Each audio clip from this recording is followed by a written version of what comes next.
BZM Oh, BZM is a triple for K1! Who else can they get? Because Whisper's bashed and killed by Yuragi. K1, this 1v1 fight, I'm not sure you can win it against the Ursa with the Sem Echo. They'll take him down as well. Amar, he refreshes up to kill off Whisper. Doesn't quite find the kill, he's in the fountain. But K1, he's struggling, he's dead. Amar's gonna go to fountain. No way! Amar, the fountain farmer. What a player!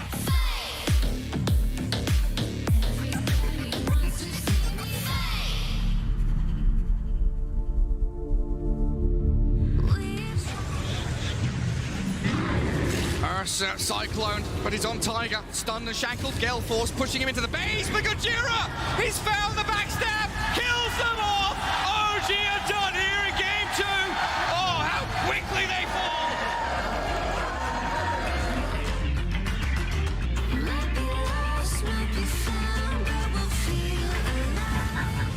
BZM now diving. Two-man chains as BKB's up. The bash, the catch, the... Ooh, BZM, Remnant's back. A hook shot from Gojira. They're trying to start it off on Tiger, but Amar, he blocks them out. Tiger will use buyback. It seems the crowd, they've turned. The OG fans making some noise. GG is called, and OG, they take game 3.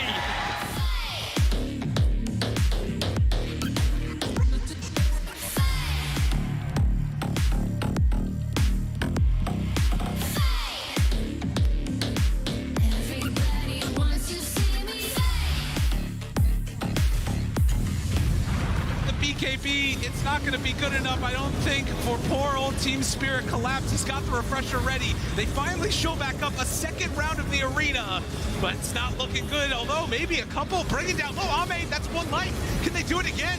Everybody from LGD starting to drop lower and lower. Nothing to say is there, but why? With these big CM ulti, trying to play cleanup here. Faith Beyond has another round of spells in just a moment, goes on in for the finish for Mira. The stun onto Toronto Tokyo. Faith Beyond turned upon, but a triple kill for the Timbersaw. They're looking for more. They lose Collapse. GG is called.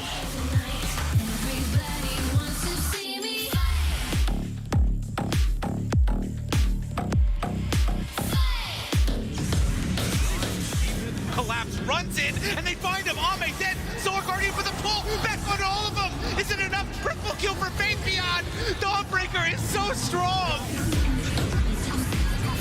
They jump on in. There's going to be the Solar Guardian for the finish. No buyback onto Toronto Tokyo. And they chase on in. Chrono finally going to be dropped. They don't have any answers. They have nothing. Team Spirit looking to fall here. They switch on in the refresher. Maybe a chance. Collapse. Oh, there's the echo. Collapse is going to fall. Chrono round 2. The TA nowhere to go. Triple kill for Ame. And GG is going to be called.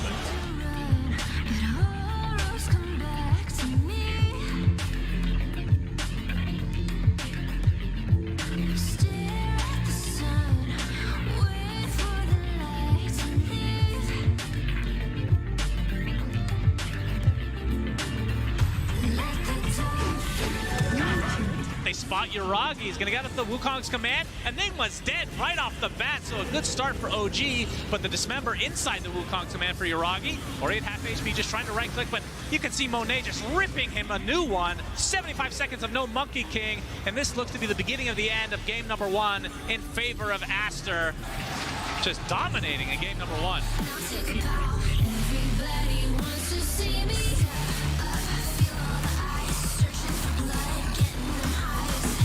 There's the Mortimer's Kisses with the Chronosphere on top. He actually gets Ori not quite in the Chrono. I thought he got stunned there for a moment, but you can see the disarm coming out as Void in a lot of trouble, has to time walk out and not getting any damage out at all. XXS getting static linked with the Amar. A little bit of right-click action as the mid lane of Rax is dead, and a jump in from Yuragi. 2 dead for Aster as OG looking very good right now. OG tie it up 1-1.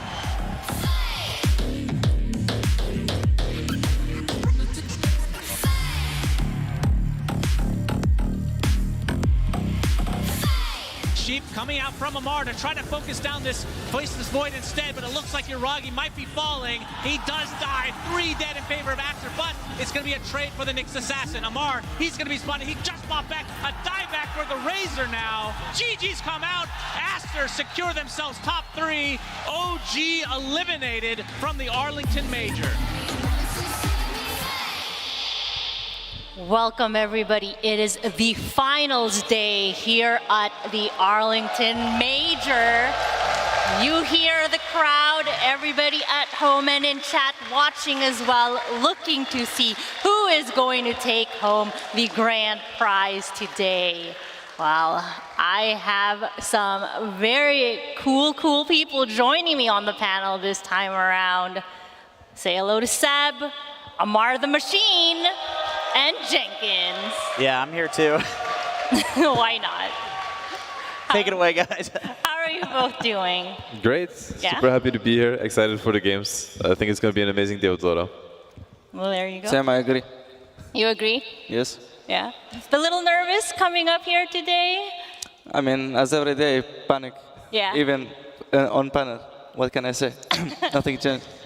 But if it's going to be just like how you play, I'm sure you will be great here, right? So no, don't even worry about it. I mean... OG thrives under pressure. Exactly. I will try my best.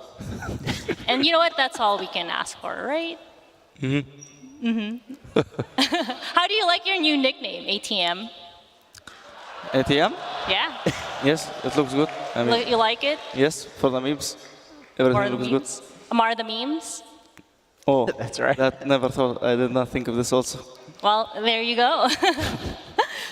All right, well, let's take a peek at this bracket that we have here because it's been quite a journey to get from the first day to the last day. And I mean, you both had to kind of had a ride on this journey, right? Starting in the upper bracket, battling out Entity, and then having to eventually drop to the lower. But what's it been like playing in this competition?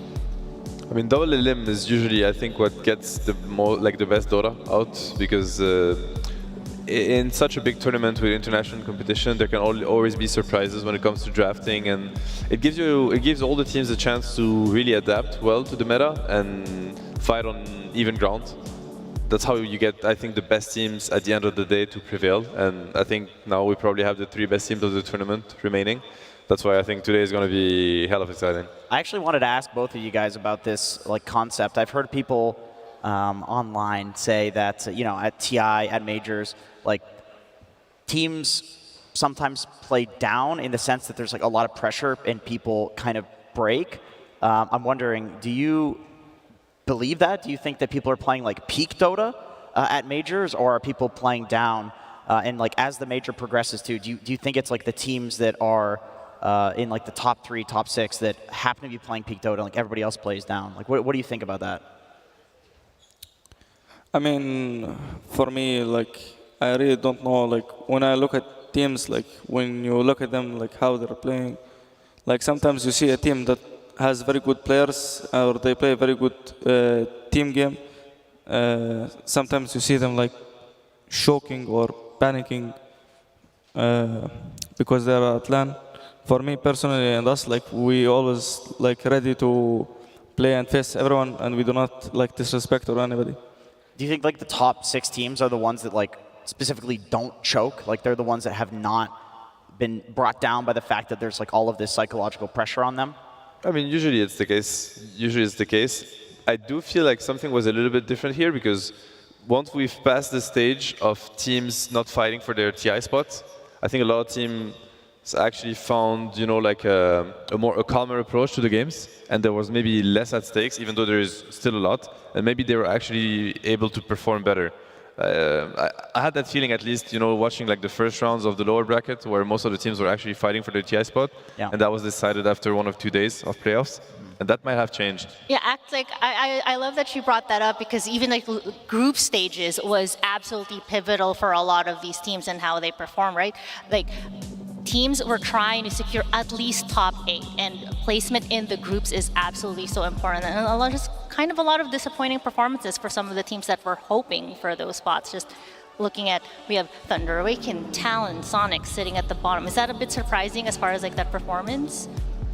I don't know if there was any really big surprises in the groups. Maybe I'm looking at this group, and probably Tundra to me was one of the big surprises. Maybe EG also. And beastcoast I want to highlight too. I think they're the only team that had a weaker group stage and really, turned on this team during playoffs and was one of the best teams out here. And that's usually not the case. I feel like the teams that are dominating groups often also dominate in playoffs. But for beastcoast, it was different. They were able to really overcome the stress.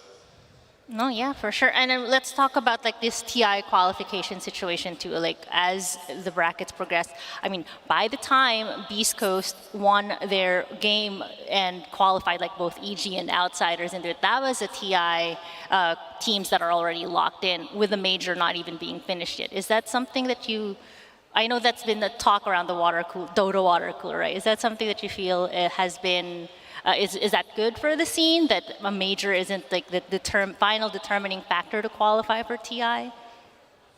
Upsides and downsides, I would say. I think it's good for the competition overall and the sustainability of the scene. At the same time, as a viewer, and as a spectator that I'm also gonna be today, I think the more pressure on the games, the hyper they are. So in that sense, of course, you like to see teams really stressing out over a game because you know that they're going to pull everything they have to try to overcome it. How do you feel about the TI pressure in the games? Do you think it's nicer or?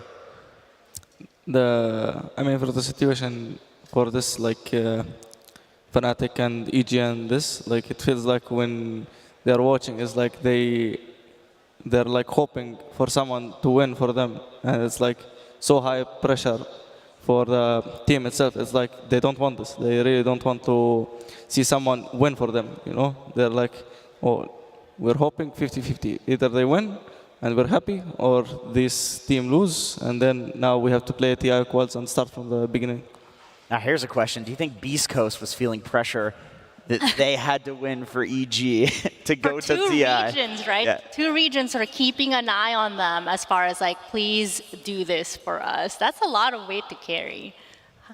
I mean, I think not beastcoast would have pressure. I think beastcoast are they're really happy. They wanna they win. Oh, look, I will win for EG. And I think EG is the one who have some their heart are beating. Is please win. It's we don't want to play this TI quals. We want to get there in the easy way.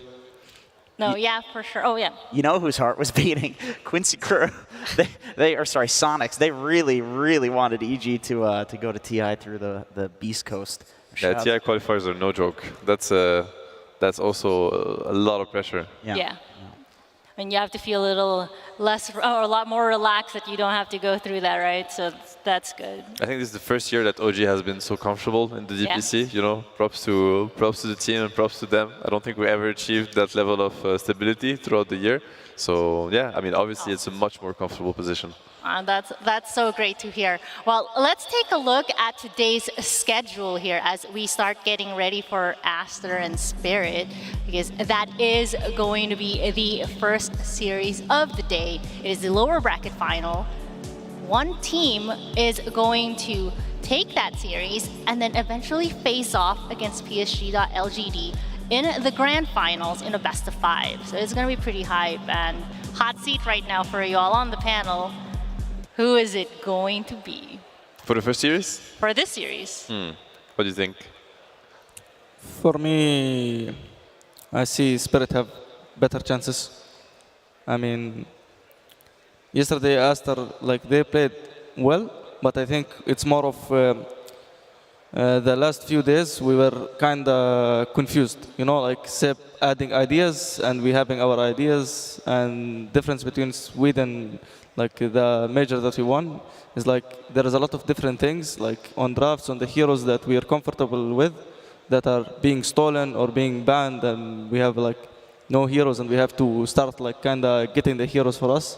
It's in terms of synergy and counter picks and laning, it's all they all got to our minds, and we we stopped receiving, we kind of lost our brain, kind of. Yeah, I mean, talking about like the heroes here, we do have a little graphic as far as who the contested heroes of the major have been, and every team, it's not surprising. I mean, Puck, absolute, like either pick or banned almost every time. Tiny, the same thing. Now, some of these are your heroes. I was going to say, it's really funny. He said people are stealing stuff. That's 3 of his heroes there. I see on the right. Those are all of our heroes. What did you do? I'm just kidding. I mean, what did he do? No, I'm not kidding. What did he do? I think that's a great question that a lot of people want to ask.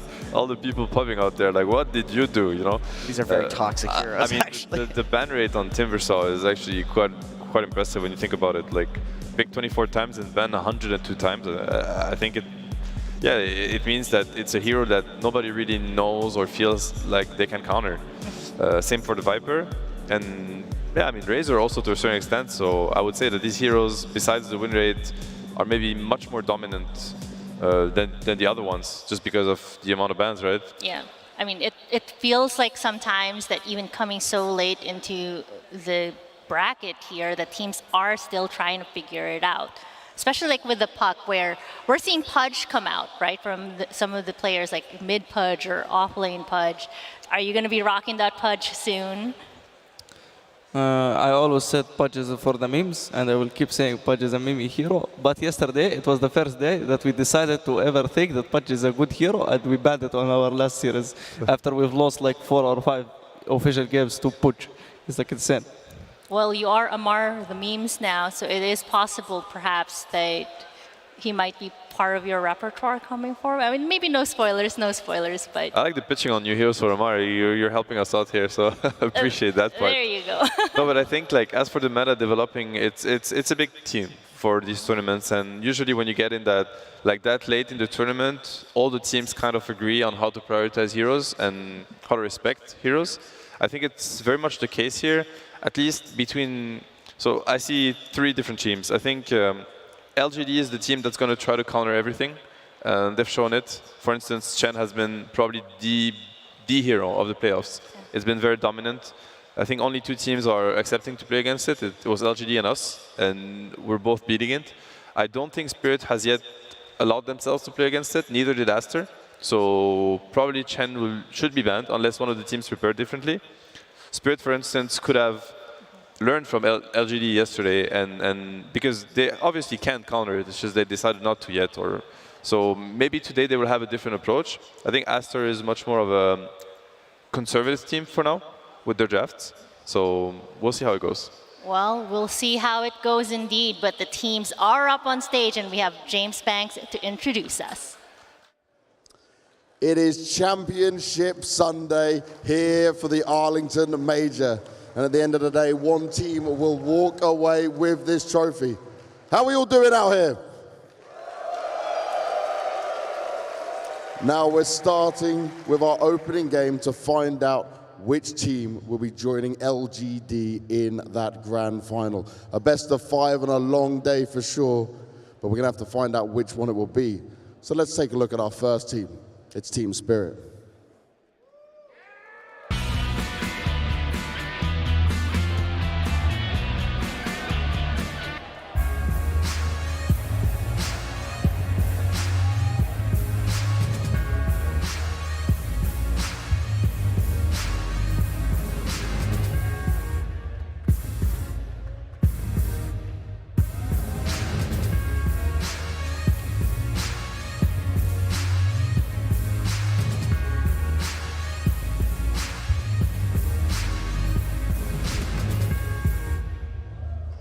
Now, Team Spirit have been putting up a fight against every single team here from start to finish. But even with their Chen, they were not able still to grab a game from LGD. Now, they did send Aster to the lower bracket, but it's a rematch, and they will need to do it again if they want to hit that grand final spot. Do we think they can do it? Do we think they're going to have a chance? Some of you are cheering already for them. Guys, let me hear it for Team Spirit!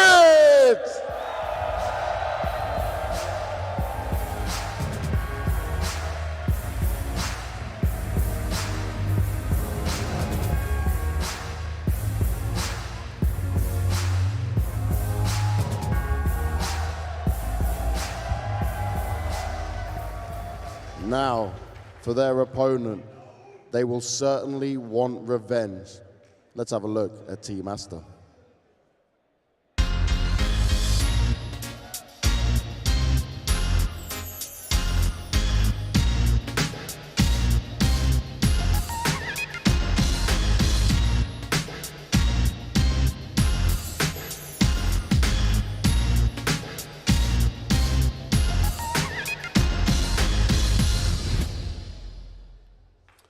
Finally, Aster are doing some big damage here internationally.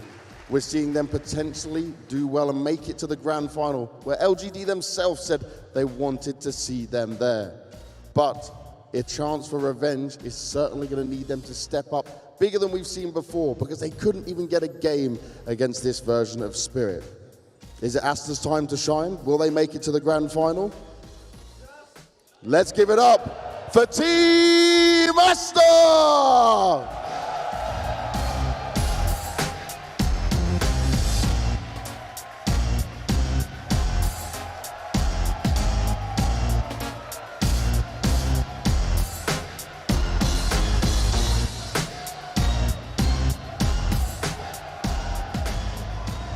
One of these two teams will be making it into the grand final to face LGD. We'll grab the players with me. You guys can go and take your seats and get yourselves ready. Yotaro, come and join me here. We'll get our fantastic translator out as well. Now for Aster, that series against OG, it was crazy, it was super close. What, 51 minutes, 50 kills game in there? What did these guys learn from it? What can they learn from it to take into this game and take down Spirit? 昨天我们跟 OG 是打的势均力敌的。然后你们有没有从 OG 身上学到什么？我们看录像，从 OG 身上学到了怎么嘲讽别人。We just learn from OG how to banter. Yeah. Learn how to banter. We do like some banter for sure in our games. We like to have some fun with it. Now, comparing OG and Spirit, right? A close game versus OG. Spirit beat them 2-0. But in his opinion, how much of a difference is there between these two teams? Is Spirit that much better? 就是 OG 和雪碧相比的话，因为雪碧之前把我们打到败者组了嘛，你觉得雪碧和 OG 之间的实力差距很大吗？实力差距不大，其实打到这里大家水平都差不多，就看临场的发挥吧。I think they are both competitive teams, and it just see how they play on the shot. Yeah. And when it comes to LGD waiting in that grand final, they want to face Team Aster. They want to see him. So, did they get any advice from their regional friends? 因为老干爹说很想在决赛看到我们，他们有没有给我们一些什么建议来打雪碧？就说放开去干就行了。They just say enjoy the game. Yeah. That's what we want to do. We certainly want to enjoy the game for sure. Now, I know he's not going to tell me how this is going to be done, but Spirit, their Chen, we've been looking at that. So without telling me exactly how he's going to get it done, have they figured it out, or will they just ban him? 雪碧的陈可能就比较厉害，你们想好怎么应对了吗？或者还是直接把他ban掉？我们准备好怎么应对了，赛场上见吧。We are ready, and we will see it. I'm glad they're ready. Now, for you, Yotaro, you guys had that game against LGD, right? You still can't get a game. It's looking close. It's some great series in there. But what, in your opinion, is lacking when you go up against these guys? Because you told me, you know, the communication's better, you're focusing better. How do you even get a chance to beat those guys? We're just waiting for them in grand finals. That's it. Oh, already thinking of that grand final. So I guess you believe you can do another good bit of damage here to Aster. Why is Aster so much easier for you guys, though, than LGD? I don't think they're gonna be easy for us, but I guess we can show the best game in the major today. That's what we want to see for sure, right? Now, I spoke to them about your Chen. Do you think it's just going to be them banning it out straight away? You got any plans? I don't hear anything. Do you expect them to just ban out that Chen? I don't gonna show our cards right now. You never will. I suspect that every day of the week. You guys can go and take your seat. Thank you very much for your time. Dota fans in this arena, are we ready for the opening game? Let's watch it go down. Spirit taking on Aster. Thank you so much, James.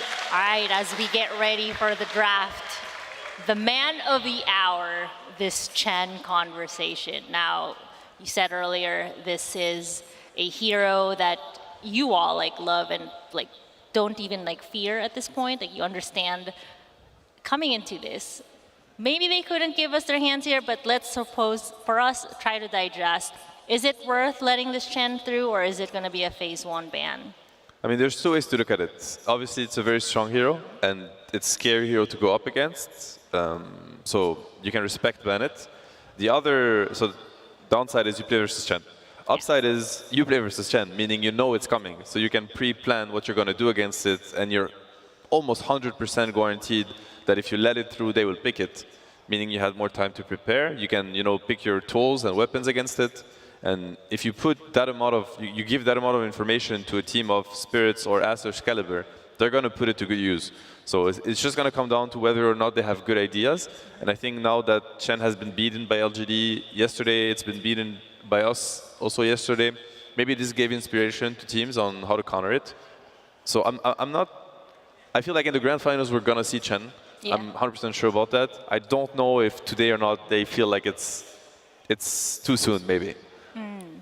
I see. Now, speaking of other contested heroes, let's talk about this Razor, Amar. You were phenomenal with him yesterday, and definitely another hero that has been very picked heavily or banned heavily by a lot of these teams here. What do you think are the reasons why he's so powerful right now?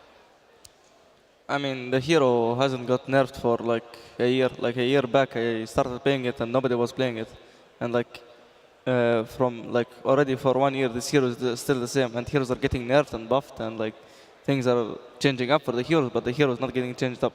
The hero is still the same, and the more nerfs to the heroes, it means Razor priority and become stronger, because the other heroes are getting nerfed and Razor not getting nerfed. So it all comes down, it all comes up to this. And now Razor becomes a very popular hero that even the teams who play very few games on Razor, it's too powerful of a hero.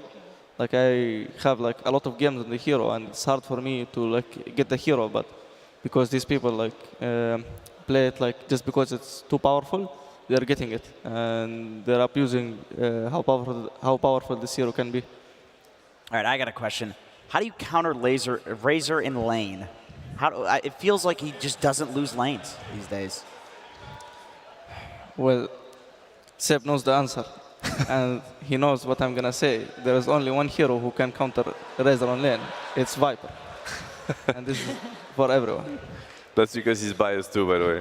But I think yesterday, a theme for the games was that twice PSG beat Razor with a faceless Void early pick. And the same happened to Aster. The same happened to us. I mean, Aster did it too. They picked faceless Void very early in the draft, and they won the game.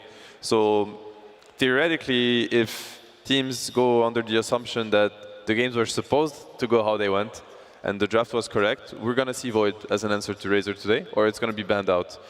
Obviously, when a team is as dominant as PSG, everybody tends to either copy them or at least, use them as inspiration. So whatever they do to counter Razor, other teams are also going to try to do it.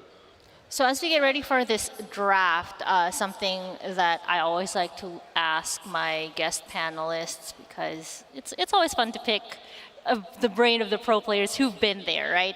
There's been a lot of talk right now with the strength of Dire, Chen Dire even, and we're seeing Spirit starting on the Dire with Aster first pick. Not so surprising with Aster having had some favorable sides on Radiant, but what's the deal with Dire? I mean, I feel like the games are... Okay, so if you think about how the games go, a lot of the action actually happens around the mid area and therefore the Roche pit. And there's very little action happening on the bottom side of the map these days, whether you're Radiant or Dire. And Dire just has a better map positioning when it comes to this mid map and the Roche area, obviously. Roche is so important these days, right? Teams are taking Roche much earlier than they used to, so you get quicker to the second and the third Roche, which is really game-breaking. And Dire just has a huge advantage when it comes to that. Yeah, I mean, we've noticed that in all of the matches that we've casted so far, there's like a little joke right now. The team that gets a second Roche is most likely to win. Yeah. The team that contests the third Roche, that might be the throw Roche because it completely changes the pace of the game.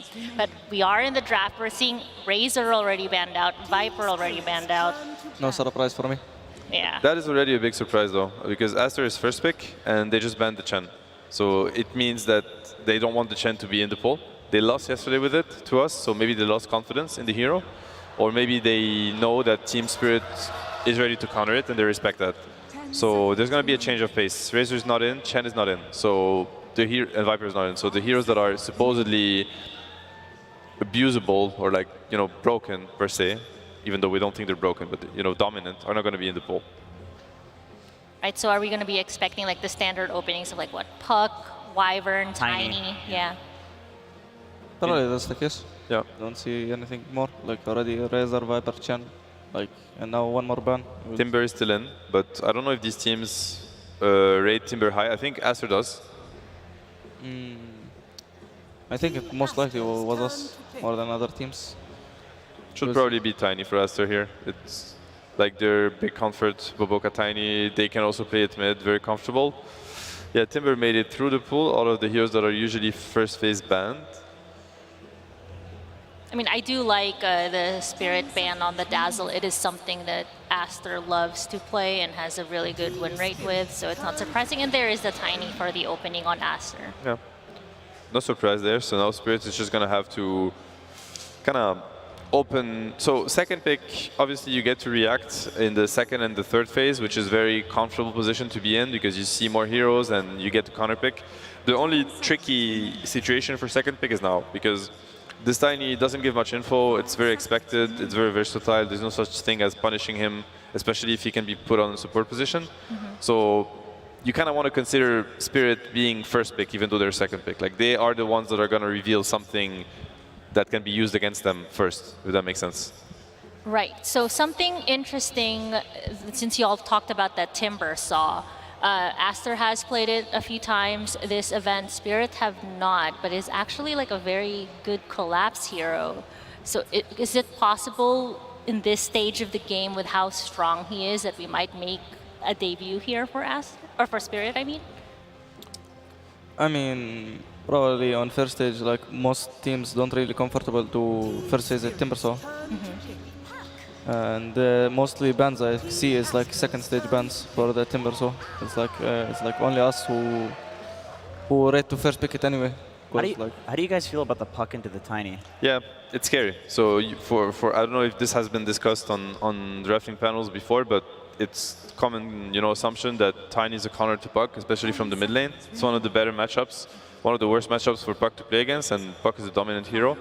So that's why usually teams are a little bit skeptical picking the Puck into the Tiny, and some might just decide that Puck is too high value anyway, and you just play Puck into Tiny and you kind of tank the matchup.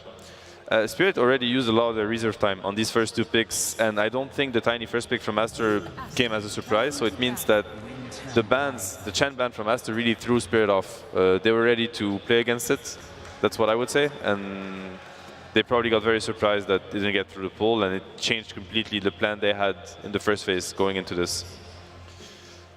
And Aster get their hands on the Winter Wyvern. These guys they're probably the team that plays the heaviest on team fight, I feel, in this tournament. Yesterday they had insane team fights in both games, the Voids, the Brewmasters, the Wyverns, these really big ultimates that make it really hard to kind of scale into them in the late game, because they have such heavy team fight. Thank you. That's so sweet. And that's what I was here for anyways. I'm here to get flamed by the crowd. I only see pictures of me. You gotta embrace it. Embrace the flames. They banned the Timber against Tiny Wyvern. Do you think it would have been a good Timber pick? Yes, of course. Wyvern dies to Timbersaw, Tiny also Strength Hero dies to Timbersaw. It's easy Timbersaw pick. So both teams have not revealed much. Team Spirit is going to be the next pick on the second phase. Most likely they will pick a support hero. That has been the trend this tournament. Like show your mid laner, that's not really a surprise. Everybody knows that, you know, puck might happen, puck always happens. And then show two supports, and then get ready to counter pick basically with the 18 pick, which is the 4th pick for Team Spirit, and the 5th pick, and react to what Aster does. Because by then Aster will have revealed 4 heroes and basically kind of start showing their lanes and how their strategy is going to look like. I like the Enigma ban from Team Spirit. I feel like it's one of the best pairings with the Tiny position 4. And from Aster's perspective, even though we said we like the Tiny mid versus Puck, Tiny is just good against Puck, even from support position, and Boboka is probably one of the best Tiny players in the tournament. So I think their plan A is to keep the Tiny on support. Yeah, how do you feel about like all of these heroes being such flex in this meta right now? I think it's important. Yeah. If you have the luxury to do it with the versatility that you get from your players, it just makes it that much harder for the opposing team to draft against you. So very, very important in my opinion. Even Wyvern could be flex. I don't think for Aster it is the case. We've seen teams play Wyvern mid. Tundra does it, LGD does it, amongst other teams. So in theory, yeah, Team Spirit locked the puck. That is the hero that you know is going to the mid lane. Even though we've seen it on other roles for other teams, for Team Spirit it's not the case. Oh my, what is happening here? Anyway, Amar, you are very experienced with having a lot of your heroes banned out, and I'm sure can personally attest how important it is to have a deep hero pool and being able, having that ability to flex as well. And I think like we were even seeing it here on this ban situation. Spirit never played Timbersaw, and yet he's banned out. So Collapse, as their offlaner, probably has a lot of deep hero pools as well. What are you expecting to see to come out on the side of Spirit for their offlane? I mean, I see 4 offlaners banned, NS, Razor, Timber, Viper. I mean, he will kind of react, like he will just see the carry and he will just pick his hero. Like, it depends to the carry, like if he picks some, I don't know, it's like lifesteal, you pick Razor, but of course Razor is banned, so you pick some Slarders and you just kind of counter the matchup and you have fun, I guess. I think Spirit really wanted the Phoenix here. I think it is a great ban from Aster. Would have been amazing for them. Spirit has the response pick to the carry pick, right? So they're probably going to pick a support here and then lane counter like Amar was saying. Yeah. They're protecting the puck mid with the TA and the Pudge ban. These are Aster's 2 answers to puck mid. Very comfortable on, Ori is very comfortable on both heroes, and both heroes have a great way to play into puck. So yeah, I think Team Spirit is doing a really good, like both teams honestly did a great job with the second phase bans in my opinion, and really banned the top choices that would have been for Aster and for Spirit. I wonder what Miposhka is going to play. Probably is going to be his hero here. I'm quite confident he would have wanted the Phoenix, so that was a great ban from Aster. And now they're going to have to rethink what they want. And they go for a Rubik position 5, which is, I think Team Spirit is the only team to do it. But they like it. They believe in it very much. I mean, they could flex. They could go Rubik 4 and Snap 5, swap players. Yeah, definitely. And this is the tricky part of the draft for Aster. This is when, even though you had flexibility with the Tiny, you're going to give it away now. This is when the second pick dominance starts. I've heard a lot of people say at this point, like, you should pick some strong combo for the game. So that way when there's a counter, it's like, well, at least we have this combo, this synergy to play off of instead. Definitely one of the nicest way to draft, indeed, because you're going to have to expose yourself, but some things, even though they're exposed, they're still barely beatable. Yeah. It all comes down to if Spirit can punish the 16-17 from Aster. If they could get like a very insane hero into 16-17 with the Wyvern and Tiny, it's gonna be like easy draft for Spirit. And they're a good team at doing that. I feel like both Collapse and Yatoro can play like a really wide range of heroes. So they're gonna be able to pick out of all these heroes what counters Aster the most. So I think it's a great position for Spirit to be in, to put both Collapse and Yatoro in a counter pick situation. So something to point out here is that Spirit has banned out that Pudge, and you all talked about how up until yesterday, really, Pudge was not much of an issue, and now we're seeing it banned out. What do you think is Spirit like looking to consider if that Pudge is banned?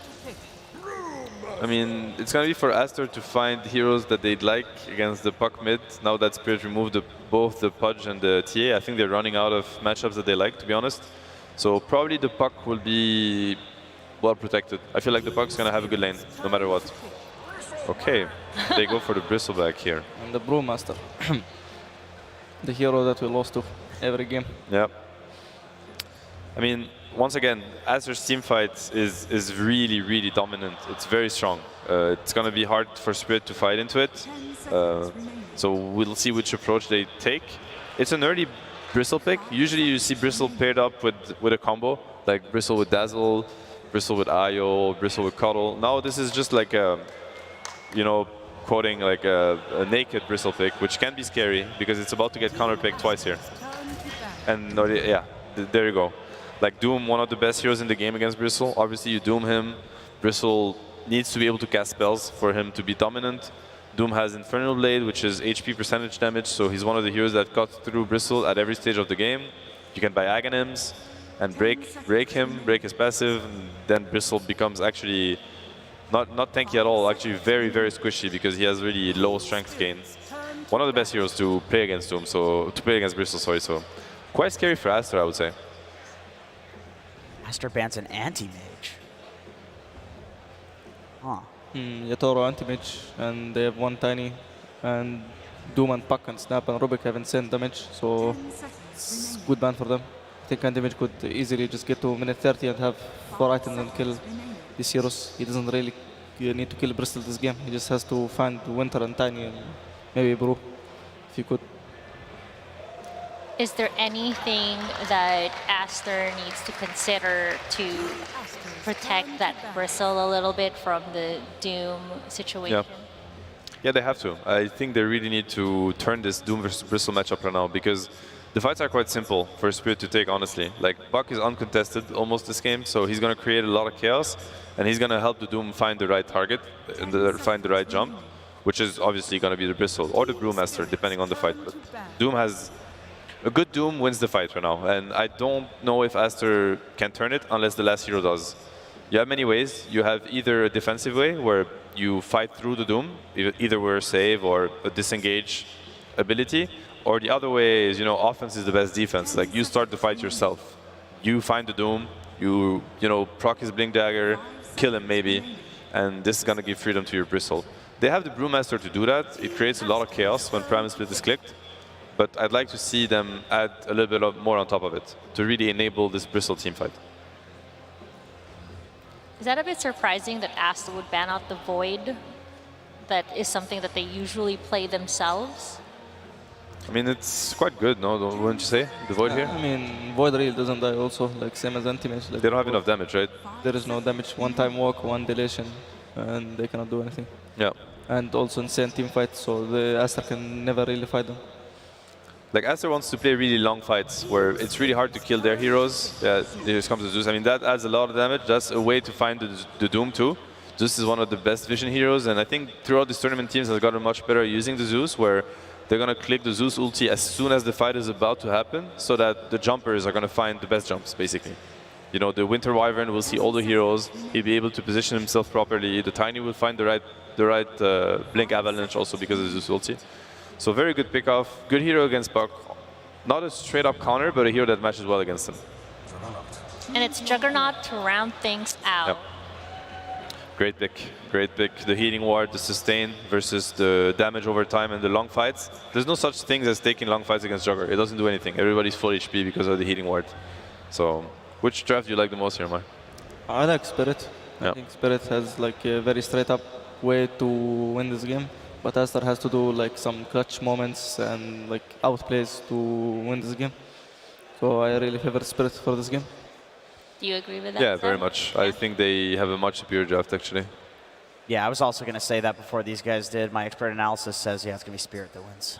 All right, yeah, I mean, I mean, I can't dissuade or disagree with any of that. I have to piggyback with the rest of my panel here. But we do have the match underway, so let's find out who is going to take this first game in the lower bracket finals. We have Gareth and Lacoste. Here we go, yeah, it's nice to see so much synergy and teamwork down there with your phones and tablets making memes. I'm going to have someone explain some of the Chinese memes to me, though. What about the teamwork and synergy in these drafts, though, Lacoste? How are we looking for Aster against Spirit? Team Spirit didn't pick any heroes that have Spirit in their name. On the other side, Team Aster did pick a Brewmaster, so I think they got this one. You know, but on a more serious note, I do like a little bit more that Team Spirit has this team fight. Team Aster did try to go with the Zeus last pick. It's a good Zeus game, but it's a godly Juggernaut game as well. And also having Puck plus Snapfire, these two heroes throughout the whole game will, like, you can always do something. Yeah, pretty much. It's always, we're going to smoke, we're going to be able to get the kills on pretty much every single hero in this game. Yeah, get level 6, go roaming around, and the position 5 Rubik, something, you know, we've seen Team Liquid do a little bit, Team Spirit bring it out. Was that just kind of a blind pick saying, hey, this is a hero that's going to do well regardless of what happens? It's something that you mentioned, like some teams do feel a bit more comfortable playing Rubik as a 5. It's not, like, when you look at what he has to steal in this game, Tiny probably going to be the big one, maybe Brewmaster, Ulti, Winter's Curse, these are the 3 big abilities that he wants to steal, especially Avalanche early on, because it does get maxed out, so once you have 2 nukes, Rubik gets super powerful.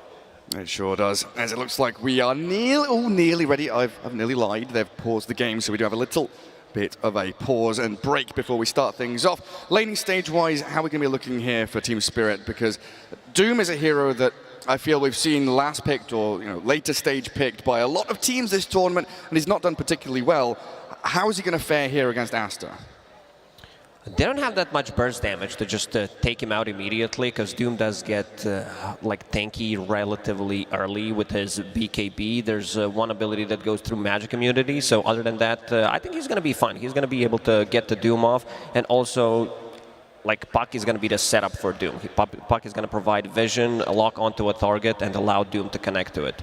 So I guess one of the problems they're going to face is that Zeus ulti, like Seb was mentioning, right? The vision that's going to give if Doom is going to be able to get the jump with the Puck, and whether or not they're going to allow this Wyvern and Tiny to find those initiations themselves. Well, Monet's having a bit of fun in the game. You can't see it yet, but he's spamming his chat wheel, space created. Yeah, and it seems like Team Spirit is ready to go. Let's get things underway then. Game 1 of this best of 3, kicking off with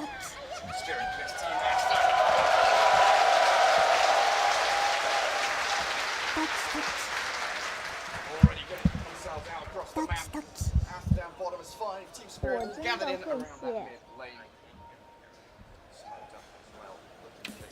Potential early fight and initiation, because both teams are very good at these level 1 fights. Yeah, looking at Team Aster, Baboka going to be playing that position for Tiny. One of the better Tiny players out there, most definitely manages to get out so much done at the early stages of the game, and Ori on his, we can even call it signature Zeus. Yeah, but XXS, he is playing Brewmaster, something that he's been shining lately, I would say, causing a lot of issues. Brewmaster not as strong in the early stages of the game, but at the end, like in the mid game, once you get to that Aghanim Scepter timing, Refresher, Eon Disc, things do get very chaotic. They sure do. I think I'm back. We're good. Oh, good to have you back, Gary. Got me worried there for a second that I'm going to need to be a play-by-play caster. Don't you worry. Both teams very ready to fight early on at level 1 as they prep themselves here. Aster waiting in the trees, coming in behind Mira. He's going to see them, though, and very quickly dodge away. But let's see if Baboka can actually catch up. He's thrown out the high 5, and he's got boots of speed. Mira with a cookie to the low ground. Nicely played. Will slip away from Aster. Sneaky little move there. Most importantly, he does not die. Looking at his starting items, 3 tangos, and also planting down a center ward just in case if enemies decided to block the small camp, or even put an observer ward on the high ground. But not much region in this lane on bottom. So Doom is bringing some extra, because his starting items, a lot of stats. Magic 1 plus 3 branches. Yeah, against that Bristleback, super important. catch those magic wand charges after the quill sprays. We do have this Wyvern just sitting, throwing out Arctic Burns to chip away at them. Mira, with his cookie level 1, try and get some harassment back into them, looking for those range creep secures. Not the ideal situation to go cookie level 1 usually, is it? You want Scatter Blast in this kind of lane to blast people. Oh, Toronto Tokyo. Use the Fairy Fire. Ori very close to finding that first blood. Ori, yesterday when he was playing Zeus, did the same thing, but he did manage to get the first blood this time around. You know that these two players, they want to push the limits. They're both so very close to death. Like an Orb and a Waning Rift could kill Ori. He doesn't have any Fairy Fires, but he will have Courier coming out to deliver something. Bobaka gonna drag creep waves even behind tier 2 top, making sure that the Rubik can't actually chase him back and secure any of that experience. So a nice little adaptation there. Usually we see that between the tier 1 and the tier 2. Arctic Burn incredibly annoying against these two strength heroes. It's a lot of harassment early on because Wyvern does deal a ton of damage. Bristleback didn't invest too much mana for the first couple of levels. Usually we do see Bristles. Oh, Wyvern might be in a bit of a trouble. They're not going to die because there is no Infernal Blade and Scorched Earth. Still not enough damage to dive underneath the tower. Yeah, with the Bristleback stacking up quill sprays as well. You don't want to go committing too heavily for anything like that. But they are burning through a lot of this early regen, and Team Spirit, again, the ones with the magic wands and the sticks, so they have that constant free regen as Bobaka tossing Miposhka under tower. A good bit of chip damage there. No clap, though. No real play to be made onto the Rubik. So far, so good for Yatoro. 11-3 for him. But you look at this Zeus and Bristleback really coming out on top in the laning stage. Brewmaster, not so much. 5-1 being shut down completely. But that is due to Bobaka dragging a couple of these waves, though, right? Yeah, he did take a creep wave for himself, and also Yatoro did manage to zone him out using Blade Fury level 1 just to deal some damage to Brewmaster. And Brewmaster not the strongest of the laners, one of the reasons why he's not picked as much, but we see another spin on Brewmaster. Yeah, just doing as much damage as they can to him. Well, Bobaka with his boots. Oh, he's looking to kill off this Courier. Nice bit of micro, though, from Miposhka. Might get it away. He's tried to juke, but not working out. Tiny finds it in the end. Collapse coming back here. Level 2 Devour grabs himself an Alpha Wolf. A lot more physical damage now able to come in towards this bottom lane. But you're right, Brewmaster, not one of the best laners, but it's made up for by the fact that he is such an exceptional team fighter, that chaos creator, right?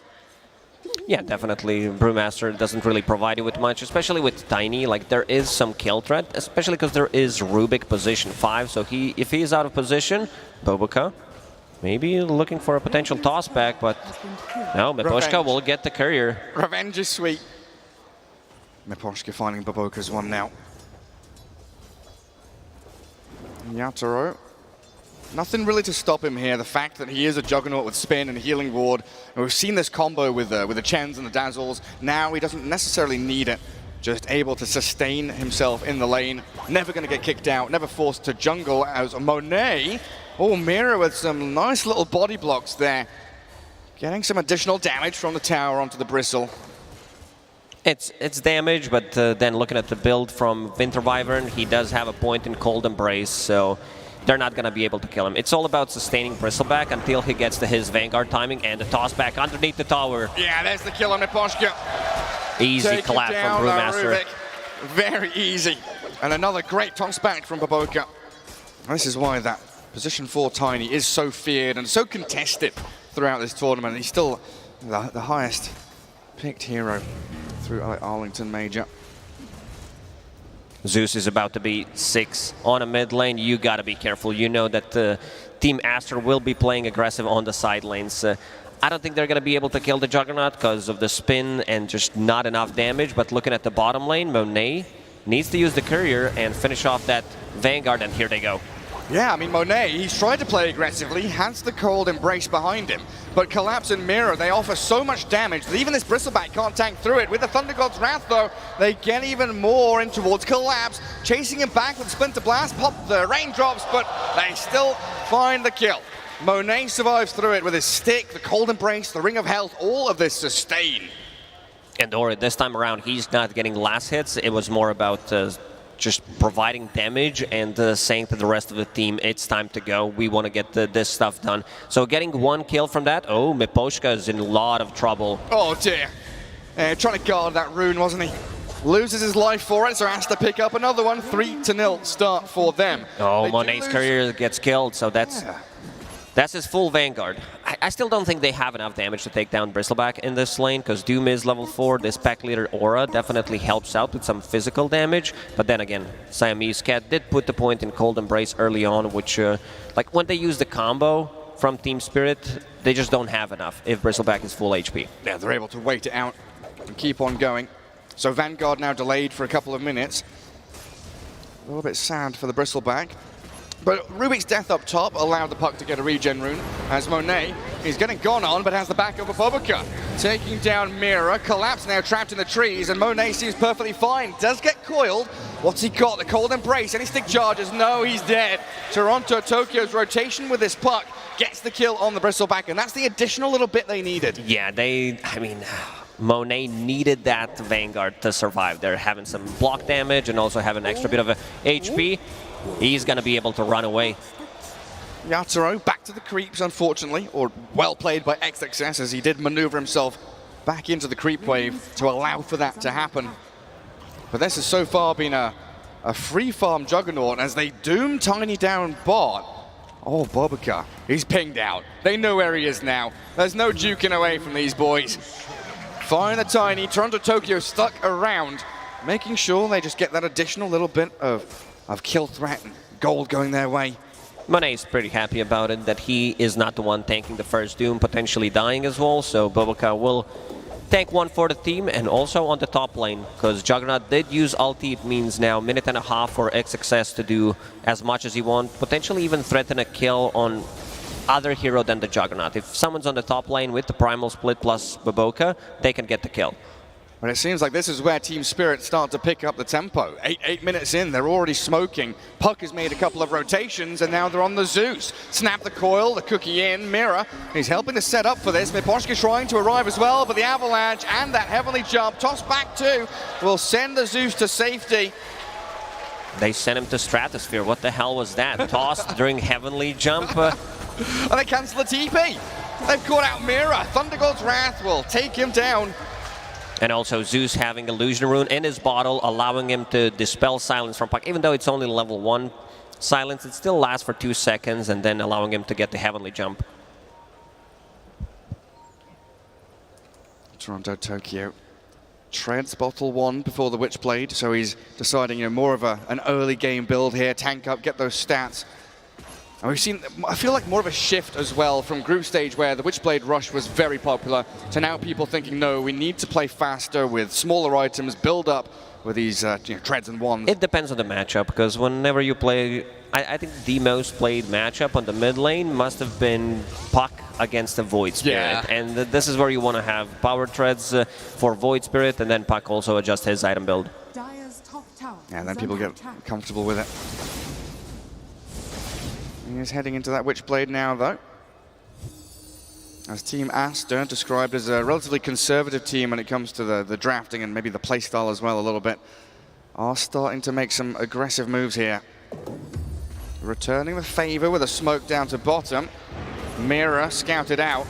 Unless this Snapfire is super dead. Tries to cookie in. They want to maybe get Collapse as well. That's the big ticket kill. Collapse dived under tier 1. And Mira blown up too. Very quick move from Aster, just swinging it down to this bottom lane. Team Spirit, they don't have any vision on this right side of the map. If you split it in half, they do have 2 observer wards on the top, and good move from Aster, bringing in numbers. And like, this is not the most important tower in the game, but it does also allow you, if you manage to take it, to have another entrance to the enemy triangle. You're going to feel much more safer, because other heroes won't be able to sit at the tower and defend it, collect the XP, so still a very good tower to take. Yeah, because usually you'd want to be ganking and roaming into the enemy safe lane, right? To kill the position one, the big target you want to bring down. But in this game, he's a juggernaut, so kind of difficult for you to do that. Primarily because all of your early game damage is magical through the Zeus and the Tiny. Toronto Tokyo going to be the one to defend this bottom tower for a little bit, dragging waves back, while Rubik looks like he's going to get the full access to the mid lane for a little bit of golden experience. And yeah, look at Mira there. He must be, what, 2 or 3 experience away from level 6, super close to it. When the catapult dies, he'll have it. And then kill threat. This is the big combo. Coil into Snapfire ulti. This is something that they can always play off throughout this whole game. Pre-BKB, it's always going to be a kill threat on someone. I'm a little surprised that XXS is having that free of a game on Brewmaster. This is the one scary hero once you get to your item timings. And he's sitting at the 2 assists, 0 deaths, rushing that Aghanim Scepter. Yeah, it's like his net worth isn't amazing, but it's better than a Brewmaster should be at this point of the game. Building up all those little kind of incremental item build-ups. Tranquil, Soul Ring, getting into the Aghanim Scepter for that team fight chaos. Miposhka's managed to get himself level 6 and Arcane Boots while we do finally get this smoke. The Puck and Snapfire are looking for the setup into Kisses. They don't want to just kill the Tiny though. They would love to see Ori Zeus. It's a lot of commitment for position for Tiny, and Bowica knows it. Look at his positioning. Yes. He's perfectly just posturing on top of that little ramp. And Mira, smoke is already broken, so regen rune just going to be guarded up by the snap. Another rune for him. Toronto Tokyo, this time around, controlling every single active rune.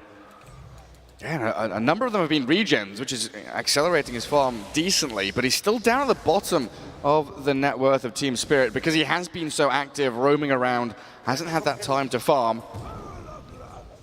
I'll bring Wyvern up top now.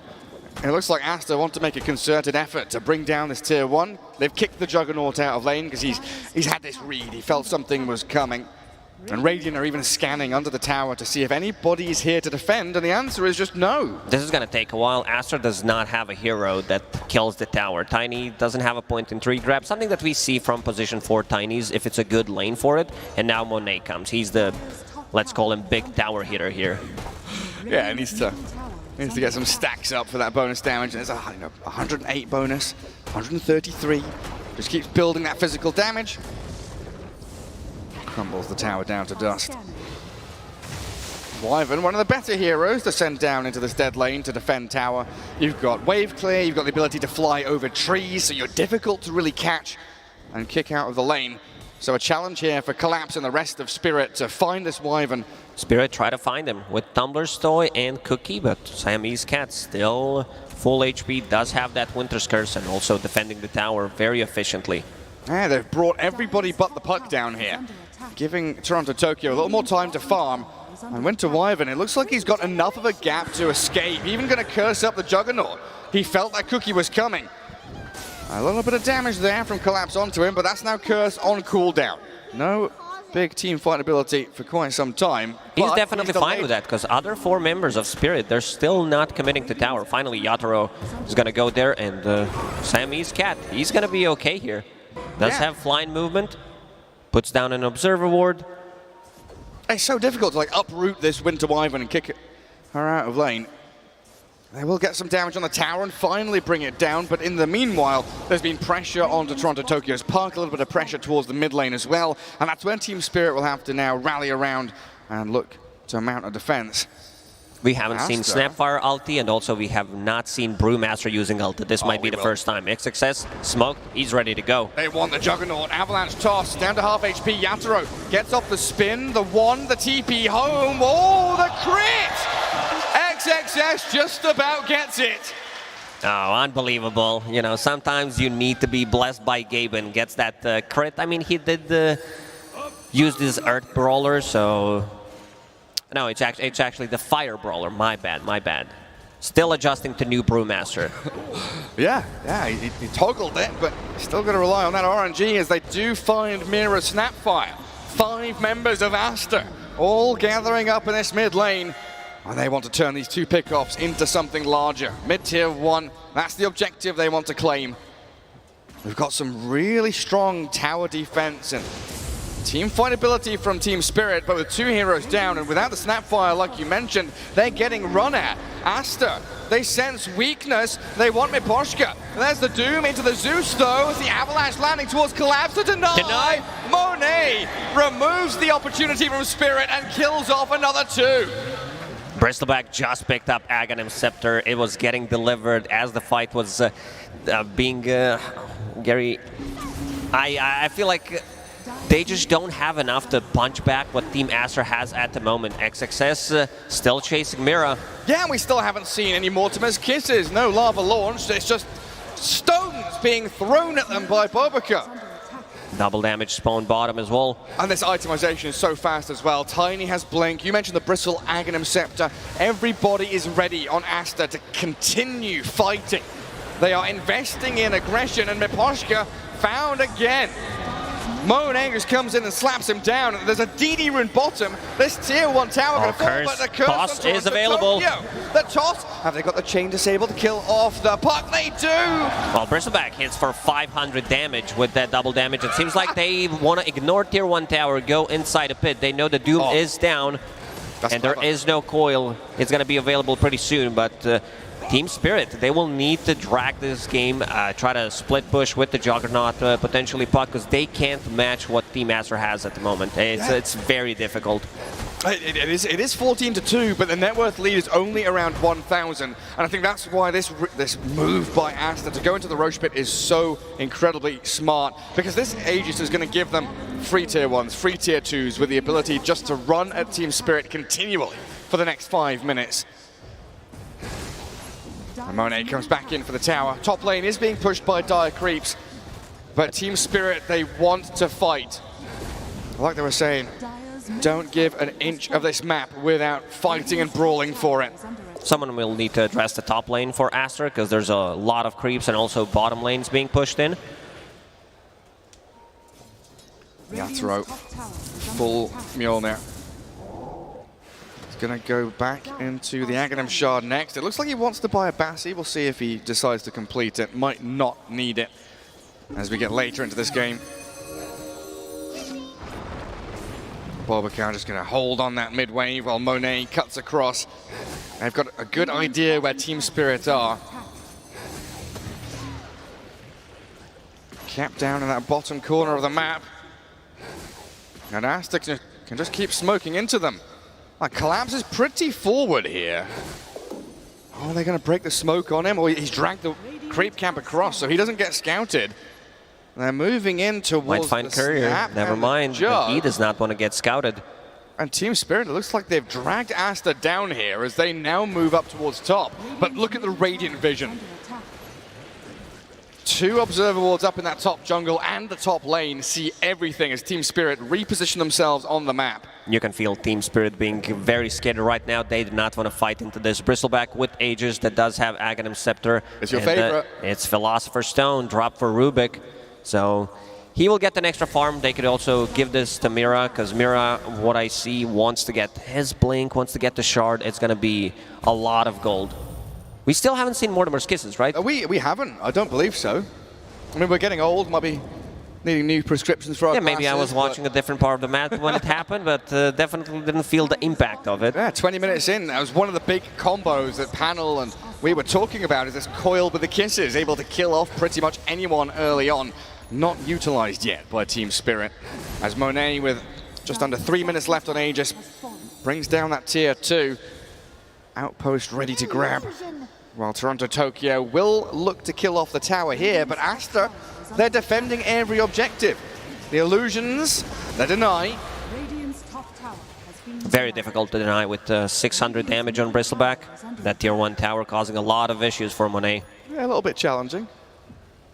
And Team Spirit hitting a timing of their own now. And it is still very close in terms of net worth, right? They're both teams spending all of their money investing into these items to be able to fight. So even though there's a 12-kill deficit, they are still able to come in here with a coil and the Kisses, catching Tiny, snapping the coil. But look at Toronto Tokyo, very low, has to jaunt away, and Bobica still alive. Those Kisses did not connect or either misses or And he's Boboka did. Boboka's a madman. Just jumps in with a toss back. Mira, he can come in and kill the Tiny. Doom's onto the Brewmaster, no split for you. And Team Spirit, they're cursed up on the jug, but they get the kill on XXS. And they also found Zeus. So 3 big kills for Team Spirit. They do manage to fight when there's no Bristleback around, getting initiation They're on diving. Brewmaster, Collapse, understanding where the real threat is coming from. Monet's the one hero that they hands up. Okay, you can't be killed. We'll let you get away with this. But Team Spirit, 4 kills in a row, not losing a single hero. That's why I was surprised when Boboka decided to jump in, and also stolen Winter's Curse this time around for Rubik. So that's going to be a pretty big one. If he manages to use that to anyone who's sitting close to Bristleback, it's an insta-kill. Yeah, they will get shredded. Unless there's Wyvern, of course, with the Cold Embrace.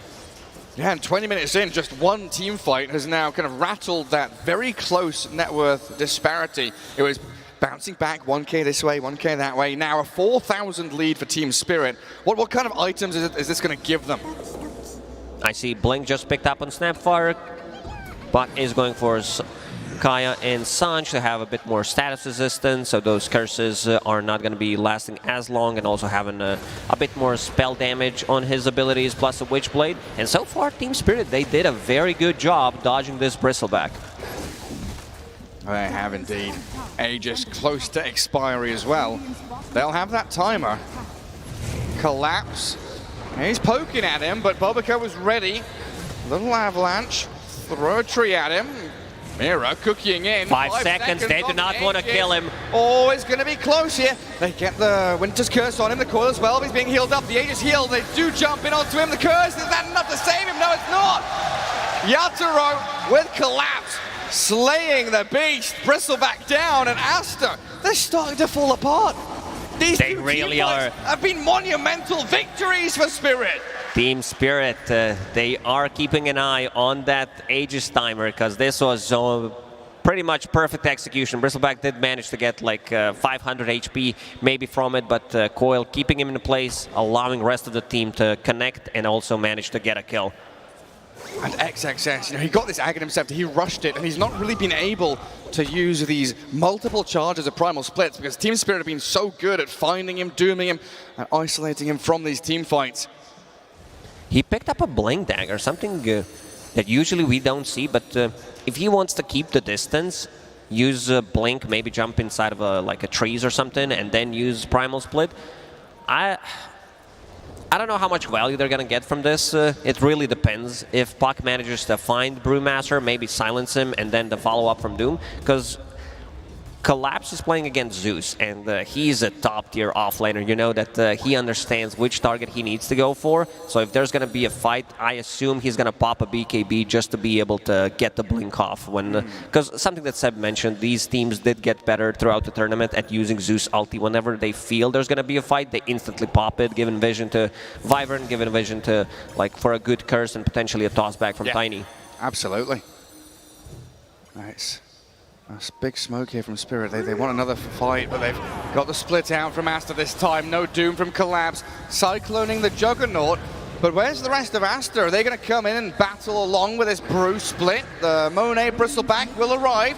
They curse Collapse for a second there, but Puck has coiled up the Tiny and jumped away from it. So both teams spending a couple of spells, then disengaging.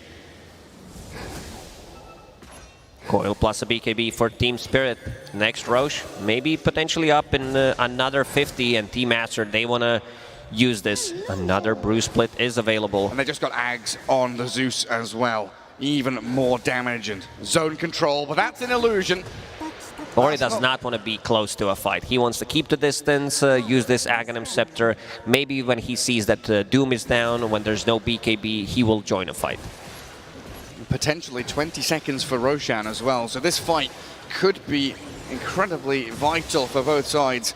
If it's a fast spawn and you win a battle now, you go into the pit. Second Roche, key to success in a lot of these games. Well, Team Spirit's comfort levels must have risen tremendously the past couple of minutes. Now 7k ahead, even though they're behind a few kills. Aster have been halted in their tracks for the most part. And you mentioned it right after the laning stage, you just said, right, Spirit have to delay the game, drag this one out for as long as possible until they're ready.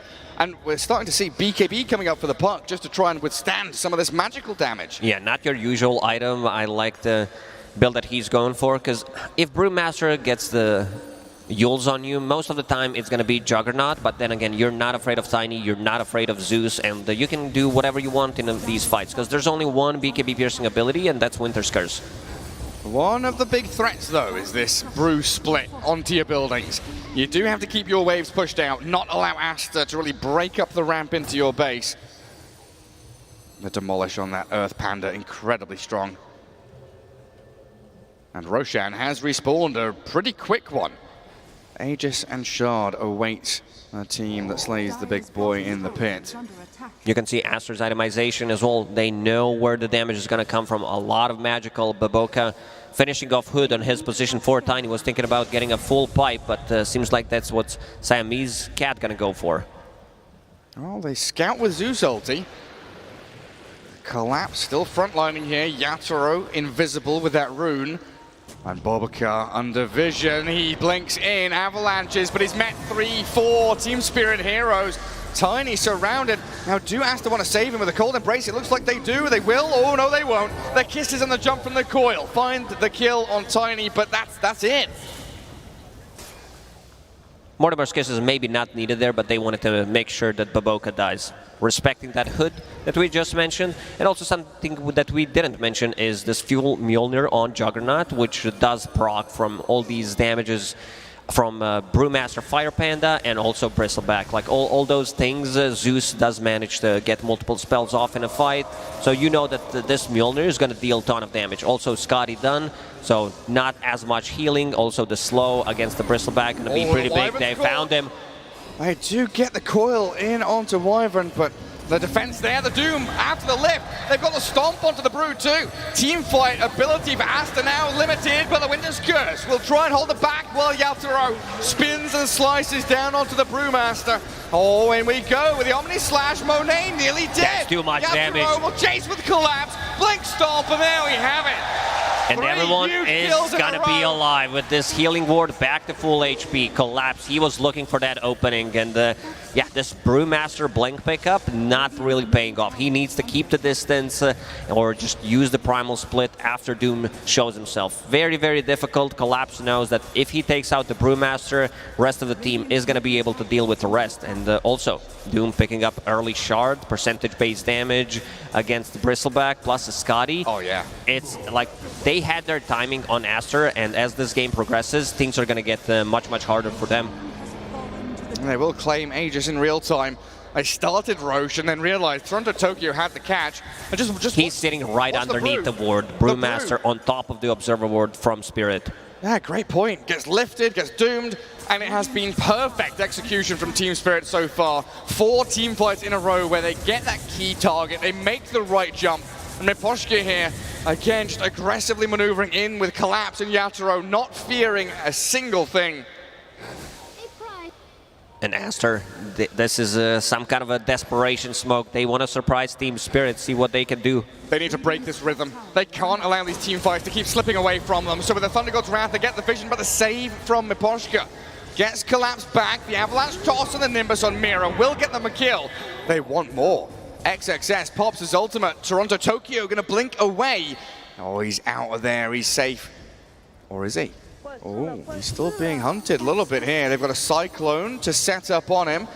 There's no one following through though. This is just a Cyclone to piss off the puck a little bit. Yeah, and he does have a BKB anyway, so should be okay. This is not position 5 Rubik anymore. This is your position 4, maybe even 3.5 at this point. He's getting all the farm priority. Picked up the Shard, was holding the big boy Philly for quite some time, and now has Ether Lance and Psychic Headband. And plus a stolen curse. Yeah, Miposhka having an exceptional game. Not a hero we conventionally see in the position 5, but definitely one of the players that can bring it out and make it work, especially in these long, drawn-out games where you can get Philosopher's Stone and quite a lot of farm defending lanes. What does Aster do to break out of this rut? Because They must have felt so good about the first 15 minutes, and now that the train's left the station. Do you have teamfight capability with this Brew split and the Winter's Curse enough to deal with this Juggernaut and Doom, who are becoming really overfarmed? These Brewlings are going to die to Juggernaut, so that's always going to be something that they need to be careful about. And also, Puck is getting out of control. Toronto, Tokyo, with this BKB sitting a top 4 net worth, and look at him jumping in. They get the split off this time, though. Teamfight starts, they do split out. Tiny getting kissed down by the lava globs of Mira's Snapfire. Mortimer slays the Tiny, while XXS, his split not really accomplishing too much, and they're waiting for him to respawn, come out of the split, and they'll get him with a Doom. Winter's Curse, there's 2 of them in the middle of the fight. Yatoro is hitting into collapse, but the Dune Brew is on the run. Monet with his BKB trying to fight back, but they focus down XXS. They get the kill on him, and Collapse looking for the Tiny, picking off the simpler targets while they Omni-Slash back into the creep wave to save Yatoro.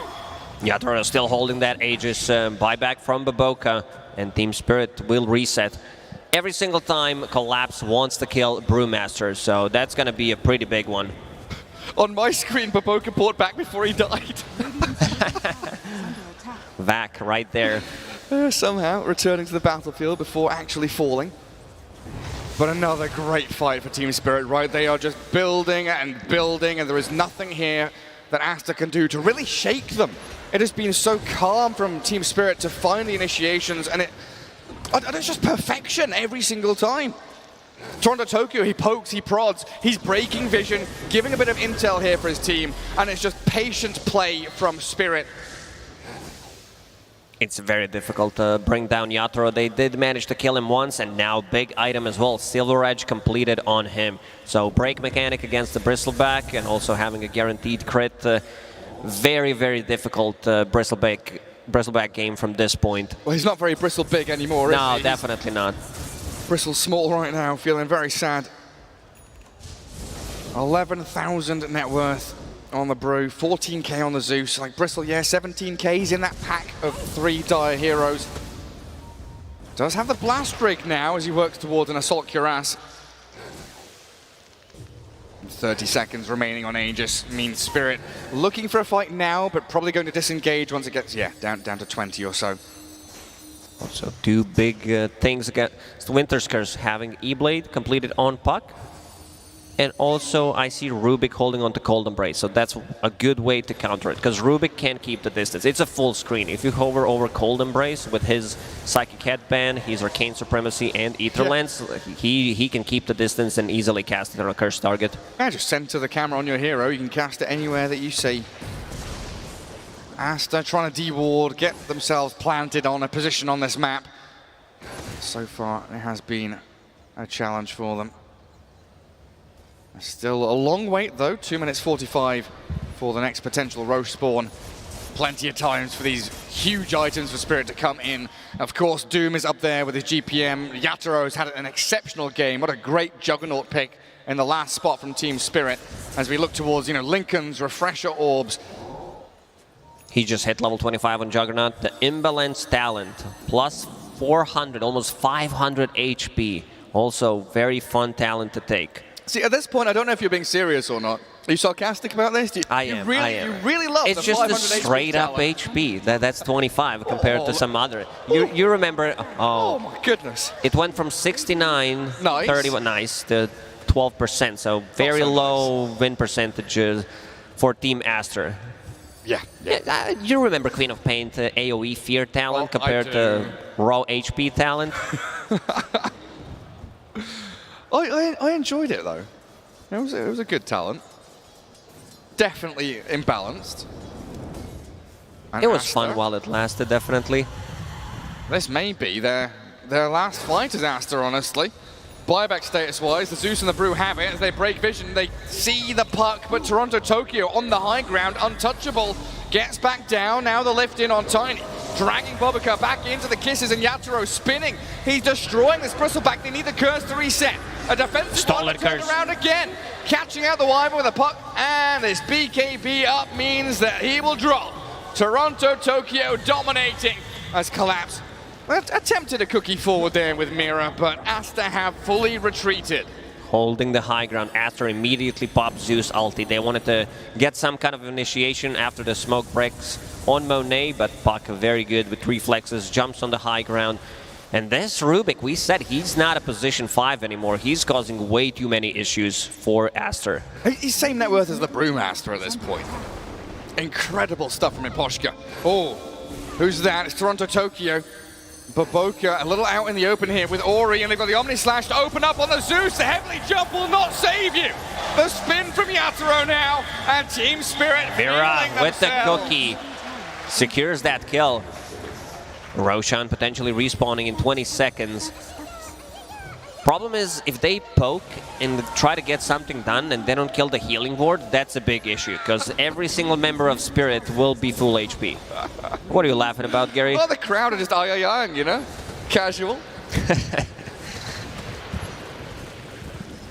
Aster still with some decent high ground defense. Now Team Spirit will have to be a little more delicate with their approach to this Radiant base, even with an almost 30,000 net worth lead. Keep these waves pushed down, make sure there is no easy maneuver out of this Radiant base for Aster. And 1 minute 45 until Roshan will give them the time to clear out all these waves, maybe get to their next tier of items. Grab an Arcane Rune on the Puck.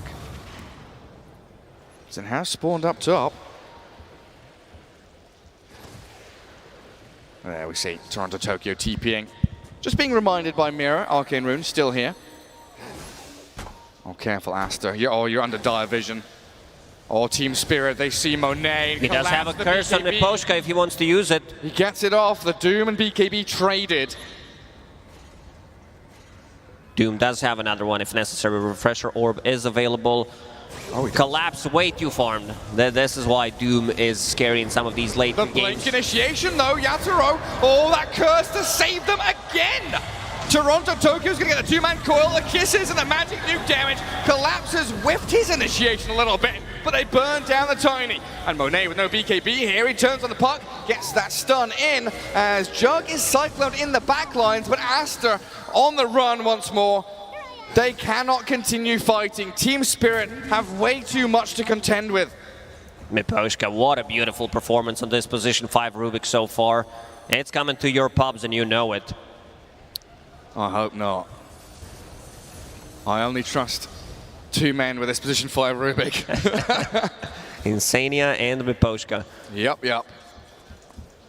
Mira, again, playing under this aggressive vision. Waiting for Aster to make a misstep. And this is prime position for Team Spirit to be in. Roshan respawning soon. Waves pushing in towards Radiant base. They've got dire vision in that top Radiant triangle. Let's see what the big man's got. It's going to be a refresher this time around. Do we give that to Doom? Get him multi-Dooms? I wouldn't mind seeing it in Juggernaut. Double Omni Slash, double Abyssal Blade seems very good. Yeah, he does output a lot of damage. Monet, well, he's face tanking this Roshan. He's in the pit. Yatoro gets the spin off before the Nimbus. Team Spirit just going to kill that off while they jump in with Toronto Tokyo and Mira aiming the Tiny. They look for Bobaka, but now they reset, falling back with another stolen curse. How does Miposhka have this spell every single time? And he just lost it. He did. It was the last second of using it. Unbelievable. What? They cannot contest this. This Roshan belongs to Team Spirit. Zeus ulti available in 3 seconds. I don't know if they want to go and try for some kind of a steal attempt, maybe on Siamese Cat, because he does have a Blink Dagger. It feels like if you give them this Roshan, you are forfeiting the game. Aster have to do something. Force a fight around the pit, but Monet broken. Omni Slash, down you go. And this has got to be game over soon. Winter Wyvern joining the Bristol in the grave. Chasing forward, Toronto Tokyo nearly has him. Oh, does Zeus not have any stuns available. And taking that refresher on Juggernaut, having the Aegis. So far, they only managed to kill him once throughout the whole game. Very difficult task. This doesn't feel like Bristleback. Once he gets broken, he feels like a normal hero. Yeah, he's not tanky whatsoever. Also, Doom did manage to find Timeless Relic. So this Infernal Blade is 3.6 seconds stun duration. This is like a Centaur stun. Oh, some clever stuff, but they killed the Zeus. He does have buyback, but this is all thanks to Miposhka. He dies and Gem is dropped on the floor in the trees while the rest of the team focusing the tier 3 tower. He's fine with that trade, forcing buyback from Ori, and now onto the high ground they go. Yeah, he got deep vision down, forced them to try and de-ward. They wasted Nimbus, and they got that kill. Forced the buyback as the buildings fall quickly to Yatoro. Melee racks down. Bobacar, he was thinking about it, but Team Spirit take that first lane. 40,000 net worth lead, 40 minutes into the game, keeping it. Yeah, once you hit that 1k gold per minute, you know that the game is looking really rough. We're in GG territory. Team Aster, they have one more fight, and that's about it. We're in, like, 0.05% chance of coming back territory, maybe even lower. Tome grabbed by Tiny now. What's he getting towards? Level 16, nothing. He's level 16, very close. 100% win rate, hands off keyboard. If they disconnect right now, they will win automatically, apparently. Yeah, when the bots take over. Just a move down lane. Aster not giving up just yet, though. They want another fight. We still are yet to see a proper brawl from this Brewmaster. He's got Refresher Orb. He's got multiple charges of these splits. We'll see if XXS can get the job done in one more attempt. Was one of the faster Aghanim Scepter pickups on Brewmaster, because usually they do get Urn, Spirit Vessel, not that good laning stage, but after picking up the Aghanim Scepter, we really haven't seen much. It was a Blink Dagger and then a Refresher Orb in the last 25 minutes, so didn't get too much done. I mean, Doom had his number throughout the whole game. Oh, he sure did. And Collapse now has been given that Refresher Shard, so he can doom the Zeus and the Bristleback. Maybe even another. And a Purge Creep. Purge Creep against the Bristleback. That's pretty nifty. Oh, what's that? Gobbled up Ogre. Lands with a thud. The break, the Omni Slash, but the E-Blade and the Creep Wave gonna keep Monet alive. The toss back across. Yatoro just gonna spin. Nothing to stop him. This Juggernaut is alone in the base. He's 1v5 zoning the entirety of Aster. Still almost full 2 minutes until that Aegis is gone, and good Force Staff. They also do have Cookie if necessary. Also Gobble Up about to be ready in 10 seconds. So forcing this split, and meanwhile on the top lane. Blinks away from Baboka's initiation.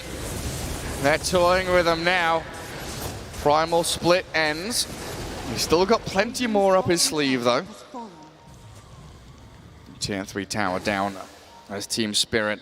Again, no rash decisions. They want to very casually break up this high ground with the spins, with the Aegis. They want Aster to be the ones that force the fight, because we've seen these steals, these resets from Team Spirit work perfectly. A gobbled up creep landing into the back of the Bristle. Kisses, and the break comes in again. They are making this Bristle very uncomfortable now at half health. Might have to dip back into the fountain, but a toss back. Baboka initiates in onto Yatoro, the Nimbus, and the chain stun onto the Jug, looking for the kill. Gets the first one. Aegis down, but Tiny's about to drop as the Winter Wyvern has to fly he's back. inside Nimbus, the toss. He gets the kill, but the Juggernaut, the spin and the Force Staff gets him away to safety. Oh, Yatoro away from danger. They invested everything onto this Juggernaut. Good spell casting there from Aster, and with the Healing Ward, he's going to be back to full Another HP. Toss back. No, it's an avalanche returned into the Tiny. Miposhka on the money once again. And we've spent pretty much all of the buybacks for Aster now. Collapse is ready to jump in. He did pop the Refresher, puts in a Refresher Shard as well, just in case he needs a third Doom, potentially. There, go jump. in. Here they go. Find the Bristle, doom him up, kill him off. Now the move into the Winter Wyvern, and one by one they will crumble. A Doom's on the Brewmaster now, so no splits for you as Collapse's BKB allows him to run freely towards the fountain.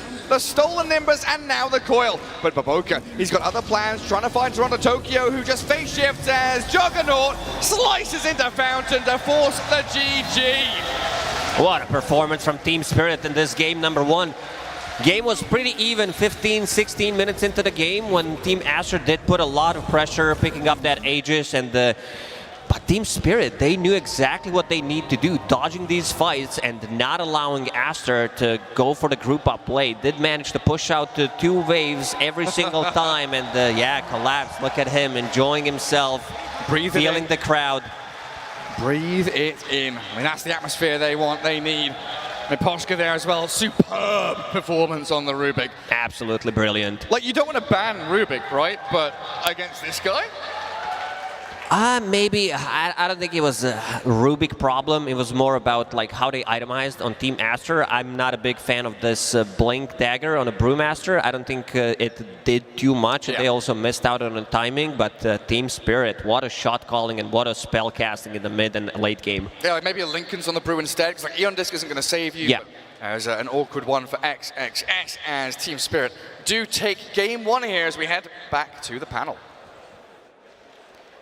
Thank you so much, guys. Spirit takes game number 1 here. Now, we called that on the panel. I'm saying we called that on the panel, but let's start a bit from the top, because in the beginning, Aster were looking kind of decent in their lanes, right?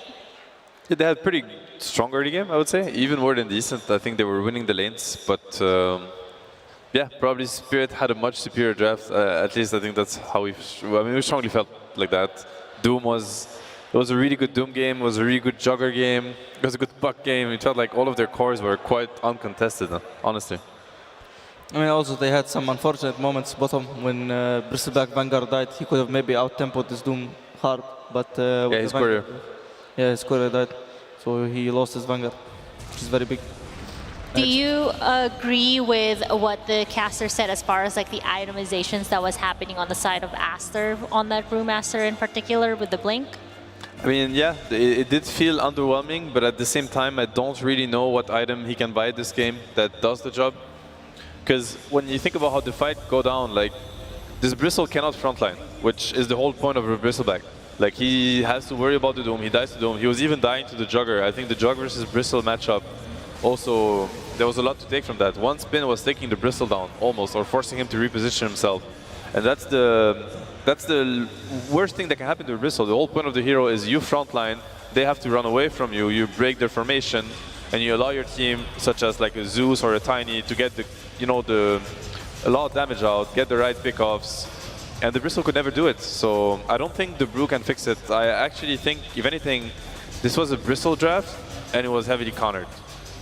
Do you think that just because it was picked a little too early in the phase, right? That was like phase 2 pretty much. That was just left them so exposed. I think you addressed that in the draft too. 100%. It was picked phase 2, then it got countered by both Doom and Jugger, and then it just became a burden. And that was the strength of second pick. I feel Team Spirit put it to really good use, and I feel like Aster maybe didn't do a great job at coping with first pick's weaknesses.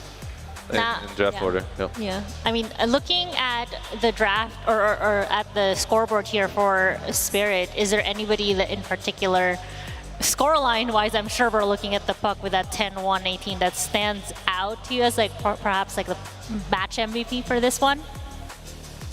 I mean, I see like they really don't have, like, only way they can kill this Puck is Danny Avalanche Toss and Zeus all burst damage, and he even bought BKB and he has neither shoal. So it's really hard for him to die this game, and they have still Jugger and Doom, BKBs, refreshers, everything. Like, I think this game is hard for them to win. Even though I expected Brewmaster to do more impact, I don't know. You're just biased because you lost to it. That's no, this year is more OP. We lost every game to Brewmaster.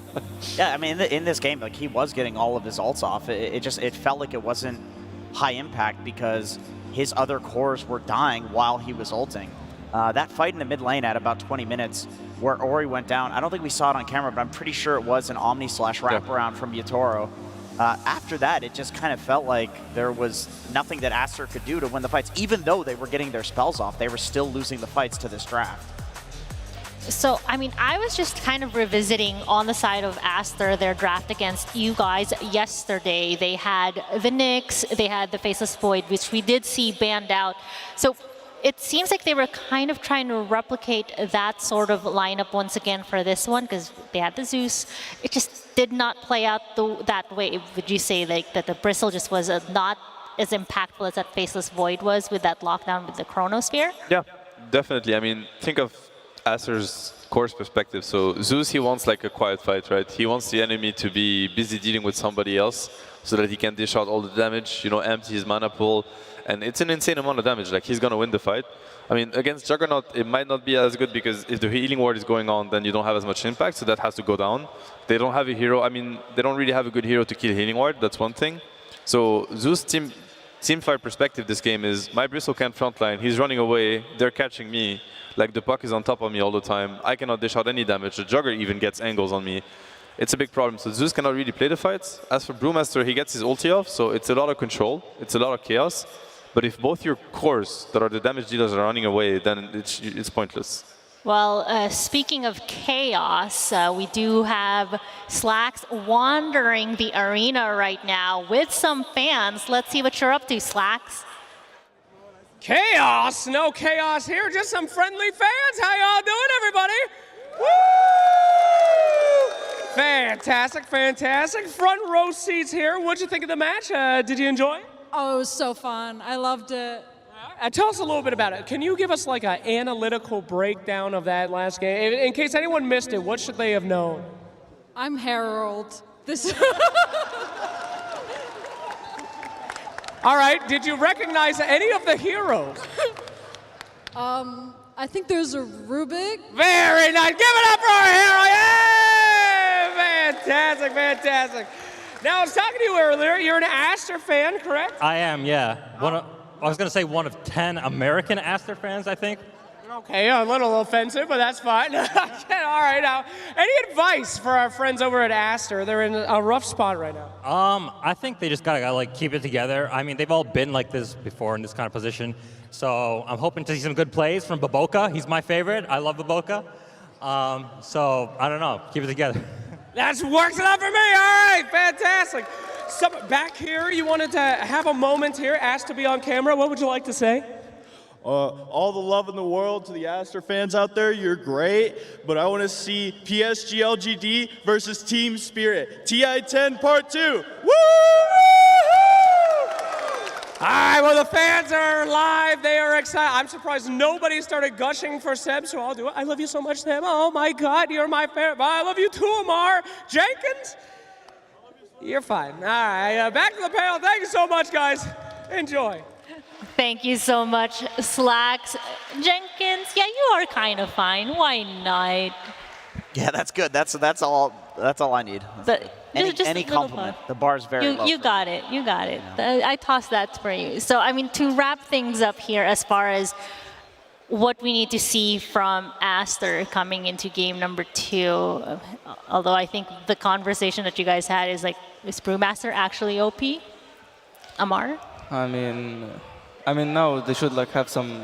They should have second pick. I think they should rate second pick over against Team Spirit. Seb has a good point. Against Spirit, you should have second pick. You don't give them like the lane they want, the comfort of their offlaner and safe laner counter picking. Instead, they have to adjust and find a way to have stable lanes. All right, that sounds good. Let's see if Aster can bring it to a tie after this break. Radiant's middle tower is under attack. Radiant structures are fortified. Top tower is under attack. Radiant's bottom tower is under attack.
power can be found in any number of places.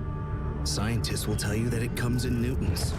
Gamers will say that it can be found in silky skills. We will say that the power lies in real thrills, in the play with perfect ping, in the runes and crystals, in every frag and gank, in your personal winnings. Lock and load for PGL Arlington.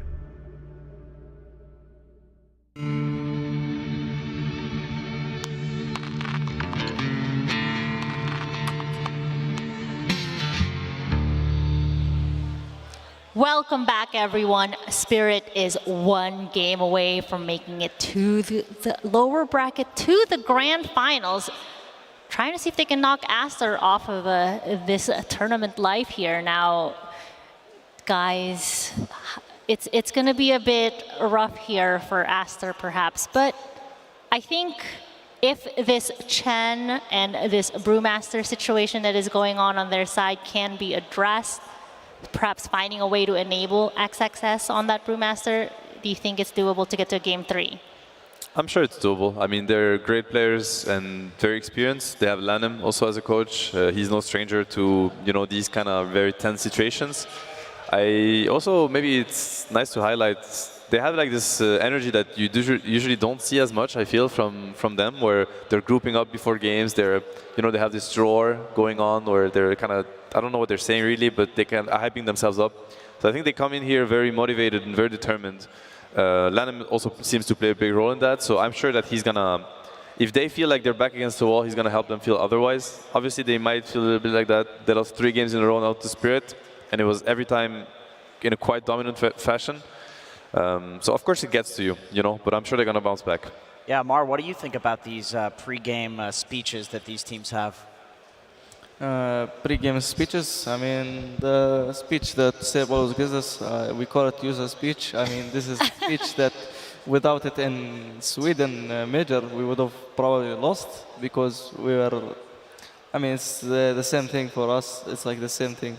Why we lost this major is because we lost our brains in drafting and the game itself. And there we just lost our mentality, kinda. And Seb helped us with a useless speech. So it's maybe not so useless. So it's useful, but we need to call it a useless speech. Yeah. To keep the ego low, right? Exactly. Right. You cannot face the fact that deep down you like it. That makes sense. Well, you just gotta make it like more spicy, perhaps just like make them do a little huddle and stuff. So as we're getting this, we're already seeing some of these bans come underway with Aster winning the coin toss earlier. This is the big question, yeah. is the Chen. Are they going to ban it, or are they going to let it through? Because this time around, Spirit is first pick. Right, exactly. Yeah. And they're also dire. Exactly, yeah. I mean, teams are prioritizing second pick first and dire second. So, I mean, it can change, but let's say 90% of the teams this tournament, so I can only assume that Aster went for second pick. Okay, they're giving the Chen, they're playing against it. That is very interesting. Spirit lost yesterday with it against LGD. Aster has shown that they look very closely at what LGD does, because LGD did the Void versus the Razor, Aster copied it. Yesterday, LGD came up with the draft.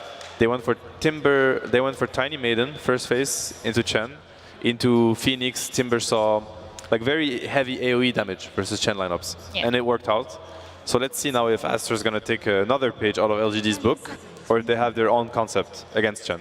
And Timber like stands in front of the tower, right? So he like protects the tower, so like all the AoE spells can be thrown at the Chen army. Like Tide also works in the same way. The way you want to think about Chen is a hero that, well, he's a decent laner, but then he has this insane timing where he has Hand of God, his ulti, the mech heals, and the creeps. What makes Chen so strong is the power of creeps right now. All creeps have insane buffs.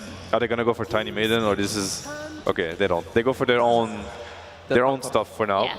This is a classic Aster opening. They're very comfortable with it, and they will probably address the Chen in the second phase. What do you think, Amar, with the Aster Dazzle? I think that's something that you felt was really strong for them. I mean, this is totally their comfort, and they know how to make like good Dazzle strategies, Dazzle drafts in general, and I think Dazzle could be like a hero against Chen. Like, I mean, Chen could be a hero against Dazzle, but it's, yeah, I mean, not the worst, but definitely not the best. We'll see, like, later stages, it's like their comfort, and then they can 15, 18, 24, but we'll see if they can get these heroes against Chen. Yeah. Yeah, in this tournament, still unbeaten, this combo for Aster. So at this point, this deep into the event, you have to think a Spirit, they're going to grab the Zeus instead. Yeah, it's interesting. I mean, one thing to note also is you see the Wyvern ban from Spirit. So first game, they banned Razor Dazzle.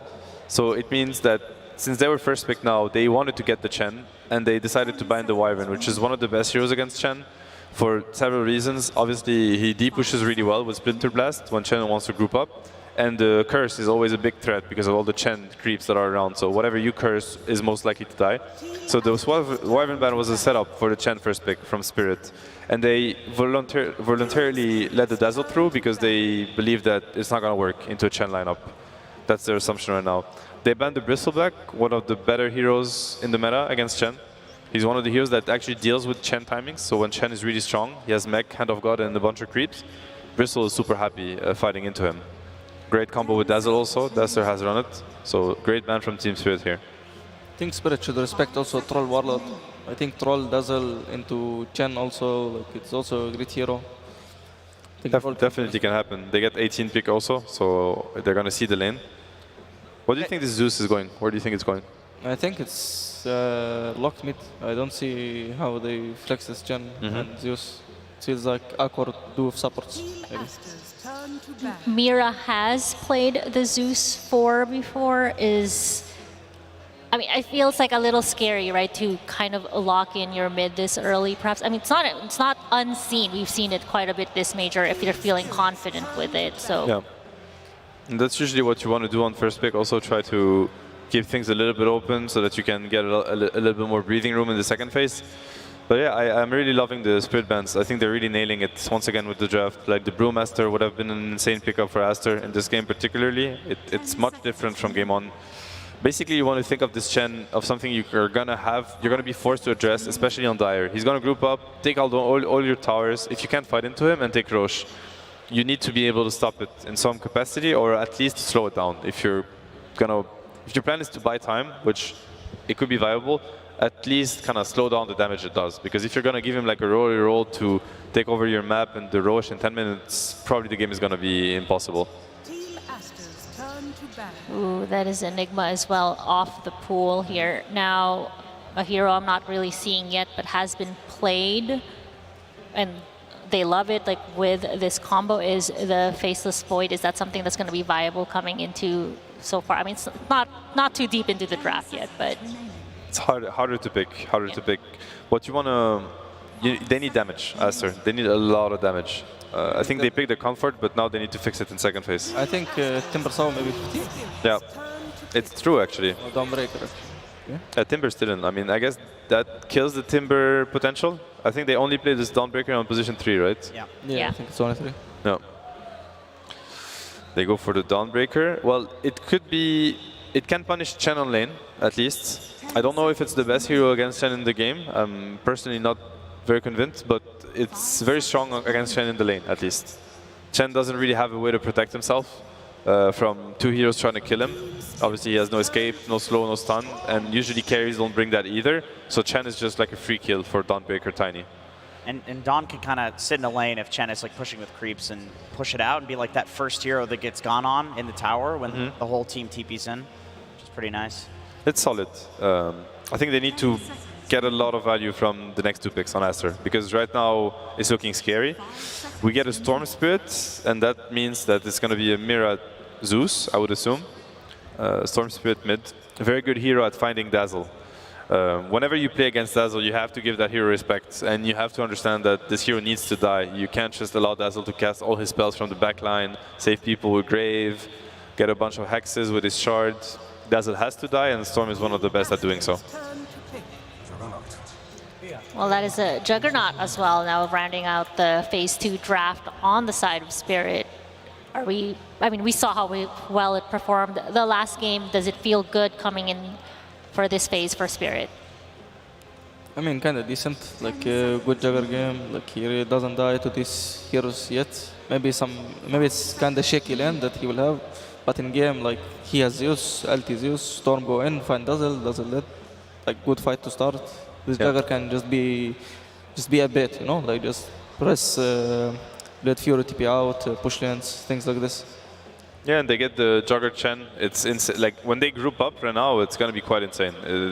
You have to think of the Chen, all the heals from Chen, the creeps, the healing ward. It's gonna be such a massive, grouping composition that Aster can't really deal with right now because these heroes don't counter push. They have nothing to clear waves and to kill the Chen creeps, taking down your towers. So they're gonna have to fight into this, meaning they're gonna have to fight into the Jugger through the Chen creeps to get to the healing ward. And honestly, I don't think any of their heroes does it whatsoever right now. So it can get really scary. Of course, there's the laning phase aspect, which probably favors Asters a little bit more now. So they could just snowball the game. But if the game is even, I'm worried about them.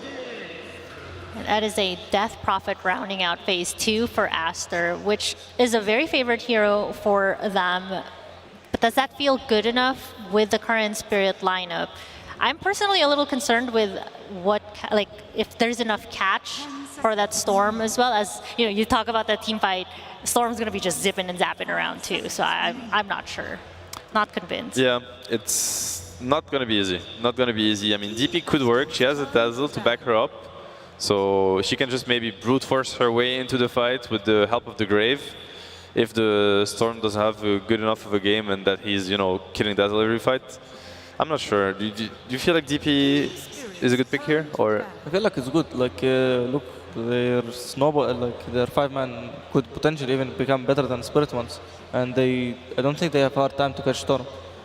Tiny, Silence, DP, Dazzle made 15, and I mean Downbreaker is maybe he could, but yeah, I think they have good ways to kill the Storm.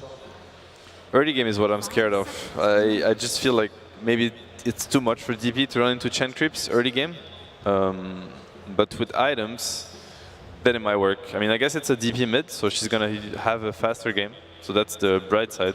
It should be DP mid, right? Or could it be Dawn? Could it be Tiny mid by any chance? They have done Tiny mid before. Ori does play him. I wonder if Boboka plays Dawnbreaker, and this could be like the Dawnbreaker DP lane. I'm not sure. I think they will rather go with their comfort. Boboka played all his games on Tiny, only one time on mid, so I think they will just go with comfort. And so DP mid? Yeah, probably DP mid. I mean, if they wanna, I don't know if they could Downbreaker mid and DP top, but probably he wants down into Chen anyway. Well, I mean, this is definitely Aster's comfort. These heroes, I think they're super happy with the heroes that they're getting. I'm just unsure if this kind of lineup can deal with a well-executed Chen lineup from Team Spirit, so we'll have to see. But I feel like both teams are getting something they're going to be very, very comfortable playing, at least. So Aster's looking for a carry now, most likely. Looking at the Monet Faceless Void against Storm Jug seems pretty good, but also doesn't really do much to the Chen army. Is the problem. I don't know if he has a hero that can help, though. I feel like it's maybe too much pressure put on the carry to address Chen. Yeah. And that they should have been addressing it by now, and probably they feel like they did. So obviously gonna give them the credit that, they have a good plan and they will execute it properly. Wonder what he's gonna be looking at. I think he could be looking at the Void then regardless. If they feel like, they don't have a Chen problem, then obviously it's a great Void game. They have one stun, literally, in the Storm. Yeah. And they have a save also for the Void. Like, you don't want to go on this Void if you pick Void. Like, there's no way you can kill him. And that is a Mars to round things out for the side of Spirit. Definitely a hero they favor and love to play. Are we feeling good about this one? I think it's great. It's great. You have to think of this Chen Jugger as a ball that, in my opinion, is going to be impossible to fight if the lanes go well. And then it's just about forcing them to fight into it. And what better spell than an arena to force you to turn and fight into the arena? I think it's an amazing pickup.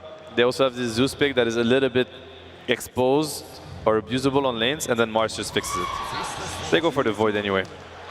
I mean, I love it. It's kind of two teams making statements. It's like, we believe we can make this work, No, for sure. And I mean, I suppose just looking at the draft and how they're going to be planning to lane this. I mean, I fully expect Aster to just start roaming their Tiny Dazzle as early as they can to perhaps try and make a miserable lane for Spirit. But we saw in the first game, it started out really well for them, just did not end that well for them. So looking at this draft for game number 2, is it very doable for Aster to tie things up, or is it going to be a Spirit draft once again? What do you think, Amar? What are you going for?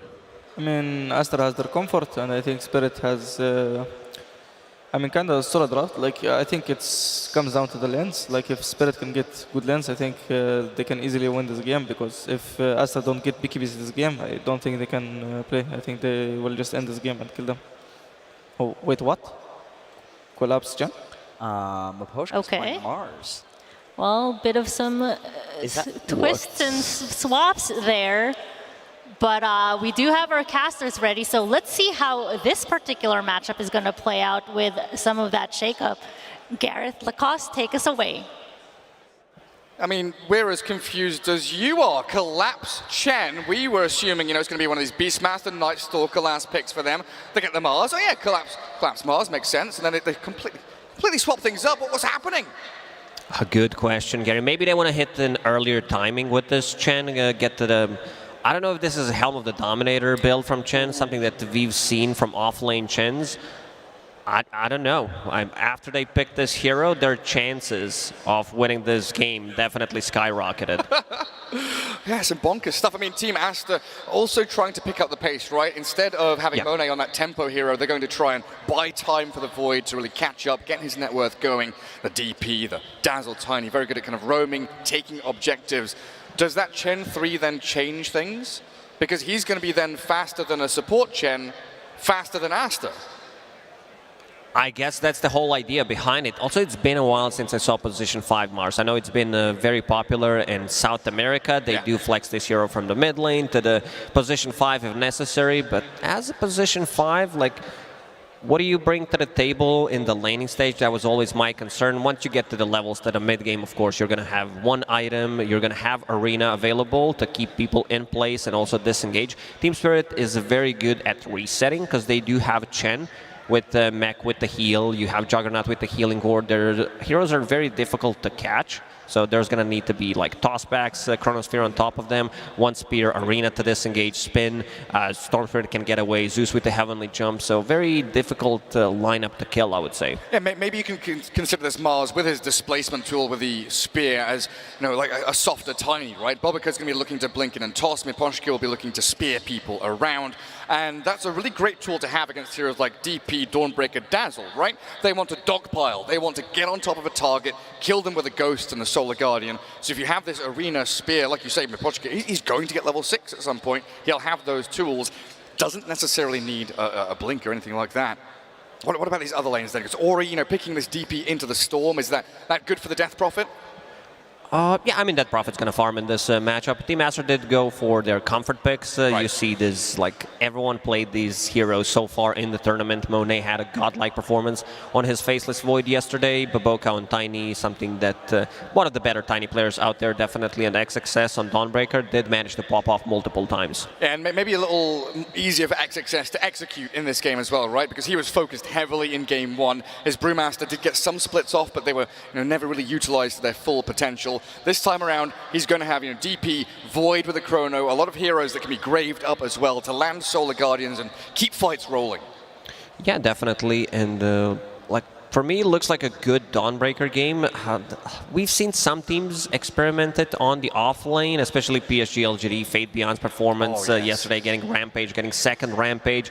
They do love to play this here on the off lane. It's a scaling Position 3. And yeah, there's going to be a lot of sustain as well from Aster. Dead Prophet with the Spirit Siphons, Ulti healing her, Dawnbreaker on top of that, Dazzle with the Grave, potential tossbacks. So two very difficult to kill lineups, I would say. For Dazzle, it's going to be a bit of a nightmare because Zeus does provide vision. You have Storm Spirit. That's going to be Toronto Tokyo's job. Find Dazzle in the back lines and straight up kill him. That's something I was going to ask you as well, because we used to see Storm Spirit as this hero that against Deathball suffers a lot. He wants to find individual targets, across the map several years ago. Now a lot of players have become much better with vision, with the ability to understand which target to go on, to actually find that assassination to kill a key hero, right?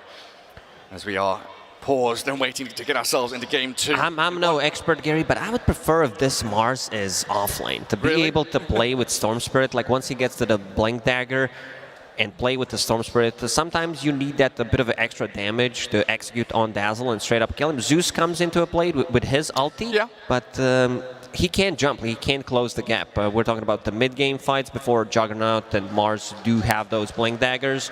And yeah, we have a bit of a pause here. Yeah, we do. I mean, Aster 1 game away from elimination. Team Spirit 1 game away from recreating several grand finals in a row up against LGD. I mean, everyone in the crowd, who you for? Team Aster fans out there? Who have we got? No, nobody. I saw a couple of them, you know, rooting for Team Aster, and also Team Aster, they're Caster's favorite because you can't spell Caster without Aster, right? And yeah, look at the crowd right now. There we found them. They're on a different side. And what about Team Spirit? Any noisemakers for Spirit? Okay.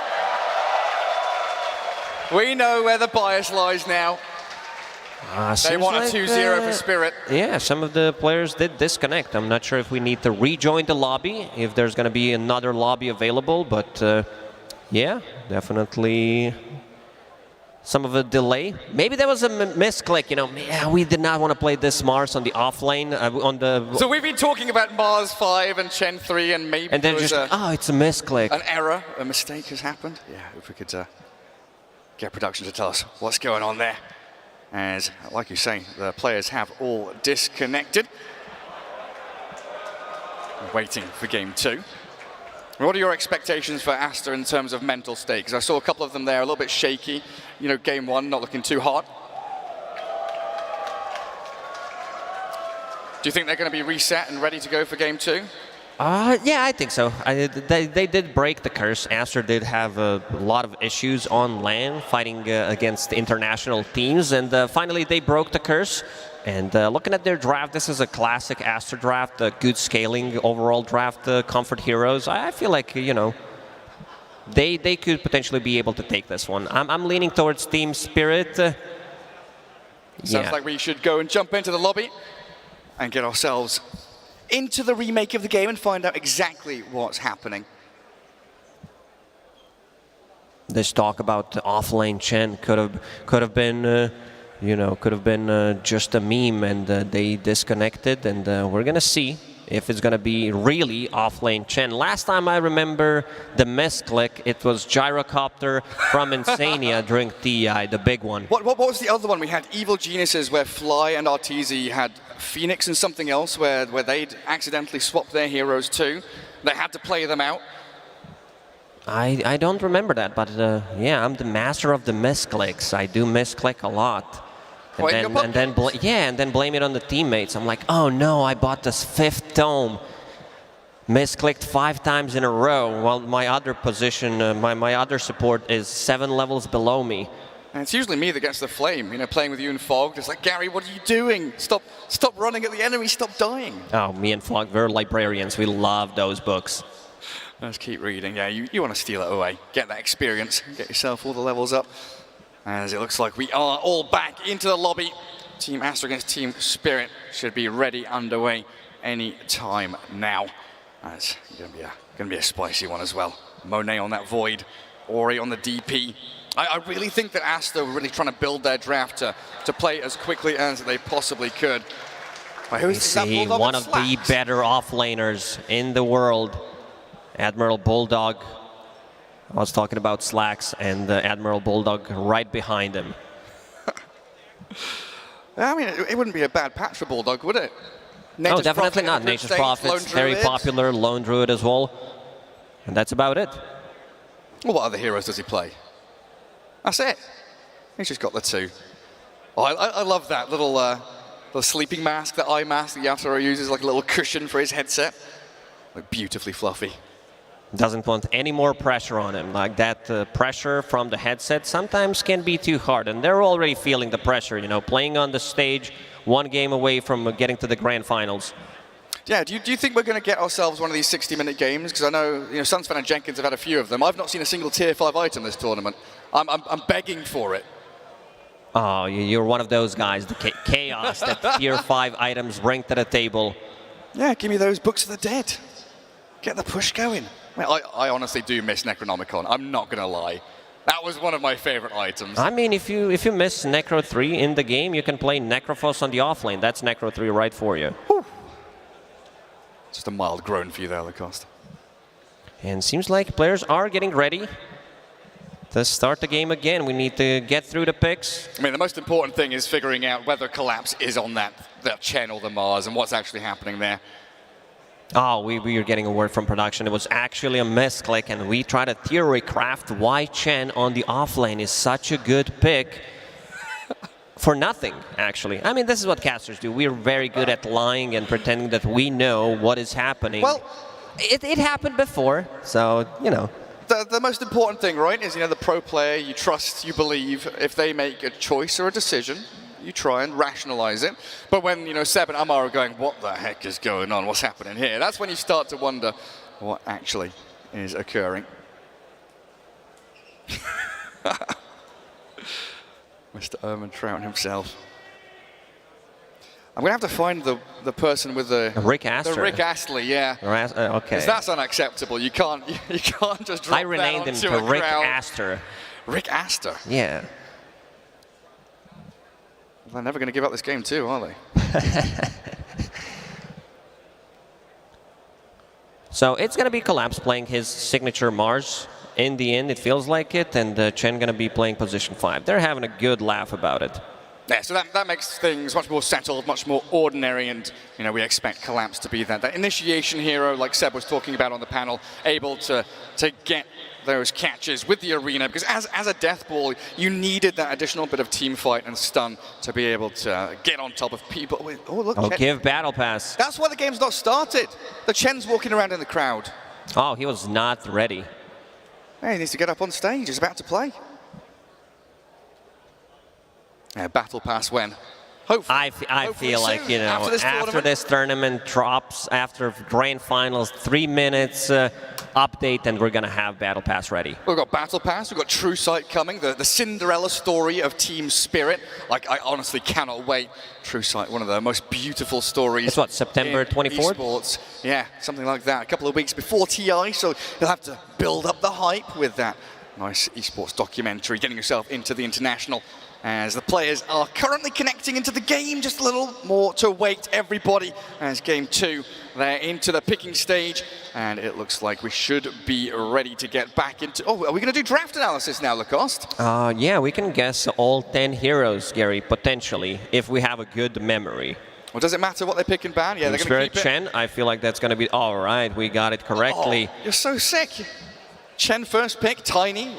What's next, though, Lacoste? Dawnbreaker, no, Dazzle, never Dazzle. mind. Doesn't matter the order, but yeah. Well, it does. You've got to keep it the same order for all the stats sites, make sure that the data and information is all correct for this series if you've had a remake. So you do want that pick order to be correct. But yeah, we'll have the same draft coming out, and then we'll get into the actual hero picking stage, which hopefully won't have any misclicks this time. Imagine if they misclick again, or if they pick a different hero. It's like, well, now you got to play this hero. Yeah, got no choice. That's what you got to do. But yeah, just a refresher. Chen, Zeus, Storm, Jug, and Mars, the Team Spirit 5 of their draft, while Aster, Faceless Void, Death Prophet, Dawnbreaker, Dazzle, and Tiny, as Collapse has picked Mars.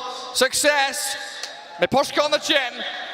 This is the roles these are the roles that they wanted, and finally we're going to be able to jump into the game and see what's going to happen. Yeah, Team Spirit. This can potentially kill momentum for some of the teams, the longer pauses, some of the disconnects and everything, but yeah, seems like players are fully focused and ready to go. Yeah, just got to take a deep breath, relax, get rid of that anxiety. Oh, we want Lacoste puns. I dropped a couple, thanks, I appreciate that. He's going to write a book next year. The coffee table book of Lacoste puns and dad jokes. About coffee tables. Oh yeah, very important game here. Team Aster, 1 game away from elimination, and Team Spirit closing in on that grand final. And if game one was anything to go by, Team Spirit seemed to have Aster's number. I'll tell one of the old puns that I said, please. you know, during last TI, every single time Team Spirit, when they play Mars, they're called Team Spirit. Oh! There you go. And we can get finally into the game. Away we go! Team Spirit up against Aster. And are you ready, everybody in Arlington, for game two? As we get things underway.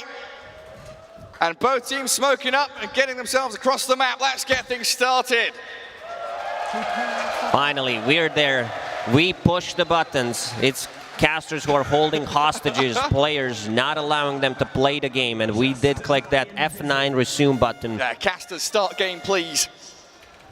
Baboka charging. He wants to get into the action as quickly as possible. Ori already with an early ward.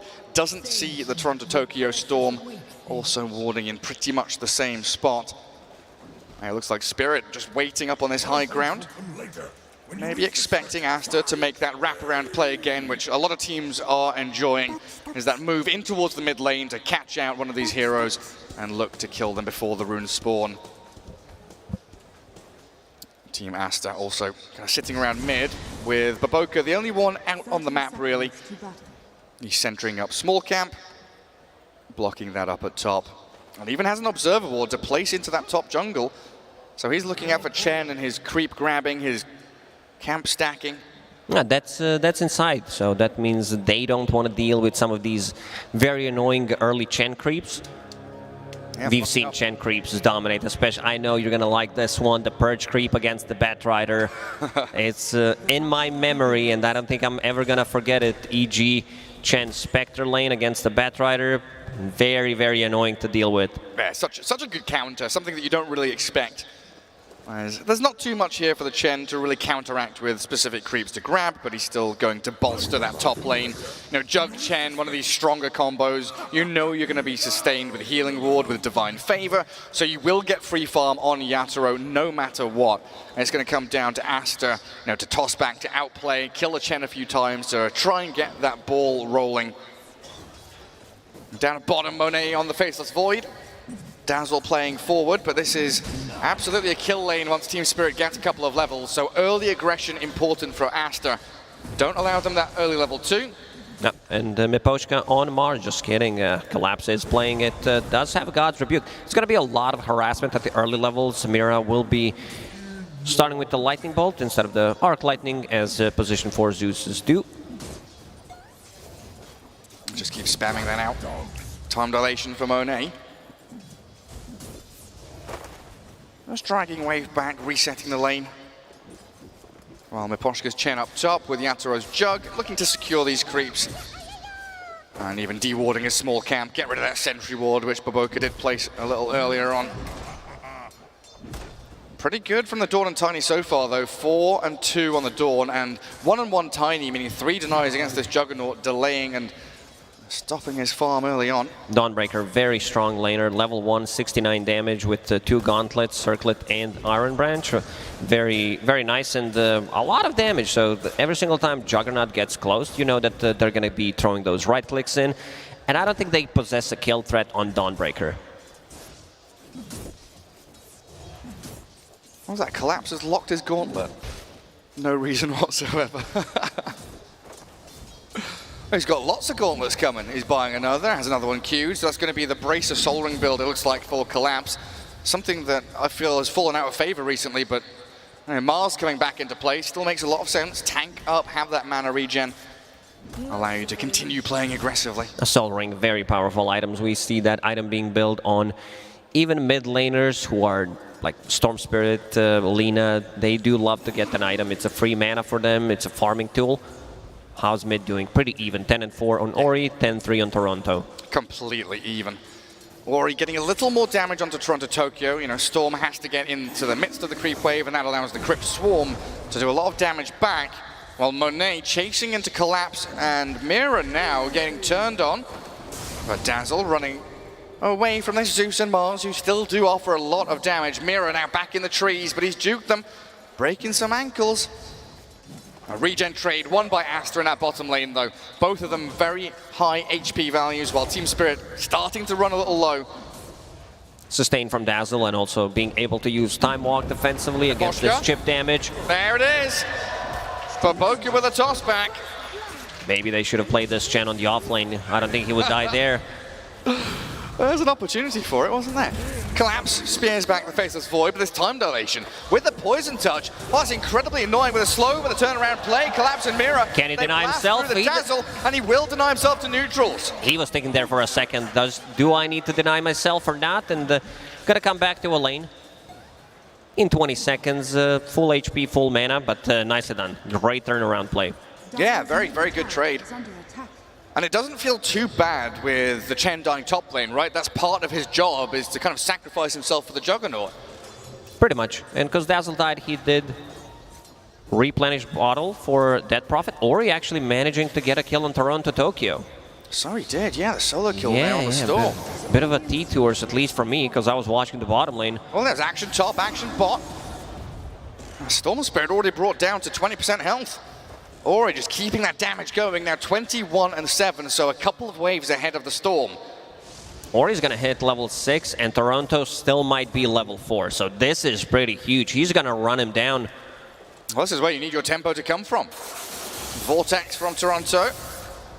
Getting a bit of chip damage onto Ori, but look at Baboka roaming in towards mid. I don't know if this is something he knows. He definitely knows. He senses it. But this is going to be a lot of damage to the tower. Popped the glyph already. Team Spirit, they need to have someone rotate to the mid lane. No. He tried to jump up Mount Olympus, but he's landed down in Hades now, it looks like. Bit of a bonk there. Back by the Dazzle. Poison touch still going. Good TP though, knowing there are no stuns. Will allow him some safety, but yeah, look at this, level 4 Storm. Underneath the tower. Baboka finds him, drags him into the ghost of Ori. Beautifully done. I mean, that's not going to be too much damage on the tower, because Catapult did die, but still half HP, still Storm Spirit, level 4. That's a rough one for him. Oh, never mind, Catapult is still there. It's gonna die because the creeps were actually following Zeus, that's why. Does get taken out in the end. Team Spirit looking to bring a couple of heroes in that mid lane. Storm now farming top jungle because he desperately needs level 6. 32-11 on the Death Prophet. You can't skip levels. First he needs level 5 because he's still level 4. Yeah, one step at a time, you're right. But he's got some stacks for himself, so that will get him to that first step, level 5. Down at the bottom of the cores in terms of CS. Yeah, but if we show network, can we please show network? Oh, big difference. 3,000 on Dead Prophet, 1.8 on Storm Spirit. Yeah, 1,200 gap, and he's being ganked as well. Storm denies himself to a neutral creep. How has he done that? Collapse, getting run out by this Dazzle, but Miposhka, he's got a couple of creeps here to maybe get in on top of this Dazzle. Collapse has a spear and a God's Rebuke, and that should be enough to burst him down. If someone knows how to play Mars, that's definitely Collapse. Level 5.5. They're trying to go on Juggernaut. Oh, it looks like they've got him. Didn't even get a chance to use his magic stick. This is the aggression we needed from Aster. And Ori chasing back Mira, dragging the creep waves around. Again, another situation where Team Spirit, it feels like they've got to extend this laning stage, try and drag things out for a few more minutes. Collapse is having a very good game though. Aster's getting way too much from the laning stage. Look at the XXS item build. Double Bracer, Branch, and the Soul Ring. Like, this guy's not gonna die. And also putting some pressure on the top tower, already down to 900 HP. Yeah, still has the catapult here as well. And with Baboka arriving, they know the spin's down. Healing ward comes from Jug, but Yatoro, he'll be found by Baboka. Avalanche, the toss. Another Exo. Damage, but Exo here with a Crypt Swarm from Ori. Clears through the Jug and will take the tier 1 tower. This is big, because I don't think Team Spirit will be able to match this aggression. Next Exorcism, even grouping around with a couple of heroes. Dawnbreaker does have ulti, so if they find an opening on a mid lane with Solar Guardian, they can just take tower by force without even using the next Exo. Yeah, I mean, they're just so far ahead in net worth and levels now. This DP Dawnbreaker doing exceptionally well. The Faceless Void being bullied, though. Collapse is keeping Monet away from these creep waves. Bottom of the net worth of the cause. And Juggernaut, Storm, and Mars leapfrogging over him on that board. And look who's here. Going for the mom. I'm not talking about Chen. Vul Assassin reducing the regeneration by 75. One of the most annoying heroes to play against any healer. I mean, it's a 1 point in Shadow Wave, so it's not that much, but ugly looking fella does a ton of work. He definitely does. Very irritating to deal with. And another neutral creep with an underbite. They've all got these big old teeth and fangs. Tumbler's toy for Team Spirit. We'll see if Aster are able to get one for their Tiny. They're bringing a few heroes down here. Aster want to force something. Baboka so far has had an exceptional time catching heroes, and Collapse is going to be no different on the Mars. Time dilated, and the Solar Guardian landing. Good body blocks from Baboka. Gets XXS a kill. Mira and Miposhka now kind of relegated just to holding back any push that Aster would want to make. You asked and it gets delivered. Tiny does have a Tumbler's Toy, so might be able to close the gap. It's definitely the best tier 1 item in the game. Fairy's Trinket is up there, but I prefer Tumbler's Toy. Well, Mira goes a step too far into that bottom jungle. 3 Aster heroes meet him. And now the aggressive wards start to come out. The sentry there looking to de-ward. Aster would love to go and take this tier 1 middle lane though. As Team Spirit ready for themselves for a move down bot. They've got Arena. Storm seems like he's ready to get into the thick of things. Toronto Tokyo there off in the side in the trees, going for that Tread Soul Ring build we've seen a little more of this tournament. They want to get something done. Put some pressure on the tower. Catapult Wave is spawning in 10 seconds, and also knowing that there is no Solar Guardian. But Ori does have Exorcism, so this seems like it's going to be a free tower on the mid lane. Yeah, and I believe they've seen Yataro's joke. They know he's alone up in that top jungle. As soon as the 4 heroes from Spirit show themselves on the bottom tower, I mean, Ori doesn't even need to use Exo here. It's just going to be a complete free one. No one showed up, which means that he can hold on to Exorcism and also this valuable point in Silence, because that Prophet is very high level, did manage to get those early kills, sitting at 3-0. Could surprise Storm Spirit, Mars, like even Juggernaut.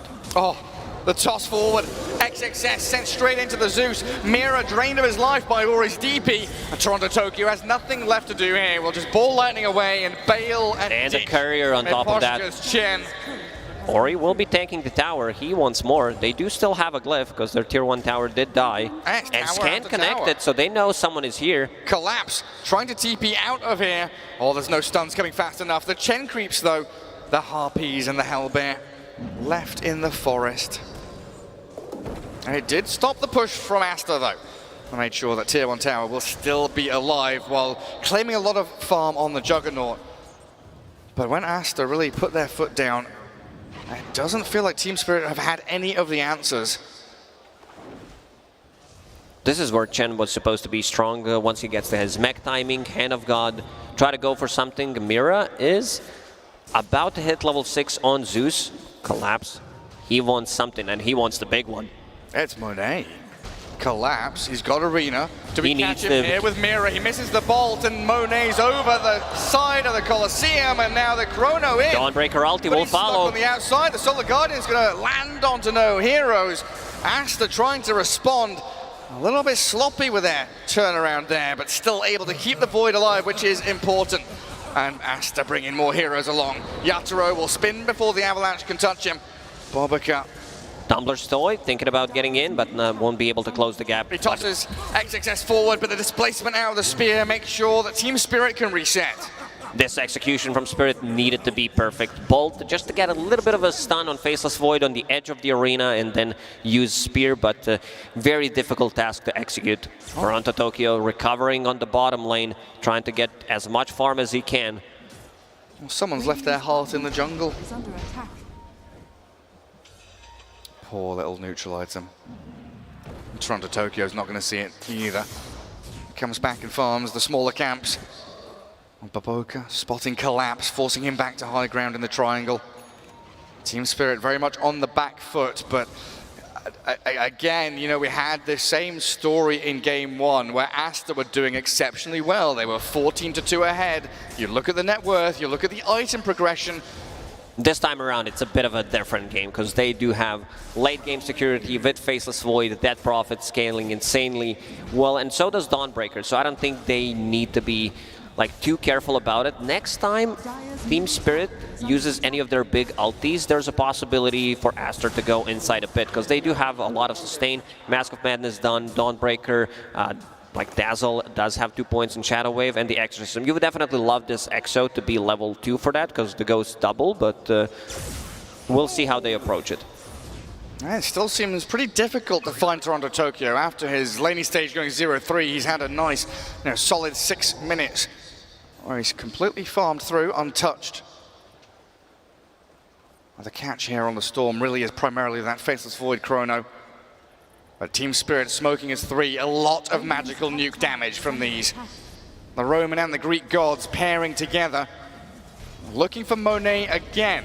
Still no Blink Dagger on Mars, so they need to do it one more time. But this time around, the Storm Spirit can jump in and set things up with the Vortex. Oh, he feels it coming, doesn't he, Monet? Oh, he's stepping forward. Stepping forward. He wants that creep wave. Team Spirit are going to give up on it, though. They don't want to commit. And it looks like the Ocean Heart was finally reclaimed by the rightful owner. Dazzle will take it up as XXS found it in the forest. And now it's go time again, raiding the scan. They don't have vision here, and Team Spirit with 3 wards around this top jungle and Roche area. If they're able to break this smoke, they could get out with just minor casualties. Radiant scan connected, he's holding the entrance. Dire scan as well, so they know that this angle of attack is likely to come from the western side. Bobica, Tumbler's Toy, onto the Storm, the spear back across, tosses but the him into silence is there. Ori with a beautiful timing. Launches the silence projectile as Meposhka, Dawnbreaker, hits him with a big old mace, and the Chen will fall. Oh, it does have mech though, a bit of time bought, but delaying the inevitable. That was nicely done from Baboka. The combination this time around, toss into silence and also tossing him away from mech, which could potentially make a difference there. Collapse, still wanting to use this arena. Doesn't have any backup, and another freebie for Aster. Really picking up the pace now. These towers, money in the pockets of every hero. Outpost unlocked with a tier 2 taken. Bit of a difficult task here for Team Spirit. Their position 1 and 2 not involved in any of the kills. Combined score of 0-5 and 0. They will need to recover. Now Yatoro with this Maelstrom, he's climbing. 7,100 net worth, but you talked about the answer, right? This Faceless Void, he was bottom of the cores, now he's building up, he's had a bit of freedom to get his farm going. And Aster have managed to get themselves out of this lane stage and into a great spot against Spirit. Monet, Chrono straight up on the Storm, and they've got enough damage to bring him down. Oh, the ball lightning left and right. Where are we off to? Back to the Chen with a mech. That was so close. Did Void get any time locks in there? I think he did, but needed one extra hit and not enough. Dawnbreaker ulti not available. The Chrono into Solar Guardian is a really good setup for them. XXS having a time of his life on Dawnbreaker. 5-0 and 4, does have Deso finished, so that's going to be some extra pressure on towers from Spirit. Next Roche definitely on menu once that Prophet has Exorcism, and that's 40 seconds. Also a really nice item against the Juggernaut. When he spins, one of the ways to deal with him is just to click the Jug. Hit him down, do that physical damage. Big synergy with that Prophet ulti as well. Oh yeah, amp up the physical damage of the Ghosts, you're right. Back into the Ancients, Monet has a stack here for himself. Mask of Madness Maelstrom done, 17 minutes in. He's going to offer a lot of damage in these Chronos. A little bit of backup here as Ori will guard the staircases, making sure there's no advance from Spirit. And even smoking to play aggressively again. Even though Death Prophet is 600 gold away from BKB, they're going to smoke in and look for something. Storm Spirit, how's he doing? Kaya done. Looking towards that BKB, definitely needs it. Collapse does have that Mars Blink Dagger, so that's gonna be a good way to initiate and follow up on Storm Spirit. Well, the vision top spots nothing, so it looks like Aster going a little deeper.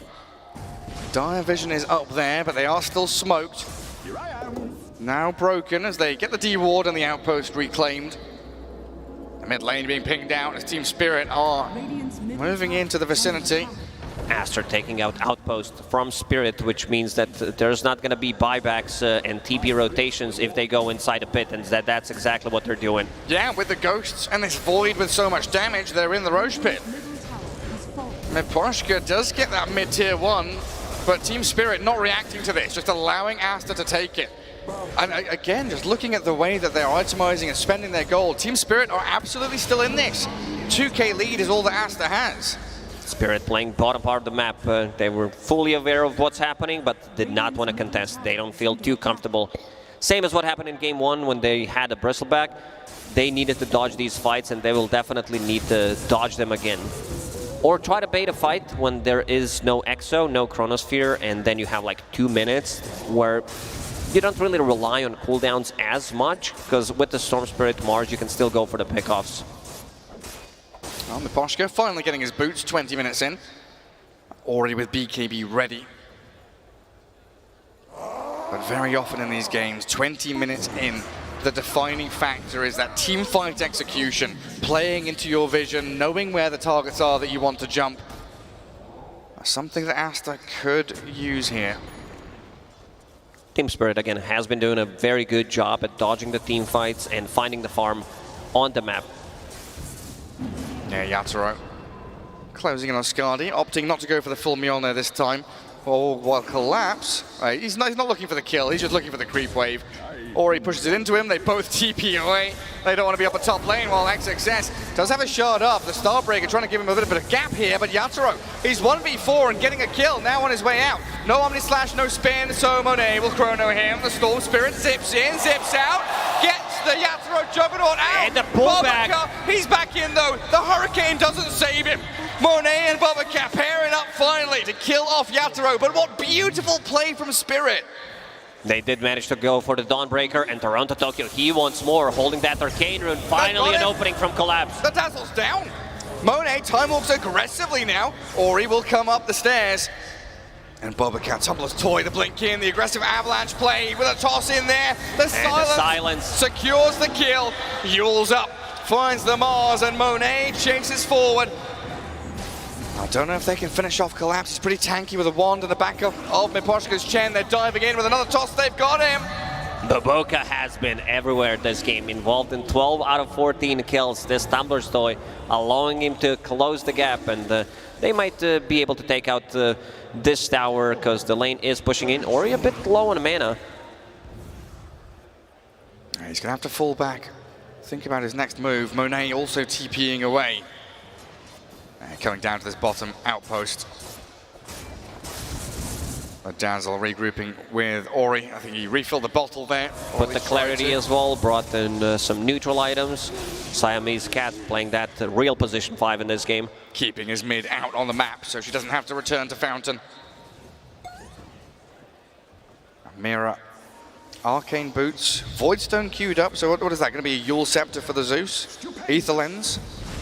Most likely Ether Lens to keep the distance, because if he gets closer to a fight, he's just straight up dead. Did manage to pick up the shard, so that's going to be a ton of damage. And he also did put more points in Arc Lightning. He wants to be able to farm, push out the waves as position for Zeus. That's been the name of the game for Team Spirit. Delay, delay, delay, but Bobaka straight in onto the Chen. Miposhka. He will fall. Trying to keep his army alive, though. One of your favorites there, the Ogre Vampire Mage, you call it? Yeah, that one is really nice. Remember when it was 8 armor? Yeah, I do. Well, then they nerfed it to 7, then they realized that's still too strong, so put it down to 5. But very good against these heroes like Dawnbreaker and Void, who are reliant on their right-click attacks. Inside the Chrono, if you get that Frost Shield onto Yatoro or someone, it might be enough to keep them alive. Aster with another minute left on this Aegis, but Team Spirit, they're rallying around Toronto Tokyo. smoking up with the entire Chen army. And Collapse going to lead the charge out here. He also did pick up the shard on Mars. Be able to push out the waves and potentially get another connection inside the arena. Up. Toronto Tokyo hunting the backlines. He wants the dazzle. Still DD running for a couple of seconds. Ori half HP. The Chrono's in with the Solar Guardian, but the Arena Spear catching Monet. Yatoro getting low, but the Omni Slash comes out. And the Zeus ult. Thunder God's Wrath rains damage from the heavens. Tiny forced to buy back, but Monet, he's looking for the Juggernaut. Spin, and the Hurricane gets him away from danger, and the blink out, jump away with the ball lightning. Bobica wants it, desperate for Yatoro. Mighty Airlines. With the time dilation, slows him down and gets the kill. And they're gonna run him down. He does have a Soul Ring, but this long duration silence, another toss. A bash maybe with the Avalanche, the kill on to Toronto Tokyo as Aster bringing it back here in game 2. Collapse with a spear will catch a couple against the barracks, but Aster have cleared through Team buyback. Spirit. He wants one and he gets it. Extra 500 gold for him. Toronto Tokyo wants to get any kind of gold that he can from these fights. Oh, a big problem there. Outpost is still being controlled by Aster, which does allow Bobica to buy back and TP back into the fight, allowing him to use multiple combos, getting 2 additional kills. Yeah, it looked decent, you know, Team Spirit having this backstab ability with the Storm, aiming for the Dazzle. Big moves from Dazzle, juking Storm Spirit and allowing himself to cast a good Grave off in that fight. And the Grave and the Yules overlapping a little bit, but Ori kept the Ghosts going. And the ability here, you said it right, Bobica buying back, TPing to Outpost and able to blink, Tumbler's Toy, find that Juggernaut with a nice toss forward of the Void. And then finds another combo on the Storm Spirit, who is really low on mana. And something that Storm struggles against is this Dead Prophet Silence. Like a spell we never talk too much about, but it's a huge AoE and it's a long duration silence. Yeah, 6 seconds. Storm really desperate for this BKB now. And we see the final move, of course, of that Storm Spirit buying back and killing XXS. As BKB is delivered on Toronto Tokyo. Team Spirit want to make some moves of their own. Immediate BKB from Ori. So quick on the fingers and the silent stun. Chain Disable on the Storm. His BKB's up. He's so low. Away, but he turns to fight. Bottles up. He just brought back, so he's got to be so careful with his life now. That's having that Tumbler's Toy. Toronto Tokyo managing to get out of the trouble. But the next time he's dead, it's gonna be this is gonna be like 70 seconds dead for Toronto. He'll be gone for a long time. 58 seconds for the next Roche to potentially respawn. So Aster, oh my God, that was close! Toronto Tokyo. Oh my God. If my toes are curling and butt's clenching, I wonder how he's feeling. Ah, Tiny nearly had him. Gotta be really careful. Next Chronosphere, you know that they're gonna be aiming for them. And so far, Aster did manage to shut down Chen's aggression. Dire Chen, very high win rate so far in this tournament and not allowing him to hit his timings. Yeah, they've not been able to push top tier 1. They got the bottom and the mid towers, sure, but it's also meant to be securing you areas on the map, and they haven't really been able to cross the river and do anything meaningful until now. Team Spirit gets some vision down, but Ori and Bobica, they want to stomp this out. They don't want the pests to be in their forest, so the Dawnbreaker onto the collapsed Mars, take him down with Ori's Spirit Siphon, dead for 45. But Roshan is a long one. Oh, Chrono, he's thinking about it, faking it. Because he knows Dawnbreaker, if she comes and lands a stun after the Chrono ends, there is more than enough to kill this Storm Spirit. He's still not tanky. Yeah, Tiny TP'd as well, didn't he? Up to that outpost, still belonging to Aster. But along Roshan, does that favor Team Spirit because they want the game to go longer, or is this still, like you say, the ability for the Void to scale? Dawnbreaker, yeah, they want to have another set of items. Juggernaut did finish Scotty, a bit of an earlier Scotty timing to reduce the healing from Dead Prophet, Dazzle, Dawnbreaker. Very good pickup here, and now going into Basher. He feels like he needs more control.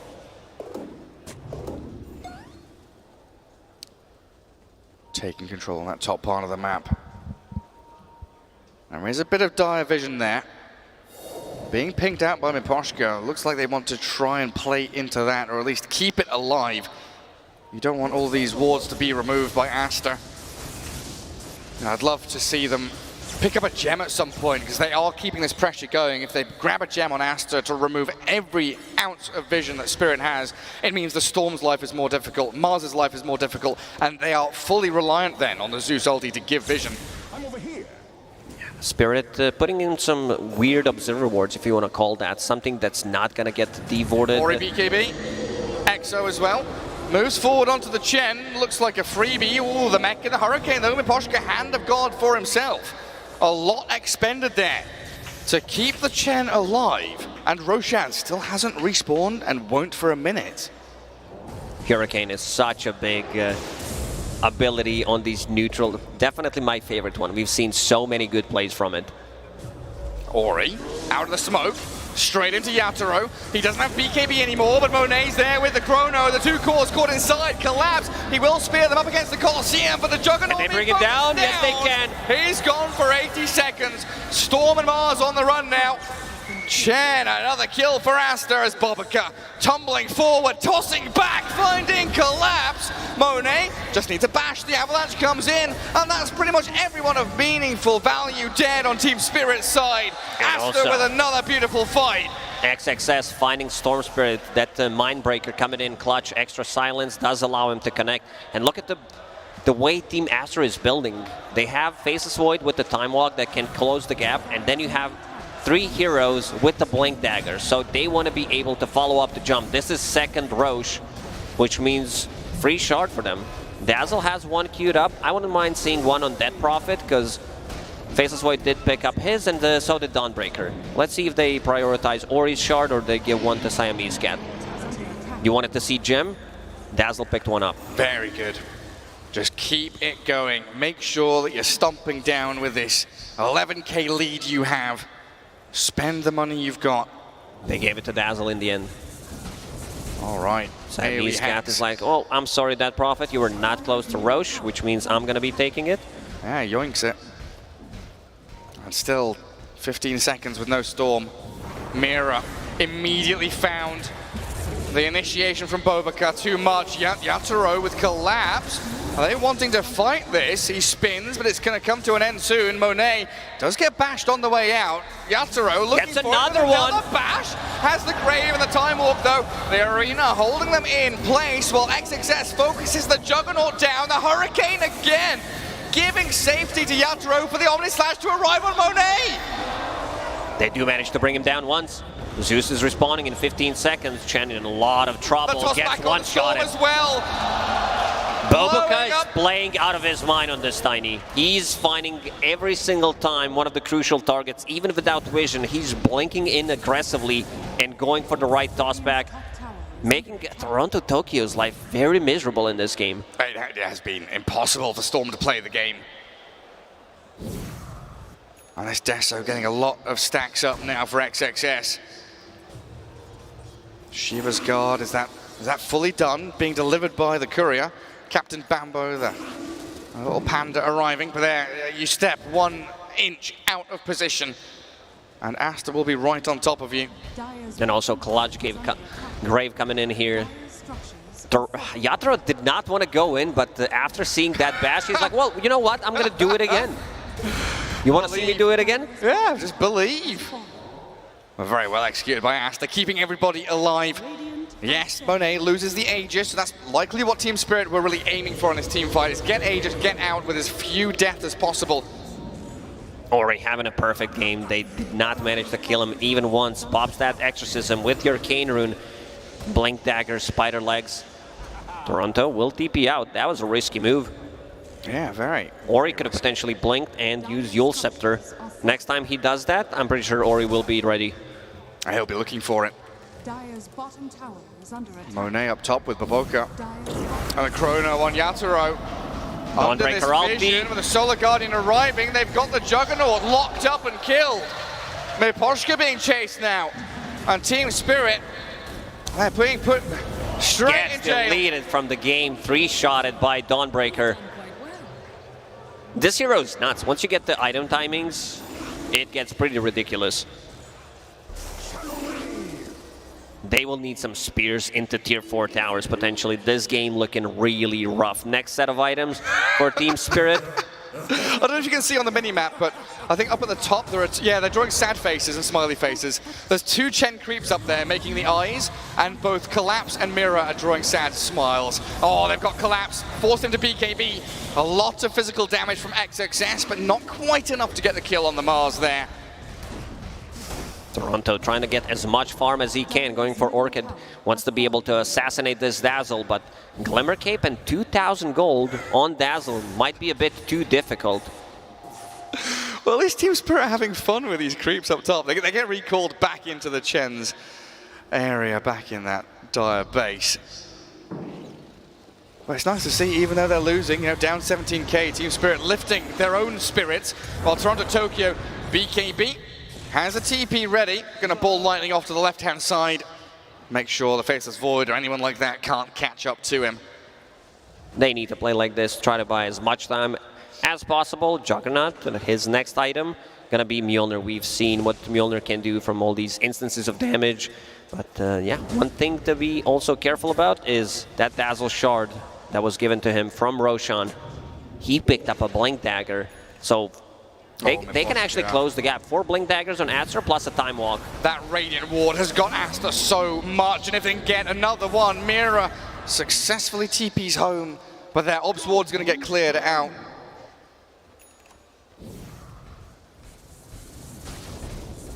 That one bit of vision for Aster has given them so many kills, so much information. And they're pinging the Dire Ward as well, they'll know to remove it. How long have we waited for that Storm to get Orchid? He finally 34 minutes. Delivered. How much of an impact is that going to have for him? And Toronto already knows. Pay attention. Dust of Appearance on a core, something that we don't see in the pub games, but he bought it. He knows that he needs to assassinate this Dazzle. That is his primary objective. Find and kill the Dazzle. Blink and Glimmer Cape on Siamese Cat, though. It's like an Oracle build. Keep distance, jump in when you are needed at the last second. Try and hide from the Storm, who yet again is just balling into creep waves to keep this push away from the Dire base. They do find Collapse, though.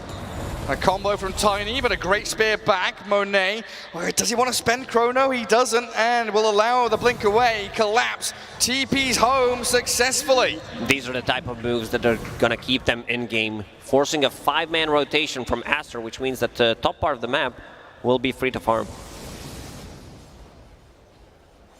Biding their time. Yatoro about to finish off Mjolnir. We've already seen the work he can do with that Basher. Adding more damage. And more layers to their team fight. A very patient one from Team Spirit.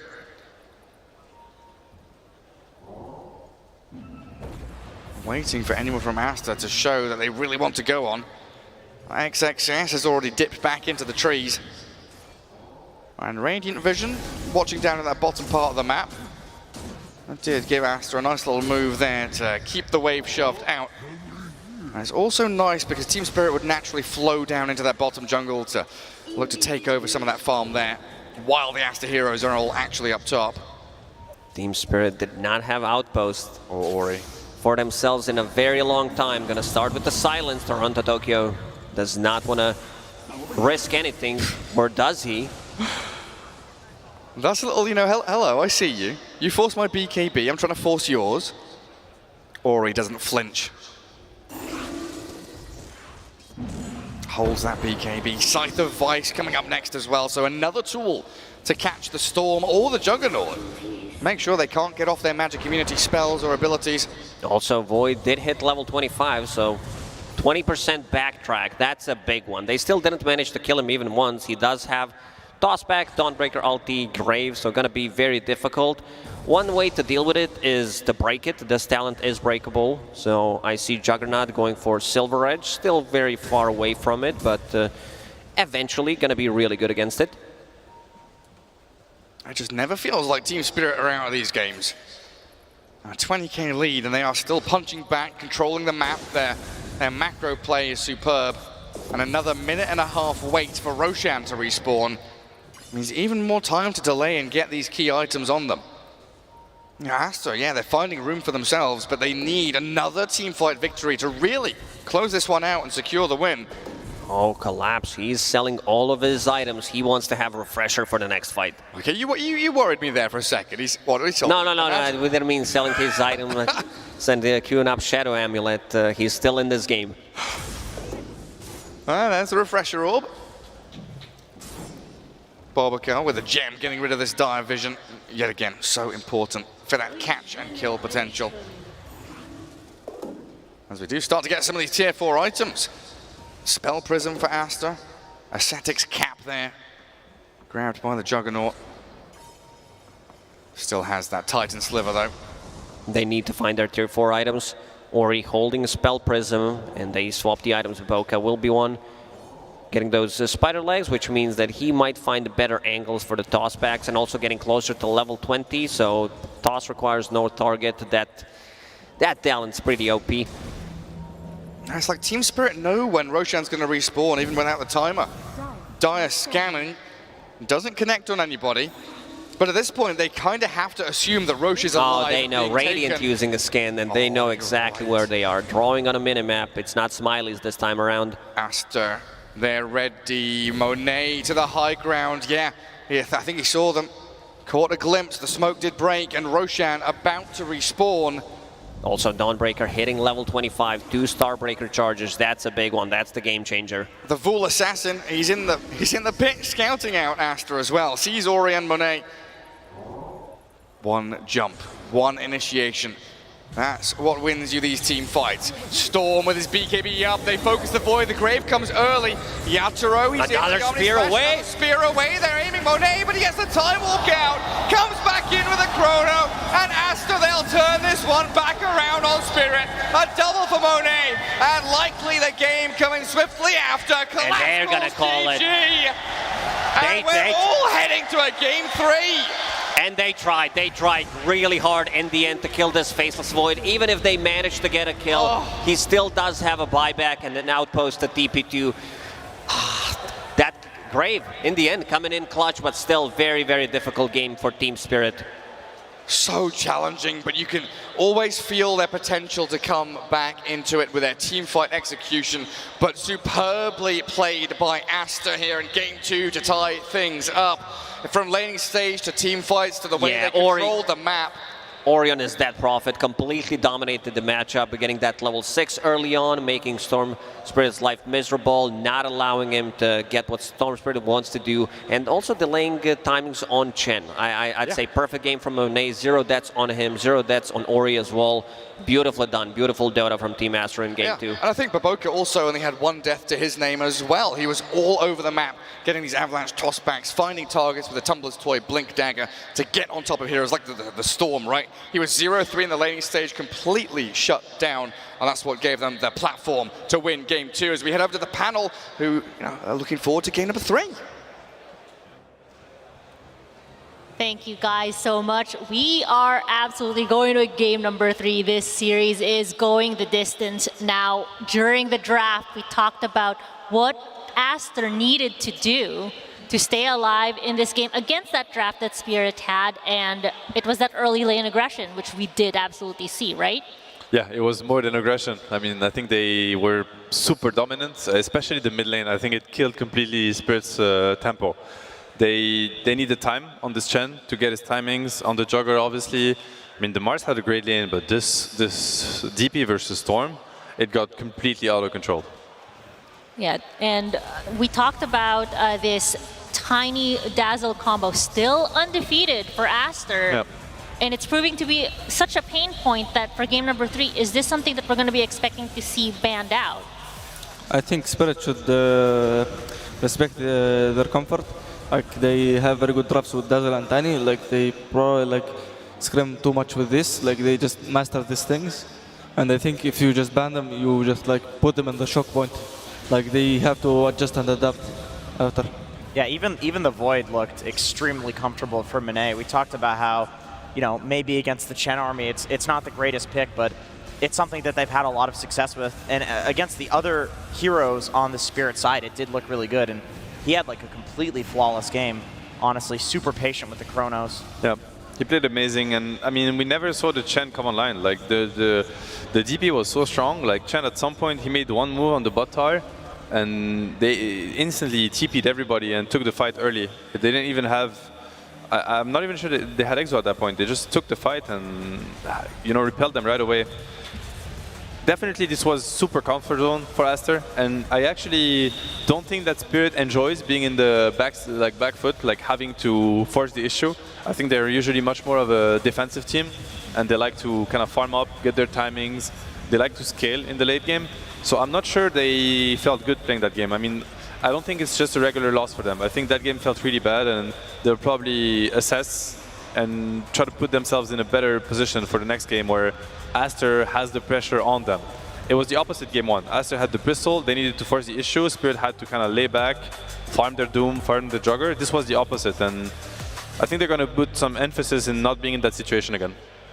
Yeah, I mean, we're looking at such a perfect game. It's even hard to pick an MVP for this match just because everybody was just playing their part here. 0 deaths on that Death Prophet and on that Void, but I almost feel like this tiny Dazzle still is such a nuisance here. So perhaps for the side of Spirit, if they want to take this into game number 3, like you said, if they want to try and meet that aggression with aggression of their own, would they want to start with Chen this time still, or do they actually leave it in the pool? It's a good question. I think that's what they must be discussing, because of course Chen is one of the best heroes in the tournament, and they recognize that, and they beat Aster twice with it.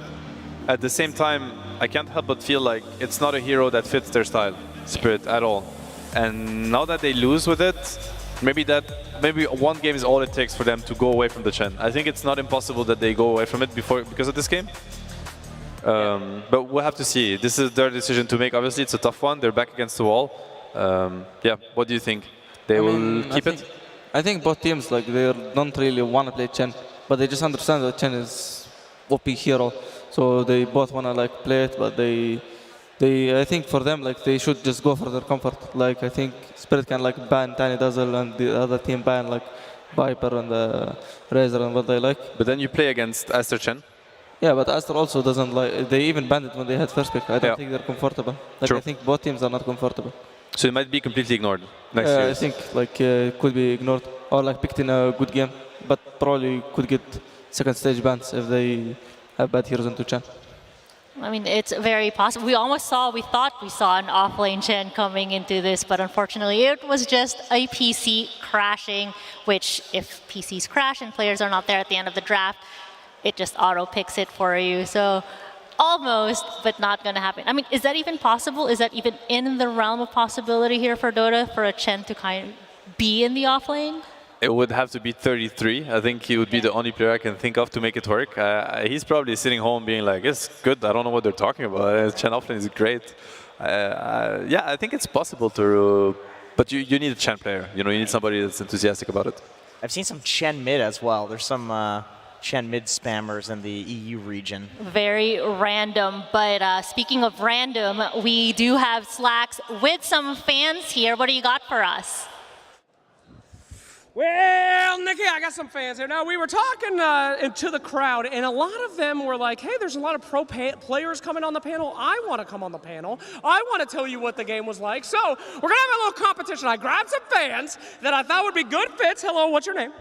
Isaac. Isaac. Now, I'm going to ask you a question like Nikki would on the panel. I want you to answer. And crowd, I need you to give a round of applause for who you think our best panelist is that we can sneak on to do Game 5 of the Grand Finals. Everyone's going to love it. Don't worry. Don't panic. All right. Now, can you please tell me about that game? You know, why do you think that Team Secret was such a great game? What made the difference between that one? Well, at the end of the day, you have to do more damage to them than they do to you. And I don't think the other team really understood that. So, you know, I would say next game, just try to play a little bit better, and then you'll win. Very smart, very smart. Very good. However, I said Team Secret, not Team Spirit. So you didn't call me out on it, and that's how you get hired. So I am sorry, sir, but that was good. The crowd did like it. All right, next panelist here. How do we have it next time? Hello, hello. I'm Frenchie. Okay, Frenchie, thank you. Are you ready for your question here? Now, why did Aster look so good that game? Well, I think it all came down to the Tiny. He just played so phenomenally. The Monet never died on the Faceless Void either, and the big thing is just the space creation, and just everything that happened that game was just fantastic on their play.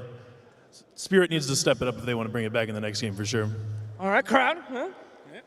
All right, fantastic. I like it. You broke, though. You laughed at my dumb face, so that... You're something special, Slacks. That's all I got to say on the subject. That's a very kind thing to say. All right, that was a good comment. And our last contestant, we actually don't have a lot of time, so if you can make this one quick. Is Aster just impossible to beat? I mean, Aster's pretty good for sure. I think they went through a long period to get here. That was very important. Boboka's rotations were really powerful. Like, he was like level 3, just crossing the map with... We don't have a lot of time. And then also, he's just doing such good rotations. He ganked mid at the perfect time. Thank you. All right, crowd, yeah, what do you think? Last contestant? Thank you. But I have a couple more things. All right, thank you so much, guys. All right, back to you guys. We're good. Thank you so much, Slacks, and I guess our budget purge in the audience. That guy's really good, actually. Right? Like, so good. He should make a YouTube channel, I feel like. Yeah, and a Twitch.tv channel as well. I'd watch that on the daily. Why not? Now, okay, as we're trying to wrap up this series and trying to figure out to going into game number 3 here. So, Spirit, what do they need to do to secure themselves this final slot? I mean, they had a bit of, some of those issues, had to remake the lobby even. Brain freeze-wise, how do you come back from this? I think they need to come into game 3 with a fresh mindset, make a decision on whether or not they will go for the Chen again or leave it out, which probably the best decision would be to leave it out as far as we're concerned. Coin toss is going to have big impact also. I think second pick is really important for both teams. It won both games very convincingly, both drafts also very convincingly, and I think it's going to be the same for game 3. So that's probably as good as the person in the crowd saying they need to play better, they need to win the coin toss. Obviously that's all I can come up with, but they definitely do. All right, well, let's see if that is going to be the case for Spirit or if it's going to be Aster claiming the final spot. We'll find out after the break.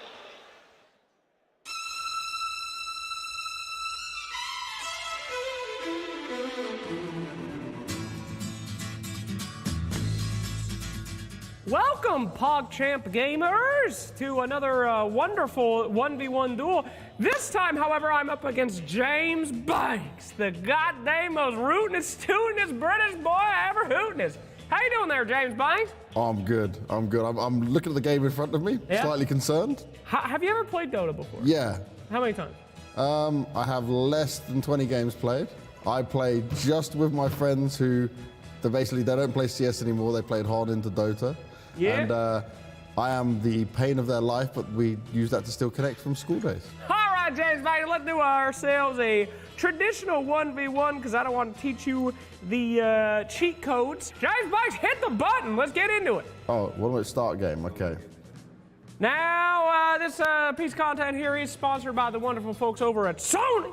Thanks for the wireless soundproof headphones there, Sony, and the monitor. Winner of this game gets the headphones and the monitor. I have not checked if that's okay, but I will be taking them. Well, this is really okay. Let's play Counter-Strike then. How does this work? No Counter-Strike. What? All right. Pick Snapfire. We're I Snapfire 1v1 mid, okay? Don't cheat. I can't hear Slacks very well, which is perfect. This is heaven. That is Dragon Knight. That is not Snapfire.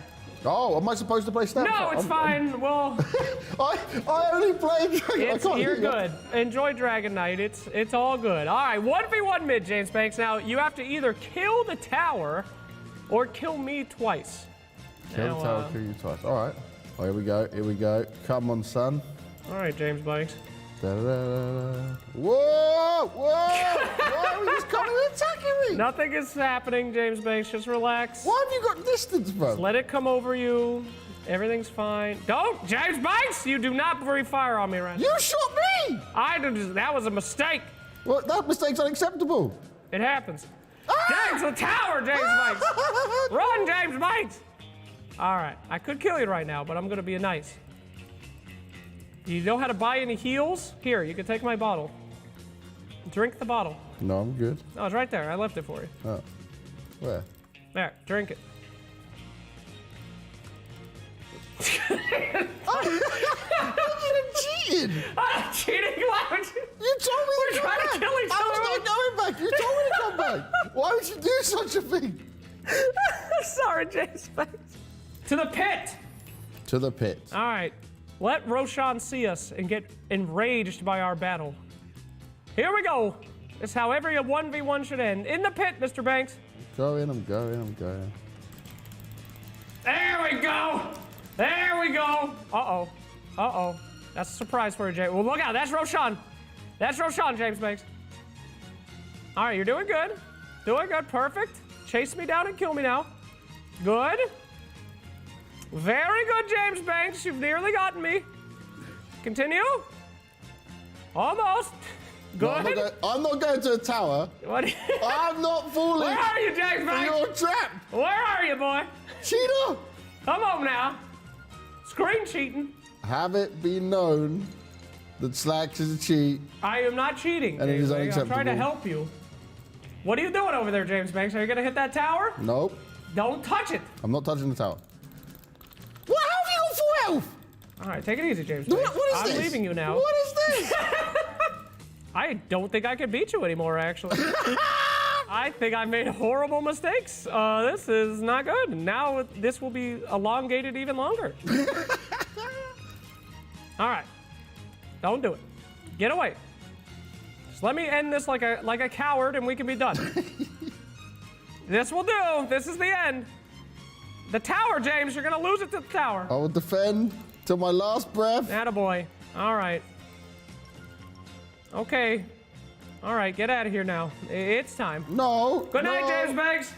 You lived a good life, one of joy and friendship. I can't. I'm sorry. Thank you, James. What an incredible game. I'm sorry. Sorry, I should have just stopped it fast. I felt like you really failed the mission there.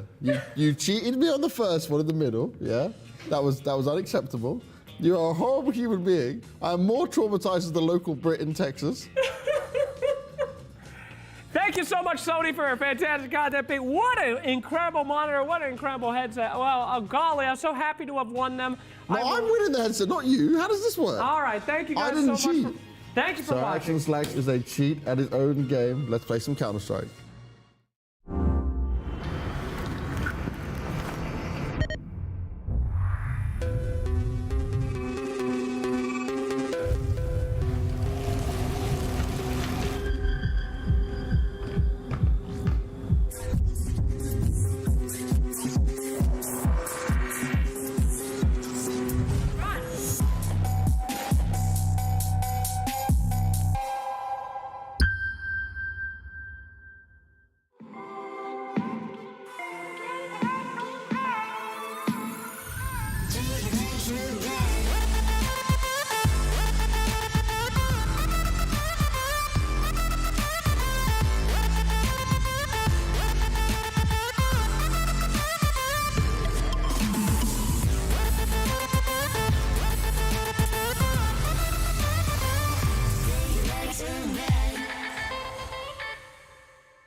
Power can be found in any number of places.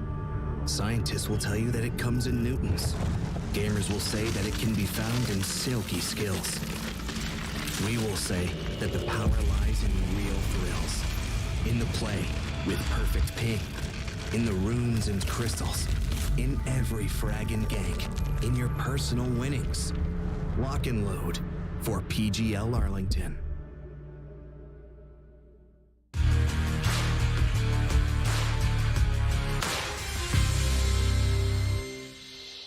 Welcome back, everyone. It is the lower bracket finals here at the Arlington Major. Series is tied 1-1.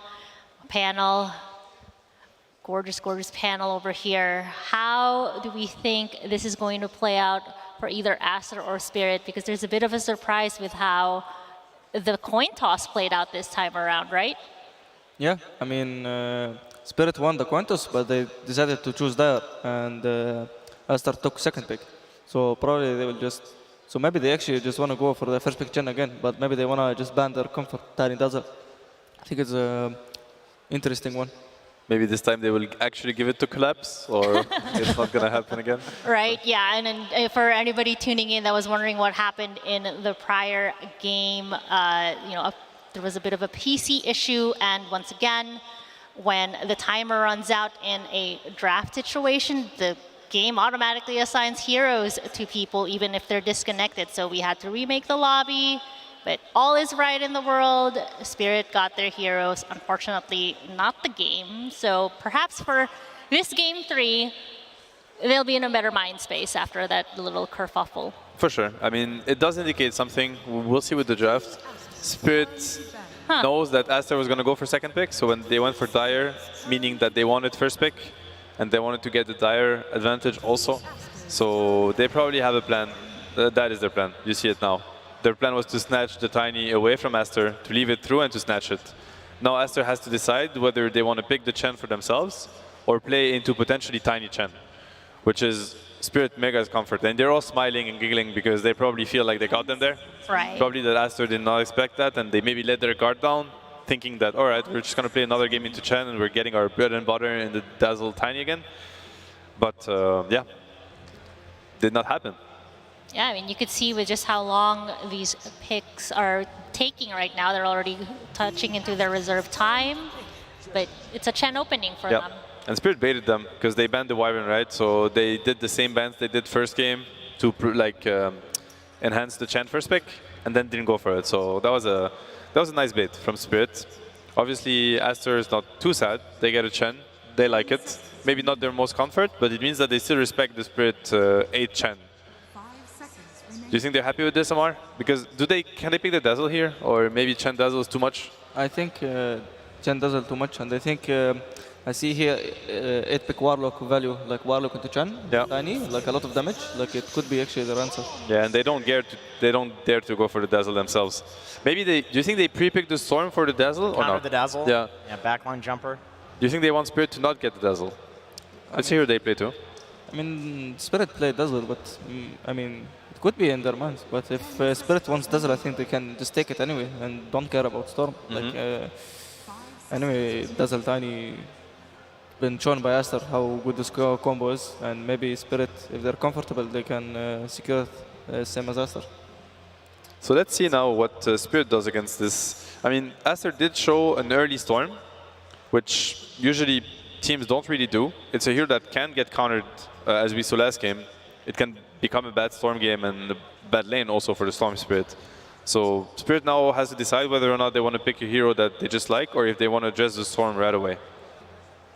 Obviously, if they don't, Aster will protect the Storm by banning heroes that are going to be good against them in the second phase. And they decide not to. Yeah, it's a Phoenix. How do we feel about that combo with a Tiny, perhaps, as far as the roaming situation? I mean, it's amazing. The Tiny with Phoenix. Tiny, one of the best heroes in the game at protecting the egg. Obviously, Avalanche, huge AoE, great stun. It's impossible to... Yeah, one of the best, most reliable stuns in the game, which also why it makes Tiny such a high priority hero. It's what LGD beat Spirit's Chen with yesterday. They had a Phoenix lineup, and they executed it really well, and it turned out to be great. Obviously, Phoenix not good at all into Storm. It's whatever. Storm can jump Phoenix, can disengage from the egg. But this is just, it shows how much emphasis and how much respect Spirit put to the Chen. They're addressing it with their lineup, and they want to make sure that they have a way to fight into Chen. I mean, now, like, even with all of this, like, it's all comes down to 16, 17, and 23, because now Aster have second pick, and if Spirit managed to 16, 17 punish these two supports, and maybe some mid laner to punish the Storm, or maybe they want a Tiny into Storm, which also is good. What you mean by 16-17 is the pick numbers, which is going to be the next 2 picks for Team Spirit. Yeah. Spirit. So if we're looking at perhaps a way to touch the egg for the side of Aster, what sort of options are we looking at on their side? The Juggernaut can definitely be an option. It's very good with Chen. I don't know if Aster plays it. I assume that they do. One of the best egg hitters in the game, obviously.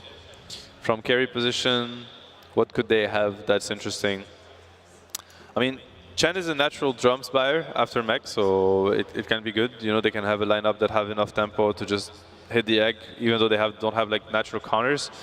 You think of the magic immune heroes, Juggernaut, Lifestealer. The mid options are out of the equation, as Storm has been picked already. There's the Snapfire, but it's been instantly banned by Team Spirit, one of the best egg hitters from support position. So that's a really clutch ban from Team Spirit here. I guess he will have to come from the carry. Yeah, looking at Monet's picks, he actually hasn't played a lot in this tournament that counters the egg. Yeah. He's not played a Jug. PL, I guess, is the best thing, but usually people are kind of like last picking a PL to try to get like a perfect game for it, and the other Phoenix spells do very well against a PL in the game. Yeah, they do.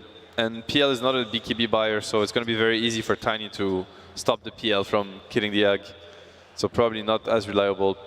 Maybe Spirit identified that. That's also something you can do, is like identify a team's hero pool and understand that, well, they have very few heroes to counter that, and if they do, they're going to kick themselves out of their comfort zone on their own.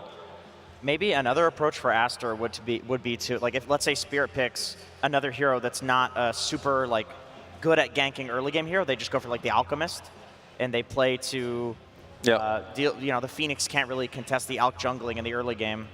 It is a vessel buyer, but just not a good hero at contesting jungle. A lot of teams don't like to go for Alchemist on Radiant just because of the jungle and the camps, There's actually a huge difference between Alch Dire and Alch Radiant in the jungle. For any person that played Alch would understand, and if you haven't, then one game is going to be enough. You can always be farming 2 camps at the same time, and having both of them under the effect of Acid Spray on the Dire jungle, which makes you farm insanely fast. And on the Radiant, there's not a single situation where that is possible. So it slows your farm by at least 100%, maybe even more than that. I mean, for Aster, I think for 15 on them, they can maybe go for Marcy, who can hit the egg. Like, oh, true. Yeah. Marcy's an egg hitter, yeah. I don't know if they play Marcy, though. Boboka does. Yeah, but Boboka is going to be the Chen, most likely. That's why. That's the one thing about Aster that's very unconventional, is that their 5 player actually does not play Chen, and it's going to be the position 4 that turns into a 5. So for them particularly, now they go for the Shaker. That's the position 5 player. I don't know what to call him anymore. Siamese Cat, I guess? Siamese Cat, Picho, okay. Rubber Ball. Rubber Ball. Rubber Ball. All okay. of them, correct. I'll just pick one. I'll just go with Siamese Cat, and he's going to most likely be the Shaker player here. Once again, that's something LGD has been running a lot, Chen plus Shaker combo. And Aster taking another page out of LG's book. Or your book. You've been running a lot of Earthshaker as well. True. I didn't want to bring it up, but since you do, I'll do it. I'll do it. Yeah, of course. And I'm sure you know the strengths and weaknesses against the IO, though, on the side of Spirit. How are we feeling about that? Oh, IO. We haven't seen IO much, I think, on Spirit this tournament. I can't recall them playing IO even once. Yeah. So that is new. I think this is the first time. It's the first time they play IO. It is. In this tournament, it's the first time. So maybe they have like an IO combo that they like against Chen, because I don't see IO being particularly good here. Okay, IO Mars. Obviously, Mars, one of the best heroes in the game at protecting the egg. And they did ban the Juggernaut, which is the best answer against both these heroes. I think only Nax is a hero that doesn't mind fighting into this early. I just don't know if Team Spirit have enough damage to fight into Aster's lineup right now. Oh, this is that's bad. 4 strength heroes. Yeah. This is bad for Spirit. They definitely forgot about the Timbersaw. How is it even in? I mean, I don't see this as such a good Timbersaw game. Really? Like, he doesn't really, like, he's not really good into, like, there's the strength heroes, but how do he even fights into them? Like it feels like he's stunned all the time. IO heals, Phoenix heals, Egg comes in. Okay. What about, okay, don't you, but you need at least to fix him on the lane, right? Because right now he has perfect lane against all these heroes. I mean, if they put IO plus... Ursa? Yeah, IO plus carry like Ursa, Leshrac, any type of Timbersaw counters, I think it's good. So I don't really think this Timbersaw pick has such a value. Maybe like if he gets out of the lane, like destroys tower and things like this, I think he will win the game easily with Chen Timber just run every tower. Insta Ursa ban. And the Monkey King too, which would probably be the second best one. Yeah, what would your Toro play here? A lot of carries are banned. A lot of carries are banned. Jogger's out, Void is out, Ursa's out, TV's out, Monkey's out. There's very little options left for these carry players. I think most of their pool is already out of the equation. Maybe a TA? Is TA banned now? I think Blue Seeker for them looks good. Yeah, TA is good, yeah. Yeah, TA. TA is actually quite decent against Timber on lane, right? Wouldn't you say? I mean, I guess he just doesn't die until level 6. Yeah. Like, he's not really the best, like, the meld, like, on side lane, like, he doesn't really do much to Timbersaw. Yeah. He just wants to flash farm, kinda. Like, he just knows that Timbersaw probably not gonna lose the lane, so he just picks a flash farmer. Yeah, at least he's not gonna get kicked out of the lane too early here. And it's gonna buy time for these greedy supports. I mean, especially the Phoenix, because Phoenix is kind of stuck laning into the Timber right now.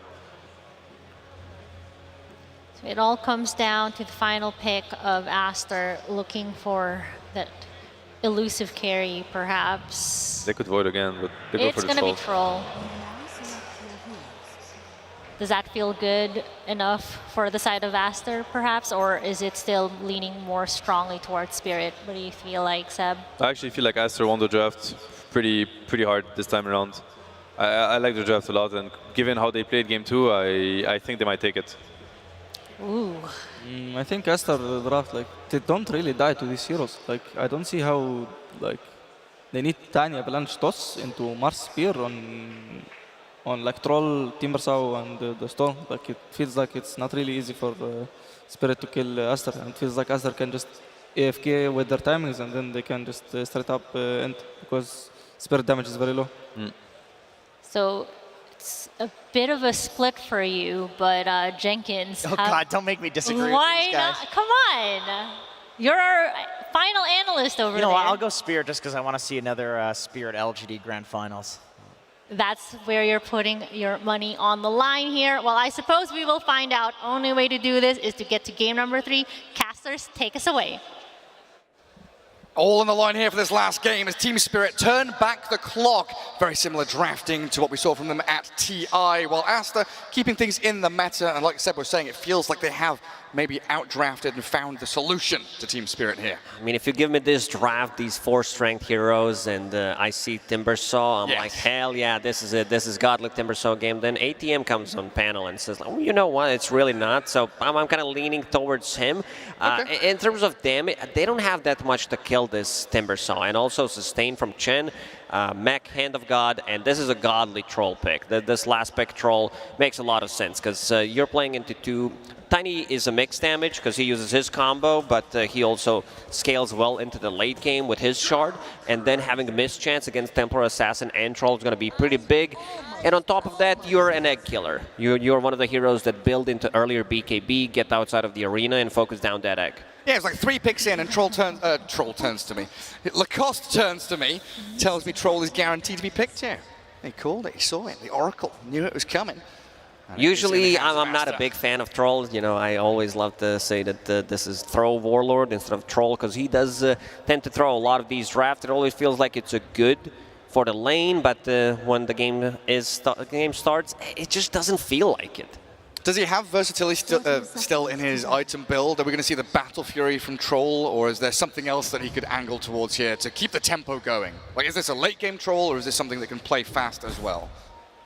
That's something that I usually don't have that good of a read on, because only thing undo is I flame Troll. I've seen Manta style from Troll, from OG. I've seen Battle Fury Troll from K1. There were also a couple of Maelstrom pickups as well. Exactly. So for this one, if he wants to hit a bit of earlier timing, I wouldn't mind seeing Maelstrom, because you're playing into Templar Assassin, extra hit against a Refraction, and then into Tiny you do have like a ton of armor, so maybe mix things up with a bit of a physical and magical damage.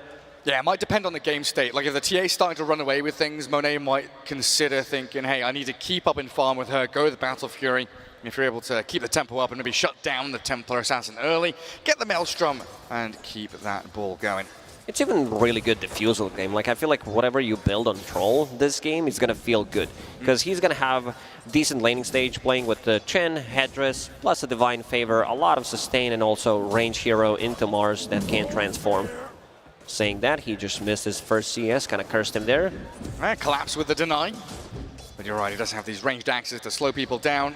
And Mira's IO going to try and manipulate these creeps. 2 sentries there. One from either team trying to block up and de-ward that camp. And Mira taking a lot of damage doing this. Bobaka keeps tracking back on the IO. Where's he heading? Is Mira going to go between towers? Yeah, looks like it. Yeah. This is what you usually do, but there's going to be a lot of harassment from Bobaka. Yeah, it's not an easy one for Mira whatsoever, but Collapse will come back here, collect up and gather all of the XP and gold that's been left for him by this Wisp. And Bobaka, he's got to go and find somewhere else to go sit. Nice little drag there by Miposhka, make sure that Siamese Cat didn't get the full free pull, but the range creep will still stick there by the Warpine Raider. And XXS already getting a courier snipe.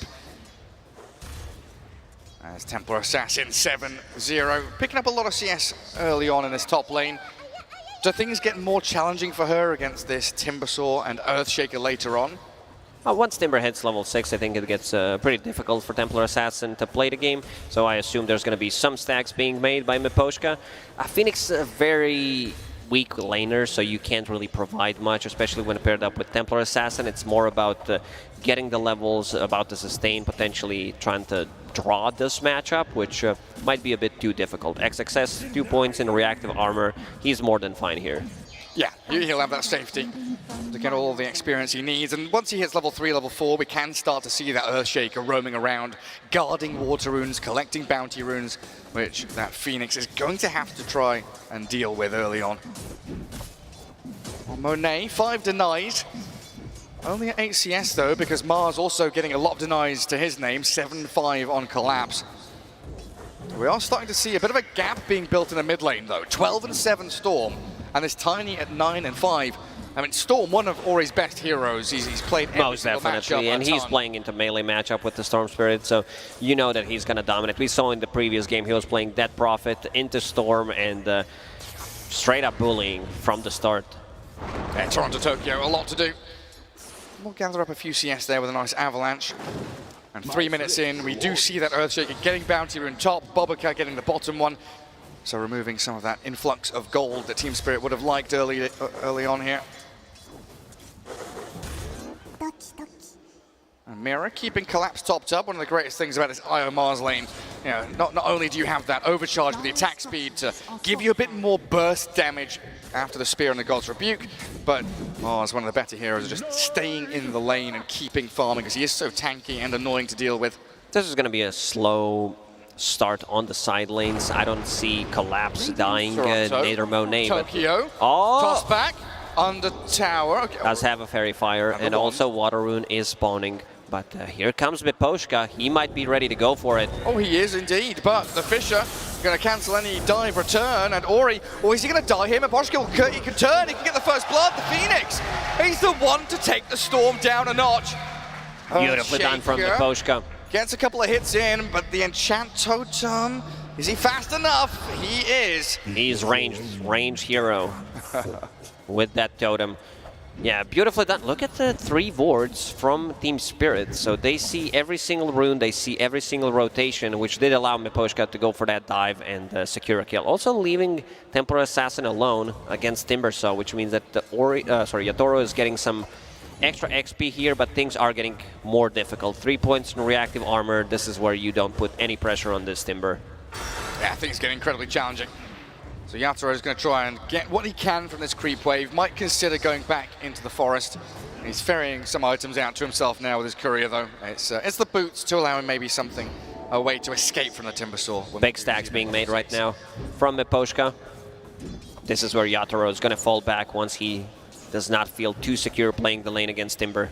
It's going to be scouted by the Earthshaker, though. They'll see what's going on up there. As XXS just sits in his lane, 33-5, nothing to stop him.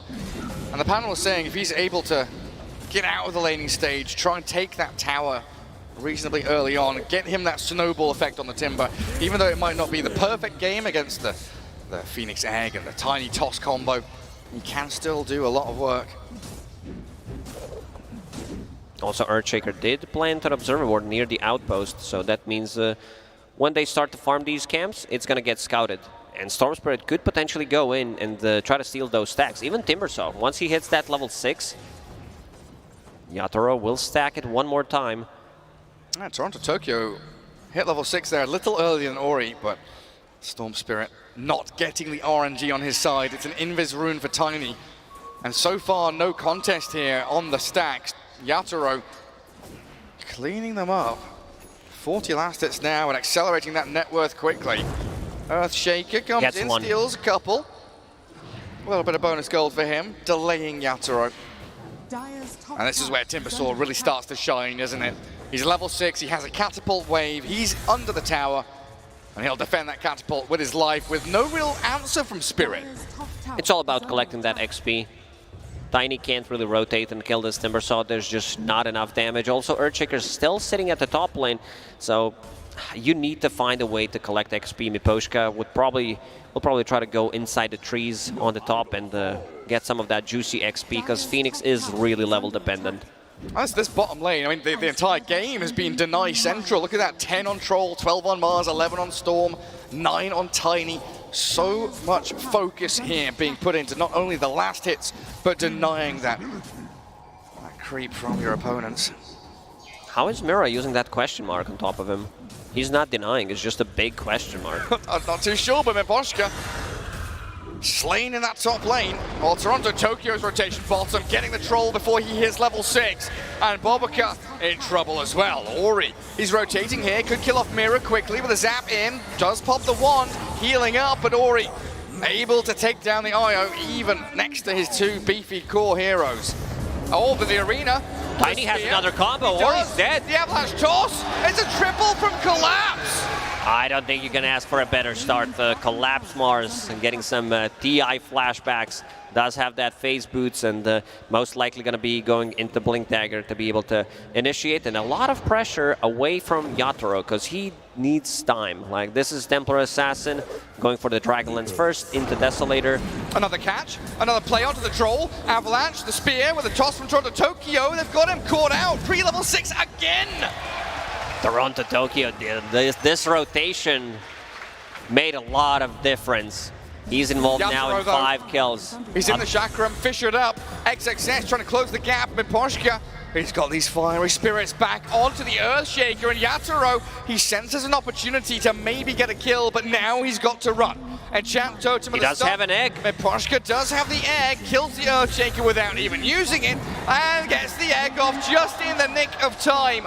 This is position 5 Phoenix. Being level 6.5, 8 minutes in. This is pretty insane because he was the one collecting the gold and the XP most importantly on the top lane. This is a big difference maker. Well, it really has been perfect from Team Spirit these first 10 minutes. Mira and Collapse now farming in the enemy jungle, so shutting out these Aster heroes. 3-man Fisher though. Ori over the top into the IO. This is dangerous though for him with the avalanche toss arriving. Ori will still survive and kill Collapse. The big kill. His spree removed and a double for Storm. Aster brings 5 heroes to that bottom jungle, kicking Team Spirit out of their area of the map.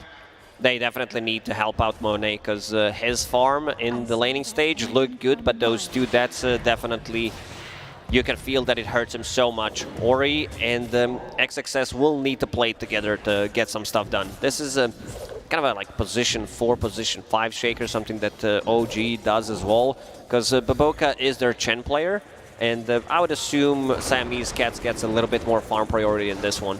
Can they kill this Timber? Oh, yes, the they arena can. Spear, they absolutely can. Trapped under tower, the Fisher blocks them, and XXS, he is still alive. Popped his wand, 100 HP remains, the Timber chain back to the tier 1.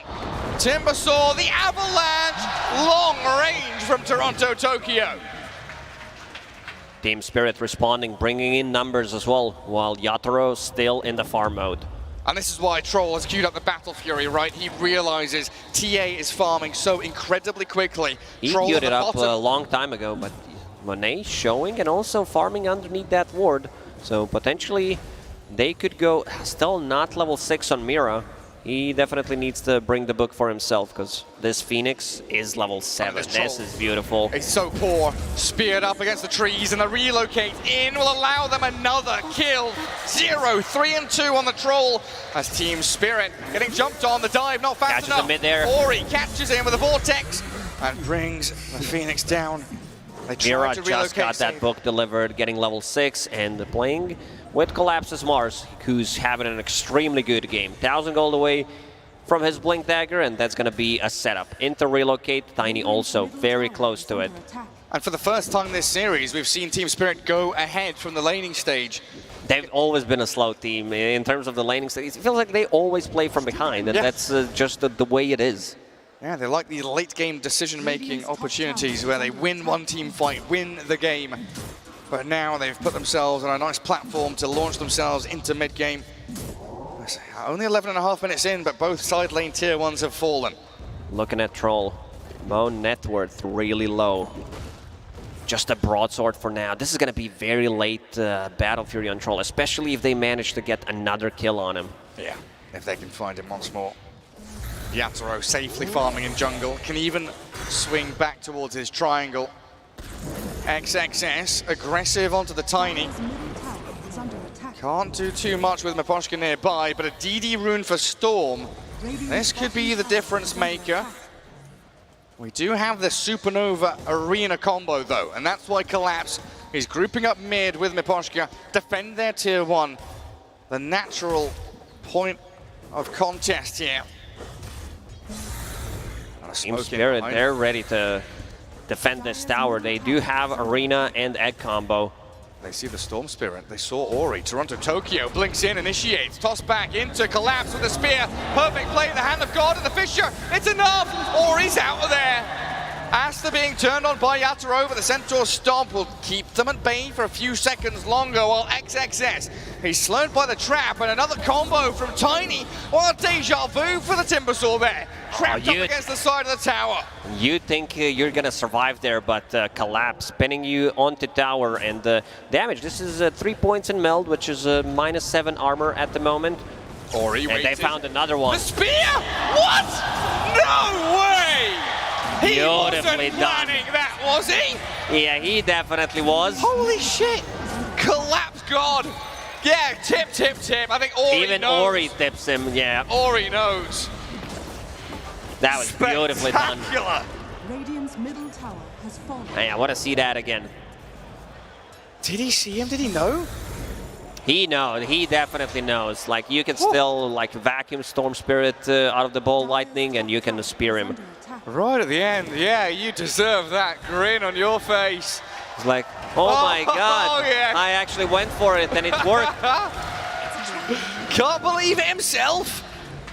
Our Team Spirit showing us some kind of magic. They were talking about the Cinderella story from TI. We're getting that same fairy tale vibe from them here in Game 3. They really want to play against PSG.LGD in the Grand Finals. You can feel it. They want a rematch again. Because what happened at Riyadh, they kind of got stomped. It was very one-sided, and they want to play it again. This is going to be a really good timing on Yatoro's Desolator. 15 minutes plus the Dragonlance Power Treads, which does allow them to go inside Roche Pit. They can also like play different side of the map, because Collapse does have a Blink Dagger, and with Relocate being available, Mira plus Toronto, they easily join on a Spear connection. Well, Monet getting a bit of free time up top, but here's the smoke from Spirit. Yatoro stays bottom, showing on the wave. And Radiant even scanning in that top jungle. It looks like it's going to connect. Does shift red. So Aster know that something is coming. They've got this high ground observer wall that they can play under. Standing in their triangle and waiting for Spirit to come up. Yeah, with a sentry down, they see that ward being placed. Illusion runes from Ori there, holding the staircases. Team Spirit still looking for an angle, an entry point, and Storm Spirit. The smoke breaks, the jump in, Toronto Tokyo yet again. Arena Spear with the toss up in the air. Oh no, the toss combo.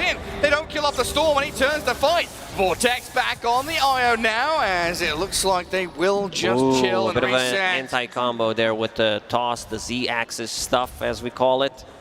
Does not allow Mars to pin him on the edges of the arena. Yeah, it looked like they were lacking the damage. You're right. But also, Hand of God used and mech. And Ori, no fear. Vortex straight in onto Mira. No amount of heal will save him from that. And Aster finally coming back in again from this tier 1 tower mid. Chen Army, Timbersaw tanking, and Monet even joining in as well. Yatoro deciding it might be time to come and fight, come and play. Collapse, spear onto Ori, doesn't connect onto the tree. So Collapse dragged back into the waiting arms of They Aster. want the egg. And they want to focus the egg down now. The Monet Troll will clear it up. 2 down on Spirit, while Yatoro stuck in the Chakram and the Echo Slam. Aster will lose Monet, but they get so much more. Oh man, that did not connect, that spear. I guess Toronto was also expecting that spear's gonna connect, didn't use his combo right away. He was expecting it to pin him on the tree, and then he follows up with the combo, which does allow rest of the Aster to connect and also troll. I mean, he does die, but Battle Fury is completed and also managing to kill the egg. Yeah, vitally important for him as he is starting to climb that net worth board. We see how close it was from Collapse with that blink spear. Goes right past the tree. Incredibly near to catching that Ori Storm, and then the beeline towards the egg. Timber and Troll straight up with a battle trance and the chase. Well, Yatoro, he wanted to come and play in the Chakram and the Echo Slam. You're not able to do too much of that. Now, big item. Siamese Cat did manage to farm his shard, so that's going to be another way of setting things up, an extra lockdown as well. And what's the reasoning for that over the Blink Dagger rush this game? Because we've seen he wants to have it as fast as possible. Differences in opinion in terms of how the game's going, what kind of item you build on that Earthshaker. 71% the win probability for even Team after Spirit. that fight, okay. Yes. Who do we hate on the team? Why is it so big? Tiny saves his Phoenix, but a great Fisher with that shard. Chain stunning in, but the heals from Mira. They keep Miposhka alive. It looked really good until Mira popped that mech. Yes. Back to full HP. I think those numbers come from Troll, because a lot of the times this hero just does not carry the games. Yeah, maybe it's TI stats only, but they jump in again. Ori and Earthshaker trying to bring down Collapse. They've got the arena, tossed back in. Ori not speared. Balls away from the danger Spirit are bringing. And finally some dewarding from that high ground to remove Spirit's vision. Also, Aster having that Harpy creep, which is scouting things out. Baboka keeping all the good stuff. By the good stuff, this is not, 4 Centaur stuns anymore. It's about having the little creep that gives you magic resistance, amplify of the healing, and the Alpha Wolf if you can find it, until you farm your shard. Stack those auras, get the cloak creeps going. But yeah, maybe the Dota Plus percentage is based on TI stats only. These are Team Spirit TI heroes. They won TI. Give them a bonus 20%. It has to be Troll. I'm not even kidding. I'm not a fan of him. Echo Saber for Tiny, adding even more burst damage to his arsenal.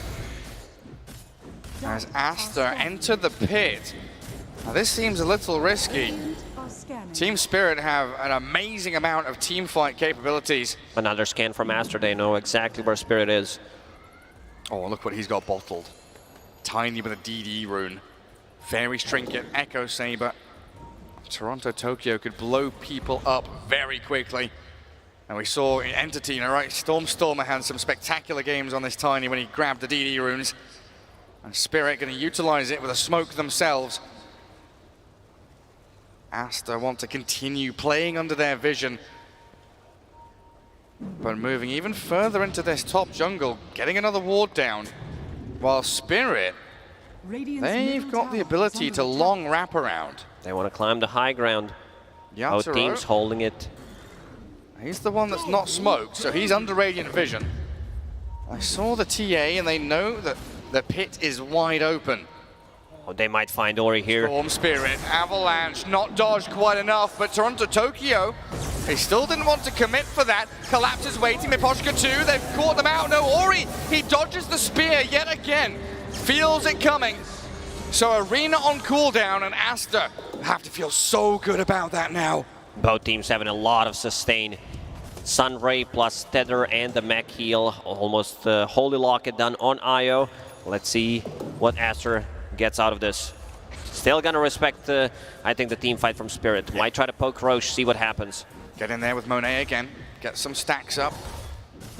Another big active rune for the Tiny though. Arcane for Toronto Tokyo. As Monet enters that melee form.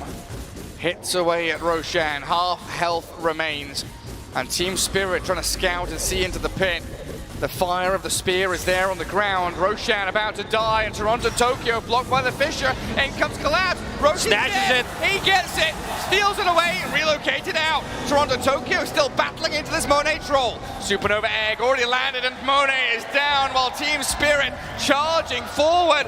The horn is sounded as the cavalry arrive, but Earthshaker, he keeps them at bay with his Aghanim Shard. Can they get anything out of more of this? Collapse ready to blink in. Misses the God's Rebuke though. Collapse Giga Chad one more time, carrying the Team Spirit, stealing that Aegis from Team Aster. That's huge, that's big. Not allowing Troll to have that. That's a kick in the teeth for Aster as Collapse goes in again. Toronto Tokyo with a tiny combo. Yules into the air, comes too little too late. Storm Spirit though with the Vortex back, they've dropped the arena. Sunray healing them up. In towards Ori, but Tiny inside the chakram in this aftershock delight from Earthshaker. The buyback works out for the Siamese stun. Cat. Another Vortex is available. Mira! Oh, barely. Gets himself away. That's a buyback from Siamese Cat. I like the way Collapse moves in these fights. He goes in, uses his combo, and knows exactly what's gonna come. Dodges Chakram every single time. Yeah, for a big lad, he's very quick on his feet, this Mars. All down to Collapse. Still with 3.5 minutes of Aegis, he can continue this aggressive play style. Wait for Toronto Tokyo to respawn in 10, but here we can watch it back.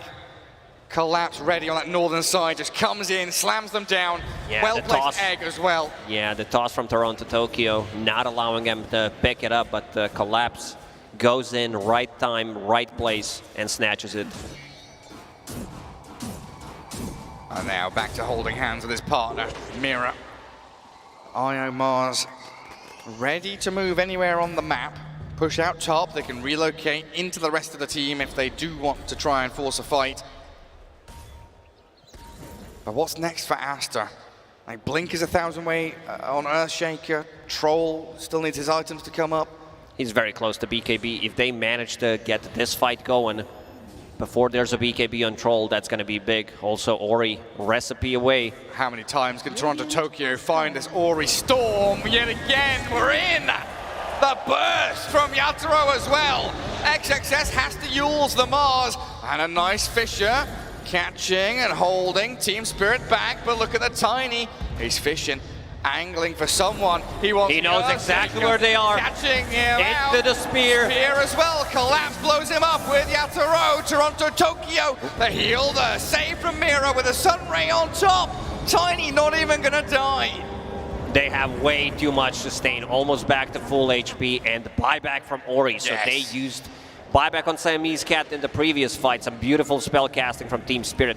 Also, I love that Templar Assassins are picking up that earlier shard, not waiting for second Roche to drop. Extra layer of silence against Storm Spirit can make a difference, even against the Timber Saw. And the Troll. Even against the Troll. So Toronto Tokyo once again finds a good opening. Finds that Storm and Collapse with Mira on the other side of the fight. Aster just scrambling to retreat, needing to fall back, and this is a dieback. Not again. He's got no mana.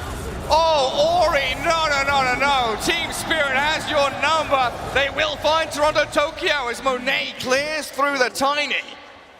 But Team Spirit have 70 seconds now with no Storm on the map. They know that he's dead for a very long time. The tier 2 tower is gonna drop. This time around, they don't have any repositioning tools, so going for the high ground is gonna be much easier for Team Spirit. They want a tier 2 tower on the top lane instead. Claim these objectives. Keep Aster back in the base. A four-man smoke. Aster, they want to fight without their Storm. This seems dangerous. 45 seconds left on Aegis. Miposhka, the Phoenix, he's being eyed up, but he's got the dive away. Timber couldn't use him, couldn't catch him. They needed Fisher to connect there. It's a difficult task to execute, and now 2 big items on both sides. Templar Assassin with the BKB, but also Heaven's Halberd. Siamese Cat in a bit of a trouble here, will get clipped by that trap. And Mira getting jumped by the Timber Saw. Siamese Cat being blasted by this Yatoro. BKB TA. God Rebuke from Collapse secures it. Bobica trapped in the trees. The forest is no safe place for Chen any longer. As Collapse gathers another double kill. He was still not done there. The original Giga Chat Collapse. Every other is a fake during TI. That was his name for a reason. Accept no imitations. Collapse is the real one. Waiting. Hiding in the fog. Yeah, pretending he's waiting. He's just stuck, Gary. I'm a tree. I'm a tree. He jumps out now, though, as they clear the Ancients, removing farm from Aster. Double damage bottom. Tiny will gladly take that one. Now look at what the TA's building. Another layer of control and silence against this Storm and It's Troll. really good against all of these items. It also does give Yatoro solo pickoff potential on both of the supports from Aster. He can easily one-shot him, especially Earthshaker. He's struggling to find the farm. Well, we know that BKB is like 2,000 gold away for the Storm as well, so this is going to give a nice window for the TA to find those pickoffs onto him. Another four-man smoke from Aster. Didn't work out last time. Let's see if they can get the initiation they need. Ori holding Trusty Shovel, the passive one, Sassive Foul, as we call it. He needs to dig deep, and also Greedy needs to find those bounty runes. This is going to help out the whole team. And Earthshaker really needs this Blink Dagger now. He's 800 gold away. These buybacks have hurt him tremendously. There's no room to farm. The map is closing in around them. Bottom lane shoved, bottom jungle held by Team Spirit, mid lane cleared by Collapse. There's only one pocket of farm that they can actually utilize as Aster, and it's scouted by Dire Vision.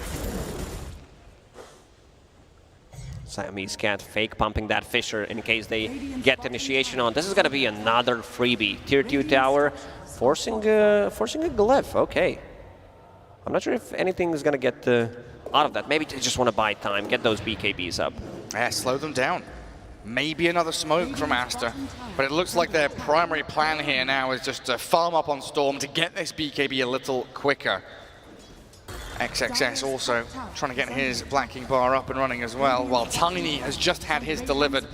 So we have multiple BKBs on Team Spirit, which just amplifies their ability to team fight, and the trap silence into the Avatar. Again. Oh, Ori nearly dead, but he's got the mana pool to get out of there. Collapse was close with a TP to Outpost, but the fear in Ori's eyes now. Ori knows, like this Kaya and Sanj keeping him alive, a bit of a extra status resistance, a bit of a tankiness, but needs to find another 1,000 gold. There's going to be decent farm on the bottom and another way of approaching. He definitely needs BKB for the next fight. Aster have held on for a couple of minutes now without bleeding out too much. 10k lead built up by Team Spirit, though definitely something that's worrying for this Radiant side. And there's that win probability, 90% for Team Spirit. Those are some big numbers. They are large, hefty. Spider legs. Hand them over to the Timber Saw. Blast Reg's also pretty nice. He wants to be as tanky as possible. Has that miss chance. What is Troll holding? Mindbreaker. That's one of the better items. They see Yatoro wide open here in the mid lane, but they are still hesitating. Circles drawn there by Mira, reading the map, knowing that this triangle will likely have 5 Aster members all huddled together. They're in a circle. They're not singing Kumbaya though, they're getting ready for war. Battle is imminent, and Team Spirit are the ones who want to have the initial They're sitting strike. underneath the ward, The Miposhka vision, just placed it. Dire sees them, jump Timber Saw, blow him up. The Yules will save him by a bit of time. Still silenced up and burnt alive, but they've caught the Chen in the back. Collapse and Mira focusing Bobica, the Hand of God comes, while Ori, he's in onto the Io, and Bobica's still up and running. XXS, he's brought back for this, needs to continue fighting the spear, doesn't burn Bobica alive. Good egg on the high ground. Egg! They found the troll. Monet with a battle trance, there is no retreating from this. You'll lose your carry. Enforcing another buyback, XXS forced to use it. Collapse spent all of his time to find Chen. Use the arena, he might find another one. There's no blink on Siamese Cat. He knows he's there. Ori's in again. They're trying to focus down this Tiny. That's good damage from XXS and Ori and Collapse. Essence Ring is up. He's over the Fissure and he's far away. He's turning around. Yataro's going to clean up. Yatoro with a takedown on 2.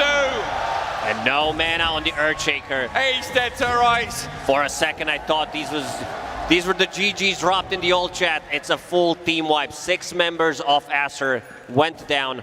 Roshan will respawn in 20 seconds. They do have a trap inside of it, so we'll know exactly when it spawns. Despair for Aster, but Team Spirit so close to glory. 10 seconds for Roche to respawn as well. And looking at these death timers, Timberboard back, so he's gone for 60 fully. Earthshaker and Storm, 20 and 30 respectively. And Roche about to come back up. Tier 2 claimed by Yatoro up at top. And there's that initiation under the vision. He gets dewarded after the jump from Tiny. And nicely done there from Yatoro. This Orchid coming in clutch after Yule Scepter. He knows that there is not going to be a Dispel mechanic, and Collapse holding Baboka for a very long time in the end. And a great egg from Miposhka on the high ground, plus the Sun Ray. This troll is going to get kited. Just the perfect egg placement, really, isn't it, with that Sun Ray over the top? You know things are going well, because Miposhka does have 7 charges on Spirit Vessel. 7? It's a little bit excessive. And there's that final kill right towards the end. Collapse. How am I so good? Guys, look at me. You know, Unbelievable. he's not wrong. That's what's going through Collapse's head. Well, how did Yatoro get those kills and not me? What's going on here? Full Bloodthorn now on Templar Assassin. Whoever they decide to go on, that target just straight up dies. Invis Rune ready for Toronto Tokyo too. Radiant Obs gonna spot them advancing. Aster again relying on this triangle high ground to try and build a fight that's favorable for them. But at this point, Team Spirit with Aegis on Tiny, he's going to have so much free reign just to jump in, find a catch, kill the Earthshaker. Not a care in the world for Toronto Tokyo. I'll see the Storm zip away. Blink on cooldown for 4 seconds. But now they're being hemmed in. The sheep being herded back into the pen of the Radiant base. Glyph already forced. Without Earthshaker, no buyback available on him. And these buildings are going to drop so quickly. Ori, silenced up, has the BKB. Does get the Vortex onto the TA. Collapse turning, trying to heal them up with his Sun Ray, and they've got the relocate out of there. They took a little bit of time here to turn around onto the Troll, but with his Arena Spear and the combo, Tiny kills Monet. There's no buyback on him.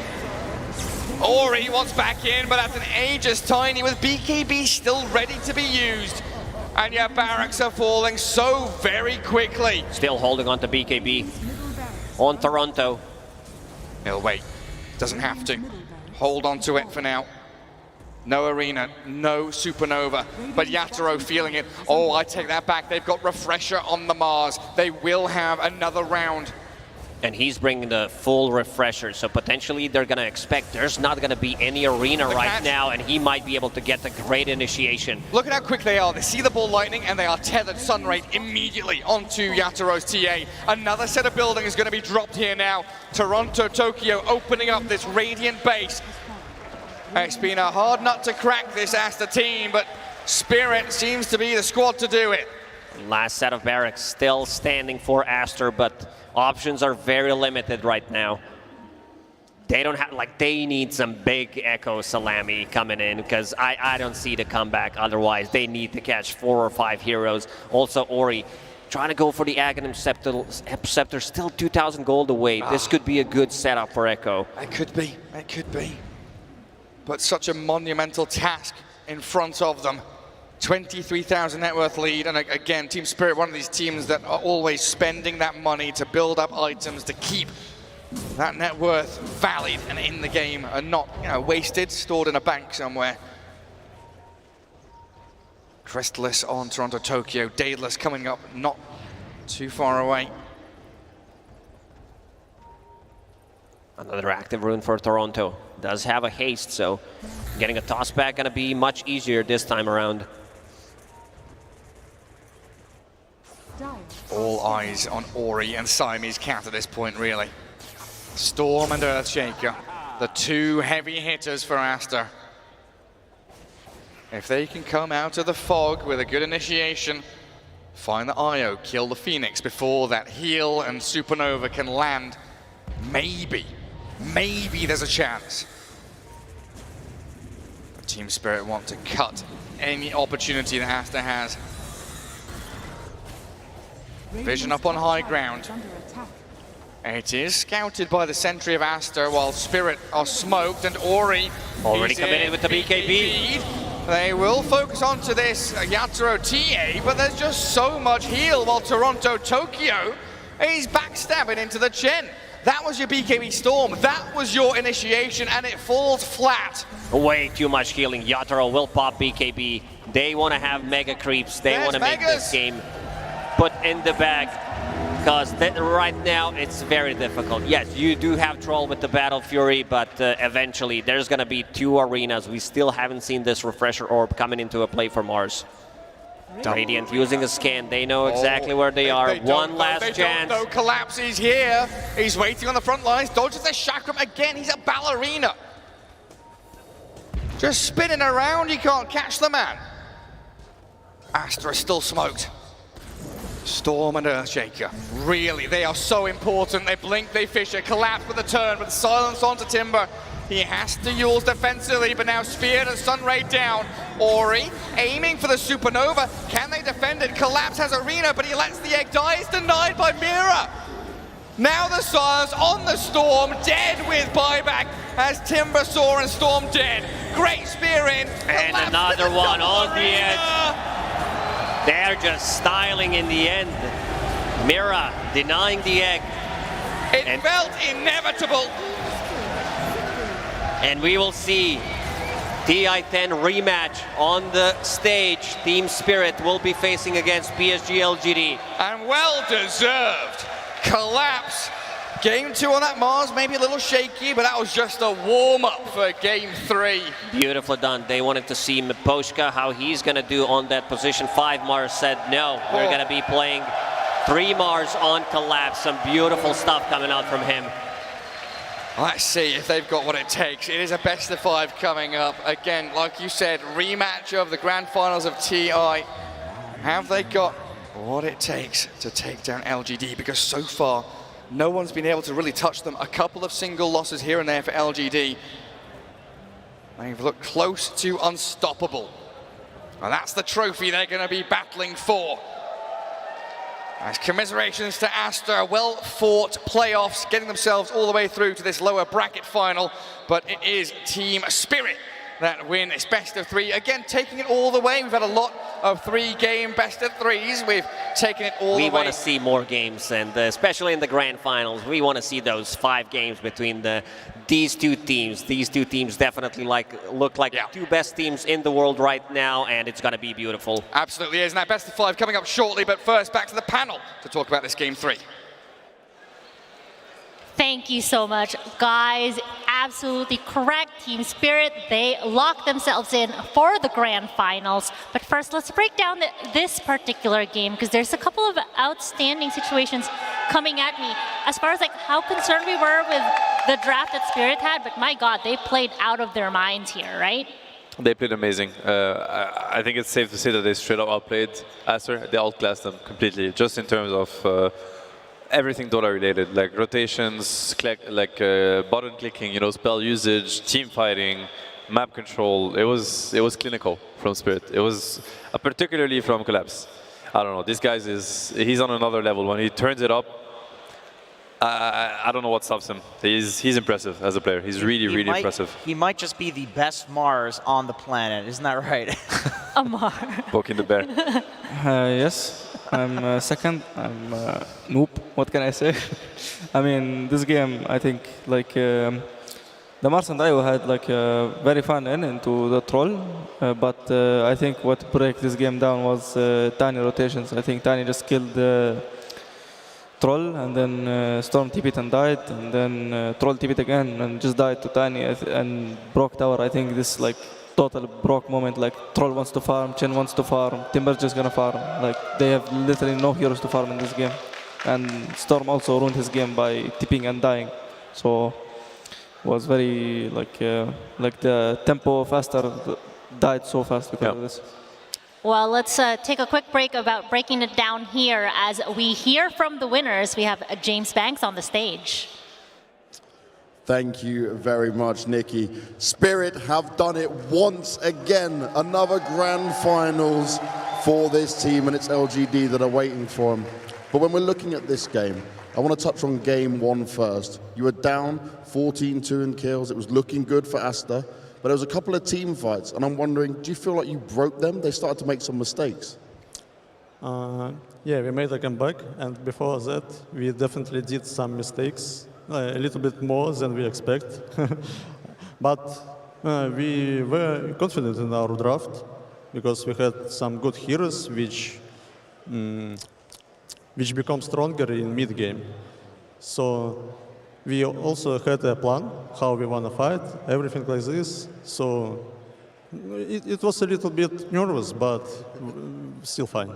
Still fine, yes, you did handle it in the end. Now, going on to game three, right? They end up first picking the Chen, and I'm guessing you probably expected that to happen and you were prepared for it.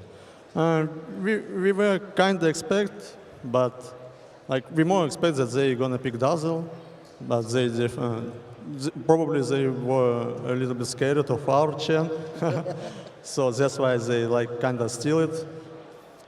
But yeah, we were prepared. Now, you've got an hour to relax, to refresh. You've got LGD again. You have not won a game against them this year. How do you refocus and get that energy back up? I would say that only Miracle will help us against LGD. So yeah, but we will try our best. They're a very strong team, and as I said, only Miracle will help us. Well, let's see if that miracle does happen. Give it up for Team Spirit. They'll be joining you back here on the stage for the grand finals real soon. Let's get ourselves back to the desk. Thank you so much. Yeah, miracles do happen. I mean, he's on a different team. I have his number. You do? You can I can go check with them backstage. That could definitely help, right? Why not? Everything and anything right now at this point. I mean, just having that conversation upstage, I did write down the Miposhka Phoenix was absolutely phenomenal in this particular match. It's like nobody could touch him in the back. Yeah, it was very impactful, very good against their lineup. So it says a lot about Team Spirit's humility also, because obviously now they paid a lot of respect to LGD. They're the TI winners, Team Spirit, so it's not nothing that the TI winners would respect such a team and say that only a miracle. Obviously, they don't need a miracle to beat LGD. They have what it takes to challenge them. Obviously, LGD is stronger right now. We'll see. But them also learning from LGD, right? Because the Phoenix versus Chen, that was LGD that did it to them yesterday, and they're humble enough to just look at things with an open mind and make it theirs, which is what makes great teams, So props to them for being so open-minded, even though they're one of the best in the world. Yeah, and kind of going off of that, we were talking about it a little bit in the green room. Phoenix sort of just making an appearance here and there as far as some of these supports go. Everybody was constantly prioritizing the Dazzle, prioritizing the Wyvern. But now Phoenix, if LGD, I mean, they have been watching this game, is this potentially something that is going to be banned out now in the beginning of the phases? I think there is a possibility. It looks good. Like they can draft around this Phoenix and team fight the Chen. Looks like a good team fight. Like they paired it up with Mars and Tiny, so they have stuns. They have good lockdown, and with the IO and Phoenix, like they have insane amount of heals. And with the Chen lineup, you don't really gonna have like this Vezel or Shiva Skadi fast. So kind of all come together, and it feels like Phoenix might be like a good hero into this. I like what he mentioned during the interview too, that like Phoenix, it solves a lot of problems in the mid game. It's a really strong mid game here. In fact, the entire lineup was. So it's like, yeah, there's this Timbersaw running into them, there's this Chen running into them, snowballing, but they're confident that as long as they delay the game, they'll just eventually win. Yeah, I think this tiny rotation is what made this game like too easy for Spirit. Like killing the Stroll 2 times and killing Storm when he TPs. Like Timbersaw would like easily destroy top tower and farm everything from there, and Tia will have to fight himself or like get some ganks to this guy. But like it's not really easy to gank Timber this game. It's easy to fight Timber this game, but it's not easy to gank him, and that's what Aster wants. They want to just group as 5. So. And then you enable this guy, right? When you gank his lane, you give him a good start, and then next thing you know, he just takes over the game. And obviously the MVP, what a dominant performance from him. It's amazing. I mean, he's incredible, honestly. His Mars was godlike. I mean, it is, you've mentioned it earlier, like Amar, that this is a comfort pick for Spirit and for Collapse. So it's almost looking like for LGD, if they're watching this, do you prioritize that the meta picks right now, or do you kind of slot a ban for something that is a comfort pick? I think LGD is ready to beat any hero, any strat. I don't think they come into a game looking at any hero being like, this is too hard to counter. Yeah. I think that's one of their strengths also. They always have a drafting advantage because they know how to break any lineup, basically. And they have shown it, and I'm sure that now that they're in a best of 5 also scenario, they're gonna feel even more freedom, kind of experimenting. And experimenting doesn't mean that they're doing something they're not confident with, but they will take more risks. They will give Spirit the heroes that they think they like the most, and they will try to break them. And at the end of the day, TI matters the most, right? So they're going to be looking at, hey, let's break these Mars, let's break whatever they have, so that we know that we can do it at TI too. And they've shown it against Spirit too, in particular, because in the last 4 international tournaments that both of these teams have attended, it has been Spirit versus LGD in the grand finals, and Spirit, they're 6-16 against LGD, so their backs are up against a wall. And 3 of these games were TI Grand Finals. Yep. Oh my God, if you're LGD, that's gotta hurt. Yep. That's gotta hurt. That's rough for LGD. Wow. Well, okay, final thoughts then before we go to a break here as far as how the grand finals is going to be shaping up. I'm gonna go all the way from that end to Seb. 5-game series. We're gonna get 5 games. Yeah? 3 games. 3 games. For Spirit. For who? For who? For... All right. I don't know. Okay. For LGD, I will just say it. Slax is sabotaging your prediction here. He doesn't agree with it. So you feel like LGD is just absolutely dominating right now? Could be, I think 3-1 actually. I will go 3-1. Okay. That's a little more... That's reasonable. Yeah, reasonable. Sab, do you agree? I think LGD is very dominating, but grand finals, best of 5, anything can happen. You said the record 16-6, but when money time, Spirit won TI. LGD didn't. So this is another one of these games. Best of 5, major finals. Spirit proven that they can take it. So let's see. I want 5 games. That's all I know. All right. Well, there you have it. Thank you so much to my big brain panel here. We will be coming back very soon with the grand finals, but for now, going to be taking a break.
Coming up next, PSG.LGD versus Team Spirit.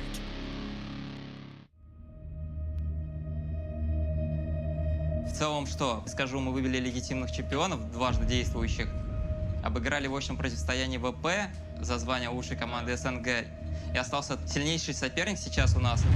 It's the team everybody expected in the finals against the team that nobody expected in the finals. 10 seconds remaining. Мало времени, мало времени. На время не посмотрели. Ты команду тоже.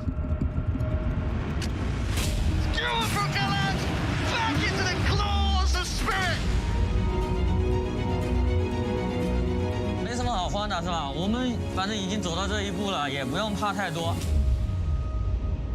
尽情发挥自己。如果实在打不赢，就是惜败，我们回去再努力，再加强。До конца, каждую игру играем до конца. Мы не отдаем им ни сантиметра на карте просто так. Они такие же люди, такие же, как и мы. 每把都当最后一把。对，每一把都当最后一把，然后就也不要怕输。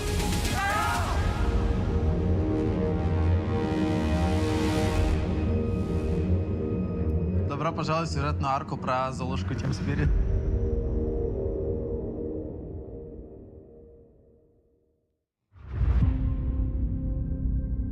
Terrorblade. Your allies are lost. You've chosen to die here. That's not how this story ends. This is how every story ends. In death. Let's get on with it!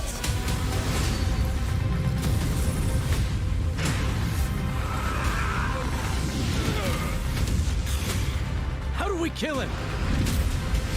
Give me what you owe. You want the dragon souls? Take them.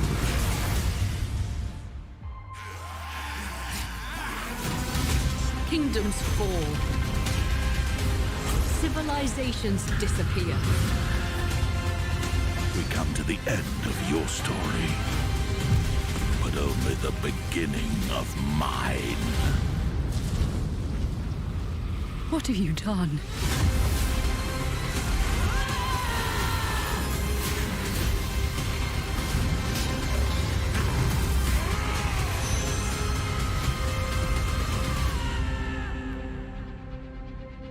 It's a new world out there.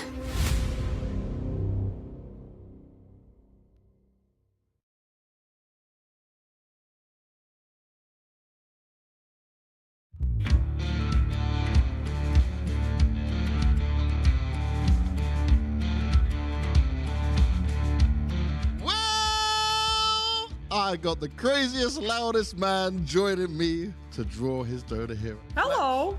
How you doing? I'm so good, James. Thank you for giving me this opportunity. I got a lot of ideas for the game, how to improve it. This is the thing, right? You love Dota, you play Dota crazily. Yep. I feel like you deserve a chance to make your own hero. Thank you. And I expect it to be very wild. Yeah? So, what do you got for me? What are we doing? Crab. You have your own mic, but yes, That's right, crab. Crab, okay. Why does What color we Dota starting with? not have crab? Okay, many games have crab. Crab is a very special creature. It's And it's tasty. It is tasty, James. Let's talk about the skills. Yes. All right, it's Q. I'm gonna design this just like the normal Dota designers now. He's gonna have a nuke, a mobility, and an ultimate, and then that's it. That's welcome to designing Dota heroes for the last 4 years. It is very complicated, but his first ability here is Bubbles. Bubbles, like that. Now, yeah, that's right, Bubbles. Yep. That's his Q. Not much to say. Bubbles come out, they hit people. Can I be the sound effect? That's right. Yeah. Crap. He Crap. shoots bubble from his mouth. Okay. They slow, all right? And the longer that you get hit with the slow bubbles, the more bubbles accumulate on you, and then the longer they last. So it's like a vector-targeted bubble shot, and you have to follow people, but he stands completely still. But the E, Okay. the passive ability, that's called Scuttle. That they go across the floor. That's right. Now, his passive ability is he cannot walk forward. Oh.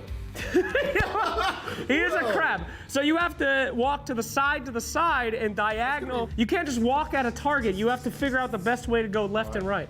All right, but he does move 2x, 3x, 4x faster than normal heroes. Ooh, so he is scuttling. So he's going. Yeah. He's a quick crab. Really fast. He's a quick crab. All right. I have thought about the W. Nice. What's the W? All right. The W is his nuke. This is a slow. All right. The W is the nuke. It's called water cannon. All right. Now, if you're anywhere near the river, he can go into the river and pop out like a crab. He goes under the river, he burrows underward. Can they see him? No. Oh, he's hidden. He's invisible, and he pops out of the river, but it's instant. Now, the point of this hero, James Banks, is to keep games as long and miserable as possible. Approaching the river at any time, you don't know if it's safe. You don't know if crab's in there. You want to just avoid it. Yeah, so I don't want anyone to ever cross the river again. If you do, he pops out of the river in a water explosion, he lands, and then he's able to get a bonus on bubble. Okay. Every kill that you get, the river grows, and if crab starts owning, the entire map is river. GG. You're in a rough spot. Okay. Now, we haven't talked about the ult yet. The ultimate now is the most important part of crab. I'm a firm believer that someone should be an expert in all facets of Dota. Yes, and that's nobody you. punishes this. Like, there's so many different ways to play Dota, so many different heroes, which can help you become a good player, but you're never punished for not doing that. Okay. Until crab.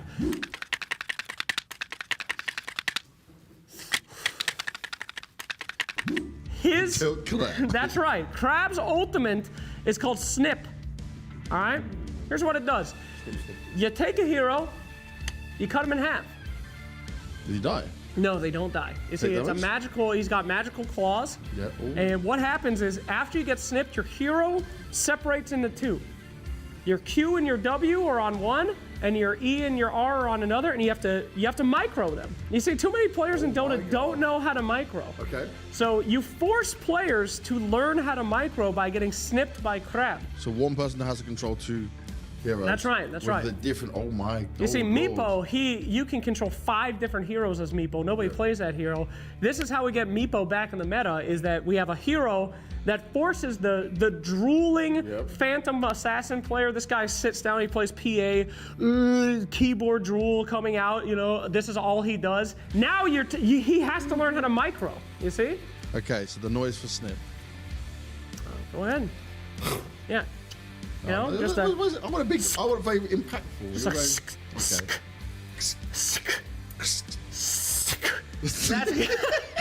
That's it. That, my friends, is crab. After they took away techies, no hero makes games miserable anymore. I want players to never cross the river, have to learn how to do the worst thing in Dota, and have a hero that has a stun and a slow. Wow. That would be fun. The Dota community love you, Slacks. Valve definitely loves Slacks, so this character should be put into the game, and this one is getting my seal of approval. I want crab. Crab, thank you. None of those people like me, but thanks for watching.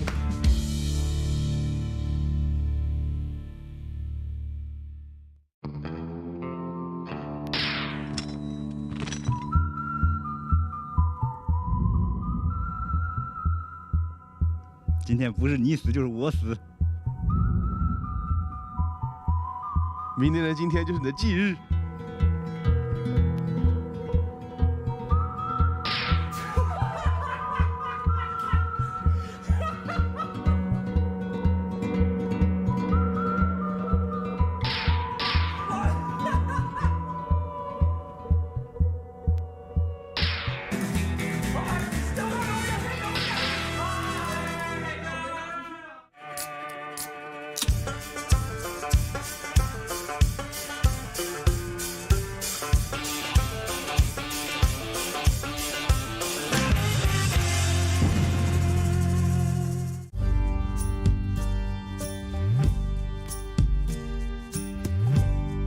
Now, of course, you can do all these things here at the Stockyard to understand what it's like to be a Texan on the inside, but you gotta have a Texan on the outside. We gotta get you kitted out. Okay. Now look at you right here. We got walkers here, those shoes, black pants. That's not Texas. Black black shirt. pants. That's not Texas. These are blue jeans. Those are pants, young man. Okay. Look like you're about to walk around a British alleyway getting a fishing chip. Let's buy you some clothes.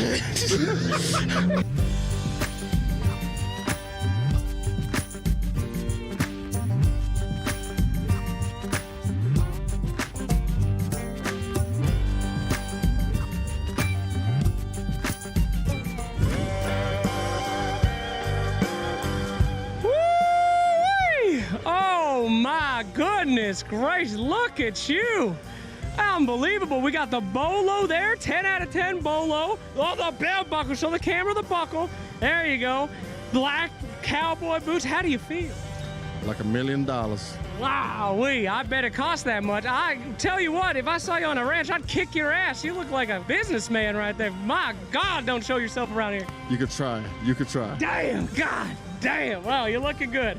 Let's get something to eat.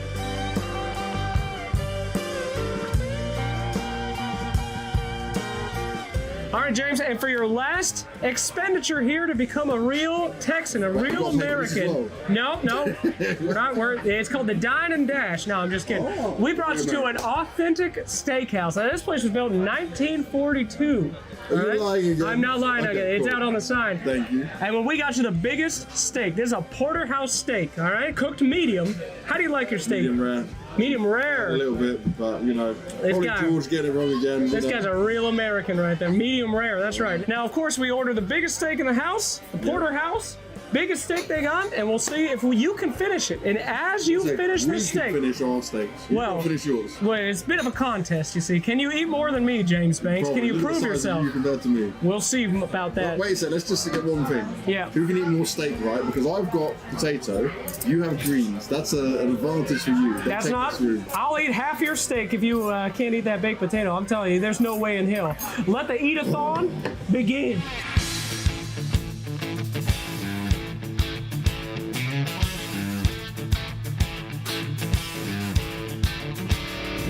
Not only do I win the 28-ounce steak challenge, Yep. you even just had greens and no potatoes, and I still won. Yep. I bow down to you, James Banks. You are 100% true blue Lone Star American. Congratulations, sir. No, not just American. Yep. Texan. That's right. That's even better than being an American. That's the end.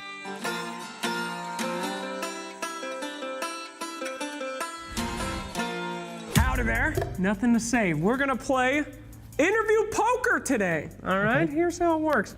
I'll deal you 3 generic bad questions for an interview. Now, you could answer all 3 of these, or I could give you 2 from the death pile. Now, you don't get to see those. You could either answer 2 hard questions or 3 shitty generic ones.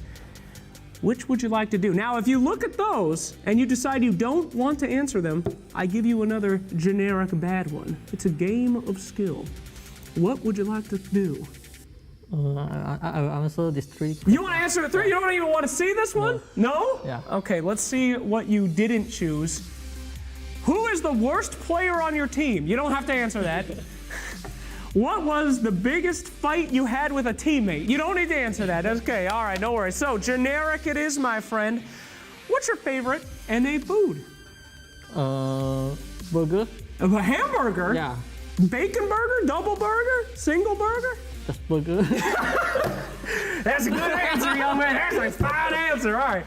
Which player do you admire most at the tournament? Amy. Oh, all right, all right. I think he's the best carry. Cheating, you know, saying somebody on your team, but whatever. I mean, you're just sucking up. So, all right. What is your favorite caster in Dota? 那个 Effie. Effie? Yeah. Effie the Jordan? Wow, she's going to be so happy. She had no idea. Okay, fantastic. Well, sir, you did a fine job. You chose the easy one, so, you know, piece of cake. Hope you had a comfy time in your secret lab chair. Give it here. Yeah, that's yeah, boy, you did good. You did well. Thank you. That'll do it.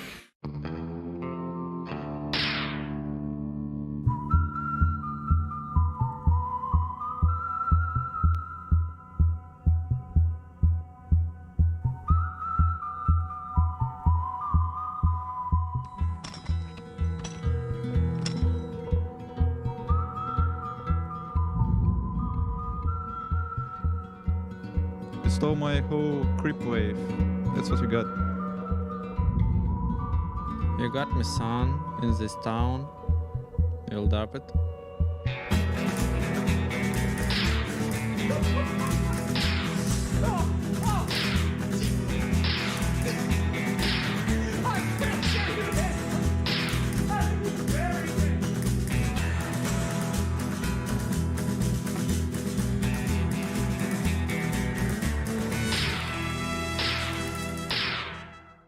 everybody, welcome to another episode of trying to translate some local tongue here. I've got Trent. How you doing, Trent? Doing great. Thank you very much. Happy to be here. Happy to learn about Arlington and Texas as a whole. Oh, fantastic. Lyrical, how you doing, bud? I'm doing great. How about you? All right, great to see you, Lyrical. Anyway, today we're going to be reading off some idioms, I believe they're called, some Texas sayings, and it is your job to try to discover what they mean. So it's a contest. You will be competing against each other. Number one. All right.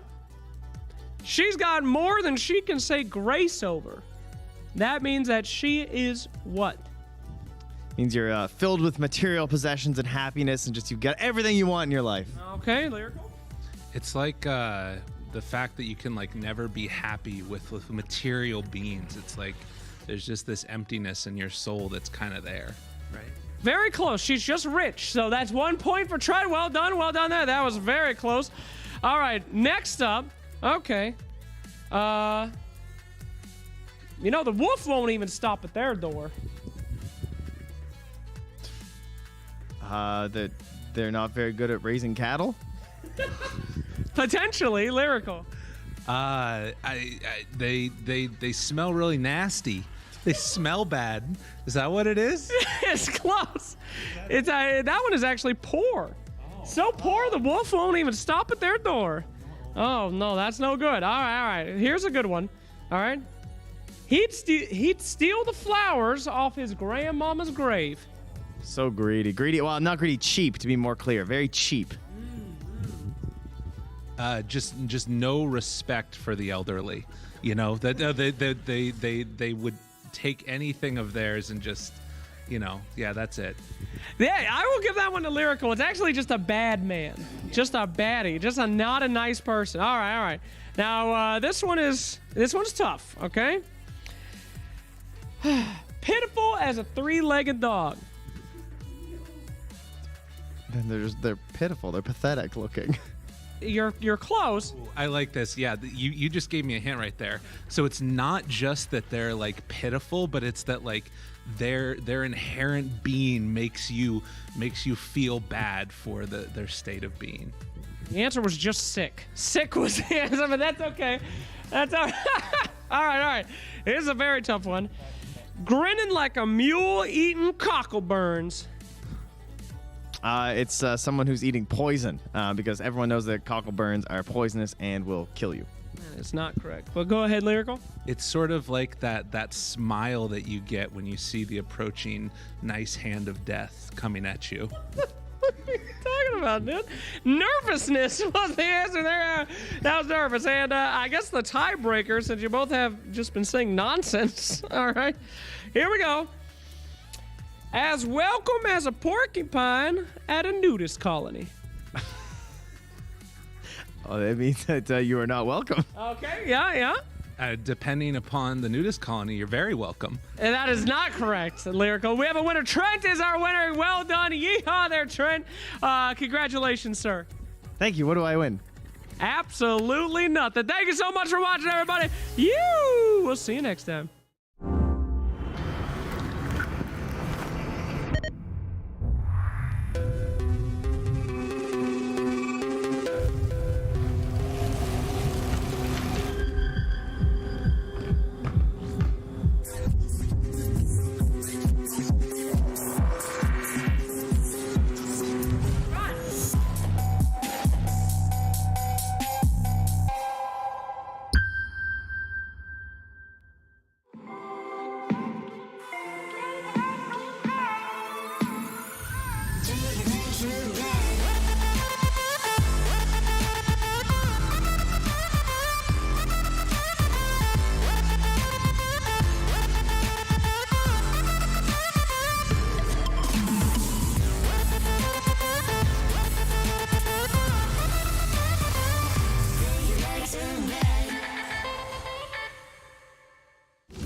Power can be found in any number of places.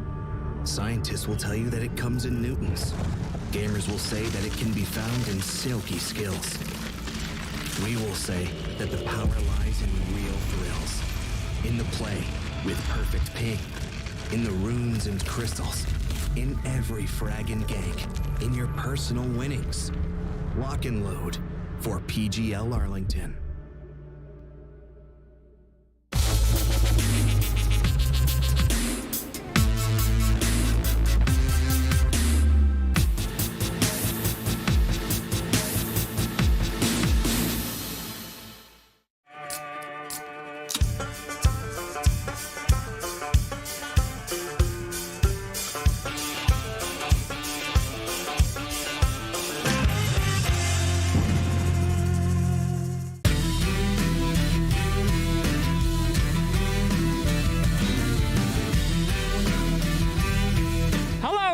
We are here at the stockyard, and I met a new friend, the U.S. Marshal, in fact. What was your name, sir?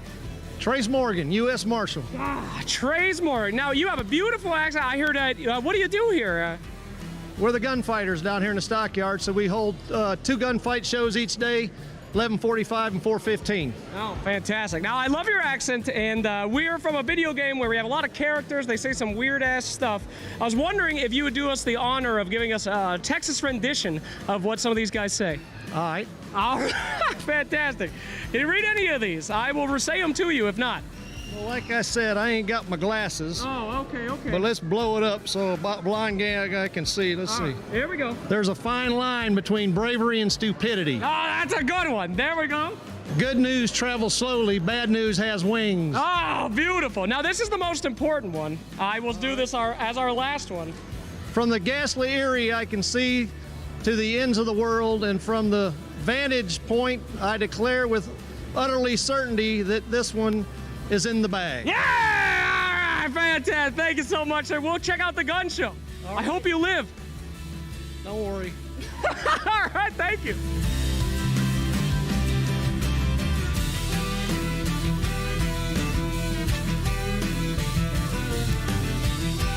Now, one of the most important things you can see down here in Texas is something called a cattle drive. What is that? About to get into it, but... Okay, you know?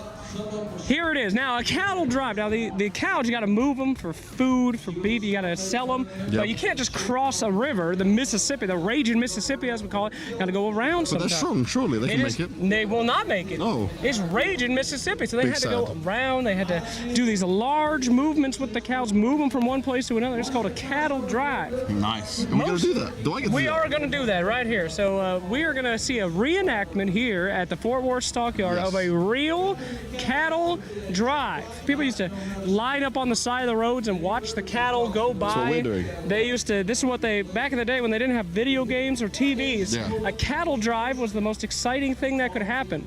This is the most exciting thing we're going to do today. That's right. Here they come! Stand up! Here they come! Look at that one.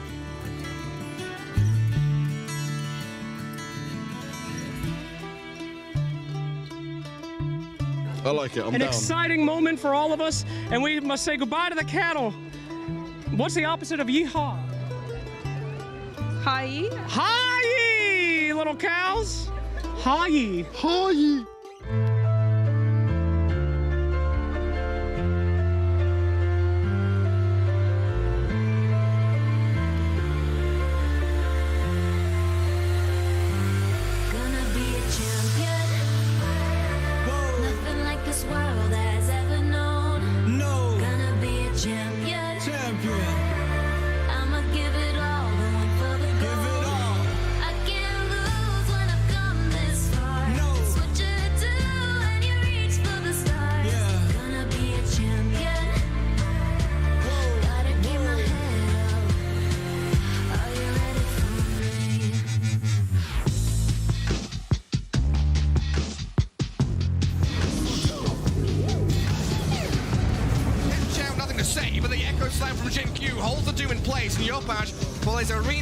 It'll hold a couple of them inside. Jackie Yule's up now. A 2-for-1 so far. While they're base falls. They've got some thinking to do. Looking forward to game 2, because this one, really now, no contest.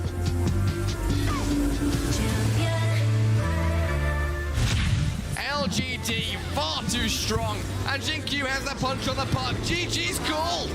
A lot of damage coming out from Nothing to Say. They're going to clean up 7 quite easily, but at the very least for OG, they don't lose BZM.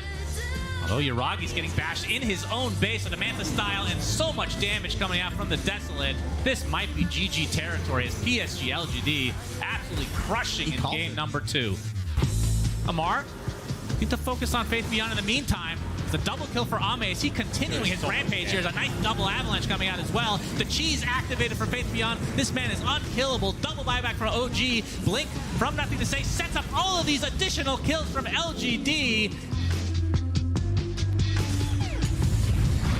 BKB, it's not going to be good enough, I don't think, for poor old Team Spirit. Collapse, he's got the refresher ready. They finally show back up a second round of the arena, but it's not looking good, although maybe a couple bring it down. Oh, Ame, that's 1 life. Can they do it again? Everybody from LGD starting to drop lower and lower. Nothing to Say is there, but why? With these big CM ulti, trying to play cleanup here. Faith Beyond has another round of spells in just a moment. Goes on in for the finish for Mira. The stun onto Toronto Tokyo. Faith Beyond turned upon, but a triple kill for the Timber Saw. They're looking for more. They lose Collapse. GG is called. Collapse runs in, and they find him. Ame dead. Solar Guardian for the pull. Back on all of them. Is it enough? Triple kill for Faith Beyond. Dawnbreaker is so strong. They jump on in. There's going to be the Solar Guardian for the finish. No buyback onto Toronto Tokyo. And they chase on in. Chrono finally going to be dropped. They don't have any answers. They have nothing. Team Spirit looking to fall here. They switch on in the refresher. Maybe a chance. Collapse. Oh, there's the echo. Collapse is going to fall. Chrono round 2. The TA nowhere to go. Triple kill for Ame. And GG is going to be called. LGD, they're in another grand finals.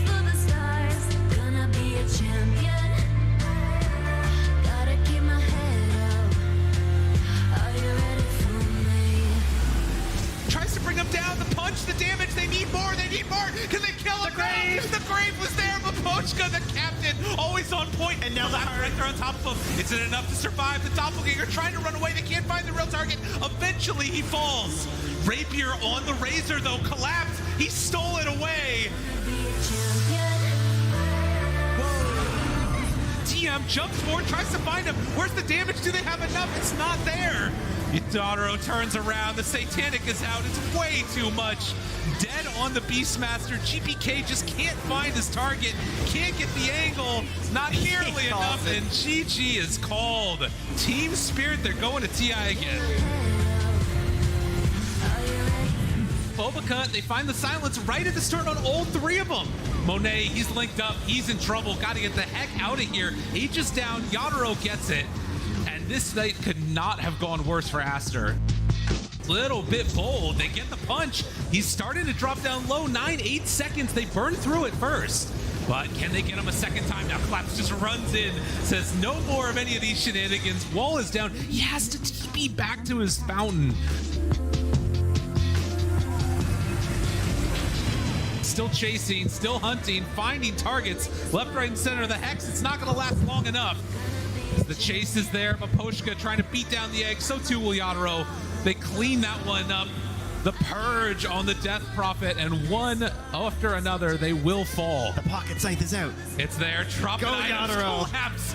Oh, with no regard for human life, he just drops his items as GG is called. Team Spirit victory. Jump, here they go. Find the bristle, doom him up, kill him off. Now the move into the Winter Wyvern, and one by one they will crumble. The Doom's on the Brewmaster now, so no splits for you, as Collapse's BKB allows him to run freely towards the fountain. The stolen Nimbus and now the coil. But Maboka, he's got other plans, trying to find Toronto Tokyo, who just face shifts as Juggernaut slices into fountain to force the GG. What a performance from Team Spirit in this game number 1. Collapse with a turn with silence onto Timber.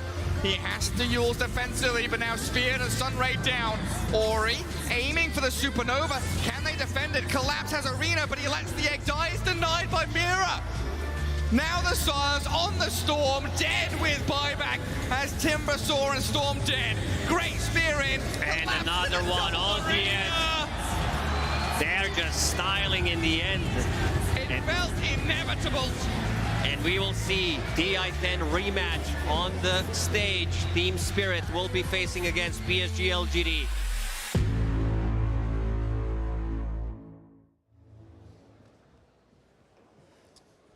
Hello, everybody! I brought a special guest with me before we get into our grand final, Mr. Action Slacks. Is this how we're doing? I thought we were doing that thing. Oh, Come you on wanna now. go? Yeah! All right, there you go. Okay. Being with this guy for multiple days is a unique experience. He's one of the most positive and energetic guys you have. You Dota fans, you love Sir Action Slacks, right? It's not as bad as you thought. I love you, James Banks. Oh, and look I want at to you. take this opportunity. Nah, I'm just kidding. I've already been.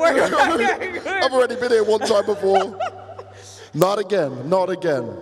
All right, should we feel out how this crowd's doing? Should we see which way they're siding before we get into this? Well, James Banks, that's a hell of a question. You know, I just wanted to say, you know, it's been a great time here in Texas. I've had a great time watching the Dota. I think that this is one of the best crowds I've ever seen in my entire life, James Banks. Oh, I agree. I agree. But Slacks. Yeah. You wanted Aster in this grand final. I did want Aster to be in this grand final. I asked you not to bring that up. I said I love both the teams equally. Lies. But it is amazing to see a repeat of the grand finals of TI yet again. An incredible experience for us. But with all this more on the line, James Banks. Oh yeah, there's so much more on the line here because right now we've got to worry about Spirit and their mental strength for this. Over and over again, they keep losing games now outside of TI. Who are you putting your money on? Who do you think is going to take it, Slacks? Well, James Banks, that's a great old question. I could answer and look like a complete dumbass if I get it wrong. Or I could just say, I hope the best Dota wins, and we're all going to be winners here today watching from the audience and at home. Ain't that right? All right. All right, let's find out which side these guys are going for. So, if you think Spirit's going to win, make some noise. Okay. Well, pretty good. Oh, okay. If y'all think LGD PSG is gonna GG these y'all boys, make some noise! Ooh, how would you feel? 50-50, 60-40? I feel deaf. I can't hear anything, James Banks. All right, let's try it again. Spirit! LGD! All right, we're going to get the crowd before we leave, before we go to this desk, and we continue on and get to our grand final. We want to see if everyone in this arena, can you guys give us a yeehaw? Yeah, yeah. We got a yeehaw, everybody. I mean, they are going to cringe over there on Cringe the chat. That's what we're everywhere. after. Can we practice with one yee? Yee! And then a howl. And then let's give it one last time, the crowd, the full Texas yeehaw. 3, 1, 2, 3. There we go. There we go. That's what we're talking about. Thank you, James Banks. Slacks. Thank you so much, James Banks. It's so much fun. Let's get back to the desk and I'll deal with this lovely man. Slacks and Banks, what a dynamic duo those two are, but it is time for this grand final, and beside me to help me through this is going to be Sheep, Gods, Lizard. How are the three of you feeling? Oh my god, I'm so hyped. We're here in the grand finals. This is an amazing rematch. The audience is yeehawing. Yeehawing. I yeehawed with them. I was a part You of it. did. I did have the yeehaw in my ear. Yeah. It's pretty surreal to me because I kind of grew up in Texas, so to be here for a Dota major is like just freaking amazing. And honestly, getting a TI rematch at that, I'm just so hyped. You grew up here. I never thought that I would be in Texas in my whole life. Dota brought me here. Like, just super exciting to be at the grand finals of Major. Yeah, not only you guys in Texas, we're sitting here paneling for this grand final, but Spirit, we're a brand new panel, so I wanted to have a very quick chat about the match beforehand. They went up against Aster. They looked great, but it did go to 3 games, Sheep.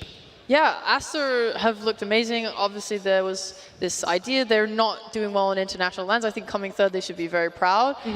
If they had gotten to finals, that would have been really good storyline too. We have the TI10 rematch, but also during the Chinese DPC this year, there was a little bit of banter going on between Aster and LGD with that Tour 2 regional finals when they were saying, oh yeah, we beat them. We look forward to them 3-0 stomping us at the regional finals, and then LGD did just that. They've been a competitive team against each other this whole year. Yeah, hopefully a matchup we get to see at Future Lands. I mean, Aster, it's just great that they can kind of get that monkey off their back. They're finally competing on the international level. Like some of the changes they made, bringing Ori in, has just done wonders for this team. Yeah, it definitely worked out for them. Looking through all the seasons that I followed them in the Chinese region, they always looked like that bitter rival to PSG.LGD. Sometimes it's Witchy Gaming that tries to get in there. Sometimes it's Invictus. Well, not for the last couple of months, but Aster has always performed. But obviously the 2 standout teams for this major are Spirit, PSG.LGD. They're looking great. We keep talking about the fact that this is TI10 finals all over again, but these teams have been meeting each other in finals 4 times now. These guys just keep going around and around in circles, and it's absolutely insane how often they're always competing. It's been since what? The last TI, before the TI, there was OGA Dota Pit. Those grand finals, actually they met just before TI, and PSG.LGD took it away, and then they lost. They actually lost when it mattered the most, right? If you look at all their scores, most of their losses, they come from the TI. Yeah, since TI, it's been 6-0 in Spirit's favor. That's right. Sorry, LGD's favor. Yeah. Spirit's the one who don't have a good track record against LGD. They said on the main stage after the last series, we may need a miracle. And I think a lot of viewers who watch TI but maybe don't tune into as many Dota tournaments and maybe watch the major playoffs, they're going to be like, wait, why aren't Spirit favored? They just won TI. They need something like crazy to happen, it feels like, because they are the underdogs coming into today. That 6-0 scoreline comes from Ryder, which we had, it's words. Just before this, and they met in groups, and then they were in that finals, and that was all 4 games in favor of LGD. Because it happened so recently, do you think that's something that plays on Spirit's mind? They actually appreciate that experience. They've been releasing a lot of vlogs talking about everything. They said that they felt it was good for them to play versus Chinese teams during that tournament, and obviously they lost, but they said there was like some team internal issues. They said they weren't really believing in each other. They had a lot of like synergy as a team issues that they figured out. They realized they were like, oh, okay, we get it now, and they've worked on it really hard. They come into this tournament. Yeah, they lost to LGD again, but they are feeling much better. They are more cohesive. They believe in their drafts. They believe in each other. It's always nice to hear from a team after they lose. They say, "Yeah, we figured what's the issue. We're gonna get them next time." Does it happen the next time? Do they actually win? Do they actually improve? It's yet to see.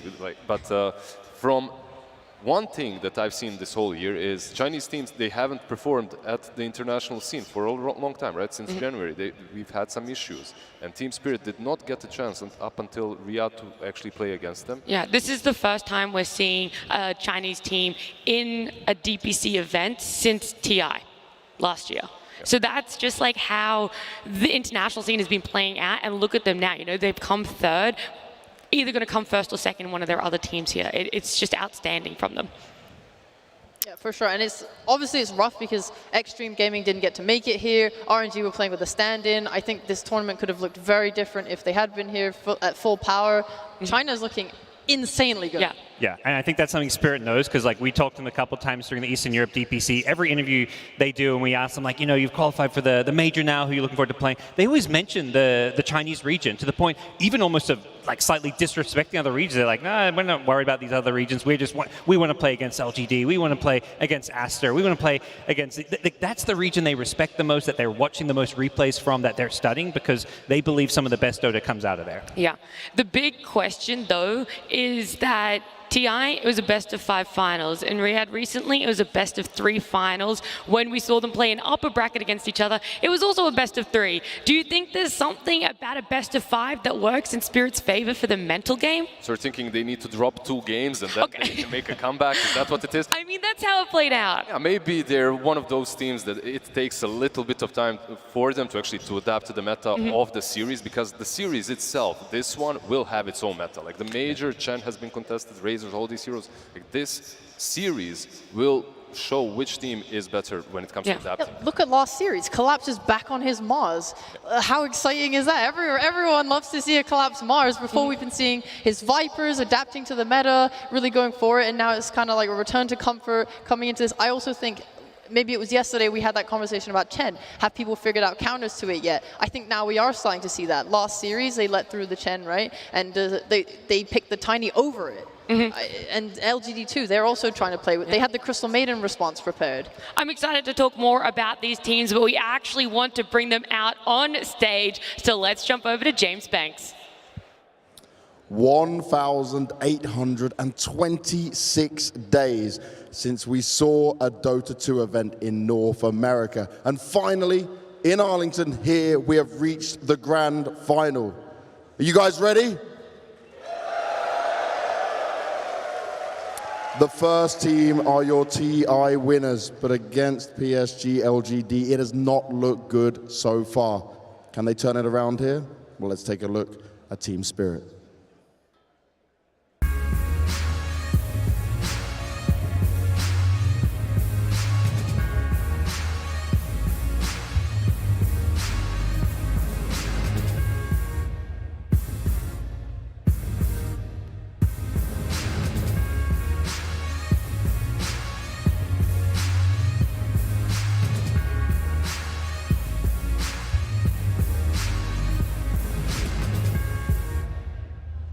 Over and over again, Team Spirit go up against LGD. These guys know each other oh so well, but could it all be coming down to the mental game, considering they haven't won one game here yet against them? It's a best-of-5 grand final. We want to see the best Dota available possible. So Arlington, put your hands together and make some noise to welcome to the stage, Team Spirit!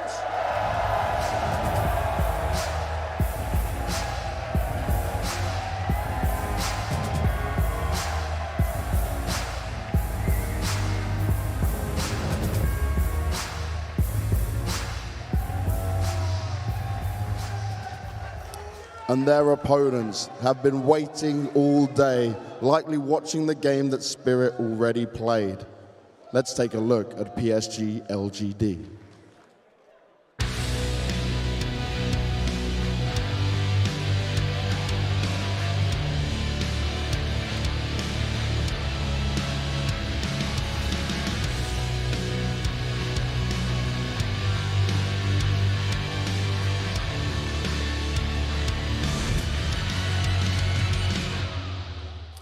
With their spectacular gameplay, PSG.LGD have looked incredible. They look unbeatable, but if there's one team that can do it, it is Spirit. And they need to show us once again here on this stage if they can lift another trophy, if they can take another first place at a big Dota 2 event. Guys, make some noise, make it rain, make it roar for PSG.LGD!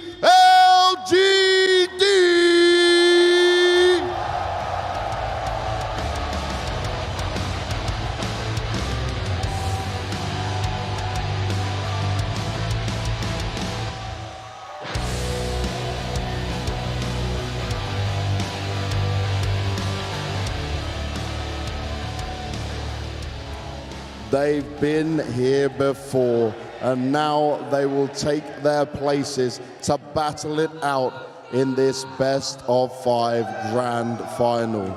This is the match that everyone wanted to see. LGD themselves said they wanted Aster, but that wasn't meant to be. Spirit proved to be the only worthy opponent for these guys. One of the Spirit guys has got to join me. Yotaro, come over here. Yeah. There we go. So, this year, your games versus Spirit have been great. You now have not dropped a single game against them. But do you think you have like a mental edge over them? Have you broken them mentally now after TI? 今年来讲的话，我们对雪碧的战绩都比较不错，然后问我们是不是有一些什么特殊的心理调整或者一些战术。没有吧，主要是做好自己。Not really. We just be ourselves. Well, that's certainly working for him. Now, obviously, they just played against Aster, and I'm thinking, has he been watching the game that they played? Did there's anything he can take away from it? Did he notice any changes that Spirit might try and play in this game, considering these guys know each other so well? 那就反观上一场Spirit 和 Aster 的对决，然后你有没有认为他们有一些新的一些进步，在这场训练赛里看出来的？雪碧一直是一直进步的一支队伍，所以他们能杀到这里也并不意外吧。然后可能只是茶队一些运营做得不够好吧，棋差2招吧。So we all know that Team Spirit is a team that always evolving during the tournament, and we feel that it's just Aster they have like more shots to. Oh, sorry. So we just feel like Aster is like not as good as them, like maybe just a bit. Ooh, okay, so it's a little close with it. Now, because I mentioned already, right, you have not dropped a game against them. Is this grand final going to be a 3-0? You're probably going to give me a respectful answer, but I got to ask. 有没有信心搞定3-0？几个小时之后就知道答案了。什么？我说几个小时之后便知道答案。We'll know after a few hours. After a few hours, we'll have to wait and see. Now, Yotaro, it's a tough one. So many grand finals against these guys. But what is it? Why can't you do what you did back at TI? What do you think is missing? And have you worked it out? I think history is a cycle, and the cycle is shut down right now. Ooh, what do we think of that? Now, you guys are the best two teams in the world. You've proven it with the games you've shown. But that game versus Aster that you had there, how much energy, how much did that take out of you guys, and how are you feeling before going into this game? We don't lost anything. Wow, you're still full charged? Yes, we only grow up. You only grow up, so you feel like that game hyped you up, made you ready for this? Yes.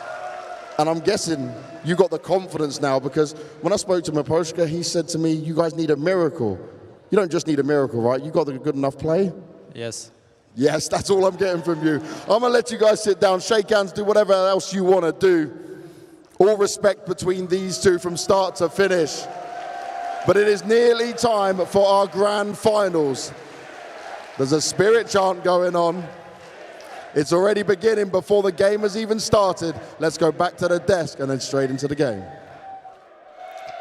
It's the 6th international event in a row that LGD has attended that they've made to the grand final. Out of those 6, 4 of them have met Spirit in the grand final. We heard that it is this time loop, this cycle that keeps going around. Who do you guys feel on the panel is going to be victorious in this cycle? On one side, we get the cycle is complete. On the other, we'll finish it in a few hours. The confidence is amazing from both of them. 100%. It's really hard to decide like which team is a favorite, just looking at the interviews. It's too soon to break the cycle. If you're Spirit, you got to wait for the next event to break the cycle. Like, guys, just give LGD this one. Right? Wait for TI. You hold out for TI. Yeah. But they did lose earlier in this event. Banks brought it up. There was that 2-0 in the upper bracket grand final. What do you feel that Spirit have probably learned from that? And do you think they're able to adapt quick enough to really take this grand final? I think a draft alone shows that they are adapting. They're getting used to the heroes in this patch, in this tournament. They're doing better than others, right, in that regard, having stuff prepared. It's just the execution issues. In some of their vlogs, they talked about getting the shakes, like the pressure of the games, being on a LAN is something else. Yeah, they thrived at TI, but you got to keep that consistency. So if they can just keep composed, keep calm. Yeah.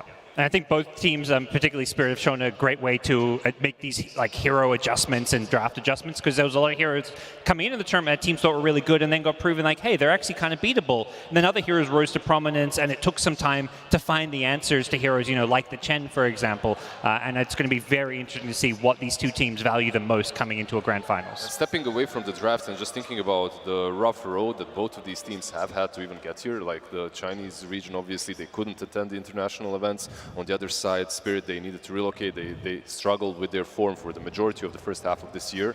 But steadily and surely they have improved, and both of them have reached the grand finals over here. Yeah, both of them are so strong at the moment. We're going to be jumping into this game one of the grand final. This draft, the thing that begs the question is that we have a lot of meta picks, but as of recent series, we've been seeing things like the Phoenix, the Rubik, especially in support, coming out that were never really in the early stages of this major meta. Do you think that's teams adapting or trying to pull out something new? Definitely adapting. I think, like LG busted out of first phase CM as an answer to the Chen. I think the biggest change in drafts to me is that Chen has now lost 4 games in a row. So teams are showing we're happy to let this through or maybe not even ban it, and they're finding answers in the form of the Phoenix. Some of these other somewhat forgotten heroes, the fact that you're expecting maybe the tournament meta picks and then you go a different direction can be a big strength, and that's something Spirit really utilized in their last series. Yeah, LGD too, they said earlier that when they first lost to a Chen, it was like one of their 2 losses so far this tournament, they said that they weren't prepared for it, they didn't know how to deal with it. That was when their response was the Pango Snapfire. We go forward, we see their last match against Spirit, they take the CM and the Tiny instead, and that went well. So are we going to see it? Is he getting banned or not? PSG.LGD, I'm sure that's on their mind right now. I don't know. I mean, because Tiny's in the pool, right? And last series, Spirit valued the Tiny more than the Chen. Yeah, so the hero LGD really favored to ban against Spirit last series was Viper. I'm curious to see if that's a ban once again. I think the laning strength it brings to the table is really hard to deal with, but there are just so many things that teams are valuing. I personally don't think we see a Chen ban just because of all these recent losses and the fact that I think teams are just going to be way less confident in it. So yeah, totally new ban, yeah. Hey, Phoenix.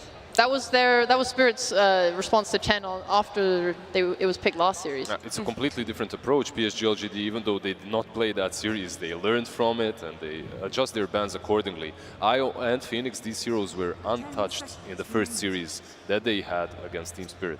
Yeah, so if they were to take Chen right now, LGD might respond with that Tiny CM. On the other hand, there is Razor open to them. It's something that Spirit... Oh, it is? Sorry, my bad. There's also the Puck in the pool. There's the Marcy still. Yeah. The Phoenix ban really said to me that LGD, they know Spirit don't want to first pick Chen, and they're going to get to build a Chen draft now. So it's really, most of these other teams have shown they can beat Chen. Spirit did it in one of those 4 recent losses, but that was with the Phoenix, and without it, I mean, we'll see if they have another kind of support option. So the cycle might be completing here from Spirit. We've seen the Puck dominate the early stages of the tournament, being banned out almost every single game. Now he's untouched, plus the counter, the biggest counter to him has been drafted already by Team Spirit, somewhat in the lane. Most teams agree that Tiny is the one.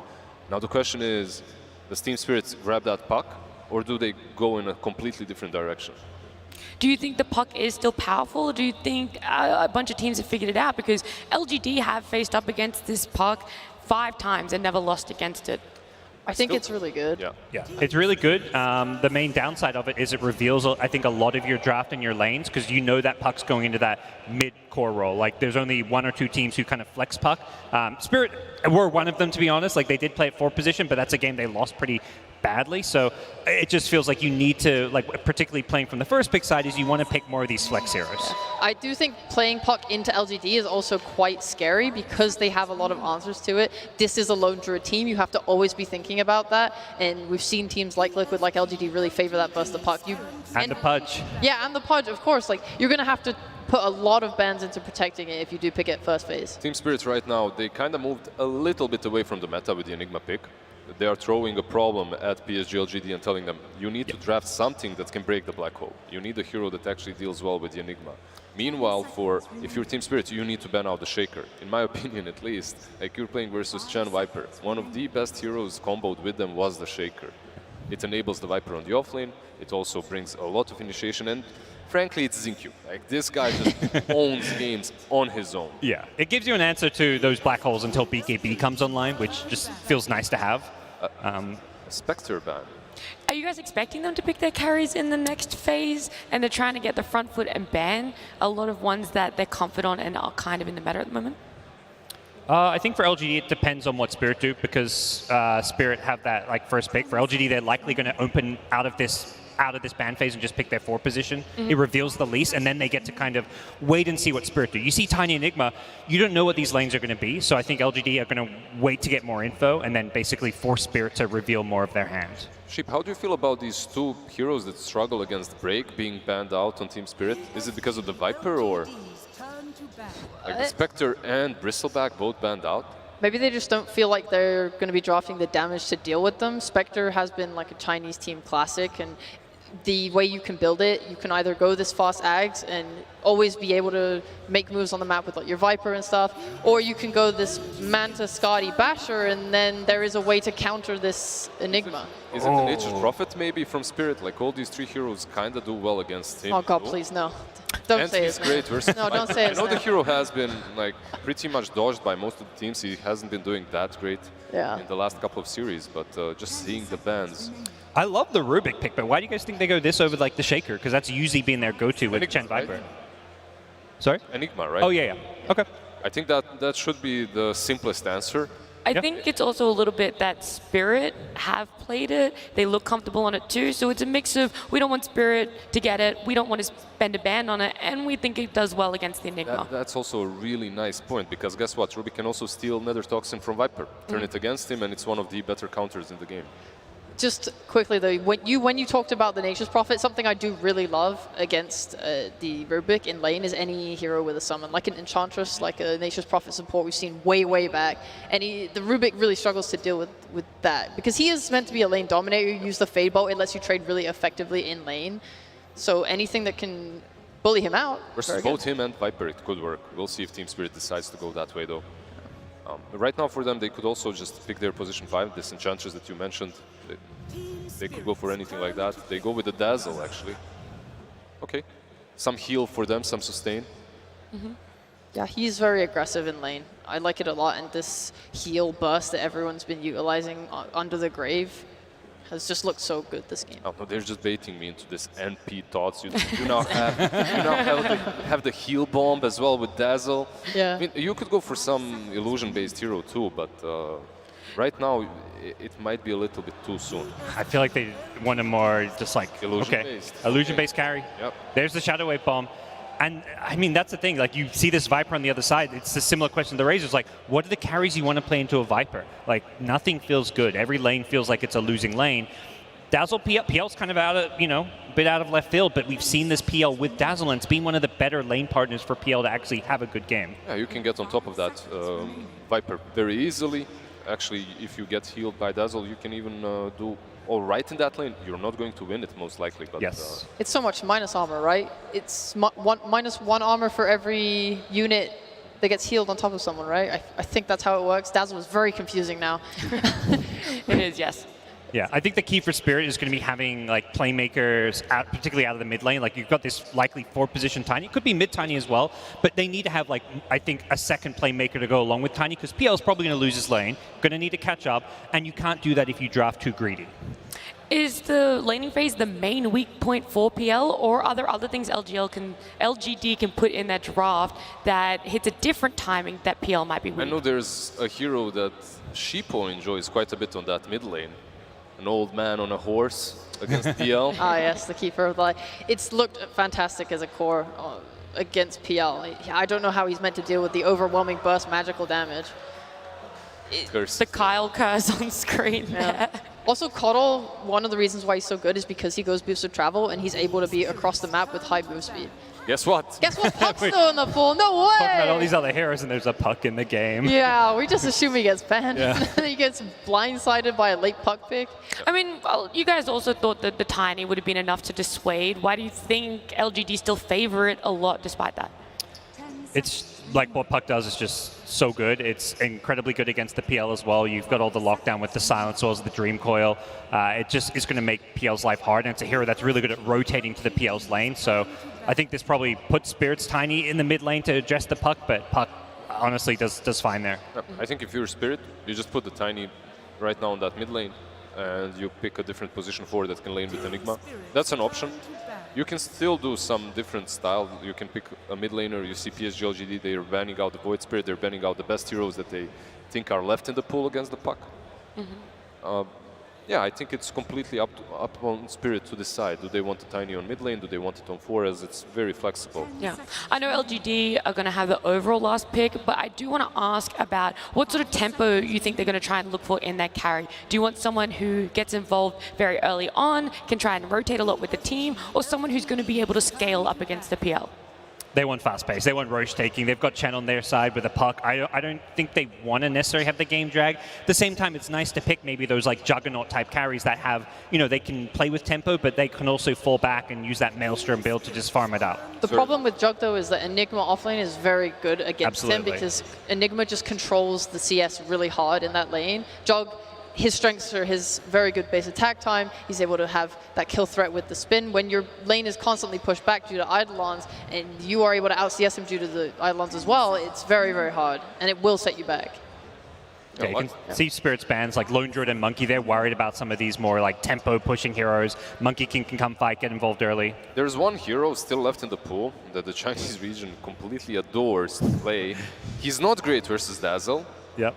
But he does bring you that ultimate late game potential. That's Faceless Void. Now, is this a decent game for it? Like, you don't have a ton of damage in the chrono. Void has always felt pretty good against Enigma, I feel. Like, it just gives you this, like, you have this target to go on. You time walk, you chrono Enigma, you're happy with how the fight goes. Or you just hold the chrono, right? Like, you hold the chrono until you see the black hole. Yeah. Well, oh my God. Oh, baby. That's high. Their carry is not a real carry. It's hey, LGD say it's game 1. It's a best of 5. Let's do it in fashion. We see them pick up the Pudge here. How much confidence do you guys feel in LGD now? So much confidence. I love it so much, yeah. Oh my God, this Pudge, I love this Pudge pick. This has been like the bane of so many teams going up against LGD and these other Chinese teams. Their Pudge has just been dominating. I love it against PL as well. Like, the way you itemize naturally counters PL. I just love it. And last night I was just around the corner. There's a bar called, a pizza place called Pudge's Pizza. It's a sign. Yeah, I love it too. You can go this Vanguard into Ags. You are playing with a Chen who's going to be able to heal you and sustain you when you're going into fights. I think it's just fantastic. So you're all in favor LGD. They have the execution, they have the skill, they have everything that they need to take game 1. Well, I wouldn't try to off Team Spirit just yet. I think their draft is also very solid. Actually, it's Toronto, Tokyo playing the Tusk. Yeah. Oh. We have a core Tusk on our hands. Okay, but LGD still look like they have really strong lanes. Puck should be fine against a Tusk. Viper's always meant to win his lane. It looks pretty good for LGD through the lanes. Yeah, the Spirit game plan to me is like, let's chill, sit back, and wait for our late game timings. Like late game Black Holes, late game PL. They're not a team that's going to be able to make too much happen in the early to mid game. Yeah, I mean, Tusk is going to try. He's sure going to try. Can we quickly touch on how you guys feel that Tusk-Puck matchup is going to go? Quickly, Lizard? I just have to say, I did not expect the Tusk mid lane. They must know something we don't. I expect a lot. I mean, we could see it play out in Spirit's favor for that mid lane, but we're going to jump into game 1. It's going to be Lyrical, Trent, and Gunnar. Thank you so much, Nat. And Arlington, the crowd, you beautiful people down there, y'all ready for a grand finals? That is so good to see all of you wonderful people there. Now, in the corner of my ear during that last panel, I heard something come out, and Gunnar, you were just like, they're going to pick Pudge. Why do you like this Pudge? What's the Pudge pick about? It's really good versus the Enigma. A lot of like percentage-based damage. That Flesh Heap's good in PL. I think the AoE damage, the control, it just kind of helps them out. They need a hero that runs in for them, and he kind of fits the whole budget. And running in for the other side, though, we have the mid Tusk, something else, You've kind of dabbled in a little bit. I've been talking a bit versus the Coddle, but what about in this game? It's a little scary versus Puck, because one of the big things about mid Tusk is the snowball. And you can't snowball when you're coiled, which is a little scary for him, but the matchup is generally good. Tusk kind of dominates these matchups where he's able to trade using Shard on the creep wave. And Puck has, I think, like 0 armor level 1, so he'll be able to trade with the Puck very nicely. They probably made the choice because I think LGD's draft is all Deathball. They're going to stay as a group of 5 heroes. And the punish the hook. The first one of the game. All right, Ame's already been practicing. Faith Beyond, he's going to draw that first blood as we get out to a roaring start here. Ame, look at that. LGD off to the races, getting that first blood. Yeah, it feels like this draft really fell off the rails. You know, you go for this early Tiny right away with how the opener sort of worked out, and then that's supposed to make it so the teams aren't willing to go for this puck, but then they see this Phantom Lancer, and of course one of the most complained about matchups that I ever see in pubs is, you know, getting pucked when you're playing PL, and they just whine because you just coil them the whole game and they're really sad. And then they're not able to throw this Tiny mid, feeling like it's not going to have the right pacing for them right now. So I feel like Team Spirit have a lot of work to do in this early game. The goal of this Tusk, I think, is he's going to try to get Ags, and he's going to try to kick one hero out because they're going to have low damage to kill multiple heroes, but one hero they can probably kill. Chen's healing is more of a whole team. It's not one singular hero like Dazzle. Oh my god. The save. He keeps catching him. Saving his buddy with one, killing with another, and Faith beyond appreciating. Now Miposhka, you got to be careful. This guy hits pretty hard. But won't chase after Miposhka that much further. Picks up the bounty runes. And that indeed is going to be 2 apiece. We are seeing a little lane swap. They're going to go aggro tri-lane on the side of Spirit. They're probably worried about the Pudge Enigma matchup. He can kill the Eidolons really easily. And even the Chen versus Enigma is a very hard matchup, taking them. So they're going to just try to put the PL versus this lane. But this lane is going to be pretty hard versus the Pudge. And Mira actually making his way back up top as well, seeing the Viper and the Rubik there for poor collapse and saying, yeah, you guys are just going to be a duo down there instead. Yeah, it's going to take a little while for him to make the move all the way up, but already Collapse playing on that Enigma. They're going to be a little bit of a tough time playing into both the Pudge and the Rubik. We talked about it in the drafting panel, but the other thing is just like if they can get off to a good start, maybe you can play with like a little bit more high tempo. We'll see if they do it. But the movement over, Mira scouts out the Xingqiu Rubik there, and you need to be careful about any tossback plays. This is going to hopefully, for Spirit, be a slower type of game. They scale very well, and LGD is all about these deathball right now. The Chen, this hero, we've seen it every game it's been played right now. It just goes mid at the 5-minute siege. It tries to take the tower. It gets this mech before 10 minutes, and you just group up. So much healing, so much team fight. And for Team Spirit, their team fight is there in the Enigma, but it's going to come out slower. Their damage numbers are a little lower. The PL is not the biggest carry right now to just go in with one item, especially versus all the damage that comes out from LGD. Yeah, there's just so much AoE damage there. It feels like this PL is going to need a lot to deal with the Rod, especially with being a safe lane Pudge. You know, we've seen Pudge in all 3 of the core roles, and it looks like a great game to go Vanguard and perhaps just right into the Aghanim's after that. I wouldn't be surprised if he goes for a Hood on the PL. We've seen them go from time to time just to deal with all this magic damage. And the hero can't really buy a BKB just because it doesn't help your illusions. Well, need to make sure you're playing around those for sure. You saw a little bit of a battle going on, and we'll have another one here. Miposhka facing off against Y. Does keep on refreshing that Poison Touch. Has the Purge creep available. Xingqiu, though, on the top lane. Mira able to find him for the punch and the kill, and Miposhka getting chased down that Purge out of mana. So they can't quite catch up to the Dazzle, but this is setting up for basically just a 1v1 in this bottom lane. Yeah, the 1v1 is going to favor LGD side a little, but Yatoro's keeping up pretty well. And in terms of also lane pressure, on mid lane, it's also very scary for Spirit because the Tusk has pressure but no kill threat on the puck mid. He has 2 ways to get out of shards. He can dodge the snowball if he gets phase shift. And even the supports of Spirit aren't going to be the greatest at just locking down a puck, but on top. Nice body blocks. Mira moving on in. One more punch gets it. The long arm Tiny with the help from the Eidolons runs at Faith Beyond and finds the kill on the Viper. So a couple quick kills there for Team Spirit after that first blood. Yeah, the lane swap should favor the top lane for Team Spirit the most. I think their probably goal is that this PL isn't going to have the greatest game, but the Enigma is going to have a really good game. There's no BKB piercing disables outside of, I guess, Pudge, but hopefully he is the black hole target, so they can't really stop the black hole if he's in it. The Rubik's going to be the other big thing, but, you know, somebody else will take care of him. Get the PL at him or something. The Toronto-Tokyo Tusk matchup, like you were talking about, against the puck in the mid lane there. That'll be interesting to watch what those early rotations turn into. It'll be interesting to see the item builds, because some of the item builds have been different. I know Thompson goes for more of like a Treads and a Halberd, Deso, kind of like a right-clicky build, versus like going for Blink Dagger and Ags, BKB, and playing off the Walrus Kick. So he only has phase boots queued up, so I'm not sure what he'll go, but I would assume probably a Blink, because he needs to help his team go in. The Tiny's just a support, so his Blink will be slow. The Enigma is going for probably a Vessel build, so he's also going to be more playing for damage rather than going in first. Yeah, it comes down to like your teammates in this match and who you can actually play off of, and it feels like Mira especially really going to be relying on him in the early game so that he has a purpose as this Tiny. And already 4 minutes Vanguard done for Ame. like we talked about, left very alone in this lane and has been doing a great job. 30-4 right now versus the 12-2 for Yatoro. I mean, you can just farm it up as Pudge, right? You can push out the wave with your rod, maybe get some hooks onto some of the bigger creeps if you want to. Whoa! Unexpected. There was going to be a phase shift. Thought there was going to be something. Nothing to say, just died. It's just done.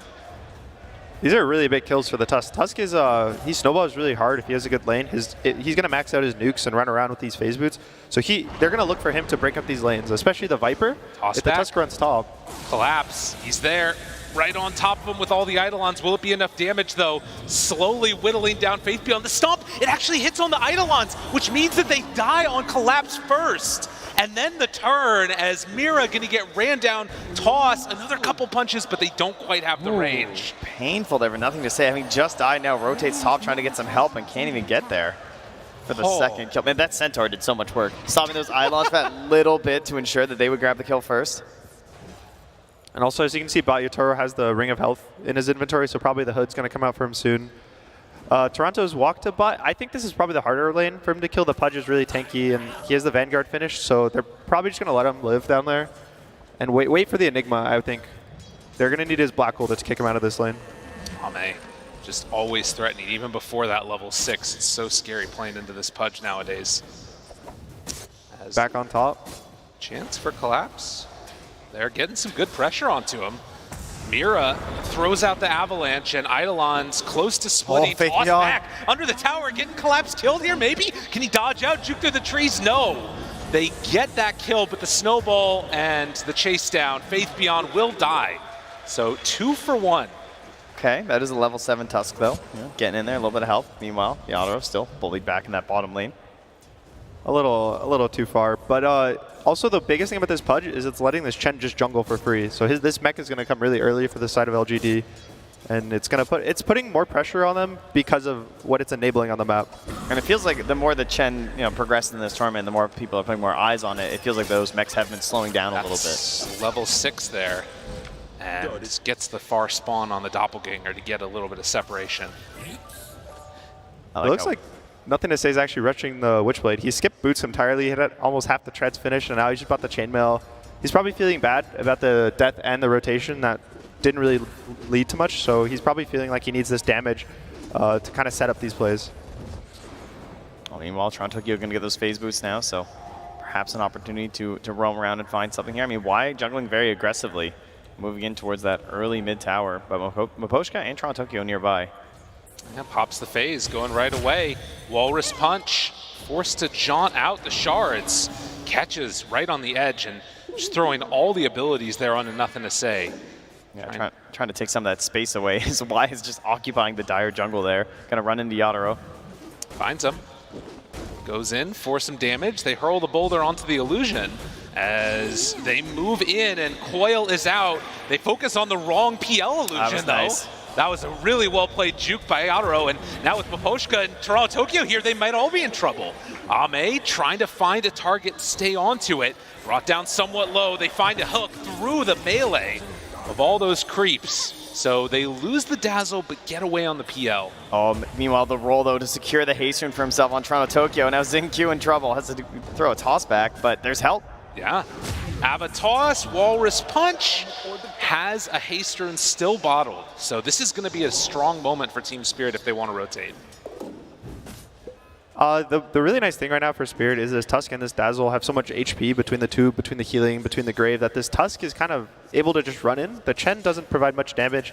This Rubik does not provide much damage, so he's kind of getting a free game to just enable himself to play in the enemy side of the map. And always just constantly go on Nothing to Say. Yeah, I like how he just whittles him down all the time to put that threat onto him. Ooh. And if there was no Chen there, might have thought about it. Up top. Big toss back on the Faith Beyond. The Eidolons, they're burning him down bit by bit. Turns around with the Viper Strike, but Mira is dropping low. It is going to be enough to kill him off. So a 1-for-1 exchange, but this is the Tiny for the Viper. It's kind of what you like to see if you're Team Spirit. They're finding good kills here, but still not a huge separation in terms of net worth. Ame's still top of the charts. Yeah, he's farming up there with the Fairies trinket as well. Yeah, all this net worth right now are based off of this lane swap. putting the PL in the off lane, because it's giving this Enigma a really nice game. This Viper, anytime he walks up, the Tiny just gets behind him. He has a great angle, but the PL is still very far behind. And this hero, we've seen it needs a lot of items, it needs a lot of time, and right now, a lot of heroes are just very fast. So it's a little scary when this hero starts to fall behind. Yeah, if they can manage to sort of carry that momentum through for the rest of this game, start taking down some of those objectives, definitely Team Spirit might be on the back foot there. And Phase Booth's done, queuing up the Aghanim Scepter immediately afterwards. We'll see where Ame wants to go to try and make use of that net worth he's built up. Snowball, on to nothing to say. Doesn't have a way out, has a coil though. Already used the punch, couple more punches, orb in one, but it's not enough. They break the coil, and that's gonna be a big jump in there, but the Grave, the turnaround. And now Ame's still trying to hunt, but they have the chase, the pendants, a deep stolen away. Can they do this? Needs to find the target, needs to get over to the creeps. He finds it. Oh, back over onto Y instead. Thinking about a turn with the DD punch. No, just is gonna give up his life. And instead, they toss Y underneath the tower, have a couple more poison touch punches, tries to bring him down, avalanche, and it's a finish. So they get something out of nothing on Team Spirit, and yet Ame is still chasing, ready to hunt, ready to hook. Finds that kill onto Tiny to boot, and well, an avalanche stolen by Xingqiu could have set up from Aposhka, but they won't go for more. You know Ame's hitting that one right there, and that is a scary sight too, to give up the avalanche like that when they're looking to get even more aggressive onto your side of the map, smoke up with that Rubik perhaps right after this, and just keep this going. It was starting to look a little scary because I was questioning how LGD would try to involve this Pudge. Going top is pretty awkward in the Enigma. He can always pull the lane back with denying a creep, and walking to the Tri-Camp is generally a death threat for yourself. So right now, they kind of bring the fight, LGD brings the fight to themselves. They kind of bait under the tower with nothing to say. They get the coil, and Ame's just kind of jungling in the area, so he walks up. Yeah, but you can see, though, I mean, you can kind of understand that probability aspect when you look at the net worth chart in terms of, like, this Pudge is huge, but there is a pretty solid tri-core here from Team Spirit occupying the top of that chart. Yeah, I guess the question is going to be how strong is that timing when LGD do decide to fight? And can they wait out longer? I mean, the timing's pushed back a little bit more. The Viper just finished the Hand of Midas, the item of the tournament, Golden Glove. And the hunt begins, going to find why. Bring him on in there, and a couple quick swipes is all it takes, and now Ame kind of left alone. They do a black hole nearby, as well as Yatoro in the area, thinking about dropping this, threatening the black hole, but Toronto Tokyo, he just dies. Now, can they go for any more? Yatoro very far in there. They think that this is the real PL, but it's not. He's instead chasing Xingqiu. They get a little bit baited there, but now he's so far deep, I don't know if his team can help him. And in fact, they throw out the Avalanche. That breaks the TP. Yatoro, he's so far back. Again, they're baiting it with the other illusion, but they find the real PL, and they're gonna chase down and kill him. The bait that did not work, but maybe they can get something here, maybe not. Maybe Ame just kills them all. He's still staying alive for a very long time. The Chen Heal Hand of God keeps him back. And that fight working out very well for LGD. This Pudge is so strong. He's just walking at 3 heroes. Also at the start of the fight, the control from nothing to say. He goes on the backline supports. He silences the dazzle so no Grave comes out. That's why Toronto Tokyo died so early in the fight. He didn't have the healing, no save, nothing, and he gets so much, good person. Finds another. Mira, just get away from me. Tosses him out. Well, the hook counter keeps going up, even though he's not getting a kill every time. That is quite the setback for Spirit, though, because they were taking that time to farm it up a little bit, and Yatoro, he joins in because he knows that they really want to get involved right now because LGD has this game plan, and it looked like a situation where maybe he could try and help out, but despite all his ridiculous jukes and the attempt to look like a complete illusion under the tower there, not able to escape still, so this means he's going to go back to the jungle for a fairly long time again. My worry is that I think Team Spirit was kind of happy, and they're kind of forcing the plays, it feels like, on the side of LGD. And I thought this was what LGD kind of needed to get back into this game. They don't really have the best tower pressure. They had no ways to kind of group their heroes in this top side of the map, and they always wanted this Pudge to be involved. And when you bring the fights to the Pudge, he can still keep farming, he can still keep jungling, and he just ends up being there. No extra movement at all. Oh, that pressure is up top right now. Nothing to say, just hitting the tower. Chen, Rubik following up here, and I'm sure Ame willing to join as well. Unfortunately, he's sitting at like no mana in the Radiant jungle right now as he farms towards that Aghanim Scepter.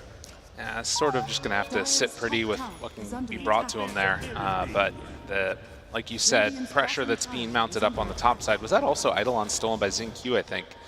But Toronto Tokyo moves in. There's double sentries down. They don't quite see him yet, but they will on the other side. Nothing to say there. Coil onto 2. Danger, danger. They toss him out to break the coil, but it gets him out alive. That's what they needed. And down bottom. But look at this. He was expecting that the TP had come. This is not good. Gets the Phantom Rush away.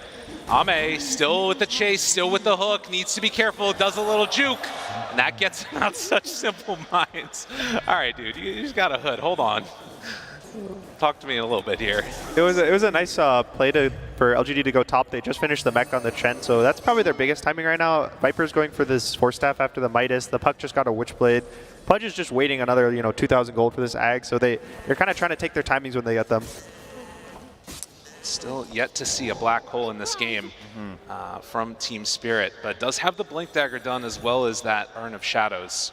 There is a chance that maybe he can get a punish if they get a little bit too aggressive on the side of LGD, but it certainly is a lot of heroes you have to worry about, right? Several silences, even with the Blink Dagger being there, that Rubik being available as well, with the Eighth Lens already completed for Xingqiu and 3 points in the Arcane Supremacy. But Mira runs up very boldly in the mid lane. Double Avalanche, not something you always see. Trying to find a toss back, they can't get there. Grave, TP out, anything to break it? Yes, there is. Ame on point again, 3-0-3 on the carry. Pudge and the Avalanche from the low ground. Tiny's pretty good when you just get his best skills and jumps through, brings down Maposhka. He was going for that Grave, trying to help cover Toronto Tokyo just in case, and sniped right away there from nothing to say. This is really nice. Ame is always in the right position. He's always showing up to the fights, and LGD always kind of finds the angles, especially on the back line. Nothing to say is doing a great job at silencing the supports, coiling who he needs to coil, and just not letting Spirit get their spells off. Yeah, and I think also just trying to keep Yadro out of this game as well. Like that play when they went top for the tier 1, and they didn't bring Ame. I feel like a lot of teams, the second the fight occurred, the Pudge would have TP'd and like tried to join up and everything, but he's trying to hold that bottom area and just zone out Yadro like we saw. Even if he didn't get the final kill, he's able to do that. It kept him farming on the bottom side of the map. They didn't end up really needing him up top, and now he's going to have that Aghanims finished. Fusel is finished for PL, so maybe there's a timing that Spirit will look for. The Vessel's also, I think, about to be finished on Enigma, so this is getting to the point where you kind of want to use your timings, try to go take a fight, but they will be walking to this death ball, and the Ags is finished now on the Pudge. Yeah, and they're going for the BKB right away from Toronto Tokyo, so he's not going to have that mobility option in here, but perhaps that's just going to be Mira, right? I mean, he got the blink on the earlier end, so going to be the first one in there and see if Toronto Tokyo can clean things up with the BKB. So only 3 members of LGD in this side of the map collapse. Will spot that Ame is here. We'll see if the rest of them decide to head on in with the team to take this fight or not. Oposhka, Toronto Tokyo, they're all nearby. It doesn't really look like it. They're just going to send the Chen creeps in first, and the shards, that reveals that everybody was in that spot. Yeah, he went BKB on this Tusk because right now they need someone to run in for them on the side of Spirit. The Tiny wants to be the one who blinks in. He doesn't want to be that gets spells cast on him. Enigma wants to get Black Hole. Dazzle obviously wants to get spells off. So they kind of just need a body in front. So he goes BKB so that he feels a little more confident to walk into the Puck, the Viper, the Pudge, and just get his spells off. You mentioned it, the Spirit Vessel done there, and the scan going to not connect. So Team Spirit reset, retake over their jungle after they get bullied back by LGD, but they're smoking again. There is going to be an imbalance here as well because we have a healing on both sides in the sense that we got the Chen and then we have this Dazzle, but now with that Pudge Aghanims being out there, that does reduce every type of heal that you could basically imagine. So all of those can be knocked off here if they're in the vicinity of that. Could cause some problems on those Graves from Oposhka. Yeah, Toro's trying to bait the illusion, and nothing to say actually doesn't notice that his smoke doesn't pop. Oh, he went on it. TP out. Nicely played. Yeah, making use of that PL illusion down on the bottom lane, and they make that entire smoke gank fail. So Team Spirit dodge another engagement as it is another Midas. Yeah, it's a little bit late. That is a hell of a build. So Spirit wants to go to the late game. Yep. They want to get the gold. They want to go 40, 50 minutes, and that's all they're going to play. They're going to use their TPs as not to connect to the team to fight. It's more to be TP away from where the enemy is, so you get those extra gold, those extra camps, delay the game by a minute. I love this. The Dire support's coming in and farming the Radiant Ancients. Right. You know, you just need everything in a situation like this. Get as much as you possibly can. Hey, I'm here for it, you know. Late game Dota, it's all good, but Spirit, they've already got 3 games under their belt for today. We'll see if they got that stamina to keep it up throughout the entire best of 5. So far, a 3,000 gold lead for LGD. after that fight in the Radiant jungle, it's all kind of looked in their control. It's like an arms race. Every time I click one of these cores, there's a new item coming out, right? The Blink Dagger on the Pudge, that BKB is complete from Toronto, Tokyo. Like, when do you actually get to the point that you want to fight here for LGD? I think LGD is ready to fight at any point. They just kind of need to take a good fight on their terms versus the side of Spirit that they aren't really willing to fight, so they're just going to keep delaying the game over and over. So for their on Spirit side, they're just kind of trying to push the lanes out, kind of play the map, versus LGD trying to close them in. And that's why you see them constantly smoke up. They're trying to find the kills. Fast. No, he couldn't blink in time. And only stolen toss, but this opens up Roche for him now. You know, that's where you're going right away. So into the pit they go, and LGD, at the very least, should be able to claim this. I don't imagine that Spirit want to come and contest, but they're all spreading out to push each of these lanes as far as they can go. First Aegis, we'll watch and see what LGD can get as they get it. It's not too big of a deal. You know, if you want the game to go late, one Aegis doesn't matter. It's one of the second and the third that really matter. And it's just really hard for Spirit to take a fight right now. Dazzle's having really big trouble playing versus Puck right now. Even the Pudge hook with Coil is a really nice combo. And so LGD's just kind of walk around the map as 3 or 4. Maybe the Puck will be alone in split push and just kind of try to close out the map. And of course, these heroes, not as effective as some of the other ones. When we think about Puck, this is what Puck does so well, trying to push out the lanes and not get caught. For the side of Team Spirit, they need to do these illusion plays that we've been seeing. They need to sort of, you know, go in with an Avatoss and then blink out, get the heck out of dodge. I see the Dark Troll Summoner up top. Oh, yeah. Eyes on the prize, you know? They're ready. Pound of pressure. Can they get this tower down? At this point, they might try to wait for the Enigma BKB just so he can get one good black hole off. Because it's really scary to play Enigma into these drafts where you mess up your black hole, you give it to the Rubik, now they have a Chen. They have a Rubik with a black hole, they have a Pudge, and they will walk high ground at that point. So he's kind of trying to use the black hole as more of a threat rather than an actual spell. Oh, well, Team Spirit, and they can get a little bit of a trade at the very least, some pressure on the tier 2. Can't even grab that tier 1 right now. And yeah, the march does continue. Almec can see if he can hit a nice hook here. Looking for it. TP coming in. They have the Tusk back in a second. Ava looking for something more. Nothing to say. Right on top of him. Collapses nearby, the shards are out, doesn't manage to wrap anybody in, but look at the damage just that couple of seconds did to the tier 3 tower. I absolutely love Rubik versus Tiny. Like, now he just gets avalanche and runs away. It was really nice. Team Spirit trying to bait LGD in. They still have the Tiny for the toss, so all of their fights are still going to be trying to bait LGD in to take these fights, these long fights. PL now has the shard, and once he gets the shard, it's kind of, you play for the really long fights. You want to get multiple rounds of your spells off. The Enigma wants to be able to kind of wait for them to waste their stuns or their heroes get out of position chasing and he gets a black hole. But LGD just backs off. They take their free win, the 60% damage, and just keep playing them out. And you can see how hesitant they were too. Like going up to the high ground, just popping the Flesh Heap right away, right? Like punching into that tower just in case. Yeah, and once his BKB comes out for Pudge, he's going to be pretty hard to kill. The Enigma's percentage damage is good and bad. Numbers can get so high that the Flesh Heap doesn't matter, but as of now, it's not really going to do much. Yeah, it feels like you just can't solo people anymore, you know? You can't get that like full burst down, but you know, if you catch them at full HP, it obviously does still an incredible chunk of damage. Unfortunately, it is magical these days too, so a bit rough versus the Pudge. Well, 22 minutes in and 2 tier 2 towers taken, along with a good chunk onto that tier 3 up top. Outpost also gone away, and Spirit haven't even managed to take that mid-tier 1 tower yet. They're delaying, and they've done this a lot throughout this tournament when they've fallen behind. But against LGD, it does feel like it's kind of a different story. You can see the way Almec just kind of walks through his own jungle, and he already hooks in the trees too. He's trying to find them, kick them out. He has no threat on him. He still has 2 minutes left on the Aegis, and even if he doesn't have the Aegis, it's really hard for Spirit to kill him without 5 heroes, and even then. With all the healing. Right now, it's basically just Midnight Pulse that I'm worried about. And then the BKB comes out, and it's like, now what? You know? Right. Maybe they burn his mana. No Flesh Heap. Yeah, maybe just ignore him. But he does so much damage these days. It's really hard to just ignore the hero. Yeah, hard to deal with. It's not just a Wraith King with a Radiance, you know? This Rot Aghanim Scepter is just a ridiculous amount. So if he can still stick on you, it does not feel good to just let him be.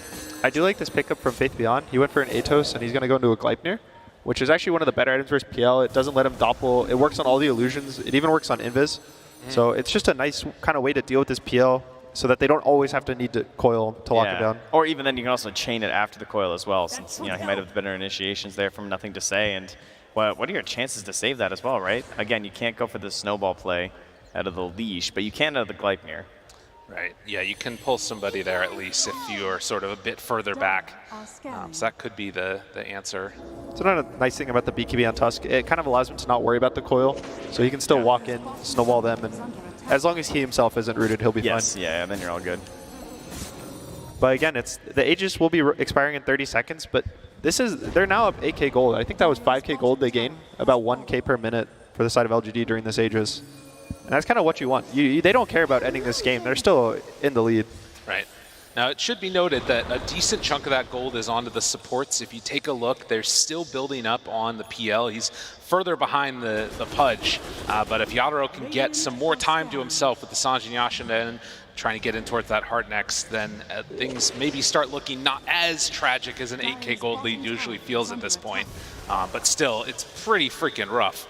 We'll see if LGD can keep that momentum going here, though. Yeah, oftentimes, even when you're really far ahead, you can't stop all 5 heroes from farming. Generally, there'll be one hero.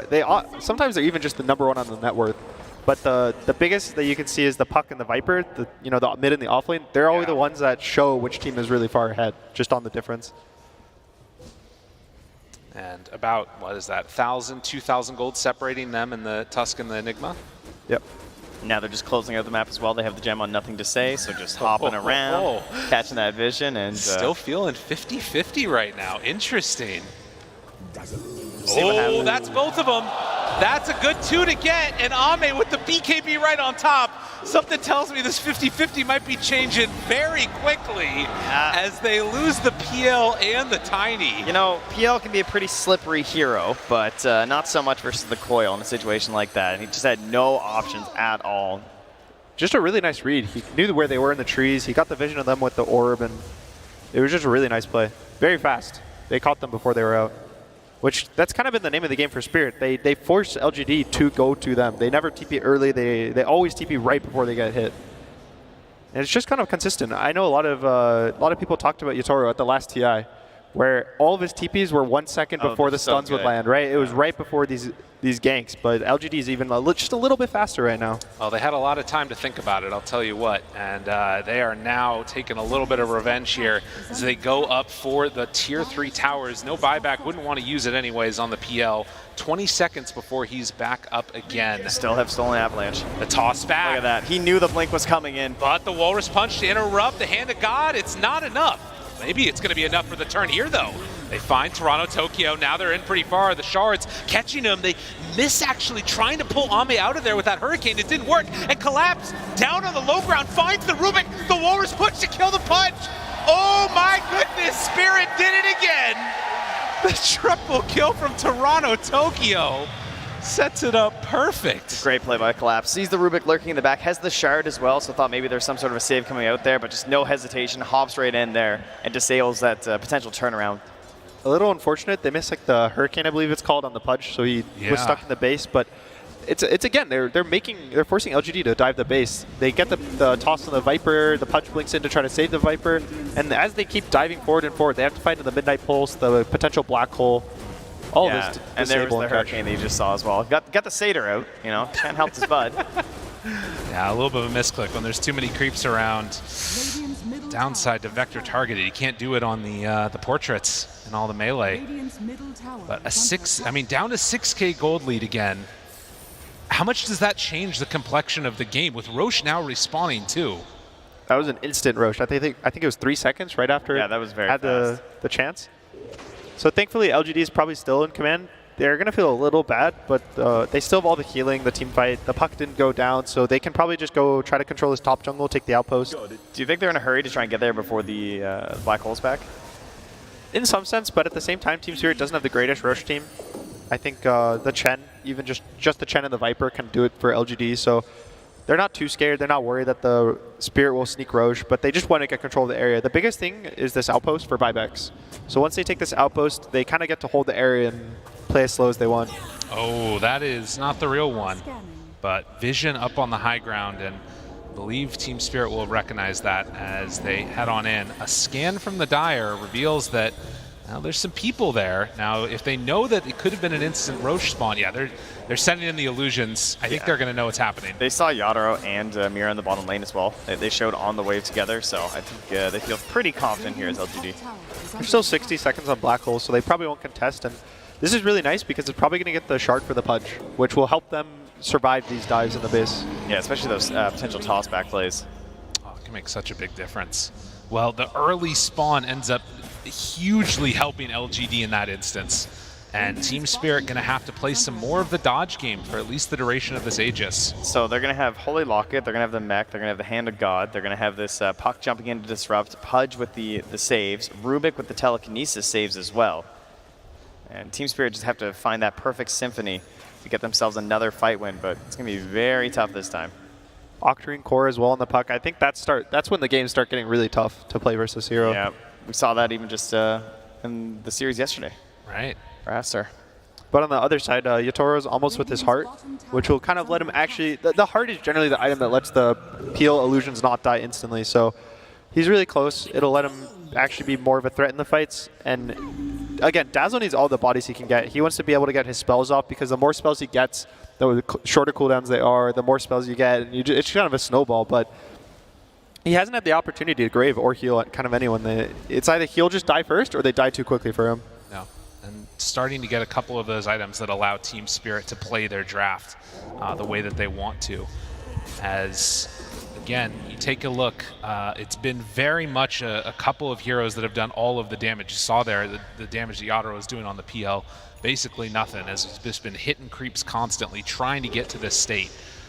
And for a side of LGD, they immediately build back up their lead and now trying to put some more pressure on the map. So the question is, how do you go high ground in the situation where there is the black hole, there is the toss back? Sure, you have some saves and everything, but I mean, as we saw up top, if you get this big toss back in the middle of the base, do you think LGD just like fully commit and try and get the heal plays out from there and just need to have the confidence in the Aegis, or are they going to try and wait for some sort of a mistake outside on the map? I think the scariest hero right now is Enigma. Anyone can get tossed in and they'll be fine, especially the Pudge. The Pudge wants to get tossed in. Yeah, sure. But if they're not able to control the Enigma, stop his black hole, stop his blink, kind of not let him play the fight, that's when it gets tough. So if they get tossed in, they need to make sure that they get the Enigma. Otherwise, they might just have to try to hope for a hook. And if not, they just let him die. Ooh, tried to catch nothing to say, but Puck, a hard hero to connect onto. Like you mentioned, that heart just now completed. And Toronto Tokyo still trying to find a moment when they can catch somebody out there. A nice read from Toronto Tokyo. He bought a Desolator this game, which is why he did so much damage in that last fight on the top racks. Finds Mira again, nowhere to toss to. Tries to get him away, but it's not going to happen. And Stolen Avalanche interrupts it that much more. And on the other side, they find Maposhka. Gem just picked up. He doesn't even steal spells this game. He just steals Avalanche. That's right. It's just another spell for Rubik. He needs the Aghanim so that he can just try to steal something else. Dude, it's crazy. We might not see an Ags, but the nice thing about Ags, if he does get, is the black hole. It kind of always gives you this opportunity to steal it. And even with the buffs now, once he's level 18, it's always a 4-second cooldown. Yeah, it's actually ridiculous. Which helps him a lot. Uses Dismember, thought it was the real PL. It is definitely not. Midnight Pulse dropped down as Faith Beyond starts beating away at these racks. They have the illusions that are going to get sent out. Tries to burn through them, slowly whittling down Ame. I have to eat another one here. Yeah, and there's the regen. To stay healthy. He's perfectly fine with that as they move on in and take the full racks. LGD, just cool as a cucumber. Oh, nice toss back into the blink. Great exit strategy there from LGD. Faith Beyond finally getting a BKB, so again, when he gets tossed, he's probably their target right now. He's the only one that I think is realistic for them to kill early in the fight. The Puck has a lot of HP, has a lot of heal. He's just a Puck. The Pudge still has Aegis, and he also has 3,000 HP with Flesh Sheet. So they're going to try to kill the Viper every fight. And as I was saying earlier, the Desolator is really nice because all the heroes on LGD didn't really have much armor, so it was allowing him to burst. That's why his punch, I think, killed Ame from like 40% health. But now Ame's picked up a Shiva's.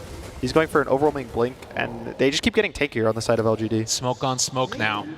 And they've been waiting a long time for the perfect fight. Is this it? It doesn't look that great to start. Mira in trouble. They hook. They connect for that kill, and the Shadow Blade in Toronto Tokyo can't find the right target. Has to just TP out. in the midst of all of this madness, Pudge is dropping down pretty low there, but a Force Staff keeping Yadro a little ways away, and they want to wait for that Aegis to expire, but still 18 seconds. TP's out, looks for more. Do they decide to go in on this? It's too scary. They can't go for it. So in the end, it is just Mira that goes down. This is a nice disengage. I got really worried. They had a sentry down. They caught Toronto Tokyo with the Shadow Blade that he just picked up.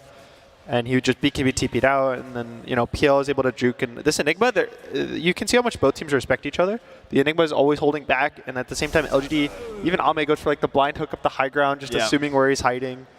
It's just really nicely played. I got very close on that one. I'm not quite able to grab it. So LGD keep their control of the map. That won't be the game-ending fight just yet. You know, to me, what's interesting about this is it feels like in all the other games that Spirit play, they sort of wait back, they hold their position, and then they try and find that perfect moment when somebody makes mistakes. And I'm just not seeing LGD make mistakes. That really feels like it's the problem. It certainly makes it a little bit more difficult, but we even saw it today versus Aster as well. The fights, there were about 3 different times where they just became standoffs. Where like each team recognized what the other one wanted, they were both there, and everyone just like backed away. And that just comes down to like having that great positioning and not wanting to go until you have the perfect vision situation here. And that's partially what Team Spirit are doing right now as they make their way through their own jungle, trying to get down these wards. You can also see Force Staff picked up by both LGD supports. So they have kind of saved now for the toss. They have a counterplay. Even the Viper has one. So, and the puck is mobility. So Pudge is kind of the only one who is unable to get himself out of a toss, but he's just a Pudge, and they want him to get into the fight. He's the one sending himself in. When that smoke broke last time, he just jumped right in. Didn't even know that he'd landed right on top of Yadro. And a refresher next. Everybody loves refreshers. So tanky. Yeah, 4,000 HP is pretty good there. Double BKB. Just a really nice item. And at the same time, they're going to smoke, D-Ward. And Yatoro's going for the Bloodthorn. He's trying to replace his hood to give him the magic resistance with the Mage Slayer. Ready to blink in again. Finds them all. Hello, everybody. I'm here.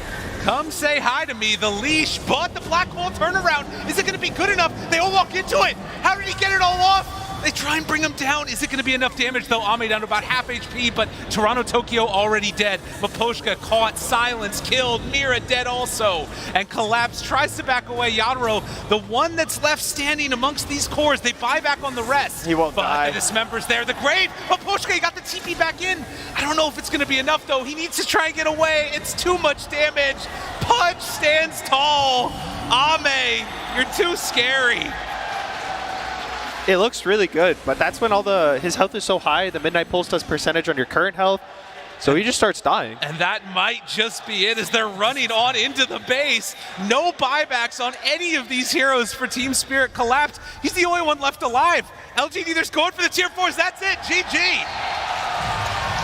That was a fantastic Pudge pick at the end of the draft. The final fight, he did more damage than the entirety of Team Spirit put together, and they had no way to actually bring him down. So PSG.LGD, a bit risky in the sense of the speed at which they had to play this game, but they executed, and this is what that draft can do. Yeah, the Pudge showing at this tournament, I think we saw the buffs, and everyone was kind of curious whether people would pick him, but every day it looks better and better. It gets abused more and more. I think even the hooks, he was hitting all of his hooks consistently, and even the hooks he weren't hitting were just right off the mark. They're zoning hooks. That's, yeah. You know, just he forced the Enigma to maybe blink backwards. He wouldn't have a reinitiation. You know what I think it is? It's that they're practicing so much on creeps now. That's what's happening. So, you know, the pro players are getting a little bit better at making sure that they connect on them.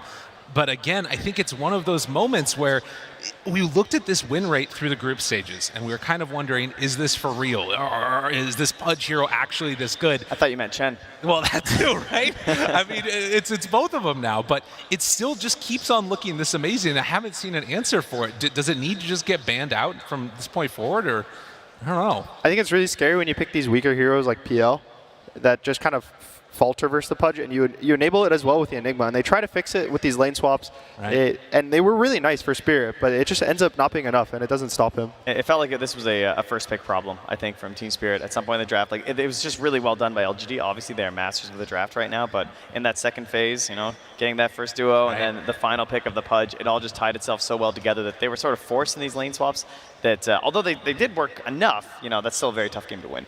Well, a tough game to win. We'll see if there's any new solutions to come out, but for now, going into game number 2 and back to the panel.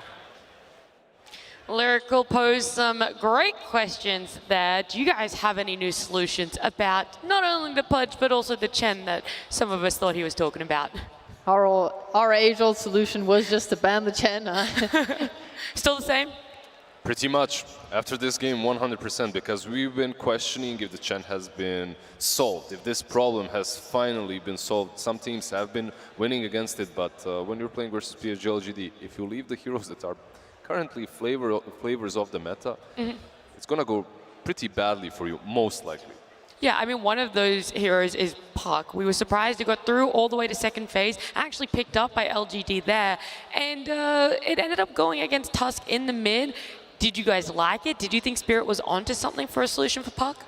It seemed like they had this idea, like maybe Toronto Tokyo's played the matchup again because he showed some lane dominance. He got the solo kills there. Unfortunately, Puck still does Puck things. Like we've seen, that's why you pick the Puck into some of these counter picks. We've seen it played against Tiny. You still get the same kind of impact out of the hero once it gets to the mid game.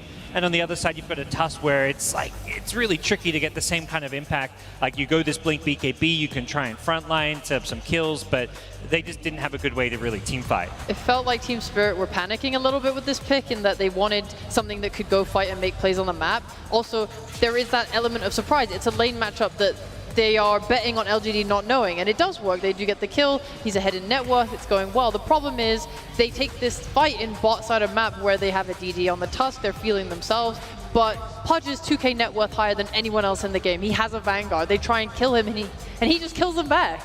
It makes a little bit sense when it comes to this Tusk mid lane, right? Like it runs a little bit deeper too. Like you have this minus armor against the Pudge, you're able to blow him up really quickly later on in the game. The problem is the Pudge is itemizing against the PL. How do you itemize against the PL? It's usually the Shivas, the ACs, which means that eventually he will get all the plate mills that are necessary, not to only kill Yatoro, but also to stand his ground against the Tusk. Yeah. I think the hope for a lot of Spirit fans out there is they made some really cool adjustments. Like I think they were at a really big draft disadvantage, but things like the lane swap, things like Toronto Tokyo just outplaying the Puck mid, some of these team fights where Enigma was getting black, finding the Rubik and getting these black holes off, gave them like these glimmers of hope where it felt like even against this like unkillable, unbeatable Pudge, they were actually kind of outplaying LGD in various moments. I also want to build off of your point about Pudge and say, we talk a lot about Chen, but we never talk about the creeps. The ice armor, so powerful, adding that extra bit of armor for the Pudge to play and do what he wants early game. They had the two magic resistance, the Hellbear and the Centaur, stacking those together. They had really good creeps. These creeps buff up this type of lineup really well. I actually want to piggyback off what God said, but in a different direction, and that is hope for the Spirit fans, is that LGD, they didn't struggle, but they looked weird when they were trying to push high ground for that first time. They actually end up dying 3 of their heroes because of that high ground push. For LGD, why do you think it was such a struggle with that push? Okay, there were a couple of mistakes there done by PSG.LGD. At the same time, however, it's mostly on the Tiny. Like, Tiny is ridiculously strong at defending that high ground. If you approach it, most likely what's happening is you're getting tossed back all the way to the fountain, if not tier 4s, right?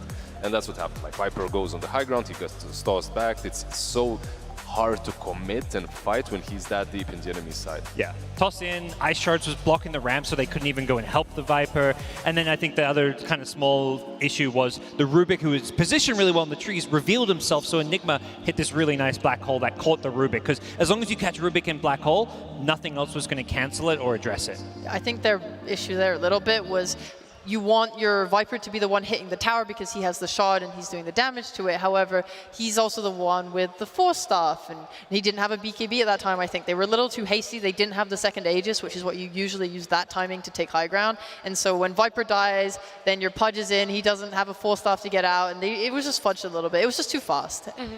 We said Spirit was able to do some of those adjustments throughout the game, have a few little wins here and there, ultimately don't win, LGD does. Do you think LGD was just as reactive, they were able to change these things up, or they had a clear plan, stuck to it, and it was always going to work? I feel like they had a clear plan, and Pudge pick was like God-given. Like, this hero is always in their arsenal, it's always in their hero pool, right? But this was a perfect game for them, and the plan, why change it if it's even even if it was pre-made, it was really good versus what Team Spirit have drafted. Yeah, Spirit swapped the lanes around, and they're probably just like, oh, Pudge, they up against Dazzle Pillar. And then they're just like, oh, no, this is fine. We'll just stick to it. We'll still win the lane. Pudge has a free game regardless of what lane he gets, and he just played it to perfection. It seems like LGD had a lot of confidence coming into this series. This game 1 is going to give them a little bit more. It's going to be game 2 after this break.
Your allies are lost.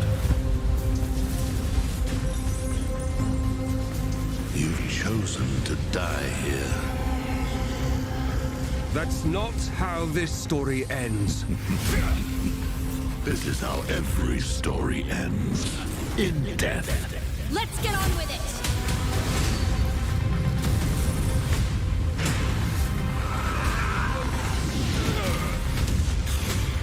How do we kill him? Give me what you owe. You want the dragon souls? Take them.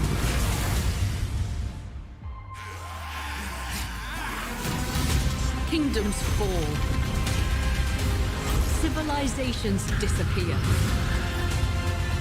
We come to the end of your story, but only the beginning of mine. What have you done?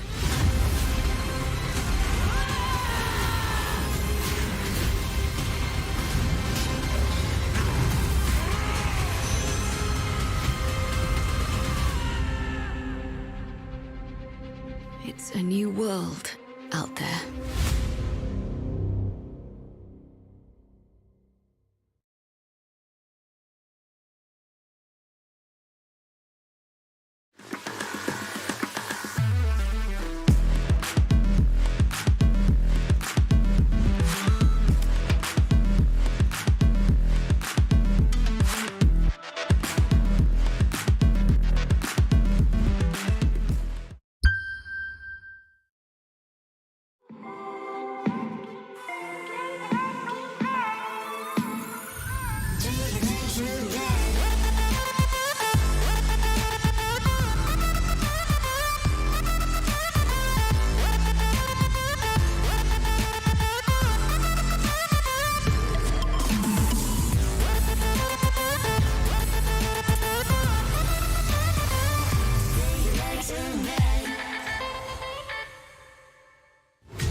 power can be found in any number of places.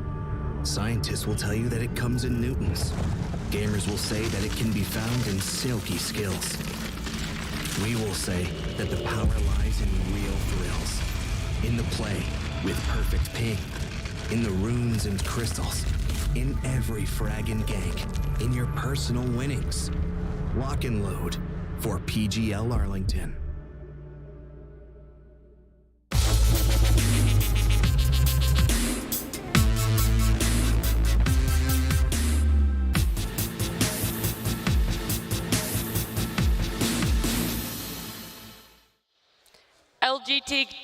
LGD took game number 1. Spirit are going to need to shake it up to take game number 2, just like we've had a little bit of a shake-up on this panel. Right at the end now, we have Seb joining us. How are you?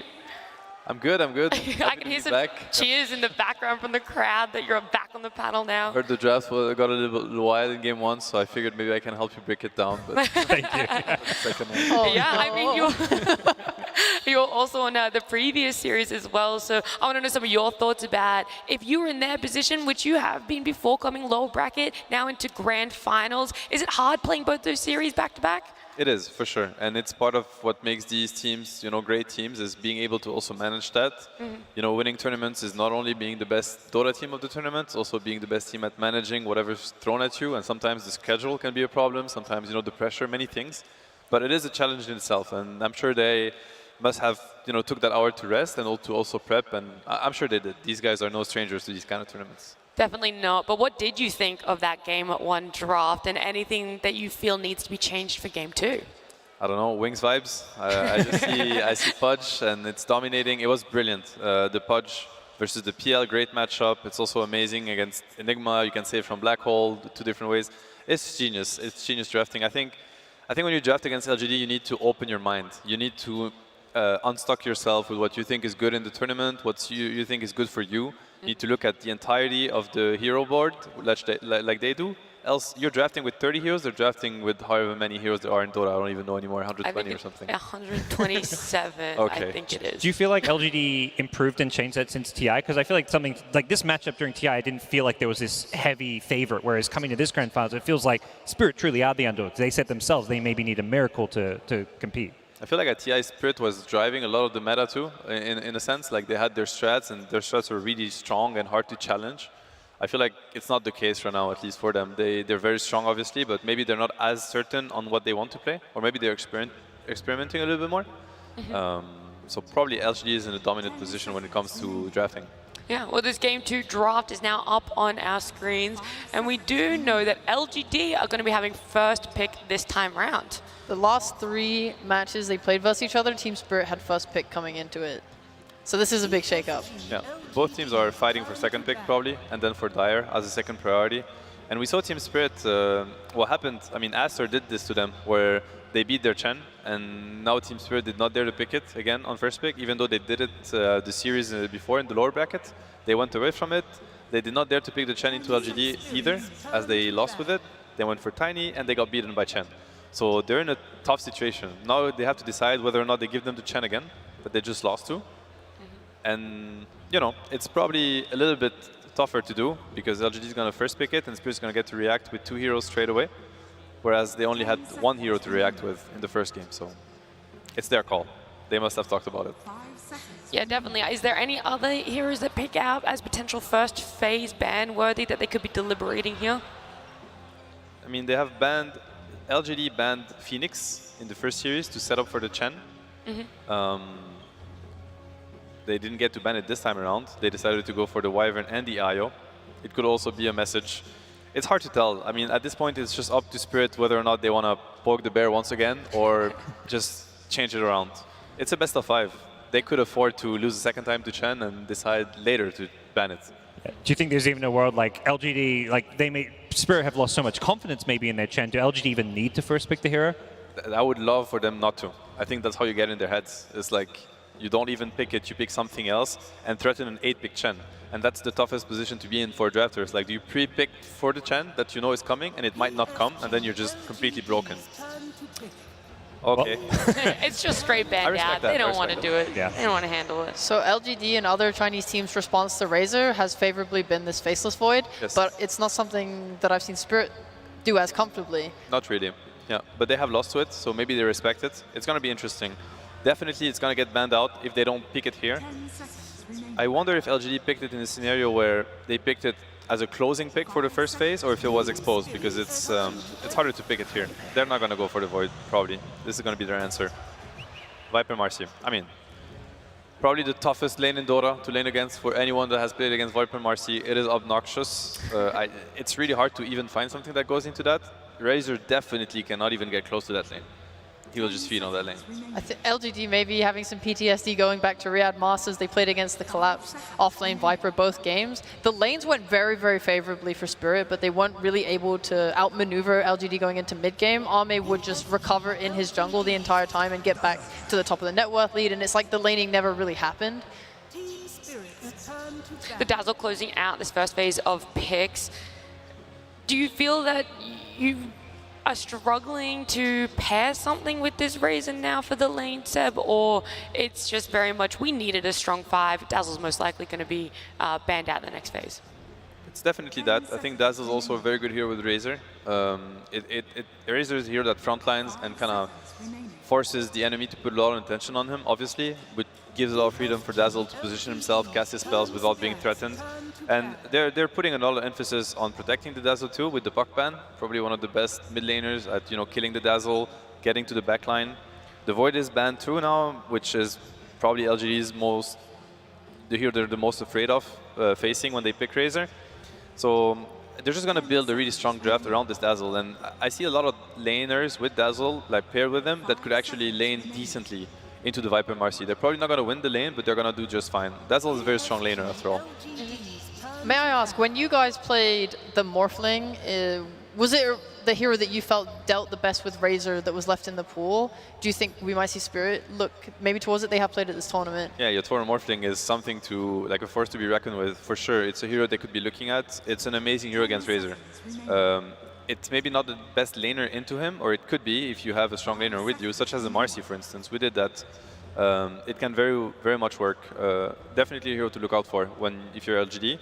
I'm looking at heroes such as TB. I mean, Alk already got banned. Pango they have a Dazzle Pango concept, LGD. They always pair these two heroes together. I do not understand why either.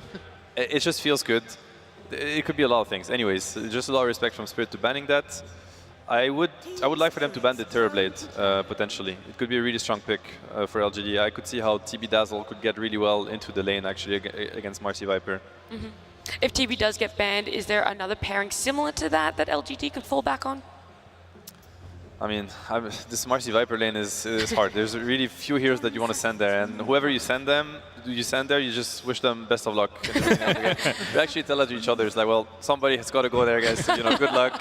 Enjoy your time. We'll catch up. We'll see you in 10 minutes, maybe. Just maybe stack some camps for you or something. Stack some camps. Like somebody has to tank that lane. Yeah. Nobody wants to go. Nobody wants to go there. I feel like the panel has talked about this a lot, and I'm not sure if you have yet. When we see Razor and Viper, Nature's Prophet tends to be in discussion as a hero that teams at the beginning of this tournament definitely like picking up and has since fell off. What's your thoughts on it? I think it's because probably teams had success against teams that were less experienced at playing from behind, and then Prophet felt very strong, and then everybody faced teams that had a rough laning phase because Prophet dominated the laning phase, and then it just falls off. Like Prophet into most of the carry matchups. We've seen Spectres, we've seen TB, so many heroes are just going to take him over. And it just feels bad when you play teams that are that good as Team Spirit or LGD. Sure, you feel good for the first 10 minutes, and then suddenly you feel helpless. And you feel like you just want to give yourself a better shot at winning the game rather than being fine in the laning phase. And at the end of the day, Marcy and Viper are designed to win the lane. And trying to win the lane back, maybe you're playing into their hands instead of kind of opening your mind and being like, sure, they get a head start, but how can we work around that rather than kind of banging your head against the wall and trying to beat a Viper on lane? It's not going to happen. Makes sense, yeah. Team Spirit likely to pick up a support here, I would assume, seeing as they showed a core in first phase and they have the second pick. They have put the Viper on 5 position. It could also be interesting to deal with the Razor 3, so maybe they will try to find a flex pick. It would be the strongest for them in the draft since they're a second pick. They don't have to, but it could be a possibility. they're actually really low in reserve time. I just noticed that. They only have 12 seconds left. Okay, they're committing. It's a Razor Marcy. It's coming for LGD. Bane's a bit of an unusual 5. This was just really Entity and Fishman. They're the only team who's played it. The main thing it brings to the table, like when I see these Banes, like all this disable as well as the BKB piercing disable. Yep. Are they expecting some kind of hero? Is this like good against the Razor because of that, or okay? I mean, okay, they go for the. That's a good lane. That's a very good lane. Why is that such a good lane? What does that add? I mean, Naga Dazzle is a very strong lane that doesn't have to worry about the Viper Q, obviously, because Naga dispels it. And Naga, when Naga clicked Illusions, of course, it's really hard for Viper to understand which target to hit. And by the time she actually finds the real Naga, there's already too much damage dished out on top of the Viper. You have the heal bomb that you call when you heal the Illus. Obviously, you get the full damage from the Shadow Wave from Dazzle, also an insane amount of damage, physical damage that cuts through the Viper. That lane plays really well into Viper in the lane, and also obviously in the game. Viper is completely helpless against Illusion heroes. It's an amazing pickup. So does the Tusk, by the way. A lot of synergy, a lot of physical damage. Yeah. They're kind of adding up on the physical. And going into mid-game, how is Marcy and Bane able to deal with these illusions, especially when they tank up through getting a Skadi and a Manta? They can't. They cannot. It's I mean, right now, LGD is going to completely outscale Spirit. Spirit is all in on the lanes. They have insanely strong laners. I mean, the 4 of their heroes are great laners. If they don't get a big advantage that they snowball from, I think they stand no chance in the mid game against LGD's lineup. It feels like Spirit needs some kind of like heavy magic damage, illusion clearing kind of mid laner to address that. Batrider already banned out, so. Yeah, Puck is out too. I mean, Zeus is in. I really don't know what they would be favoring here. They do have the counter pick, so that's nice. Another thing I really love Naga for right now is Spirit don't have heroes that contest Roshan really well. Naga with her illusions is able to cut top wave, mid wave, show the vision throughout Spirit's triangle when they're playing into Roche. The vision and just map control she gives is very powerful in that regard of the game. It really is. It really is. It's tough. Honestly, it's tough for Spirit. I think also the Monkey versus Razor matchup can become tough also in the later part of the game. It's hard for Monkey to stand his ground against a Razor. Really not easy. So that hero's gonna fall off too.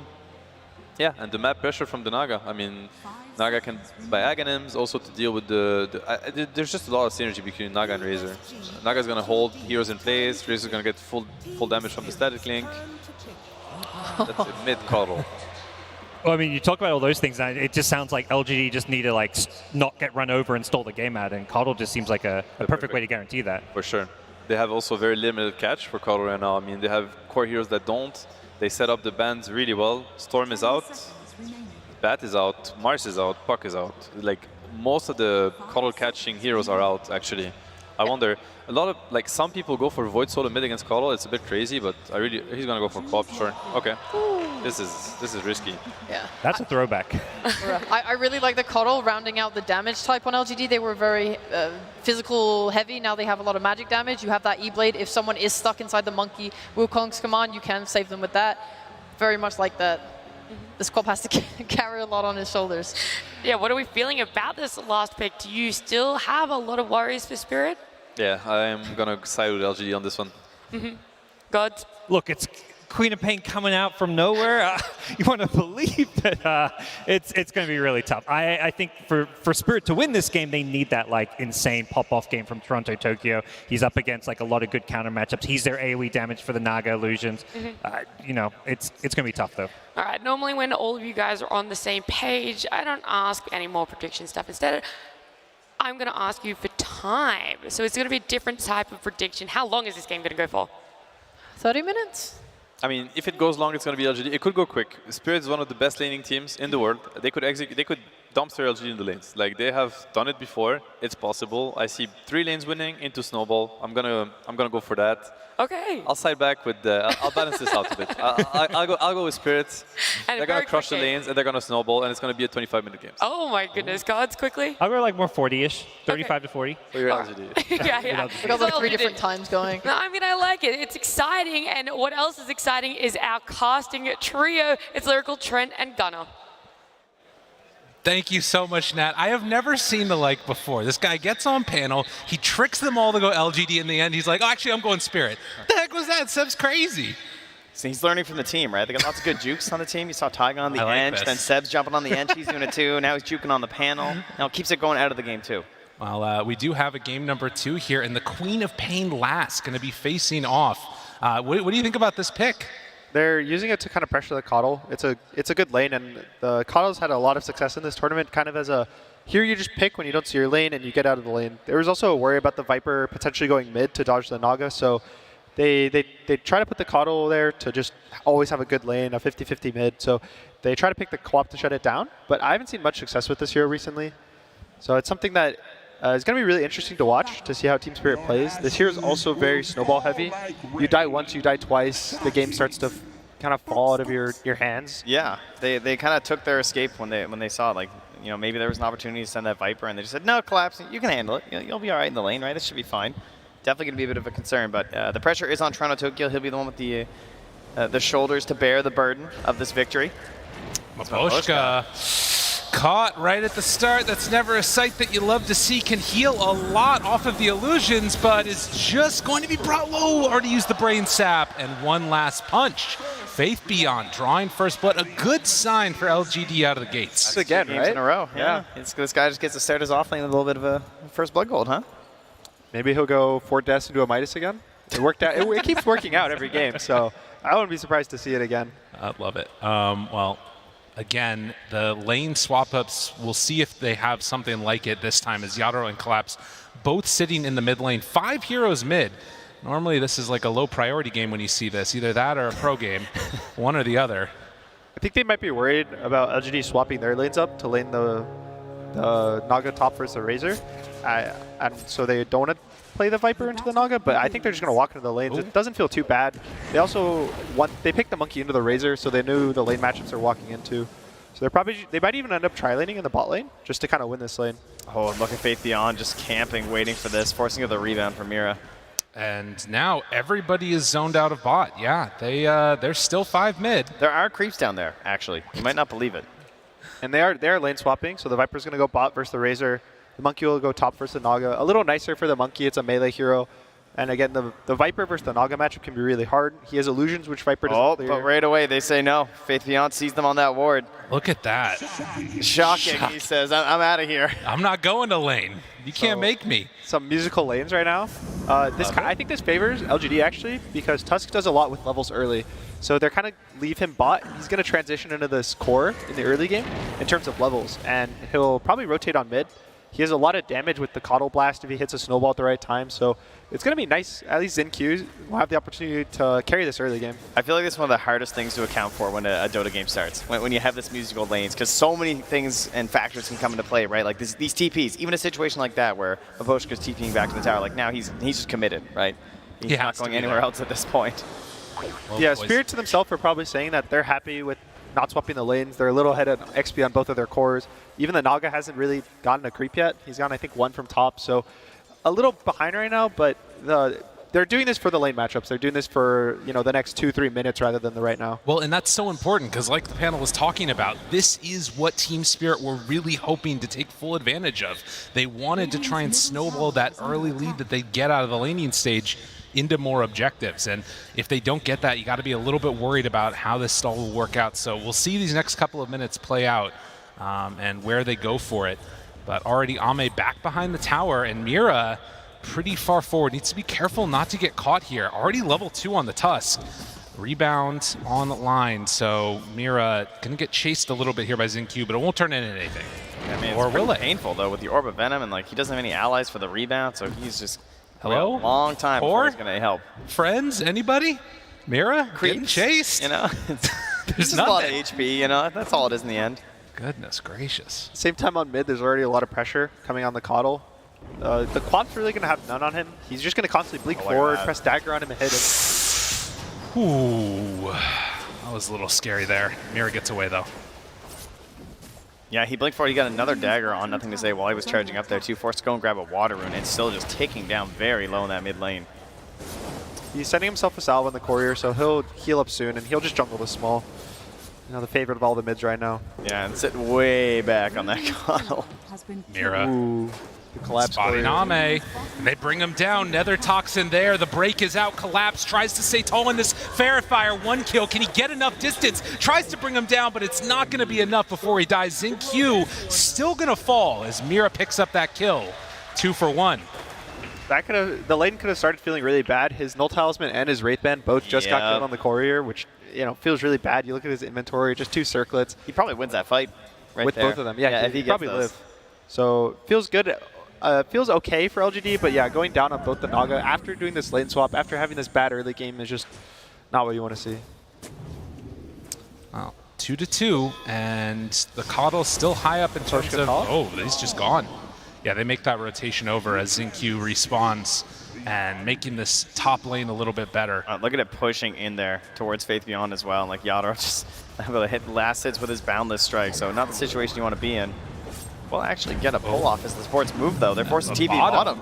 They need to, as there's a lot of pressure onto Ame there. So Y makes that rotation as they were getting aggro. But nothing else going to come of that. A nice read from XinQ. He kind of realized there's a double wave pushing in for the Naga bot, so he didn't need to be there. So he goes top, gets his free kill. Kind of also protecting his Razor better than the Dazzle would, and the Dazzle also can go bot, protect the Naga a little bit better. It did hurt. They lost a full wave top, though, because of these movements. And now even the Dazzle going to fall despite making that rotation to save the Naga, going to pay with his own life. Spirit fighting back a little bit here in this game number 2. These are the moves that they've got to make. Yeah, Seb was saying about Team Spirit's laning, and we're kind of seeing it right now with all the pressure, especially from Collapse. I think Viper is just a standout hero along with Razor, but the Viper is being used to way more success right now. And seeing a Queen of Pain stay toe-to-toe with a Keeper of the Light as well. Wow. Yeah. Yadro jumping back and forth. They're dropping down a couple of, ooh, careful, which is the right tree. They find him, has to jump out, turns into a tree on a tree, as there is no regen up here for him. Yeah, Yadro not having a great time.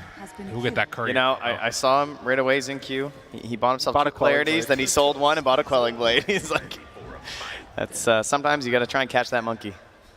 Yeah, he has multiple ways to get vision with his 2 spells, also the Razor Q, so it'll be nice pressure on the monkey. He can't play this, because right now he's being unable to just play on the side of the lane in the trees and just get XP if he needs to, jump on the waves, but surely XinQ will shut it down. It feels very similar to his last game on the Phantom Lancer, honestly. A bit of a rough start, but likewise right now for Ame, he's not having the best start either. Level 6, Toronto Tokyo, does he go for it in the mid lane? Thinking about it, Sonic Wave, Fairy Fire though, but the turn down, can they get off a deny? No, he's just gonna TP. Yeah, he gets home in time before it ticks down, so Fountain gonna help out. That was close. Well played, nothing to say. This is nice, he's gonna get the Boots of Travel soon, but he is really kind of poor for what you'd expect from a Coddle. Usually they're top of the net worth, they're level 6 by now, maybe even 7.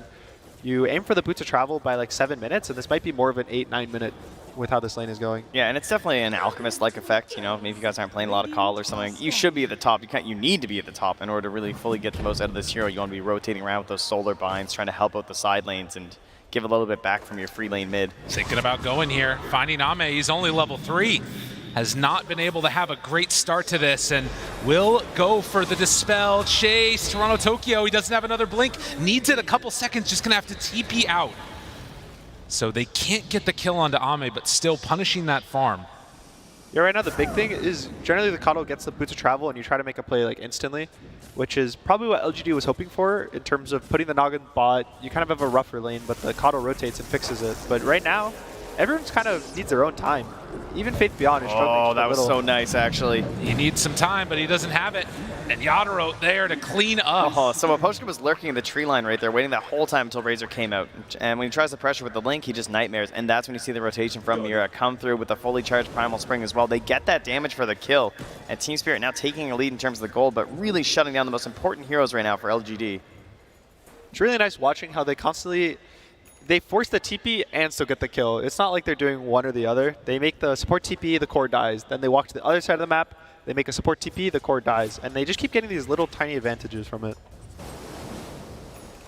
Oh. The Boots of Travel are finished now for nothing to say. He still doesn't have a point in Solar Bind. A little under-leveled, but maybe he can try to make a rotation to this top lane. The Monkey King can dodge the blast, but this is probably where the biggest pressure is going to be. It's all on XinQ to set it up. Not an easy thing to do, but he has gotten some good levels, almost level 5 here at 7.5 minutes.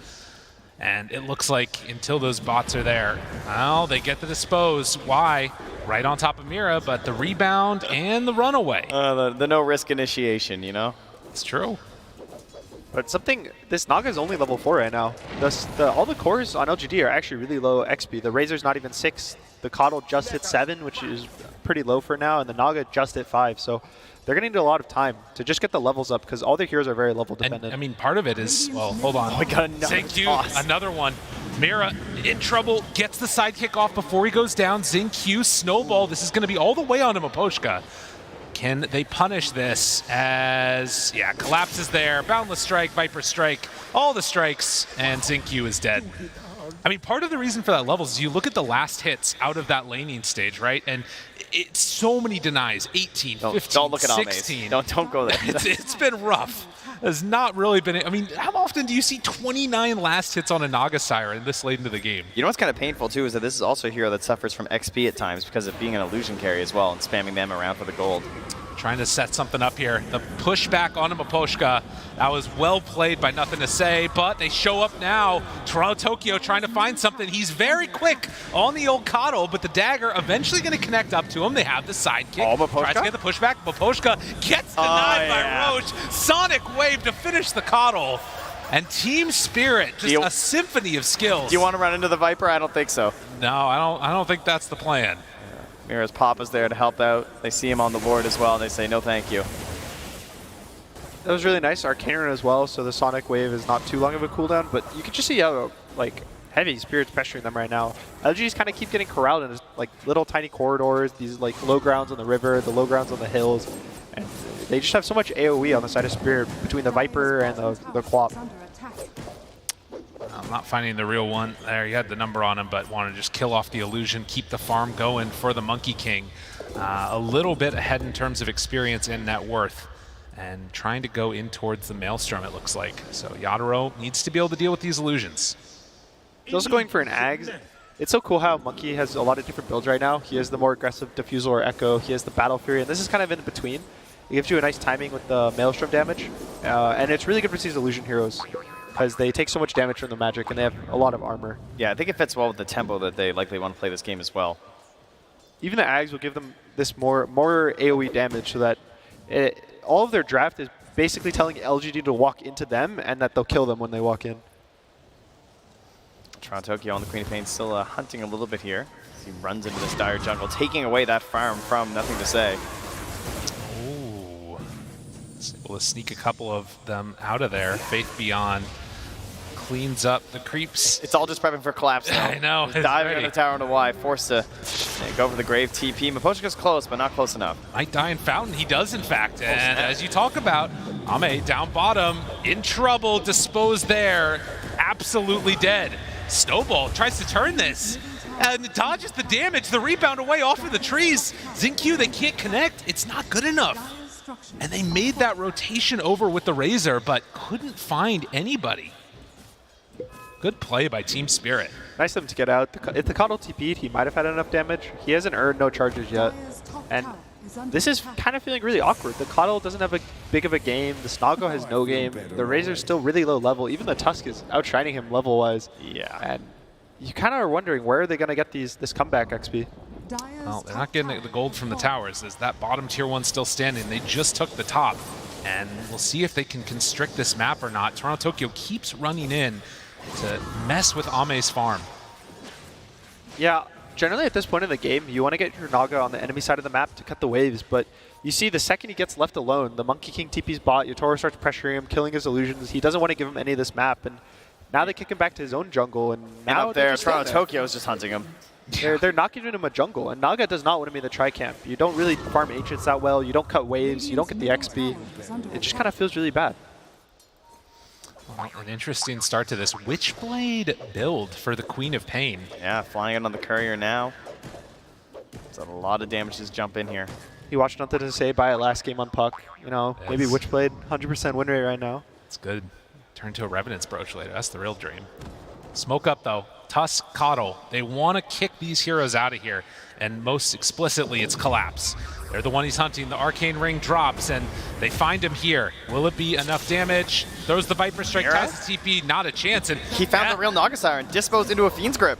Oh my god, the bigger kill. Ame goes down again. So Mira ults, he punches each illusion once, and then he just pings the real one and throws her. What a guy. 0-3 start though for Ame. Really rough on the Naga Siren. LGD's been in these situations. I think in group stage versus RNG, they had a really rough game. Ame had, I think he was 0-5 or 0-6 on the Spectre. So what the way they played out that game was they kept baiting their heroes in spots that they could all TP to and all show up, and then they would get the counter kills, even though they kill the Naga. But the way Naga wants to play is you want to be alone from your team. You want to be able to kind of song and get out or just cut lanes on the enemy side of the map. So he's not really giving his team the opportunity, and it's not his fault. It's just kind of the way their heroes are playing out. Well, if there was one thing, it was the way the panel said this might go, that it would start off with Team Spirit looking really good. Are they doing a good enough job of shutting down everything that LGD is doing? Do you think that this is set up for them to run away with this game here? I'd say even more so than maybe expected in some ways. Like the levels especially are just pretty brutal right now. And then you're getting to this earlier item as well, the Blink Dagger already done for Mira, who has the keen optic to boot. So pretty frightening there. And trying to enable Nothing to Say has been a real struggle.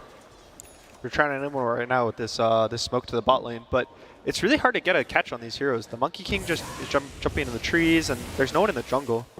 That bait situation, though, as you said, they're all going to TP, they're rotating in. The entire team, but he's already dead. Faith Beyond gone.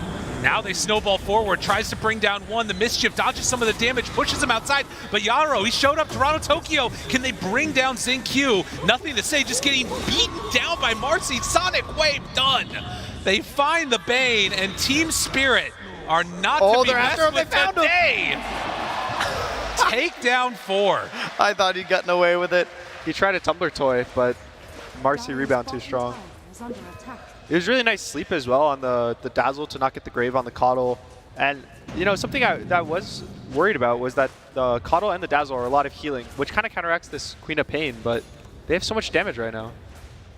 God, and I mean, again, you're rotating 4 heroes to help Faith Beyond this lane. He just dies right before you can get there. Yeah, and the death is okay. That's fine by LGD standards. The real issue is that, you know, Team Spirit have the same response. They're going to bring those heroes as well. They're going to try and win this fight, and even if they don't bring the same amount of numbers, they're going to have the strength to still defeat you here. Collapse, rebounded, gets some separation, turns to fight. Faith Beyond, dispose, back into the Nether Toxin. Faith Beyond, he's in trouble. The miss from the blinding light, is it enough to keep him alive? They've got the Grave ready. Faith Beyond not going down today, but instead it might be Mokoshka. Nightmare, the punch, another kill. So LGD, they strike back mid. Really nice. It's also getting them to these BKB timings, which is probably their big one right now. The Coddle is working on his, the Razor's pretty close to his. Naga's not going for one, but his gameplay right now is just going to kind of delay the game. Their draft still scales. Naga, Coddle, very good heroes in the late game. Ooh, Toronto Tokyo got caught sleeping. He had 3 points in Blink. Really good heroes right now. So they're able to snowball. This Coddle hero does a lot of damage with the Solar Bind and a Vessel, so if they can get their damage out, it's fine. But the worry is that Team Spirit's damage is a lot quicker. They have a lot more ults that do a lot more AoE damage, and they're going to burst the heroes from LGD. Yadaro thinking about going right now with Mira there. Oh, Blink dispose, pulls him right back into it. And when you can get these types of kills, but can you? Snowball, dodges, needs a boundless strike, needs the damage, it's there. Yadaro still. The Vessel doing work. It's so much. He's not got the life seal that he needs. The sidekick was not enough, so they turn it around. A great play by Xingqiu. That was really cool. He also let the snowball end early so that the Coddle could heal himself off his own blast. Almost had enough time for the Grave to get there, but why just a little too late with the TP? But it's exactly what you said. Like, you know, you're in situations where you can be assisted, and sure, you go down, but you're getting these better value kills in these situations. Even if it's not a massive gold lead, the XP as well is something you can get a ton of off of these return kills. Their heroes are going to scale off of levels a lot this game, so even though the gold's a little even, they're up just 1k for LGD. Just every level they get just gives a little more, every talent, every skill point. Well, just like that, we're still very even in this game. And the main differential is going to be that Bane lack of net worth, but you don't care too much about that, I would imagine, on Maposhka's side. And suddenly, Naga at the top of the net worth. Maposhka Controlled, has a Nightmare save, dodges some of the damage, stick charge with the Spirit Vessel there. The Bane Grip interrupted. Will he be able to keep it long enough? Sonic Wave out, but Poshka dodges and actually walks away from that one scot-free. Coddle dead. Toronto Tokyo as the sleep ends, walks forward, tries to get him. Still taking a lot of damage from Zinq. Where's the save disposed to the far side? The snowball gets him out. Why? Brings down a bud. Is it going to be enough? Toronto Tokyo needs to get out of there. The Nightmare tries to trade it off and he gets the blink away. Zinq low, but they get the quap out in Toronto Tokyo. The madman ready to walk back in again. Oh, he wants it bad. He's got to run, got to hide, gets the illusion rune, and Zinq still chasing, but the bullwhip and then the run. I mean, they're still thinking about this guy. Yeah, he's forced to blink again. Putting on a show here in Arlington. It was a really nice catch on the Coddle. They used all their spells. He got the grip off. The Bane didn't get bursted quick enough by the Coddle. This is the worry. It's just that their damage, they want these really long fights on the side of LGD. They want the whole Razor ult to go off. They want the Coddle to get multiple rounds of spells with his mana as well, giving it to his team. But all of Spirit's damage is you click one spell, that's it. Yeah, I feel like once the Scotty comes out, especially for Ame, that's where we're really going to see the big turn. You know, you start to look towards Yadaro or even just someone like Toronto Tokyo who has to commit so hard on the Queen of Pain. That's always one of your biggest concerns. And for Nagasai, I know she loves heroes that just want to jump in like that. Because any sort of disable, if you're just stuck there, you are going to get put in the blender with all the illusions. I like this read from Toronto right now. Normally, Quaps would go BKB to just protect themselves, but he's going for a Lincoln's. He is probably thinking that if he goes BKB, Ame might just go for the Ags and just be able to root him through the BKB. So he's going for the defense item that kind of won't get countered too hard, but it won't protect him from the Tusk at the same time. Also can help out maybe his Monkey King a little bit if Razor jumps on him. Could potentially throw that on to start the fight or something. Who is almost done with the Ags. I think Team Spirit might try to wait for this Monkey King Ags and then look for a play. He's about 800 gold away. And that'll let him actually sit in the fights, and even if he gets drained, his monkeys, it doesn't change the damage on the monkeys. So they'll still have full damage. They'll be able to kind of kill everyone, but he needs to be the one who survives. We often see that rain do a Roche after as well around this timing too. Something the Ags can help with. Smoke up with 4. They find Toronto Tokyo in the mid lane. Snowball blown up. It only takes a second. And that is the danger. Catch that Quap out of position and suddenly very quickly going to die. Poshka drops a ward behind him here. Not caught, but could perhaps lead a turnaround if his teammates are up for it. But too many units from LGD staying close, and instant D-ward as well there from Y. So Vision taken away just as it was placed down. Yeah, just pushing up the mid lane a little too aggressively, and it was a nice smoke by LGD to kind of have the foresight that they know someone's going to push this wave to get map advantage. The steady story of this game has been LGD clawing their way back into it after a very disappointing laning stage. You can see the freedom that Nagasiren has had over the past couple of minutes here, and just waiting on that Aghanim Scepter to be completed for the Monkey King. I think it's flying out right now, so they might look to go smoke on the side of Team Spirit. All their timings are really far away now. Viper's not close to anything, Wap's not close to anything. You know, Marcy's Blink, you can't really ask for much more. So they might try to go smoke and get a kill before the Naga will keep getting these items, get this scaling. So they need to take the fight to LGD soon. Yeah, they do have one deep ward from LGD. It is spawning out the fact that Toronto here was just farming the camp near his middle tower. So they did say retreat in the top, so they kind of had an idea that the rest of the heroes were actually smoking up here, even though they've seen that Queen of Pain. They've gone a little far up. Taken away, but they get there in time. Disposed, doesn't quite break the trees. They are going to kill off Faith Beyond. So they make immediate use of that ward and of the Aghanim Scepter, get the kill. Where do they go next? I believe the Ags does not work on Rosh anymore. Oh yeah, you're right. I was actually just thinking that. So otherwise they could just instantly Rosh from now. So they need to keep pressuring the map, go walk into the jungle, and they're going to use these items on the side of Spirit just to hold areas. It's really hard to constantly walk into LGD. They have such great ways to push out lanes. They have such great ways to give vision between all their heroes and save that you more so have to just corral them into a corner of the map so that you're able to take this good fight with all of your vision. It's so hard to do that, though, when the Nagasiren keeps those lanes pressured out at such little cost. But they're going to attempt it. You can see they're going to try to, I think, walk into their own jungle, take this over. No one really is thinking about Rosh right now. This is not the biggest objective, but nothing to say. His objective right now is the BKB. Yeah, done now. They instantly smoke up. Look at this map. Ame is farming all 4 camps and pushing the tower while simultaneously in there on the Ancients. Everything down bottom right is Ame. But LGD, the rest of them, They run into the triangle. That Xingqiu jump is so important. They can't get the cut. Mira right away, but the rebound tries to jump out of there. They don't quite clip on the blast, and in stack, they're going to pop that BKB. Faith Beyond trying to kill off Mira, and eventually will find her, but on the other side, they take down Xingqiu. Yeah, he tried to go for an instant cut play onto Yadro, sort of chase him back up, and then Miposhka's forced to come over and get the grip, so it ends up being a trade. It also didn't give Team Spirit a real chance to get the fight they would want with some sort of a arena play from Yadro, so I think he'll take that as LGD. Yeah, Snowball went a little too far, and if you snowball the monkey and he's able to jump away, that's kind of pulls you out of position. The snowball will end, and you're in this really awkward middle of the lane, just a TP and you'll die. Well, more items coming. The Scotty is finished now for Ame, so we'll probably look to see him get a little more aggressive, maybe do the illusion baits where he clumps his reel here with an illusion, tries to kind of pressure the enemy now rather than play for his own game. And I believe that's close to the Lincoln Sphere done for the Quap. Yeah, 50 gold away, so that'll be here as well. So everyone getting ready for these big fights.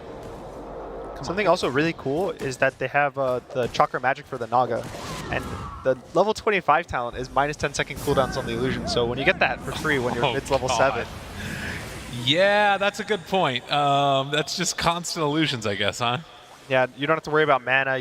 Every lane's being pushed out the whole game, and that's kind of why they're able to delay the game for so long, even after that bad early game.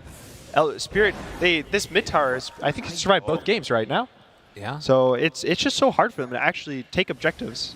And right there, yeah, they have the illusions grouped with the real Naga Siren, so Toronto Tokyo losing the smoke, but not sure how to jump in there.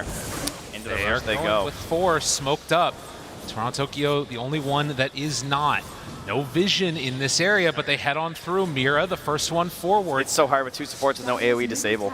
Likewise, though, Roche, it's taking a long time to finish this off. Who do they jump on first? They got nothing to say. In vision, jump forward, dispose, stun on a boat. Well, that's AoE. Toronto Tokyo, that's pretty solid, but do they have any follow-up? The Hex is out. Sonic Wave tries to blow through them. They also drop down the Wukong's command. Collapse, almost dead, dies to the illusion. They only have taken down Xingqiu. Naga sleep for round 2. Are they going for any more? Yadaro, he's in trouble. The root's there with Collapse already dead, but Faith Beyond low, but not quite dead yet. The grave, it comes out. Yadaro turned upon. The Boundless Strike tries to back out. Toronto Tokyo, he is doing work in the back, but they lose their carry. No more Maelstrom, and LGD, they win that part of the fight. It was really scary. Nothing to say his ult was cooldown, so he didn't have the movement speed, didn't have the healing, even the blinding light, but he was able to get his BKB off before the monkey got stunned, and they're able to kite the fight out from there. Yeah, that incredible initiation from Mira as well to stun both the Tusk and the Coddles. I just said there was no AoE stun. Very nice play for the double dispose. Unexpected in that instance, but unfortunately still not enough to win that engagement. They will now take that Aegis, and man, Ame is going to be so hard to deal with now. Especially once that heart comes out. I mean, it's similar to what we were hoping to see from the Phantom Lancer last game. They want it now from the Naga Siren. LGD looking to take advantage here in this game number 2, and it doesn't get much better than this to start, and it just didn't matter. You can see the fight kind of splits into 2, one on this high ground in the tri-camp, one on the low ground. Ame plays really nicely with just sending his illusions in, sending the net on the Monkey King after this, and it just kind of splits them up. Unfortunately, Faith Beyond goes down on this top rune area, but they're able to just constantly keep their backline, the healing, and the, all the damage just keeps pumping out. It was such limited effectiveness from the Wukong's command on that one too, which obviously a tool that you really need to be trying to use in these fights near the Roche pit. So great positioning from LGD to not get baited into a bad territory because of that. They kind of just wait to walk up the choke point until all the spells are on cooldown. They wait for the Wukongs to end, only illusions go in there. They wait for, Queen of Pain to blink away from it to just take that space. 16-19, and it is very much in control right now of LGD. Oh, Spirit, they find him on a warding mission, but he's just going to die.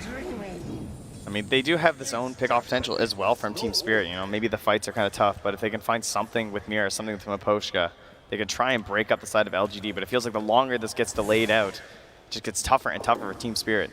Yeah, something Bane very well known for is kind of being alone and setting up for the kills. It's a weird support just because of how Nightmare works. So he's going to be trying to set up, I think, on Coddle. He wants to place these deep wards on the enemy side of the map, try to get a Nightmare on him and hope the team is a little too far, but fortunately he just walks into 3 heroes. Yeah, for now, their only existing ward is in the mid lane. It does happen to spot where Faith Beyond's moving as well as where Xingqiu's at, but obviously tough to make moves at the moment, and now can be even tougher as there's an Aegis Heart of Tarrasque Naga Siren there. And well, I can't really disagree with Dota Plus on this one. God, Naga just got an Elven Tunic and also finished a heart. Yeah, okay, all right. Yeah, there's some items starting to get built up here on the old Ame. Refresher Orb is also about to be finished. It's flying out to Faith Beyond on the courier right now, so they're kind of hitting all their timings. This Sight the Vice on the Coddle is not too important, so we'll probably look to see LGD try to take the enemy side of the map, cut these waves, choke them out, and this is when the towers start dying. And he may not have gotten Midas this game, but you have to give a lot of credit to Faith Beyond. Plays amazing this whole tournament. Another game where he was having a rough start and able to just like grind his way to that BKB and finally become an effective force in these engagements. Is it Y that called his shot at the start of the interview, I think, saying done in 3 hours? I mean, if they keep up this momentum, they might not be wrong, as they have looked so dominant here. The other thing that feels a little unfortunate for Spirit is even though Quap goes to the Slinkins, he has to still whoa. Yadro jumps right into Faith Beyond there. Oh, gotta run. Gotta hide. Double rebound, double jump. Two very balanced heroes here, just getting away from the entire team. Working together with that mobility. Thankfully, there's like a minimum range on the jump, so you can't break the monkey's tree, but it's a little scary when you watch it happen. But yeah, this Quap has to still go for a BKB, so now he's going for 2 defensive items.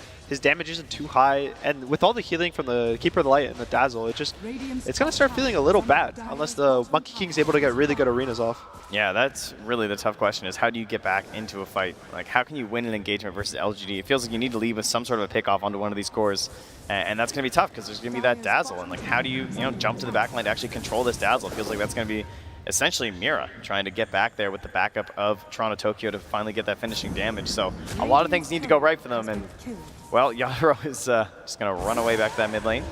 Gotta get out of there. Thinking about the Wukongs, he does get the Primal Spring back off of cooldown there and manages to back out.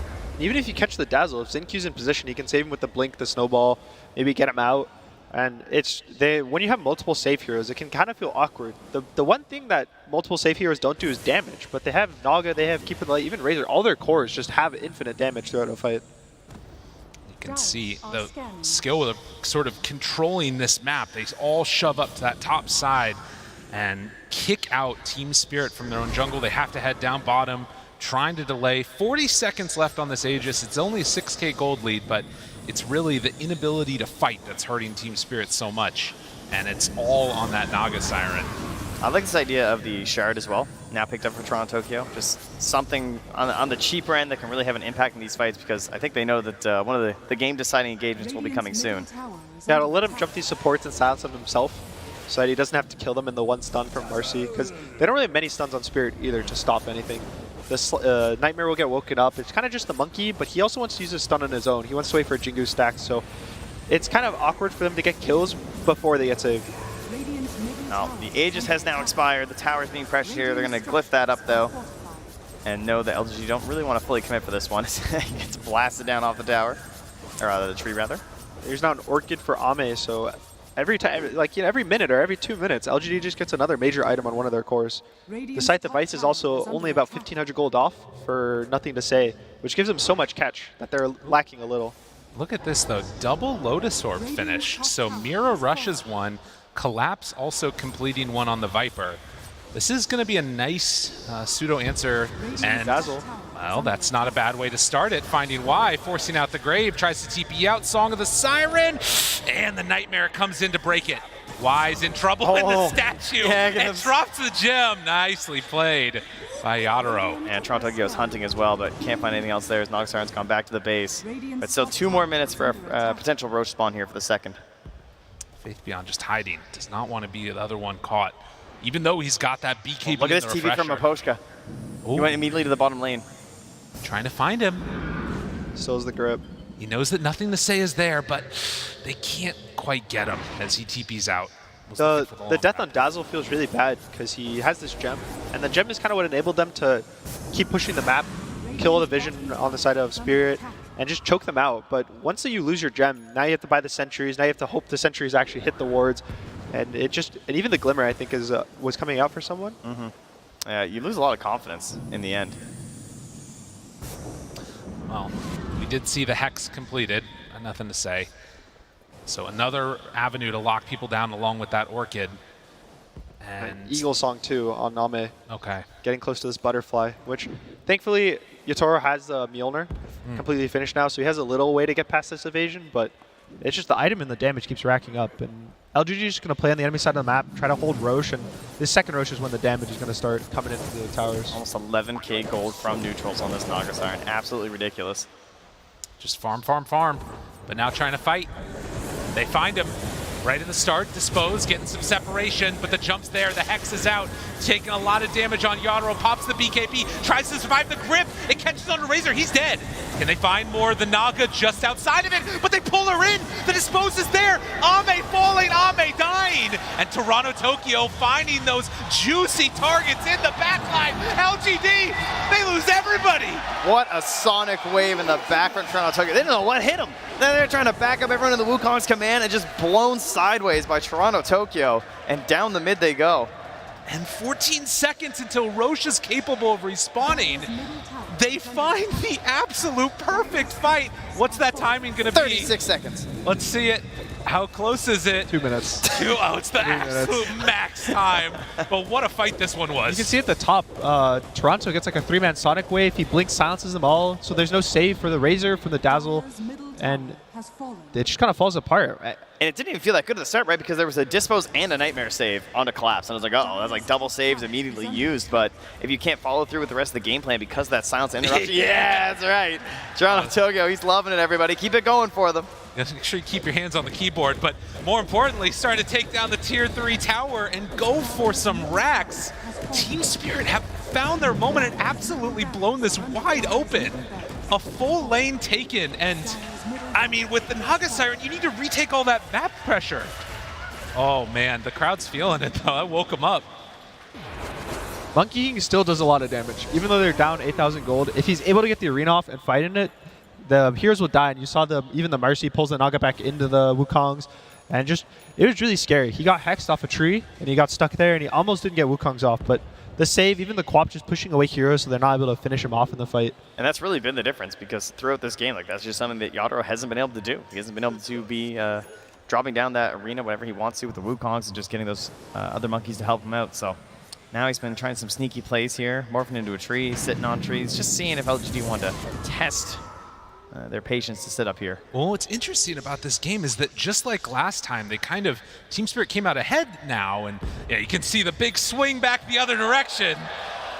How the turntables, it's a full butterfly completed on the Naga Siren, but they waited for that perfect fight on Spirit, and this time it actually came. Now, Wukong's is very scary, but so is the Naga Siren. That's true. You know, in a similar situation, she can also kind of blow somebody up, so it's going to be important that Team Spirit continue to find those plays and try and keep getting Ame down like that, because I don't imagine you're going to die that easily again this game. Well, and for LGD, I mean, how do you sort of, okay, they just run right in. Already Lincoln's broken, BKB popped. A man on a mission. Toronto Tokyo runs in, wants to take down Zinq, blink out. Sonic Wave from the high ground. Mira very isolated, has a rebound when she's back up, but can't quite get out of there. The Force Staff silent still. Blinding Light pushback and will die to the soul burn from Naga Siren. He has a buyback if they do chase into this outpost. And you can see even Team Spirit's hugging this ward on the high ground. They're kind of hoping that LGD keep chasing. So what do LGD need to do right now? Do they I don't know. They're going in. Jumps, finds one Coddle. Nothing to say. He's baiting that one out, I guess, as then you get the Grave out. BKB, link up, Mira bought back. They keep that Coddle alive after they force the buyback. And the patience to stay near that ward, Mira, not just jumping and chasing. Knows there could be more saves, more snowballs, more Graves. Still playing around this vision. Well, they've got a Naga Illusion in the pit. It's going to start hitting Roche. They've got to be careful about this. They get the D ward. And this was, again, the max Roche respawn time, so everybody knows that this should be back up now. Yeah, Ame just heads right into the pit. He's going to start working on it. They have to get to that high ground as fast as possible. Everybody from Team Spirit. Oh, Zinq's going for the ward, maybe? It's a dangerous task. He's just going to try and help. All the big fights from now on are going to be coming down to vision and kind of execution, but more so just whoever jumps first gets the spells off, because once you get your spells off first, it kind of puts the enemy in the position. Late. Oh, it's a water park in the pit. Oh my god, they can't get there. And yeah, like you said, the spells, you just can't get them off in time there. Can't get to position. Even like in that fight, they kind of jump the Coddle, but once the Wukongs goes down and they're able to kite it out, then Team Spirit just, they gives up the area, they give up the Roche, all their wards, and all this map that they fought to collect just kind of gets thrown away. And you can see that trust, right? Like nothing to say, moving up there, just believing that the grave was going to be there. Barely saved by a Y, but knew that it would be there just in time. And that's what ends up securing them that Roshan. So again, another situation now where they're just going to have to lie in wait on Spirit. I think right now the biggest spell for Spirit is Wukong's. They kind of live or die by it. They win the fight in it, or they're going to kind of walk away. And they don't really deal with the Naga outside of it. It instantly kills all the illusions when they walk in. It gives them an area where their supports will feel comfortable playing the fights. And once it's down, you know, the Bane will be in threat, the Marcy will be in threat, even Viper is in threat to the Naga. So they kind of have only this one option. Yeah, and how do you force that, right? As Team Spirit, it's very difficult. Well, one thing that will be helpful is getting that level 25 for Yadro. That is right. About halfway to it right now in levels. It's hard to miss it once you get 25. Yeah, nothing to say. He's probably going to take this Timeless Relic. Really big on the hero. Lets him one-shot waves with his Illuminate. It also makes the blast last kind of long if he gets the Stun Talon at level 25. So we're going to see them smoke up through mid. They feel confident with the Aegis, and they still have a slight gold lead. Bloodthorn finished on the Naga as well. Glimmered Y taking the lead as well to get that vision on the high ground. Don't let LGD fool you after that last failed attempt in the mid lane. They are still incredibly strong right now. Have all of their abilities, and they also have that huge reset now with the shard on Naga Siren for all the extra healing. So Ame capable of turning something around if it starts to look bad, but that's only if they don't get those BKBs off and blow them up in the duration of it. Something to watch for as well will be the blink coming out from Faith Beyond, seeing how he can get that link out onto Yadro. Like you said, there are definitely a lot of reasons why it's actually still going to be quite good, even if he is linked up, but you know, having the refresher, having the blink, tons of mobility now in these engagements for Faith Beyond. Yeah, right now, I think the biggest issue with the fight mid for LGD was that they got caught on multiple heroes at the same time in different parts. And right now, they have really good save for one hero. One hero gets graved, one hero gets snowballed. So that's why they keep walking up with the Razor or even the Dazzle. They just want this one hero to be gone on. Just because if Spear have to blow everything on the single hero, then that gives LGD, that gives Ame on the Naga, that gives nothing to say on the Coddle, the kind of freedom to play the fight. As we hit the 40-minute mark and the next round of neutrals are just getting finished up, the question is going to come about, do LGD ever feel confident just like sending those illusions to try and push high ground? They still have one more tier 2 tower to take on the outer edge, but it does start to get a little bit scary thinking about still walking up into a fully prepared Team Spirit. Probably just going to chip away with the illusions, get a little damage here and there. Again, they're not feeling too pressured. Even though the Naga is starting to get to the point where he doesn't have a slots for the items he can buy, their only goal right now is to just keep extending the game and play the Naga game. Well, there's an item you can keep extending. That's a Blink Dagger. Eventually into the Swift Blink after that for Ame. So keep up that big attack speed. Jump in there. Try and get a save with a song as well, perhaps. Finally, the Scotty is finished for Yadro, though. And that is with the level 25, of course. So this might be a timing for them to move out. I think there's a really cool pickup from Nothing to Say that is going to come out soon, which is his Aghanims. And it breaks all the trees in the area when he casts it. So maybe he catches the Monkey King off guard, gives him more teamfight control. Watch this, though. They're smoked up. Toronto Tokyo baiting. Ame walks in with his illusions. The rest of Team Spirit, they're right nearby. They know that there isn't one of these real heroes. They actually break right there, the neutral on Mira. Force it out, the Ascetics cap. But LGD anticipating that this move could be coming. Xingqiu right in the trees. They might have spotted him. Yeah, he did ping there. But the angle is hard to fight. LGD will just hold this high ground. They want them to get walking. Like, yeah, I mean, there's double catapults bottom wave right now, so. Yeah, even Nothing to Say is pushing out the wave, healing his own creeps, and they're on the better side of the map. They're on the side that's closer to the high ground. They're on the side that's with the tier 3s with the siege. And even though Spirit cut all the mid waves, they just don't have any objective. Oh, now it's a counter smoke by LGD, and they're going to try and kick out any other heroes that are lacking behind from Team Spirit. But Collapse. They saw he had no TP in his inventory. Yeah, Trickster, pretty good to get him out of that one. Gives him a little hi, how you doing on the way by. But tier 2 tower taken, outpost taken, map still held by LGD. It is the end of the Aegis, though. It's going to be expiring now for Ame, so could be the next opportunity there for Team Spirit. He will, however, be replacing it with a Swift Link in that inventory slot, though. We can see another smoke up just as the Aegis expires. They want to get this kill. Haste, picked up by Y. Faith_Beyond runs in, Dispose, throws him back there, tries to bring him down. The blink, it's the grip, it's everything. He's in some trouble now. Faith_Beyond, can he get out of the ring?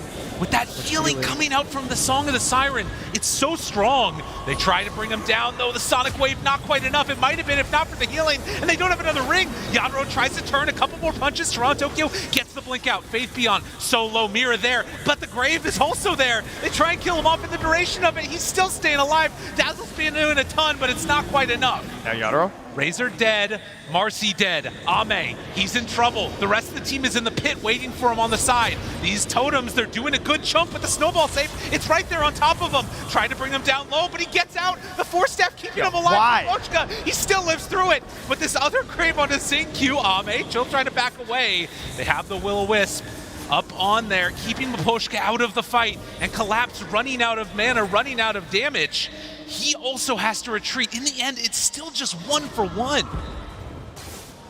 Both teams getting low on the resources as it ends, but the Spirit form helping out so much in that fight with the blinding lights bouncing there. The Will-O-Wisp got off a couple there, it looked like. Yeah, he got 2 off. You can use it a lot when you have the cooldown talent at level 15, all the chakra magic. But look, you can see the Razor just walks in. He wants to bait this fight on himself, and even with every spell in the game dropped on him. Yeah, it didn't even He still matter. walks away. The grip, I love the idea of using the blinding or the Will-O-Wisp here inside that Wukong's, because like so many things can't actually handle this ability, but you're able to just totally disengage and bring the fight further towards you. And then the refresh from Faith_Beyond, unfortunately, stayed pretty low even afterwards, so it does drop fairly quickly here. But Yadro's BKB gets spent, and Y just sat in the pit the whole time. Yeah. It's a pretty good place to be. The scariest hero in the fight was actually this Viper. He was able to just kind of sit on the high ground. He has so much attack range. He almost killed the Naga by himself. He was just killing everyone at the end of the fight. Once the BKBs go on cooldown, once the spells go on cooldown, and you don't really focus this hero down, he does a lot of damage. Unbelievable. And the double Force Staffs getting both teams out of harm's way. As the gold keeps on growing, the thing that I'm noticing is that Naga, it's not changing. He's still scary, still doing a ton of damage, but it's these other heroes that are starting to become a problem, and I'm wondering if this is going to keep tilting Team Spirit's way in spite of that gold lead. Well, Collapse getting the Agnums now as well, so even further upping the damage from this hero. It's a nice way to keep kiting this Razor. He took the movement speed at 20, so he's a really fast hero, so they just need a way to kind of control him in these fights. Also, those levels, you can see Faith_Beyond only 22. Naga does hit 25 for the extra mirror image cooldown. Really fast Roche, only 20 seconds until it spawns. Toronto finds a target. A rare time when LGD are not together. They force out the BKB. Good Nightmare. The Dispose. Do they have it? Wukong's command down onto everybody. They have the Song of the Siren to try and retreat out of this one. He's trying to get up the stairs. It's so slow. Can they do anything else? Can they have the lockdown for Toronto? No, he's got the BKB immediately on top of him. Needs to be careful. Sonic Wave pushes him back in. Sleep. Stun for the moment. Boundless Strike. The Hex. Toronto taking a lot of damage, but not dead yet. He gets the blink out in the grip from the low ground, but Pochka found it with a snowball save. That keeps him alive. Xingqiu doing his job well. Collapse standing tall in the fight. And Toronto runs into all of them. Wait, 3 dead. They're all starting to fall. LGD, they outlast him in this fight. The blink forward. Naga will not be denied Ame as they run him down 1 by 1. Team Spirit lose them all. We switch back and forth. Looks like a reverse of the fight in the mid lane. And a really unfortunate timing. Roche just spawned with a refresher shard. Ooh. Oh, that is a lot of gold going their direction. Yadro was doing his best to try and bring down Ame after that song, getting there on top of it, but you could just see that Faith_Beyond doing way too much in this fight. He did like 3,000 damage by himself just to Yadro, just like chasing, hounding him down, ensuring that he'd be able to protect his Naga Siren, and in combination with Y, once again with these Graves, he's having way too good of a game on this Dazzle. It's a really nice snowball as well. The Naga was a little too far up, got gripped, gets saved, and there's just so many rounds of spells coming out from LGD. All of their heroes love these fights that last 20, 30 seconds. And again, kind of Wukong's command is they're big. That's their card for the side of Spirit. Yeah, when it doesn't pay off, that's kind of the end of it for them. And you can see why he goes for it here, right? The toss in once again here from Mira. He's getting these good initiations that they really need again from the support duo between the Bane and the Marcy. It's really all they have to offer. I like the presence of mind of Ame to just walk up the same hill as his team to stay connected with everyone. Wait, they're in the base. set on just going in for all of it. Now, there are buybacks on a couple of different heroes here, but this is going to be another set of racks taken, and maybe more. LGD, after pushing in all the waves, taking the Roche, and now getting a refresher on Coddle, they might just be able to finish this one off. That courier's hasting. It's huffing and puffing. It's getting there as fast as it can right now for nothing to say. But it is not quick enough as they move in with the rest. Bane buys back. They got to get something out of this. Cannot afford to lose all of these buildings. Will-O-Wisp down. Tusk in some trouble. They want to take away this snowball that's been a bane for them this entire fight. He has Aegis on the Tusk, so even as Zen Q goes down once, trying to save his teammate, he has another life. And it matters. The cores are just too firm. There's no space, you know. Faith Beyond said, I'm not going to die. I need another refresher. Give you this first Aegis. It's fine. Yeah, I got cheese, you know. They're so ready for it, and sitting outside the base, we'll just send in the illusions. The gank squad, one by one. You can't kill them quick enough. What a disheartening way to lose mega creeps here, as the buildings are falling, creeps all up in them. And they'll just go for another round. They got to do something to stop this, and that's a decent way to go. Boundless Strike, but immediately the BKBs isn't enough to bring down ZQ. The Gleipnir, they get him, but it's only one time. And inside this Wukong's command, there's only so much that they can do. He manages to escape the snowball, going to action all the way to Toronto. Tokyo got him controlled. Wukong's command is over. A good Boundless Strike to heal back up from it, but so much damage being thrown out from Faith Beyond. The Hex is there on the Monkey King. They got the control, the force staff to get him out. Everybody still survives through that. Heal, mana, the walking fountain here from the side of LGD. Still even a cheese sitting there on the Razor if they need it. The siege continues. They've lost their big cards now for Yadro. No Wukong's command for 40 seconds. No BKB either. It's very hard for him to enter the fight. Razor still has the refresher shard as well, so he has another round of spells if he needs. But LGD probably going to back off, reset. They're not really pressured. They have no Aegis, so there's no more timer on any of their heroes. Just the cooldowns. You wait for maybe the song, and then they'll look to go again. Keep that farm going. Keep that undeniable pressure coming out. Just get the bigger GPM number. That's right. Make you feel good when you see the stats. Yeah, you know, that post game, you really want the big fat one there. They get some vision down, immediately dewarded. But you can see the pressure being mounted and really no answer at all right now from Team Spirit. They're all there and can't do a thing. Another round of the Hex. Dispose. Onto one. That's a good target to get. The snowball save came too late. Mira still living through this. Xingqiu also far forward, dying to the totems. The monkeys, they get caught. They're in some trouble. Faith Beyond, they can't quite connect onto him. But Ame chasing. Ame, can they get anything to break it? The Boundless Strike, they find him. The rest of his team is gone. Disposed. Naga starting to drop. Where's your answer? Can you get out? He turns on Amira, but that won't help him. Ame dies. It should have been a clean escape, but LGD just losing a couple heroes. I like watched Wyatt walk up and I was like, oh, that's funny. Why is he walking there? And then suddenly he was just disposed and dead. So I'm not sure what his goal was, but obviously it did not work out. All right, LGD keeping it a bit interesting here, as they do all have buybacks, but a Monkey King bar on the Monkey King. What can these guys do with this little timing they've got? Can they force out a buyback? That would be enormous. That was probably the worst start to a fight that could happen. The Dazzle gets caught, the Tusk goes in to try to save, doesn't blink in close enough, and now they're probably going to force all buybacks. Yeah, it was just hard to believe. Silences as well there from Toronto Tokyo, helping out hugely. They get the buyback on the Naga. They link him up though. The Hex, the Force Staff trying to keep him alive. Yadro pops the BKB. They're in pretty deep now. They get the Wukong's command down, but they've already lost Maposhka. They are split now though. Boundless Strike on one side of the ring. It's a little bit dangerous. They blow up another. Faith Beyond, he's dead. Has to use the buyback. Can Team Spirit get out now? Collapse, TPing away. They don't have it. The Lincolns, but the snowball's there. They catch and kill the Viper. He too will have buyback. All right, we got a couple buybacks. Things are getting a little bit spicy here towards the 50-minute mark. Yeah, if any of these heroes with no buyback go down, it could be really scary. Fortunately, Roche is not going to spawn for another at least 3 minutes, so everyone kind of has a little breathing room. But once these buybacks start going down, every kill matters more and more. I know, but Maposhka has no buyback right now on the Bane, so we might see a high ground. Naga too.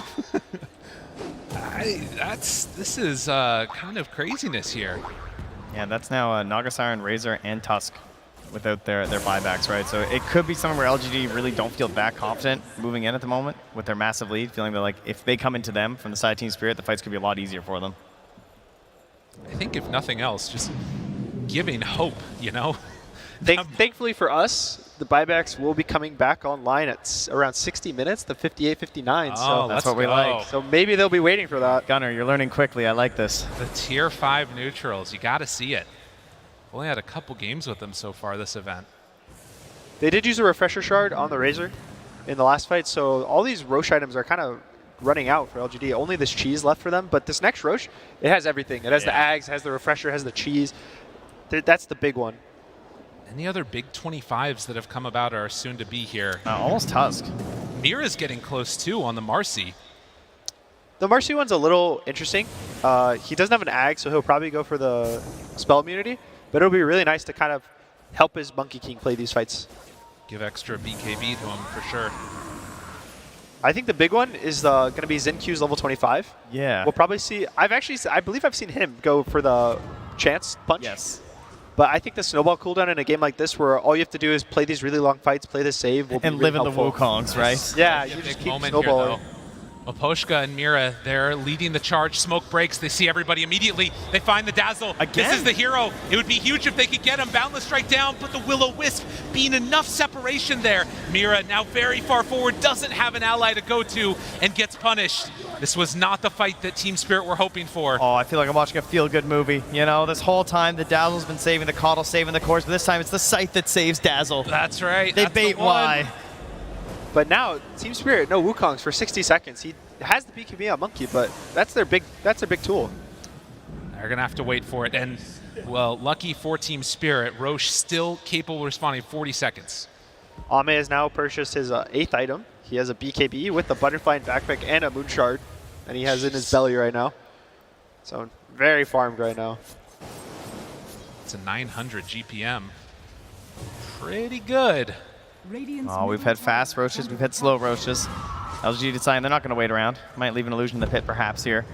We'll see how quick this one pops up. They do have a ward up on this high ground for Team Spirit, and Xinq reveals it, that they were smoked together there. So no mad dash into the base. Wouldn't expect it from him, to be honest. Oh, it's a quick one. 37 seconds for this Roche. So Wukongs will be back up, and so too will Mira. This Roche, honestly, is not going to be too big of an issue, but they really don't want to give it up. But LG is so far from that. An extra Ags is, you know, yeah. What's another 6,000 gold? In the end, the game usually ends before the Roche falls. It's merely the thing that forces the fight to actually occur. Yeah. No, it's a fair point, where it's sort of like a marginal benefit thing, right? Like if LGD get another one, it's not a huge deal, but for Spirit, all the extra bit of net worth they can get on these heroes is enormous. Aeon Disc is off cooldown for Dazzle, so he has this tool back up that he can't really get jumped at the start. Xinq has one locked, so he's kind of just waiting for the right opportunity in the fight. So both of the supports for LGD really survivable at this point. I'm a little surprised we haven't seen Yadaro go for a refresher. He's queuing up right now the sort of synth with his Ags and then into Blink Dagger. I think he's probably feeling that he needs to actually kill the backline, that it's not good enough if he is able to exist for long in the fight. Well, still no Megas as they're hanging on to that one Rax that was left behind, and a smoke as for That's a lot of lines being drawn here. They're running right into him. Tusk is the first point of contact, and can they bring him down? The Aeon Disc is there. Nice assembly.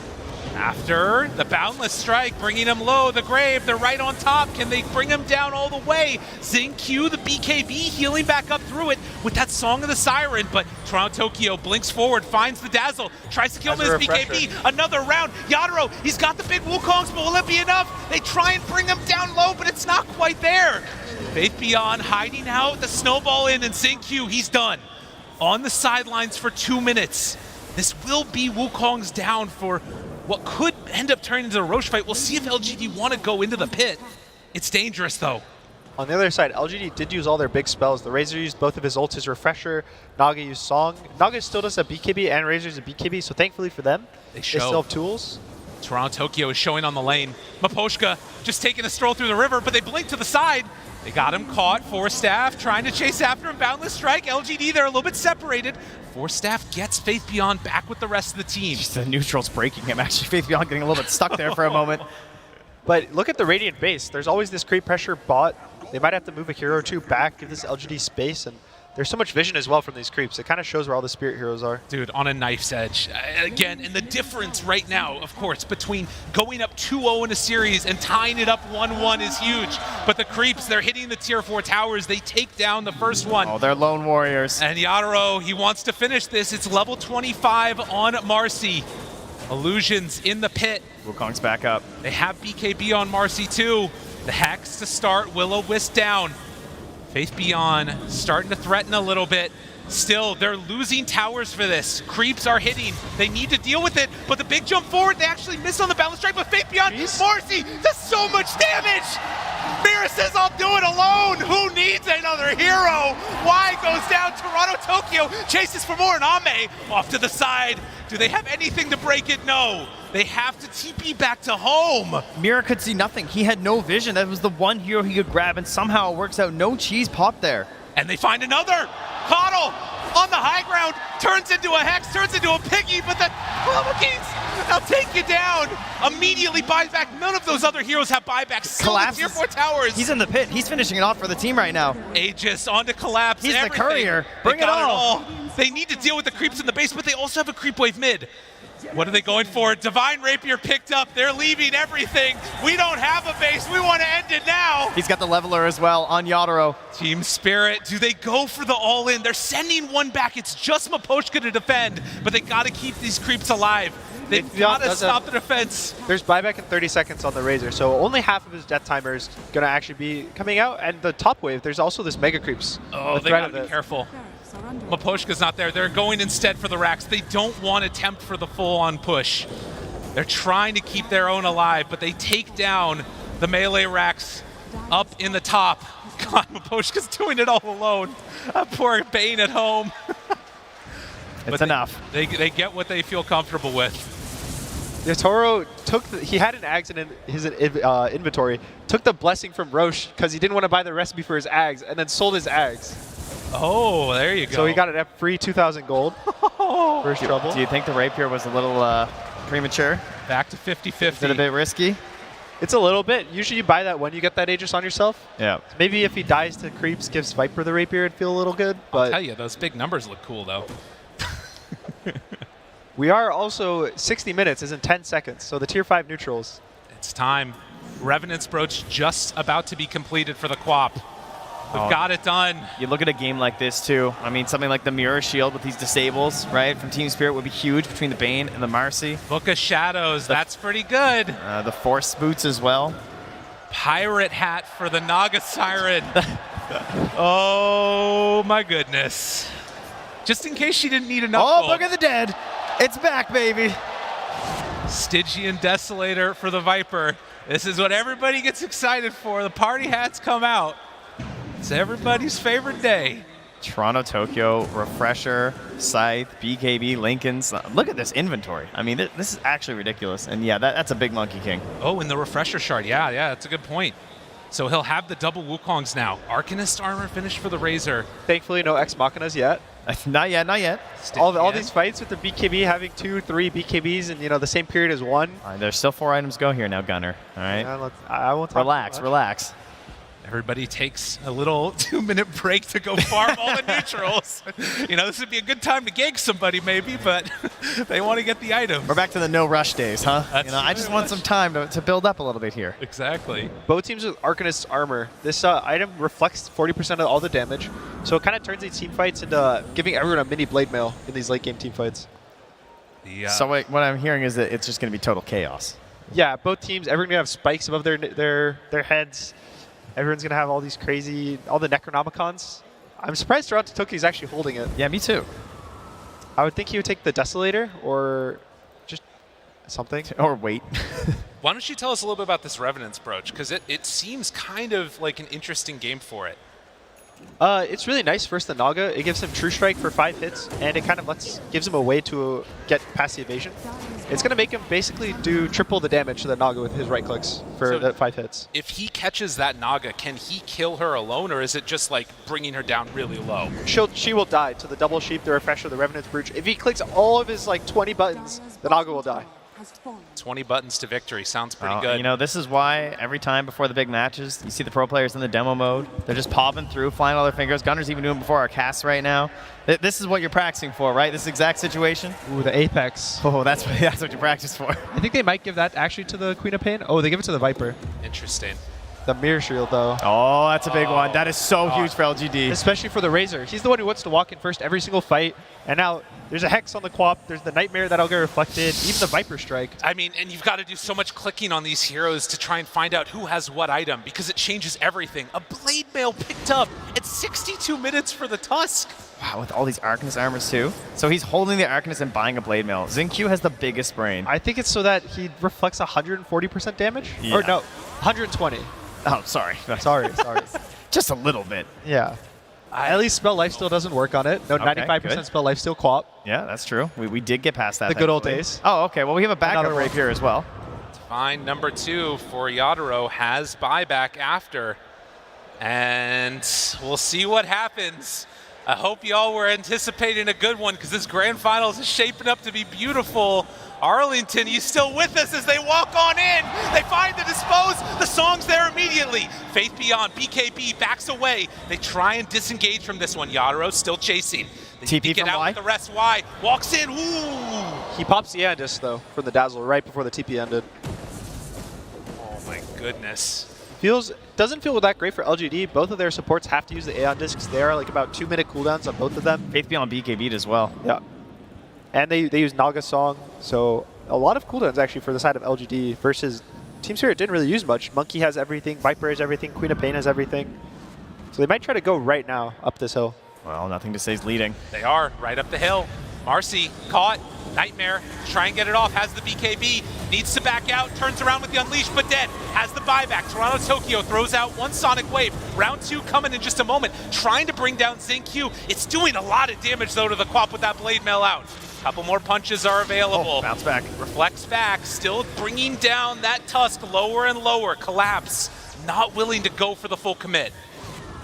Very nice haste rune for Collapse, able to just kite the fight out. He played with such confidence throughout that as well with the movement speed and the Apex. Just knowing it's very unlikely he goes down, but they're able to back up, take Xingqiu out of there. Ow, I mean, it doesn't get any better than that. 64 minutes in, you couldn't want anything else. Did Xingqiu sell his Aeon Disc? I don't know what he's doing. He's a psycho. He needs eggs. He's trying to find the game breaker. Yeah, both teams are trying to find the ways. Even Ame doesn't have the eggs, which is, I think, a little surprising at this point. He has 11,000 gold, so he can probably find a way to buy it at some point. And you just got to imagine what could have been if they just sent those illusions at the melee racks. Yadaro going to set up shop, walk on in and say, I'm tired of this. It's time to hit some buildings. They force out the glyph. LGD, do they feel confident walking into this? Still some extra duration left, but as it wears off, they'll back away. And the net going to be reflected. Back the other way at them. Big Beyond goes out. Mirror Shield. Yeah, nothing doing there. Also the, what's that one called? The Book of Shadows. Yeah. Oh, yeah. Kind of just makes them not exist anymore. Yeah, we have that on both sides for that additional save that's going to be available here, or potential disable. You can see Mirror just pings the Divine Rapier in his fountain, probably laughing that there's littering. These legendary swords just thrown away for your second life. Hex, late game done for the Razor. Toronto Tokyo collapse. They walk around the hill. They find him with the Hex. The Nightmare's there from Aboshka if they need it. Collapse BKBs, 4 steps away. The sleep is now there on to the Queen of Pain, but the Book of Shadows keeping her alive. Yadaro still has not popped that refresher. Boundless Strike waiting, gets it off. Stun onto 2. Faith Beyond in some trouble. Dispose comes out, but they're going to reset this fight. Toronto Tokyo's waiting on the outside of it. LGD, do they want to take this? They get the silence, force out the BKB. Xingqiu looking for the punch. He finds that one. But then the chase, Yadaro, Boundless Strike, finding him, but the Grave is there. Y's been playing these so perfectly, but Mira right on top as the Grave wears out. Can they bring him down, jump in, go all in, find the kill? No more Tusk. He tried to hold out on that snowball.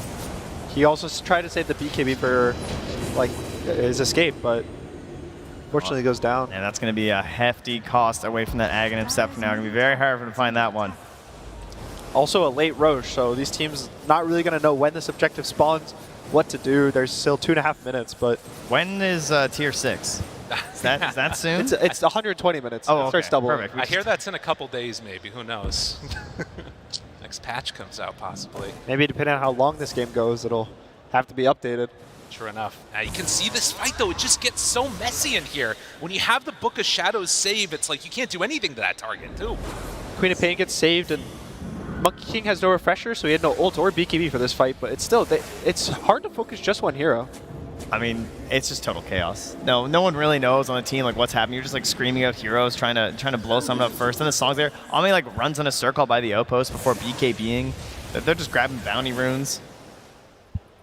It's hard to actually understand your limits on damage. You don't play this type of Dota enough to know, oh, I see a hero here. I can just go kill him. Because you're assuming, oh, they have a Bane. He's going to Nightmare. That's all I have to worry about. But with so much save, it's just so hard to like understand it for these players. It feels like just like blind faith. You just like jump in. You just have to like hope that you've got enough. Even now, they're probably going to start accepting the Book of Shadows as a save and just have to jump multiple targets at the same time or only use one round of spells, because that fight, they used Refresher instantly on Faith Beyond to get double sheeps on the Queen of Pain. And did finally pick up that synth as well. Been waiting for a while there for Ame, so finally said that, you know what, I guess 4K surplus will be fine. Right. Yeah, gets that one done. No, like you're saying, though, it's like if you use the double commitment of like that single target lockdown and then a Book of Shadows comes out, you've just wasted it all, basically. So, scary stuff. And the flowchart Dota has been exploded. It no longer exists. It's all madness now, and who thrives more in madness, we'll find out. As 70 minutes is approaching and waiting for that next Roche respawn. 50-50 still. Who's to say? Who's to say? 50-50 for so long. If we go to the buybacks, we'll see that only the position 4s on both teams don't have it. So every core has buyback. Everyone's going to want this Roche. And it's just going to be an objective that force. And the Aegis honestly won't matter. It's going to be how many buybacks you have to use to get the objective. Yeah, I feel like Mira's going to be picking up this one or something, Or Zinq. Yeah. Unless you're leading to one way for the next fight. That's right. Who knows? Got my theories. Dota Plus told me at 50-50. I'm going to trust them till I see it. All right, you go that side, I'll go this side. We got it all covered. Well, neither team also wanting to give up a bad fight just in case. I mean, this is the one thing, right? This objective is far less important than losing the fight. If you lose the fight going into this, the game just might be over at that point. This is the advantage right now for LGD, because they have a Naga and they have the two sides of Rax, so waves always push for them. They get the vision. It's constantly going to be Spirit heroes that have to walk backwards, push the lane, show their heroes. So in the really long fight, the 3 minutes of AFKing around the Roche pit, LGD will have a slight lead, but in terms of if the fight actually starts, it's really hard. So far, they're still holding it far enough out from Team Spirit that they're able to engage right now. They can't get the pressure to force someone back from the side of Team Spirit. Roche slowly falling to the people trying to just get vision of him, walking out into the river, back in over and over. He's truly the tormented one here. Well, you can say it, that little advantage you were talking about, 52 now. But 70 minutes in, and the key things will be, as you said, those buybacks, the position where the fight takes place. Monkey King queuing up that refresher after having so much gold just sitting around. 809 GPM. Over 1,000 right now for Ame. Oh, he can end the game now. That's true. GPM. He was just waiting for 1,000 GPM. Yeah. Tusk is 800 gold off the Ags. I think that's a really big item, especially against the Monkey King. We've talked so much about this one Wukong's, and if you have a free tool that kicks him out. Oh, well, now it's 2 Wukong's. Smoke, Ame in the trees. Do they see the vision? Do they spot him? They do, but the blink back. Mira, just a second too late. It's so dangerous that that's the hero that has to go forward too without buyback. Level 30 Monkey King. I don't think I've ever seen this talent actually into play. He had zero cooldown on his spring, which means he gets to jump down from trees as fast as he wants to. His limit is the mana at this point. Interesting. That's kind of crazy. Yeah, and I guess mana is a little bit of a concern. Doesn't have that many items for it. Especially if he wants to be able to use the refresher and the double ults. He has to, honestly, he might not want to use it that often. Yeah, it could be a bit of a problem here. In case of emergencies only. But Faith Beyond making the long wrap around Toronto, Tokyo. He's a crazy plot popping the link. Double spell block. Blinks, BKB, Sonic Wave, one time, Yadaro in, has the Boundless Strike, Wukong's down. Can they get out? They push Zinq in even deeper. He's the only one stuck. Get him out of there. Long duration. I mean, the grave is early. Oh, toss back in. Dispose, they found her. That's the BKB right there. The Hex is out. Can they do it? Chase forward, broken, pops the refresher. The cheese is out. Faith Beyond keeping himself alive. The snowball. Monkey have no the BKB. Will-O-Wisp down. It was one hit away. Need a little bit of separation there. Yato getting all of his damage drained. Yeah, Faith Beyond Second so much. Wukongs. Can they do it? They don't even feel confident, even with all that damage there, to run into the Wukong's command. Oh, the Obs and Sentry combo put right in the middle as well to help it during this fight, but it's a retreat from LGD, and now they say, all right, we head towards that Roche pit. What do you have left in the tank? You can see even Ame, his Naga Siren's trying to take a little nap. His head is backwards. This game feeling really long for his hero. That's true. No way to end it. It's an exhausting hero to play. You know, it's one of those tinker heroes. When you're getting the full micro on. It also feels very bad because he's kind of absorbing all the farm, even though he doesn't need it. Yatoro willing to walk in, has the Desolator. Stygian online, Song of the Siren, 15 seconds from being done. Is this the moment for Team Spirit? Book of Shadows, available if they need to use it, but on the other side, they found Mira, pops the BKB with the sidekick. Maposhka under control, the Hex is out. Needs to get up that cliff, but can't quite get there. They turn on Ame though, dropping, but the grave again from Y. He's always there. The grip though, there's nothing to break that. Maposhka secures the kill. Ame's gone. Now he has no TP. He's Book of Shadows. He's in trouble. Oh, you're right. He can't get back into the fight. He needs a refresher. All that gold and he can't TP to his team. That's not what they needed on LGD. There's still more snowballs. Still looking. Yeah, they get out. They need to go in and finish off this Roche potentially here. Or they just reset, wait for the fight. This has lasted so long, there's another Wukong's back up though. Unbelievable. These fights, just mass insanity. This game has gone the distance and a bit more than that. ZinQ with 5,000 gold. Maybe we see this Ags. He's running all the way home. But it might not come soon enough. What can they find here? Gets recalled by the Coddle. Roche is very low. Roche is very low, and Yatoro wants to finish it. Drops the Wukongs. Say, come deal with me. BKB there. ZinQ, like a madman, walks into the pit. The totems, the golems, is it going to be enough? He goes in. He takes it. It's refresher. The grave. He has it all. Aegis on to collapse. That's going to be good for them. Team Spirit, they get two. No ZinQ for 2 minutes. The Hex, it's on to Naga. Can they kill him off in time? Tries to miss it, tries to survive the heal. It's not enough. Another grave, but I don't think they have the damage. I don't think they can get him out. Can they do it? No! The monkey! Yatoro with the triple kill. Another lift up. Everybody's buying back and look at the throne. The throne, it's open. Team Spirit, they got to deal with their base. They're back with Toronto Tokyo. He's going to keep it alive. Oh, that's Ultra kill. Yatoro, he's too strong. Faith Beyond pops the refresher, needs a BKB, but the rapier. Yatoro, God, GG.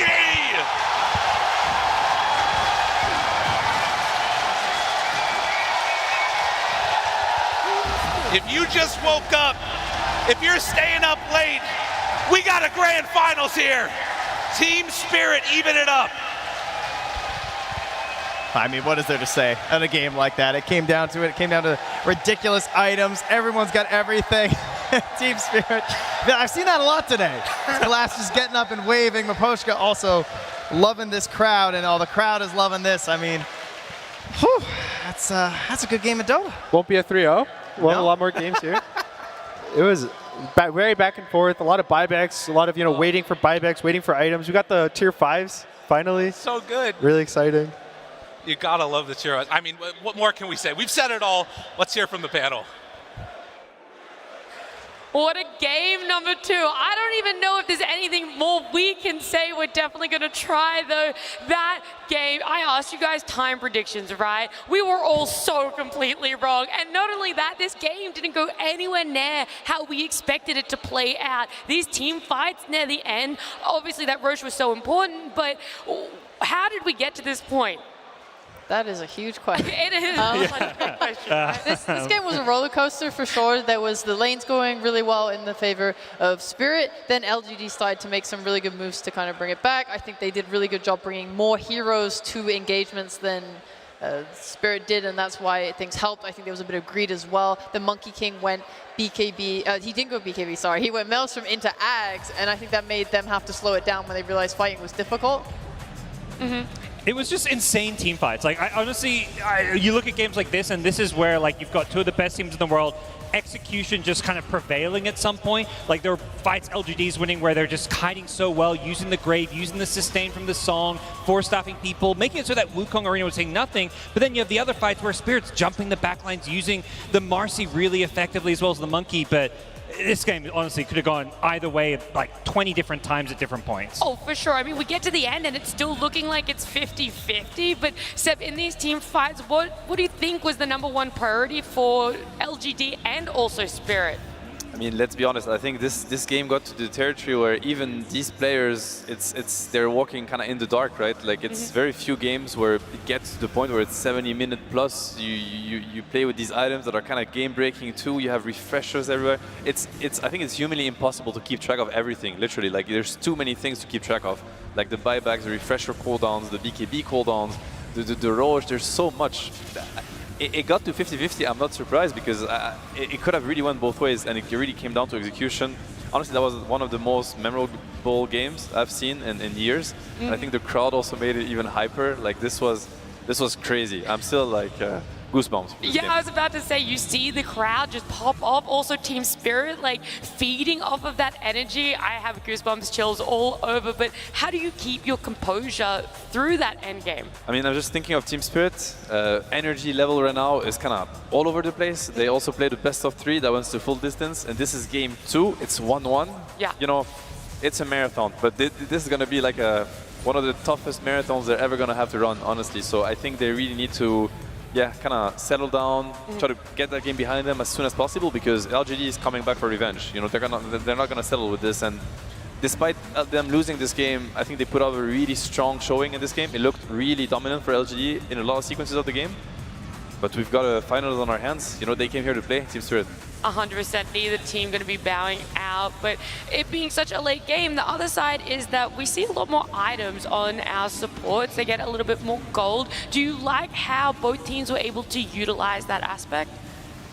Yeah, for sure. You see teams, the longer a game goes, the more net worth they get. This is why teams choke out teams' map space as well in the normal timed games. It's because you get more win conditions from that. Tusk going for the Ags. If only Xinq was a little bit richer, maybe they could have reached that point a little bit earlier for them. I mean, the big question mark to me is the blade mail. I don't think I understand. Maybe there's something I missed. Wait, who go? Tusk. Oh, yeah. Blade mail, and he must have been looking at something, right? I don't understand, not because he's wrong, because I'm just not smart enough. But I actually don't get it. I felt like the Axe could have broke the game in these later sequences where any hero can die in literally half a second. There's so much damage on both teams, and it's all about positioning, right? Like the 4-steps and stuff. Tusk Aghanims is just game-breaking in these stages of the game. Just like the Horn Toss could have been a bit of the revenge of the collapsed Magnus Horn tossing backs. Like now you're getting kicked back, you know, get a taste of your own medicine kind of thing. Did not happen, but I'm really curious. I want to know about this blade mail. If we ever get an interview, please ask him. What is this blade mail? What was it for? That'll definitely have to be asked. But what about those neutral items, gods? I loved how everyone coming out, the crowd was like cheering, like, oh, they got a Marishut, yeah! I mean, they just add this extra level of chaos. The Shadows giving this like extra layer of save as if there wasn't already enough. Mirror Shields, like for the Razor, just make his game so crazy good. It just makes late game, I think, as Seb kind of put earlier, just like, you don't know what's going to happen in a fight. There's just too many things going on, and neutral items is just like another one that it was cool because I don't think there wasn't like any one neutral item that was like game breaking or game winning. It was just another kind of extra tool that the teams got to use in these team fights. Some were really useful though. The Necro Book one, it really helped alleviate the mega creeps on the bot lane. That was a massive issue for them. We kept seeing them going for the towers, getting them, wearing the base down. I think the Necro Book helped that lane to push out. Yeah, the entire last fight, like they had the split camera on the Radiant Throne, and I'm thinking like if one or two LGD heroes, like maybe if they saw that there was a play, they could have TP'd in. You can easily forget about that after the 5th fight, you know, like post 60 minutes where you're keeping track of the buybacks. You can't get caught up in the actions, like he has no buyback, he has no BKB, let's go for him, and then you start and your Tron dies, and all it takes is 20 seconds, but they kept track of everything. They keep monitoring everything, and that's really impressive. Yeah, I thought for a while it was going to stall out long enough, especially with that Naga ult, but we've had our thoughts about this game, and I do know Slacks is wandering around. He's going to be talking to some fans. Let's see what they have to say. Ladies and gentlemen, the atmosphere in this arena is absolutely electric. Tell us a little bit about that last game, man. What can can I say? I have nothing to say. It was insane. I came in hoping LGD does something, but now I'm like, forget him. Let's go! Let's just go all the way! Oh my God, one of the best games I've ever watched. You guys have a good time. What describe what it was like in the arena. It was insane. At the last point when they bought the rapier, oh my God. It was the rapier. God. Now this man, the Apex dropped, right? And this man just started screaming Apex at the top of his lungs. What was that moment like? It was the most amazing moment ever. Apex! Apex! Apex! Apex! Apex! All right, you've been sitting for the last 20 minutes here in the front. How are you feeling after watching that game? I need a sports drink, man. My heart is pounding. Were you expecting that one to go that way? I mean, after it looked like it was over so early. No, I wasn't. Hang in there, pal. Hang in there. Last but not least. All right, now you have been here all week shouting for LGD, and that was a rough game. Any words to the boys watching back there? I believe in them. You know, they're a good team, but I gotta say, Team Spirit, very respectable opponents as well. Yeah, they just came back. All right.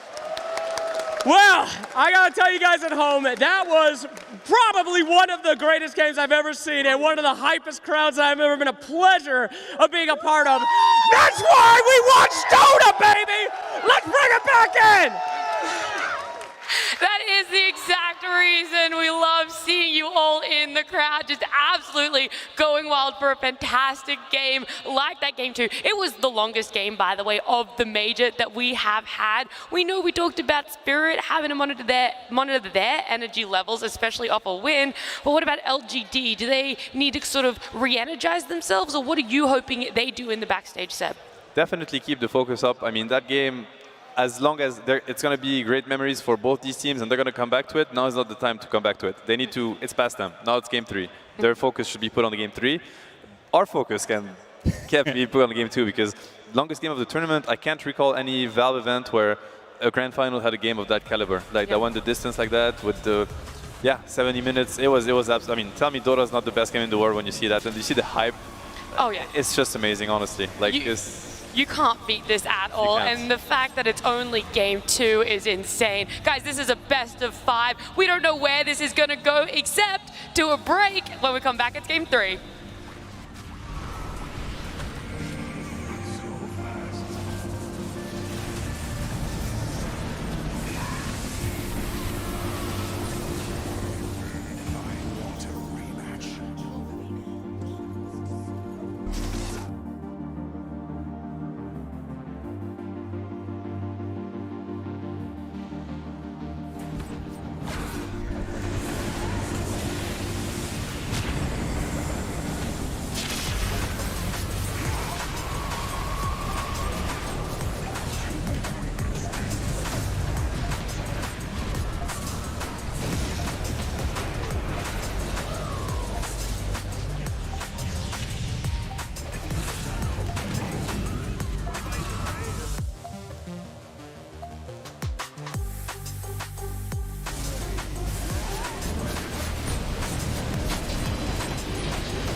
Power can be found in any number of places.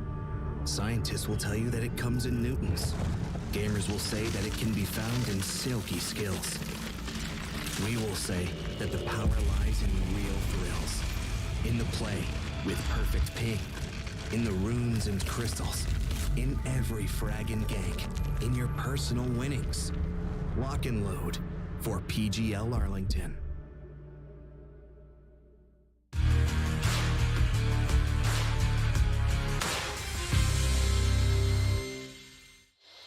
Game 2 blew any expectations of this series out of the water. We talked about LGD and Spirit needing to manage their energy levels. Same goes for my panel members, and so because of that, we do have some more people joining us. Lizard is back with us, and now Amar. Amar, how are you feeling after that game 2?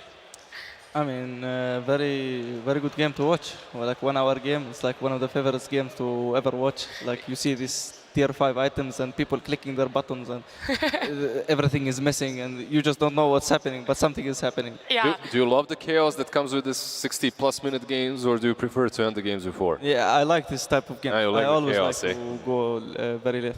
So you feel like you would have been thriving up there on stage if you had a 60, 70-minute game? I mean, I studied like all tier 5 items and like 6 item slots. Like I always in demo hero, so I was like, oh, I know 6 items this with 6 items this. Mm-hmm. So, that definitely would have been your jam, but we should look towards game 3. Do you feel, Sheep, that any of those heroes need to now be respect banned from game 2? Ooh, I mean, that's really hard to say. Looking on LGD, even though they lost, I think Wise Dazzle was insane to me. I think the way he played every single fight was fantastic. His positioning, he would play around the trees really hard and only approach when he had Glimmer Cape up. That way he wouldn't die. And it was just absolutely beautiful. On the side of Spirit, obviously that Marcy was really good at running around the map with the Viper. It's just, I think it's very difficult because there's so many heroes that needed to be banned. We saw the adjustment from game 1 to 2 already. Yeah, I think there are perhaps even more important heroes to ban out in that first stage than the ones that we have seen in this particular game. Maybe only if you want to completely switch the strategy out, perhaps ban out the Razor, that's a possibility. Do you feel that there is a need to swap out strategies, maybe bring out something that we haven't really seen before? I mean, maybe now they will think about the Chen again and play this routes of we play into Chen, or we just ban it, or they can just go with the circle of Razor Viper again. One takes Razor, the other takes Viper. It feels like the Chen is the focal point of the meta. Will he be picked? Will he be banned in the first stage? It's literally what decides the way you draft. Yeah, and it's normally down to who has first and second pick in this game 3. The second pick going towards LGD. So what do you feel, Amar, should be some of those bans for LGD to focus on as second picks? I mean, for the last game, it's like if they want to take this Razor again, they probably have to ban the Viper, but then Spirit has the first pick, and so Spirit will just first pick the Razor. So they have to like adjust and think about the Viper Razor Chen and how they get this to counter this. That's the main thing. Sheep, what happened to the Shaker? The Shaker? Gosh, I don't know. Where is he? Maybe they forgot about him. Where did you hide him? Maybe it's just that pro player thing. Hey, why didn't you pick Shaker? Oh, we forgot. Whoops. I mean, Marcy's looking really good, right? So maybe teams are just preferring this to the Shaker. He is a little awkward to play, right? If you're not super on top of getting your farm in time, like because teams. It's greedier, right? Yeah, they've been focusing really hard on these lanes. Yeah, and we see that PSG.LGD do ban out the Viper first. Meanwhile, Team Spirit with the Wyvern. Team Spirit has been banning out Wyvern, I believe, in the previous series versus PSG.LGD too. So something that they really don't want to have Y to have. And there we go, Chen is out. Is this a tiny first phase? What do you think? It should be. I mean, Viper, Razor, and Chen are all out of the game, so Tiny is probably coming in. There's no other big meta heroes that stick out to you that could be first pick? I mean, there is the Marcy, but you rather have Tiny than the Marcy because Razor and Viper are banned. So what you gonna pair the Marcy up if both of them are banned? So I can see the Tiny. For that first stage, I feel like, yeah, Tiny feels the simplest to open up with. Shaker, and there we go. There he is. You asked and LGD delivered. That Prophet, there we go, Shaker, that Prophet. So Viper and Razor banned out, right? The only hero that kind of pairs really well with the Shaker on the offlane is DP. That remains. Why do you feel? Do you like this combo? You guys don't do it way too much. I mean, I don't play DP, so I don't. We do with Razor and Viper because I play them, but I don't play DP. I mean, the Shaker is good pair up with the. I mean, Razor and Viper are banned, and they have first pick Tiny, so I think here like they should 8-pick Enigma, like if they want something here, probably. Oh, they get Zeus. Do you feel that LGD are going to be doing a different strat with that Shaker DP? Is it going to be a little bit more in the early game focus for them that their lineup from game 2 didn't really have? I mean, the last lineup they had, it was they were really focused on counter picking the Viper and having good ways to play into Viper. But since now they banned it, now they can focus more on their game. So they're just doing their own thing. Yeah, they're doing their own thing instead of just trying to counter this Viper. Yeah, and that normally bodes very well for LGD. I like the Zeus a lot as well on Spirit as a response because you're not only disabling a Shaker Blink when you initiate, you're also giving vision of him if they're making a play, if they're smoking, if they feel like they're in danger, they can pop the ult, they see what's happening. It just slows down LGD's initiation. On top of that, when Zeus gets his shard, he does provide a lot of percentage-based damage that helps cut through DP's pool. If you're Spirit, then Shippo, do you think you like the Zeus, right? But do you think that maybe Storm needs to get out here? Like, do you have to ban it? Storm and Puck still in the pool, heroes that get on top of Zeus easily?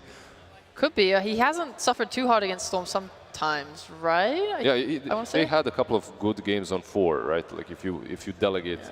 Back in Tour 3, he played the Zeus mid a lot, but I don't think they're afraid of flexing it.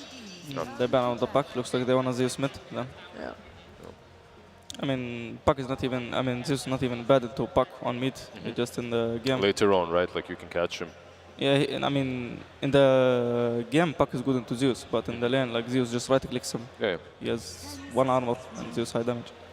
I guess the benefit of Spirit's opening as well is the fact that Tiny and Zeus can both be swapped between mid and 4.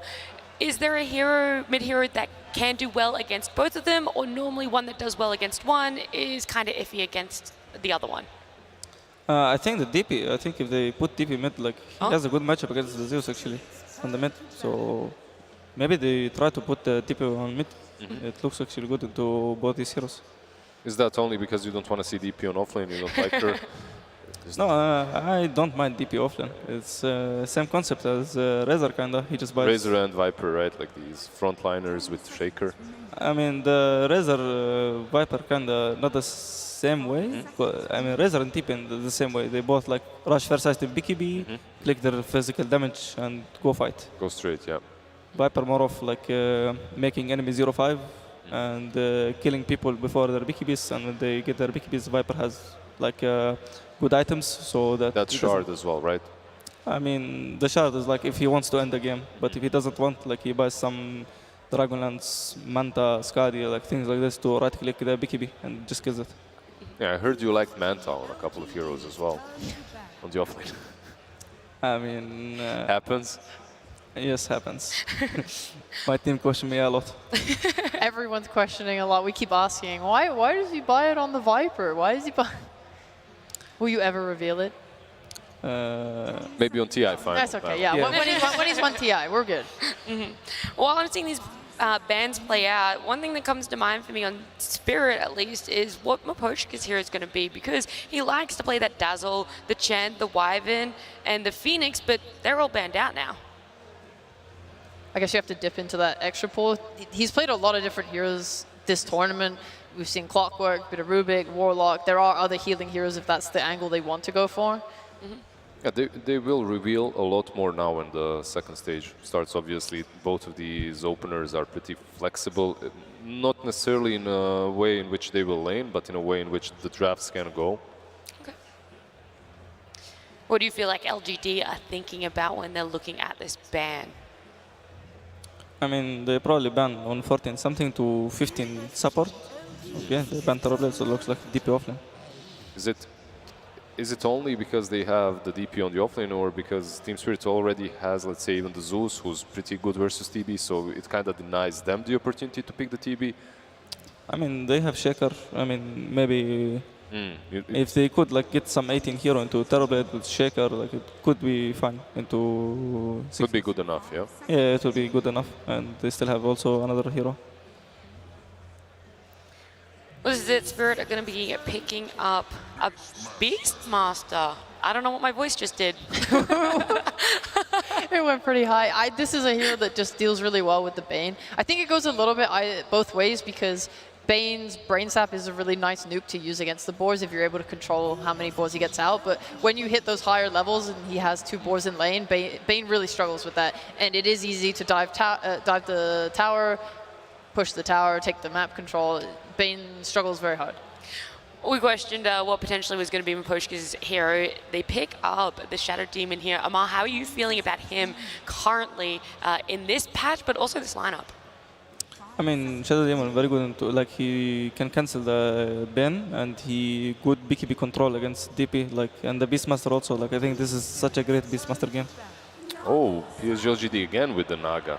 Well, it is decent versus Beast, right? Like in the laning stage, it should be solid.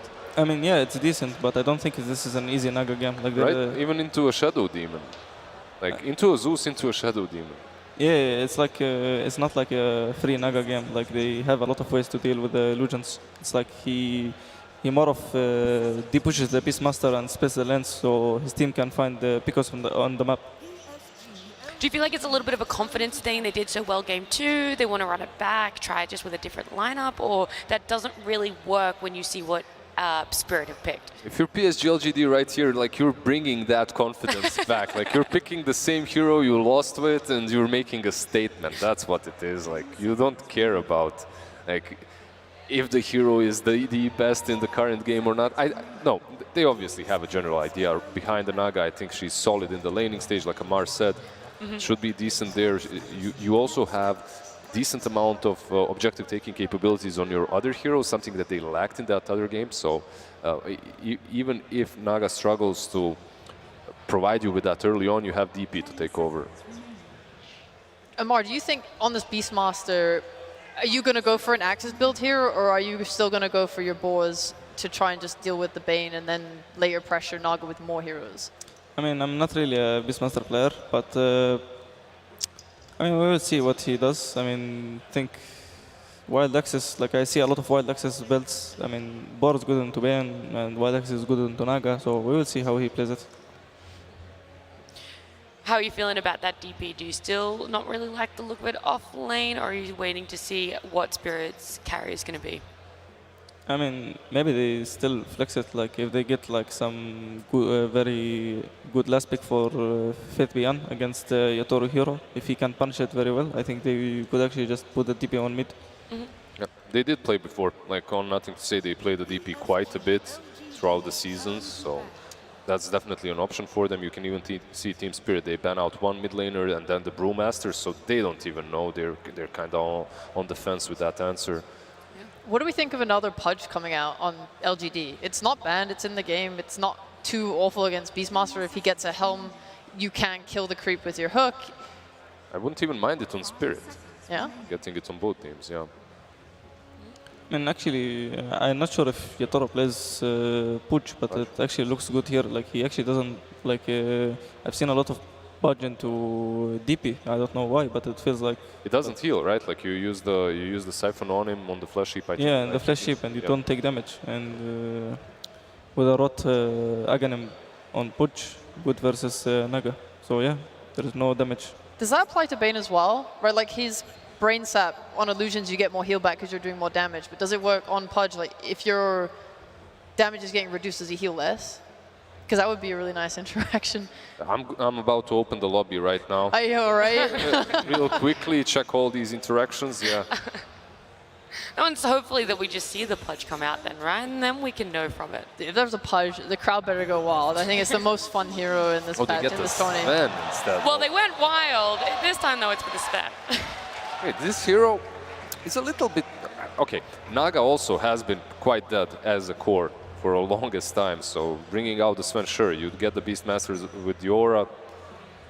I mean, that's a great point, right? Naga has definitely not been the flavor of the month, definitely not this major. So, Lizard, why do you think that it is all of a sudden coming out in a grand final match? Remember what we talked about earlier. Every major grand finals, every best of 5 has its own meta. Teams are testing each other's boundaries a little bit here, and you can see it playing out perfectly with the Naga and then this Sven as an answer. But I personally would still value Naga a little bit higher. I think it's a Chinese region thing. I think during Tour 3 it was something they were playing, because Lacoste mentioned it too going into some of the games we covered, just that they have liked it a lot. They've played Naga a couple of times in the regions. I covered those games. Yeah. It never looked that great. Never. That's the problem. Yeah, well, there we go. The Timber last pick is going to be that off lane. We see DP ended up going mid. So, Amar, how are you liking that all, especially this Timber last pick? We know you're a bit of a fiend for it. I mean, he kind of doesn't die at the start, but it's not really the best Timber Soul game. Like, he's not, if he doesn't lane into Beastmaster, he's not that good into him. And if he doesn't crush this Sven on lane, he's not really good against him in game. Like, Sven just goes to jungle and bursts him in game. Like, it's actually easy. Yeah. What about you, Lizard? Where are you aligning? I'm going to go against the Naga once again. Like, I've seen it play out in the last game. I think PSG.LGD are picking it with a little bit of spite here as well. Hey, it could be what they need, but she very, very quickly. For me, massive fan of the Shadow Demon. I think he's going to have so much impact this game. I don't believe in this Naga. I think Dazzle carried a lot of their fights last time. Wow, you are a big Team Spirit fan there. Let's see where our casters align. It's Lyrical, Trent, and Gunnar. Thank you so much again, Nat, and we are here after an absolutely crazy game number 2, and now into game number 3. Naga again. A little bit of not what I was expecting, and I also don't have the Dazzle to back it up. Thoughts? Yeah, we're going to have to calm down. You know, Naga has level 1, no items. okay. We have to start building up her items again. So the Timbersaw, I think, is a really nice pick, though. He has good core matchups. The Tiny, though, I think is really good. It gives him a lot of magic burst for the Timber. So the early game, I think, is the really big question. If the Timbersaw gets off to a good start, that's where he starts snowballing, maybe even by a BKB versus Heroes or a Linken's or a Lotus. Yeah, it certainly looks like a necessity between the Tiny as well as the Zeus being there, plus a Sven to boot in the end. There is definitely no shortage of damage right now coming up from the side of Team Spirit. And the instant smoke as we get into the next one. Both teams. Oh, good luck, have fun's coming out there as well from both teams after a match like that.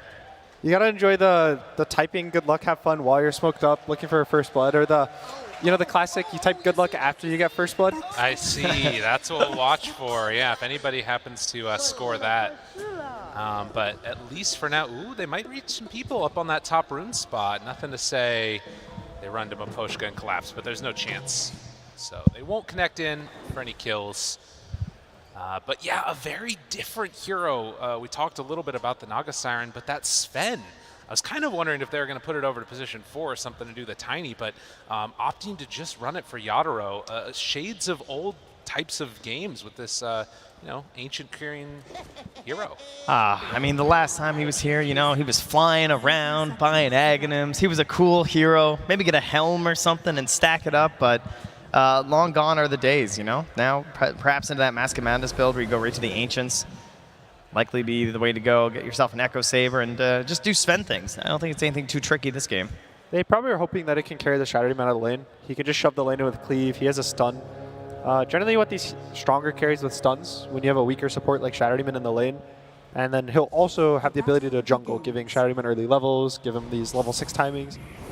It's probably more so of a hero that's trying to complement their own draft rather than be a big nuisance for LGD. Mm-hmm. Well, that's fair enough, as the 2 bounty runes will be traded off a piece and everybody heading out. Remember, in the last game, there were a lot of lane shenanigans as people were trying to dodge, but this time, completely straight up collapse, going up top to face off against the Naga, and as we would anticipate, Sven down bottom facing off against the Timber. Anything that particularly looks scary? Well, the only shenanigans really happening will be that initial lane block on the bottom lane from XinQ, right? Get the Fisher out, and currently does have his camp blocked as well, so and we'll see if he's able to handle that. Has a sentry too, so he's going to plop that right down. Just no camps happening at the moment.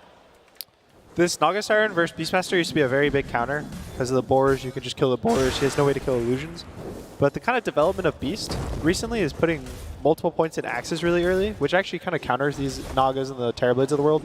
And even laning with a Zeus, they're going to have the ability to clear the Naga illusions really easily. And so I wouldn't be surprised if LGD start losing this lane when the Beastmaster hits level 3, level 5, gets more points in the Axes. Yeah, even just now, they're able to nuke down the range creep too. Not a whole lot they can do. Keep the spam going, and once the helm creep comes out, and even just getting to the helm of the Iron Will itself. Even a Basilius right now for the Beast, but look at the Naga. Yeah, that is not a great win rate there for the old Naga Siren, as they will take down that courier. Mira moves on in, brings it down, and the other lane to watch for, Faith Beyond.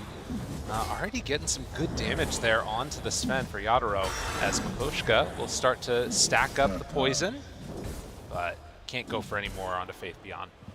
It's maybe not the most devastating Timber pick that you're going to see, but still getting at the end of the draft here, Faith Beyond season says, yeah, I can make this hero work this game. Maybe you're not going to absolutely crush it, but still going to be a very good body for the team here. Give a lot of space towards the Death Prophet out of that mid lane, as you really don't want to be dropping her too early in these engagements.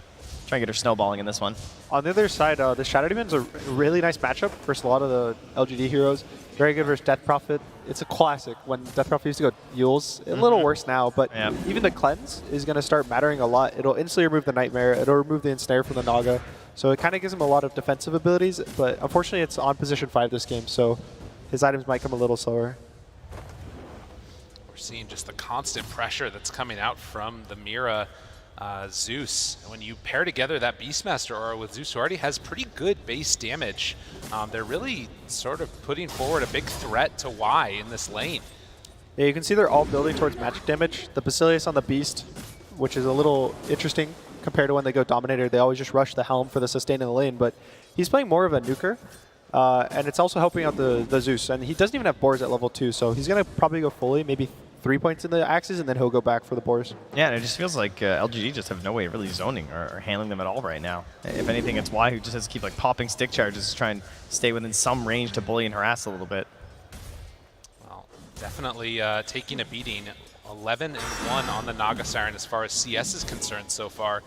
Likewise, Sven being a little bit held down, but not too badly. Jeez, these constant level 2 arc lightnings as well, just clearing through the illusions instantaneously.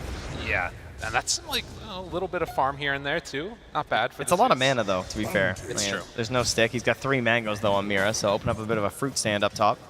The nice thing for LGD though is probably going to be the level 6 on Nothing to Say. They want to use this Exorcism probably on the mid tower to force the supports out of their lanes, that give the Naga a 1v1 versus Beast. Even Timbersaw getting a 1v1 is very helpful. And their supports are pretty good at it. If Xinq gets a nice block on the high ground, that'll probably be their first big rotation. The one lane that we haven't talked about at all is the lane that you play, Gunnar, mid lane. So far, Death Prophet sitting top of the board, 26-3 versus the 19-3. What do you expect out of this? Death Prophet always feels a bit strange to me out of mid. It's going to be a pretty even lane, as it's already showing. The one thing Death Prophet has is, I think he stacked his small camp and farmed it once, which is probably where some of his CS and the 300 gold advantage. And the other thing is that Death Prophet generally survives this burst from Tiny. So Tiny is kind of having to exist here, tank all this damage from the Spirit Siphon, and he has to let the Nothing to Say do whatever he wants in the lane. There's no pressure on him. It is kind of painful though, what he just did. Nothing to Say nukes the wave, and Toronto doesn't even care about the Siphon. He just walks up and denies both range creeps in his face. That part, you can make it work, is pretty cool there. His goal is to try to delay the level 6 until after the Siege Wave, but unfortunately for him, I think Nothing to Say gets it off this wave. Well, at the same time, Mira's going to come back, and thankfully is a Zeus, so tries to stack the Ancients, and probably going to notice that there's been a block here. Oh, speaking of a block, one down the bottom lane, but yeah, no stack here for Mira, so unfortunately doesn't go back to check. Probably would have heard the noise from stacking the other camp and won't be aware that the Ancients are currently blocked, and obviously a great way to try and slow down the speed at which Sven's trying to play the game. I think the teams had a similar idea. Calm down a little bit after that last game. 0 kills so far at 5 minutes into this one. And they're not wanting to give up any early advantage after that roller coaster that we had. Someone should probably tell them there's not 4 Aeon Discs and a Book of Shadows. That's true. And, there's the no heroes will grave. die. There's a lot less save this game. It's really only Disruption that is big save.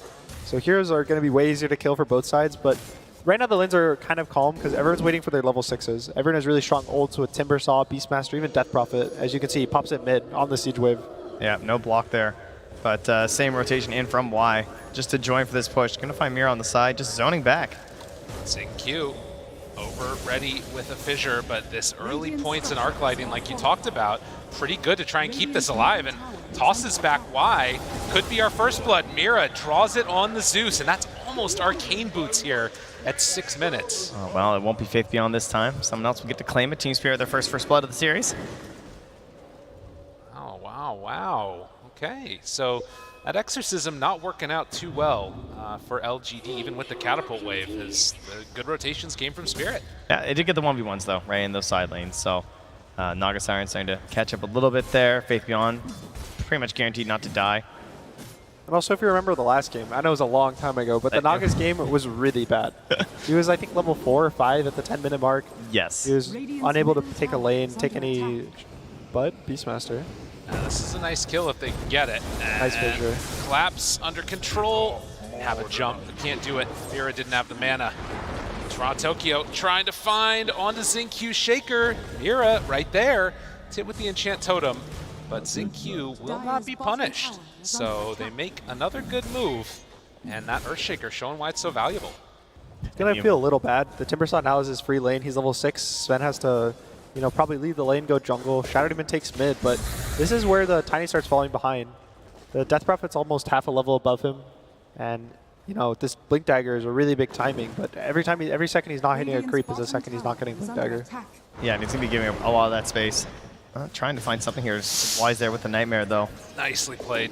Mira was hoping to get in range so he could go for the Heavenly Jump, but not going to happen. And look at bot. Faith Beyond's just taking his tower by himself, and Yatoro can't even approach the lane to push it out. Mapochka's actually going to TP down here now as well.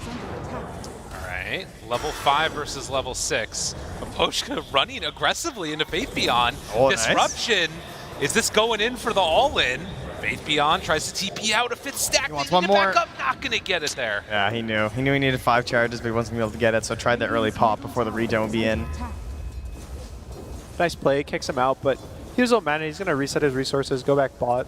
And this bot tower opening up is probably going to also allow Ame to kind of take his position on the map and get...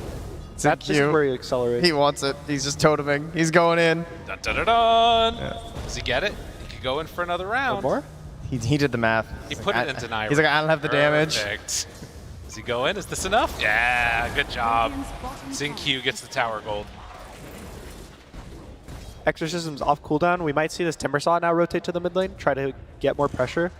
The LGD is always kind of be constantly ready to run at the side of Team Spirit. I think Sven is going to have a really hard time fighting into LGD this game until he gets, I think, a BKB probably? Yeah. He doesn't even have one queued up. And that's going to be a while until he's ready to join these fights. If you look at his quick buy, he has a Mask of Madness, an Echo Saber, a Blink Dagger queued. He wants to just farm. Ooh, tried to toss back, but didn't quite keep that vision on Tokyo. So another one of these rotations for Tiny where he's not connecting and falling further behind the Death Prophet. Yeah, he's the least last hits of all the cores right now. So he just sits up here trying to enable his Beastmaster. Thinks about the roar, but the TP comes through from Faith Beyond. He's going to plant himself up here now and give the rest of the map over to Ame. And killing a creep for all he's worth. Helm of the Dominator tries to run away. Ooh, does a little jukey juke. Runs back the other direction. Still baiting out some mana. Collapse isn't even moving his hero. Can they kill it off? Does he manage to take over another creep in the meantime? Does he go for it? No. Collapse just standing still, microing it. Meanwhile, in all that chaos, there is a smoke here from LGD. Interesting. Wise going to walk up the hill. Going to find the Tiny. Not level 6 yet. Avatos. Couple punches. Stun is there. Tokyo picks up the kill. Farm through those camps as well. Just got done with the Ancients. Now 10 minutes can go back with that same God Strength. So perfect timing here for Yatoro. You can see that Ame pretty much just switches places with Faith Beyond, and now Faith Beyond's the one being pressured top. Can they kill him off? Pop the Shadow Demon ulti. Trying to burn through him. Still has Soul Catcher. So far, interrupting. The Soul Catcher's ready. Oh, the dropping items. Stacking. Okay. He needed that perfect bit of mana. Well done. Got to maximize the potentials there from Mapochka. I thought he was just dropping irons for fun. But we can just go with that. Exorcism popped in the mid lane, but Mira's going to try and hold him off. Siege number 2, but this is really hard. The Zeus is really good hero at pushing waves off the tower. He just can pull them, he can jump away. So nothing to say, has to kind of play under the trees and hope for the best at this point, especially with no Faith Beyond. And they're losing the top tower for this, so not really feeling that good for LGD. Oh, this is like the Leshrac things that you use out of your W, not your ultimate for Gonna say. Oh, why? Gonna find himself Yadaro. Can't get the Nightmare in time, though, and has to be aware that the Tiny's still nearby.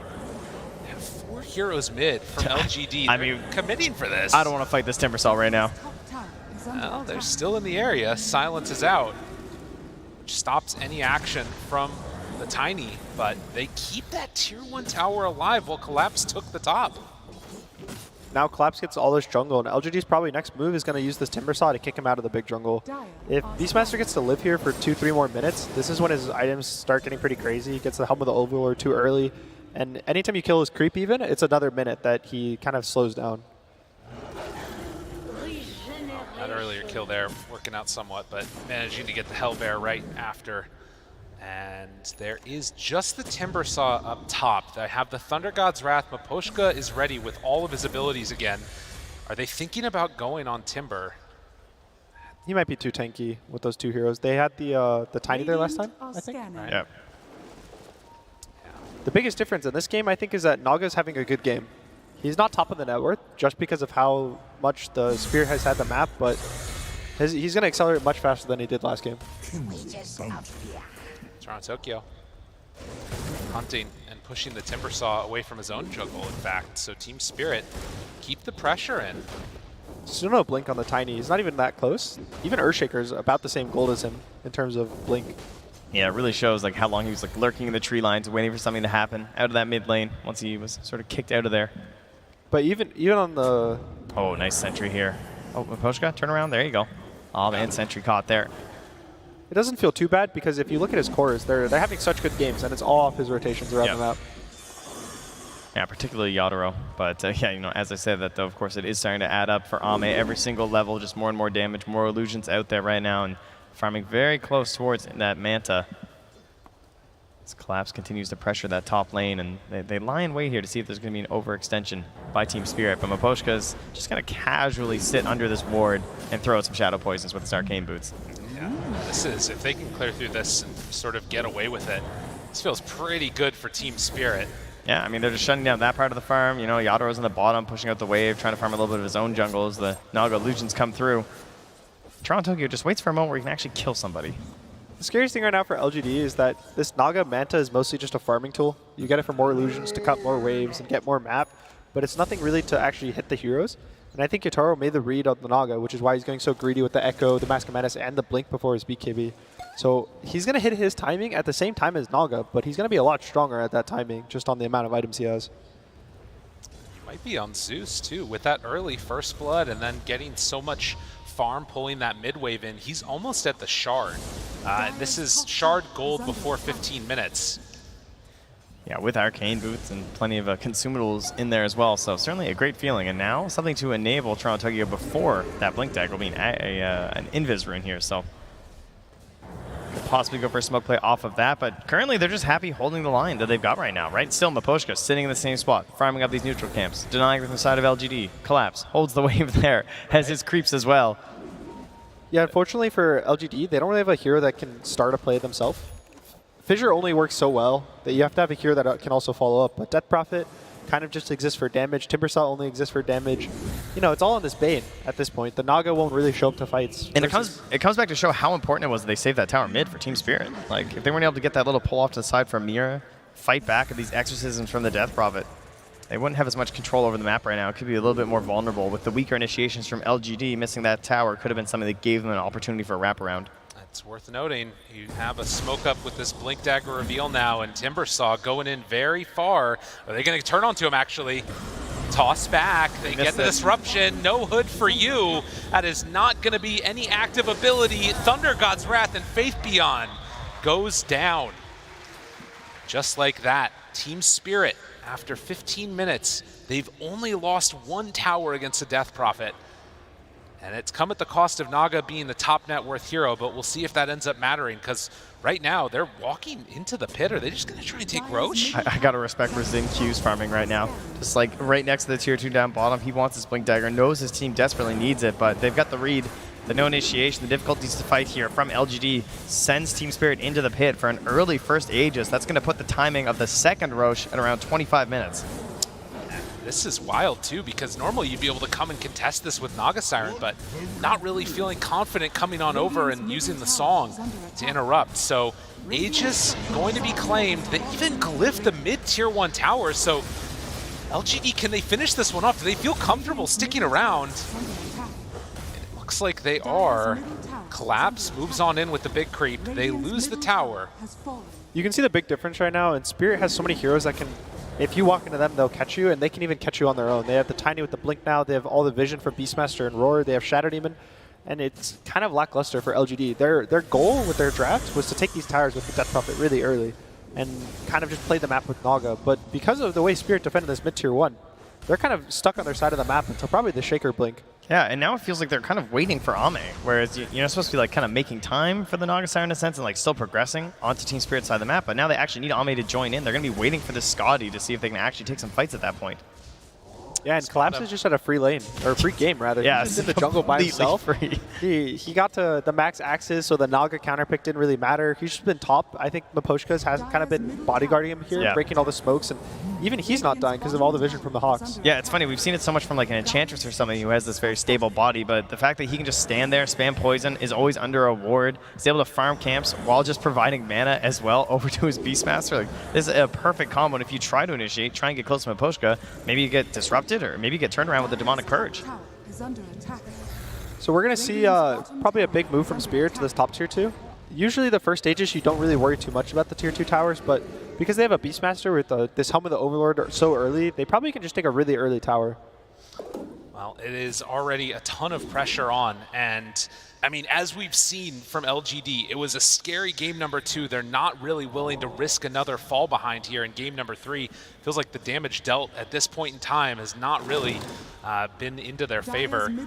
As the smoke up comes, there is a ward over on that high ground, which they're going to head on in and de-ward, but they spot the big target. And again, finding this big old Timbersaw at this point in time. Can he get out? Oh, the grip from the low ground. Why? Interrupting, but they have the disable. Faith Beyond still buying time. Tiny, he's in very far. They have Aurora available. Why? Gets hit. Oh, oh, they interrupted it. He lost the blink. Oh, the Thunder God's Wrath. It came at the perfect moment, but will it make up for the rest of this fight? Xingqiu still gets on top of Toronto Tokyo, and nothing to say with this Exorcism is doing work. Yadaro turns on in, but there's the song. To try and interrupt this. The buyback comes out. Timbersaw ready to go for round 2. They're all grouped up together. Buddy gets the blink away.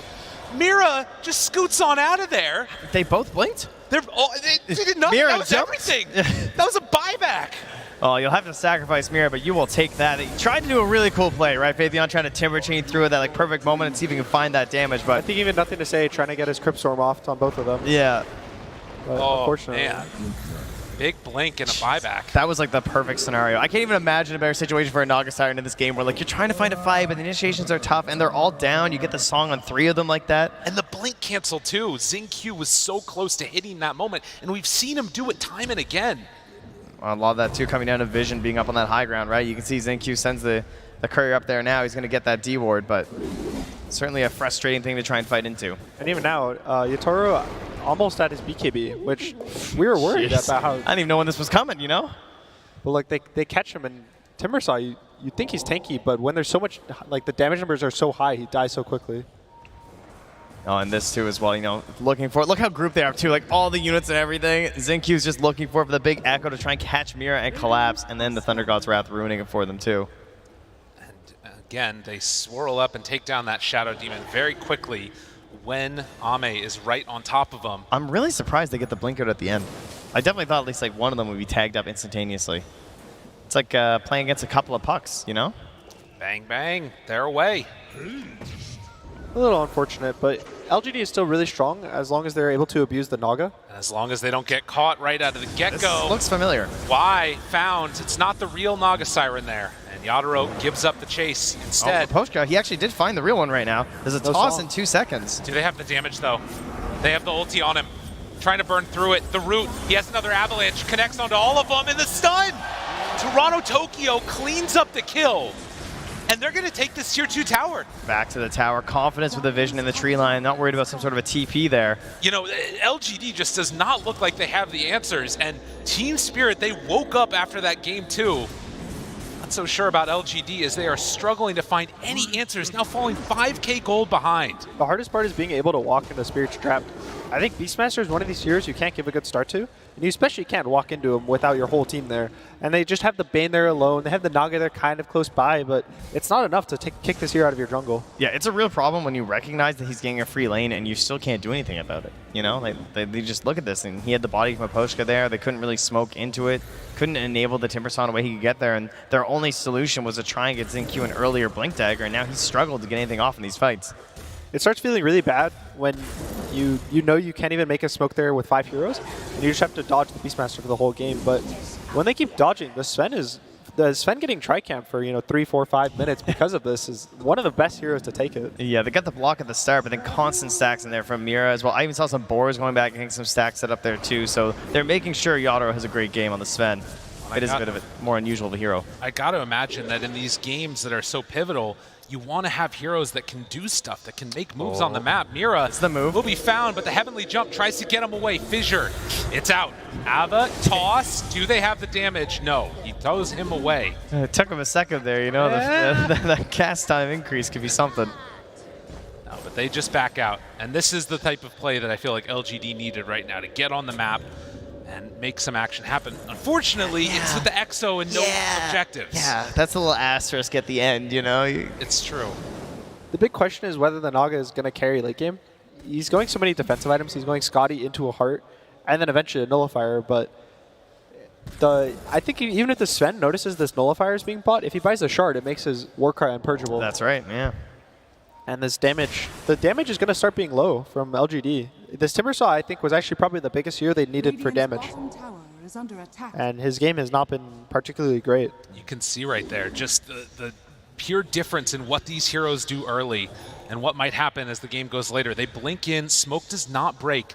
Now Ame is down and to the right of this, in between those towers. Doesn't look like they're going to find it, but instead could hunt behind the tier 2 where Maposhka is set up. Ward down, that's scouted, they see it, yeah. Instantly spotted there. But try and protect that ward for a second here. And in the meantime, it's going to be creeps hitting tier 2 and no answer. LGD, they've got to do what Team Spirit did in the last one and stall this game out. It's a little scary for them. I think the Shivas is really big on the Timber because there's so much like health and movement speed on the side of Spirit that they really need these long fights, and they really need the Naga to also be able to enter these fights, but his health is just not enough to take on the Sven and the Tiny right now. And one stun feels like he can just go down, especially when you're dealing with a Soul Catcher as well. Get caught with that right at the beginning, it's something you're losing 35% of your HP. Yeah, I don't know if you saw the damage numbers, but Mirror's having such a great game. I think he was the highest damage in the game. And it shows how much the Shard does when you get it just at 15 minutes. Yeah, percentage-based, very scary for a Timbersaw. And now sitting in the Radiant Triangle, Mira has his eyes set on something a little bit big there with an Aghanim Scepter. I don't know if we'll get that far anytime soon, but obviously a real LGD securing item. Trying to bait that Arcane Rune, but there's no follow-up to the bait. We can see Maposhka has Aether Lens and a Shard queued up, and he's going to have it really soon. And as we said earlier, this is a really nice game for the Shard. Anyone he uses it on can't get controlled by Bane or Naga, and he can even disrupt the grip. So a lot of plays that are going to be kind of canceled out by it. Yes, we did some testing, don't worry. You cannot get Nightmare if you've been cleansed. You can also cleanse off a Nightmare. We got in there, made sure. Big plays. For the people. Just for you. Yep. Saw there a couple of sorries come out from Faith Beyond too. Sorry about giving up that Arcane away. It's interesting. It's seen sort of the way that they're trying to dodge away from these fights. And for Team Spirit, I mean, still a little bit of time left until Roche is going to respawn. They have kind of taken over this area. There's that one ward right above the Roche pit that LGD have. But I think that we have the Beastmaster Shard done too. This is kind of looking like a all eggs in one basket again for LGD, where Ame is kind of their one big ticket to victory. And it's not a great Naga game. There's a Shadow Demon. We've seen it's a great success earlier. Thankfully, Ame does not go for the Ags, so it won't get countered that hard. But even taking the illusions, Zeus clears illusions really nicely. Sven's picked just to deal with the Naga in this type of game. Yeah, it feels like there's going to be fights now where Team Spirit are going to have more Naga illusions than LGD. That's Radiance. Okay. Ame, a little what year blast is it? from the past. Let's go, let's go. And, you got to get creative. It's versus a Beastmaster and a Sven. That's a pretty great choice in terms of the evasion. Very interesting. He's probably worried about if you buy health for Zeus, it never feels good. You buy this heart and his damage. He's supposed to just do more damage the more health you have. So he's probably trying to get a mixture of just dealing enough damage to kill them and also not having to enter the fight with his hero. Yeah, the evasion's great survivability, so good choice here. Although already Sven has the MKB queued up and is building towards it. And into the pit they're going to go potentially as 20 seconds until Roche is going to respawn. But these waves, they're going to get shoved out, that is for sure. These Radiance Illusions. Unfortunately, also going to be pretty helpful for the Shadow Demon. Yeah, the Shadow Demon can just take the illusions. They're going to be even stronger. They have so many auras on the side of Spirit. Their team fight is really scary. They have all the Beastmaster. Beastmaster's whole goal is just to keep auras. So when you get a Naga with a Radiance, you just add one to that. They're going to kill off the dragon. Does not quite look like it. Thunder God's Wrath used, backs away. Big old avalanche, the toss to follow. The BKB already used in CQ. I think that was another Echo Slam whiff. Oh, I love the D ward.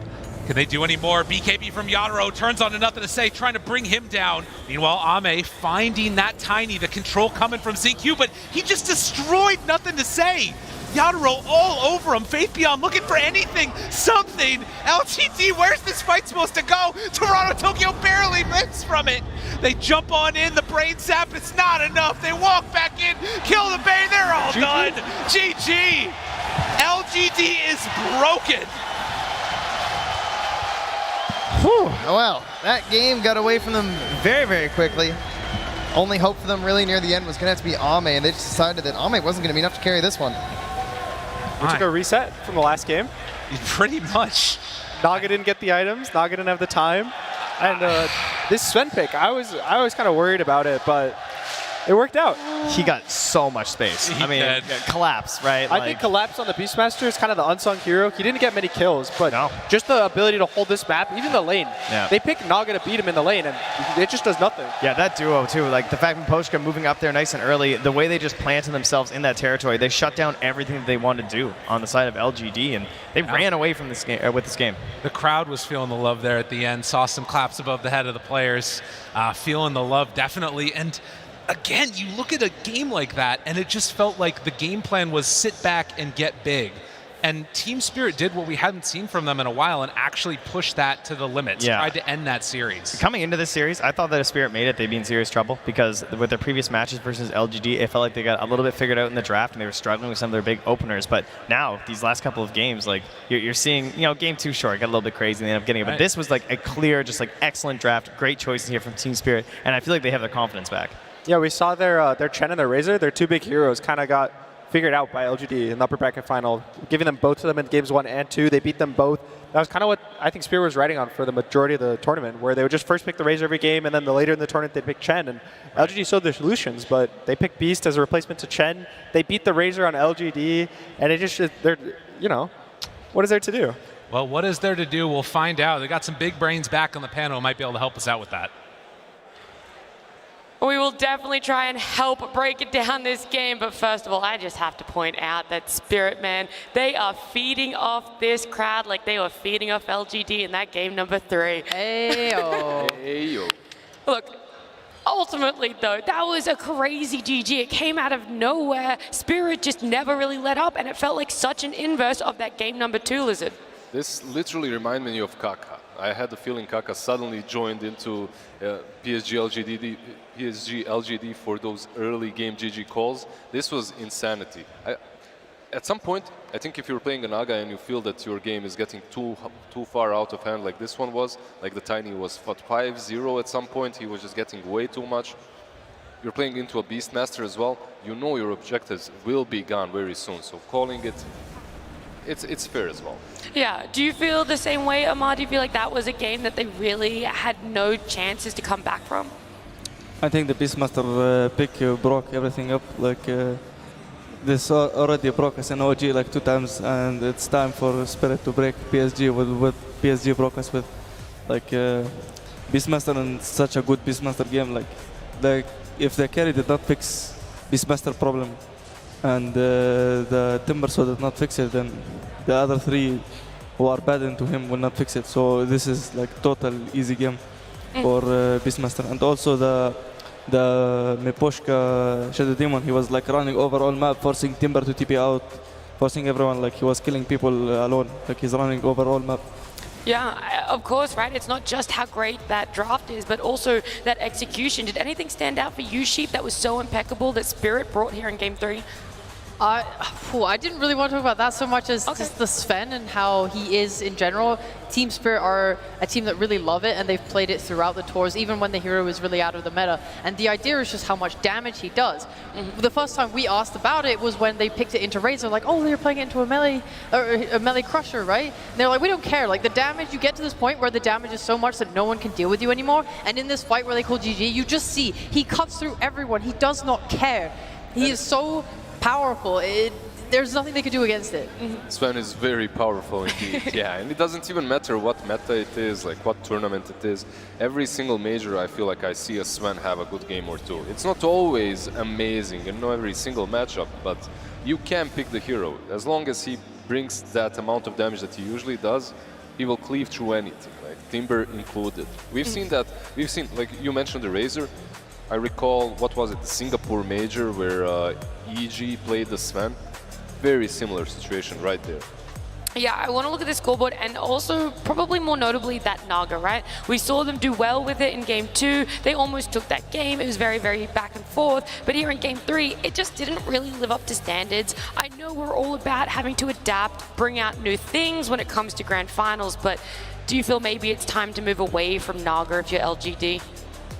I mean, I think they should just respect the draft. Like, I really don't think, like, when they picked Beastmaster to, Naga 7 to counter one Beastmaster and the other 3 heroes are good into Naga, like, I think they should, like, respect more. Unless they, like, experimenting something and they want this to work. So probably that's why they brought up the Naga 7 again. Yeah. Okay. It's still a best of 5, right? So I don't know if there's any more room to experiment, right? Like 2 games down, perhaps you should put the Naga to rest at the moment, at least for now. Maybe. Yeah, Game 2 it looked really good. This game we questioned it instantly. You're playing into a bunch of counters. It doesn't look great. I think I could theorize why they weren't banning Magnus in the TI Grand Finals. It made sense to me. They had ways to deal with it. This Naga, I'm not seeing the key thing that they are thinking, yeah, this is good, this is why we're picking it. So I'd love to hear from them at a later point. For now, yeah, put it away.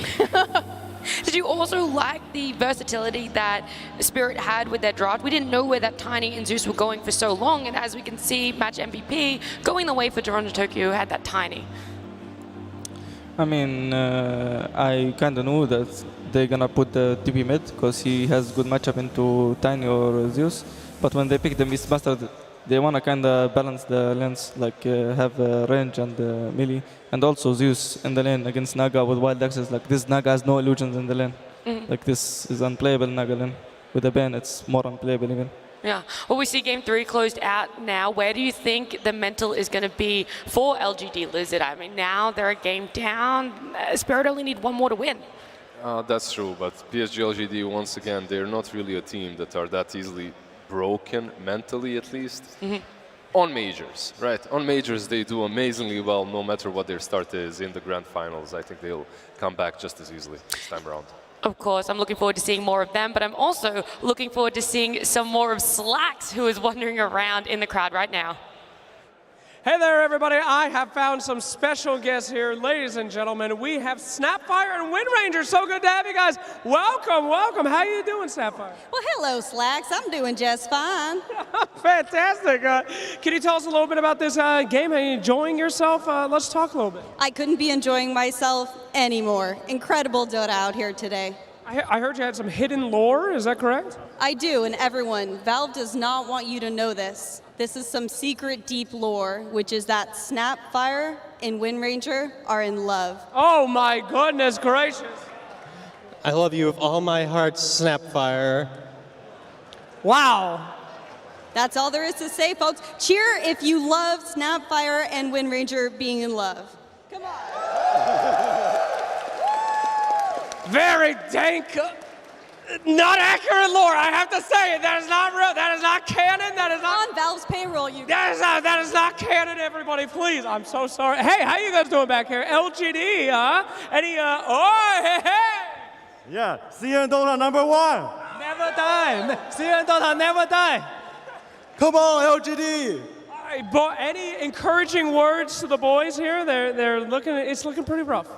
Come on, take on the BP. All right, fantastic. Can we give it up for LGD? This is our last chance potentially. Give up that power. Wind Ranger, any final words? I just enjoy being your favorite hero. I hate you so much. I hate you with every fiber of my being. Back to you guys on the panel. I hate you. I hate you.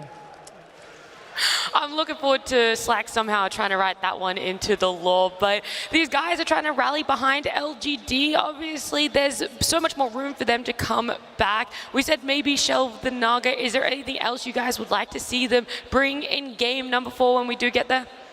I feel like that might be a very simple solution with the Naga, right? Okay. Like you just shelve that Naga and you feel already like, okay, we lost 2 games in a row with the Naga, but every time we played without her, we did well against Team Spirit. So perhaps it's as simple as that. Go back to your normal stuff. You hear the crowd cheer and you're like, what is going on? What is happening? Dude, Spirit gotta be feeling themselves. Like, I really feel good for them. They're literally jumping around on stage right now, rallying up the audience. Look at them. The boys are riding a different sort of high. All right. That's the energy. It is, isn't it? Any other closing remarks about this before we do jump to a break? I really just hope LGD keep their confidence. When they spoke of TI versus Spirit the last time they lost, it was like they lost their nerve, they got scared to break smokes, things like that. These are the things they touched on. I just hope, yeah, they keep the confidence and they're willing to play to their full potential. The crowd is still backing LGD. They have support. Hopefully, they can come back stronger in game 4, but let's jump to a break. Terrorblade. Your allies are lost. You've chosen to die here. That's not how this story ends. This is how every story ends. In death. Let's get on with it.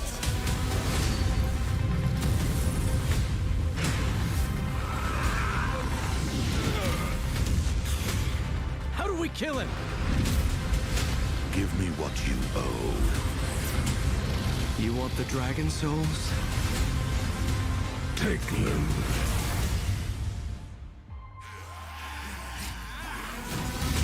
Kingdoms fall. Civilizations disappear. We come to the end of your story, but only the beginning of mine. What have you done?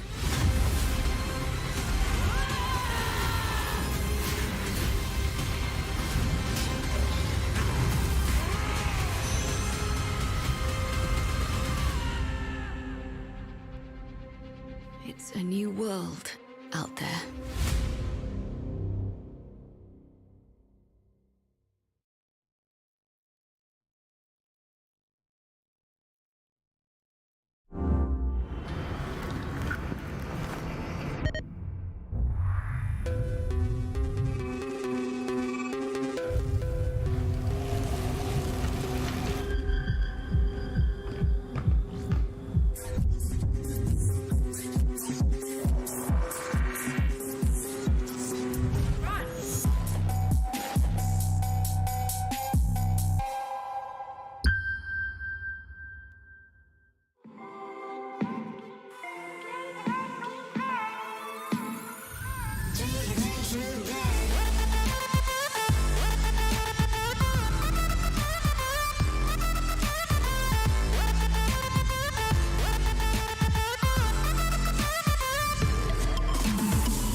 Power can be found in any number of places.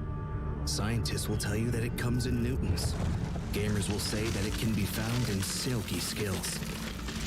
We will say that the power lies in real thrills, in the play with perfect ping, in the runes and crystals, in every frag and gank, in your personal winnings.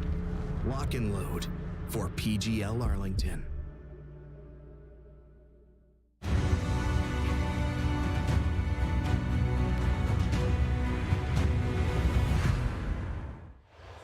We're about to jump into game number 4. Spirit right now, 2-game win under their belt. LGD only having the 1 game. Gods, you are rejoining us on the panel now, and we've all unanimously decided that that Naga probably needs to be shelved, but is there anything for you that stands out for issues as LGD?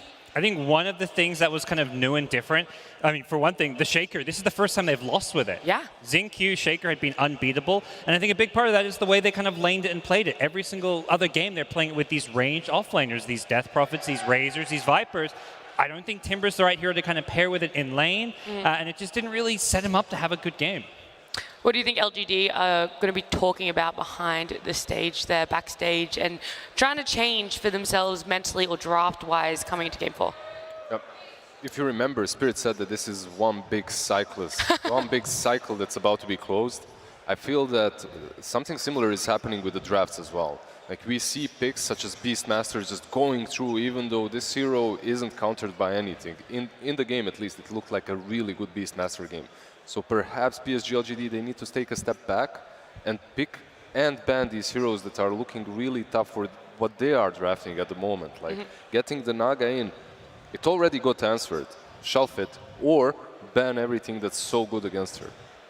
The other thing that comes to mind is an early GG like that in a game that we saw just play out in Game 3. Do you think it was better that LGD GG'd out early, or do you think that that's a sign that maybe they are struggling a little bit? Definitely could be a little rattled. Yeah.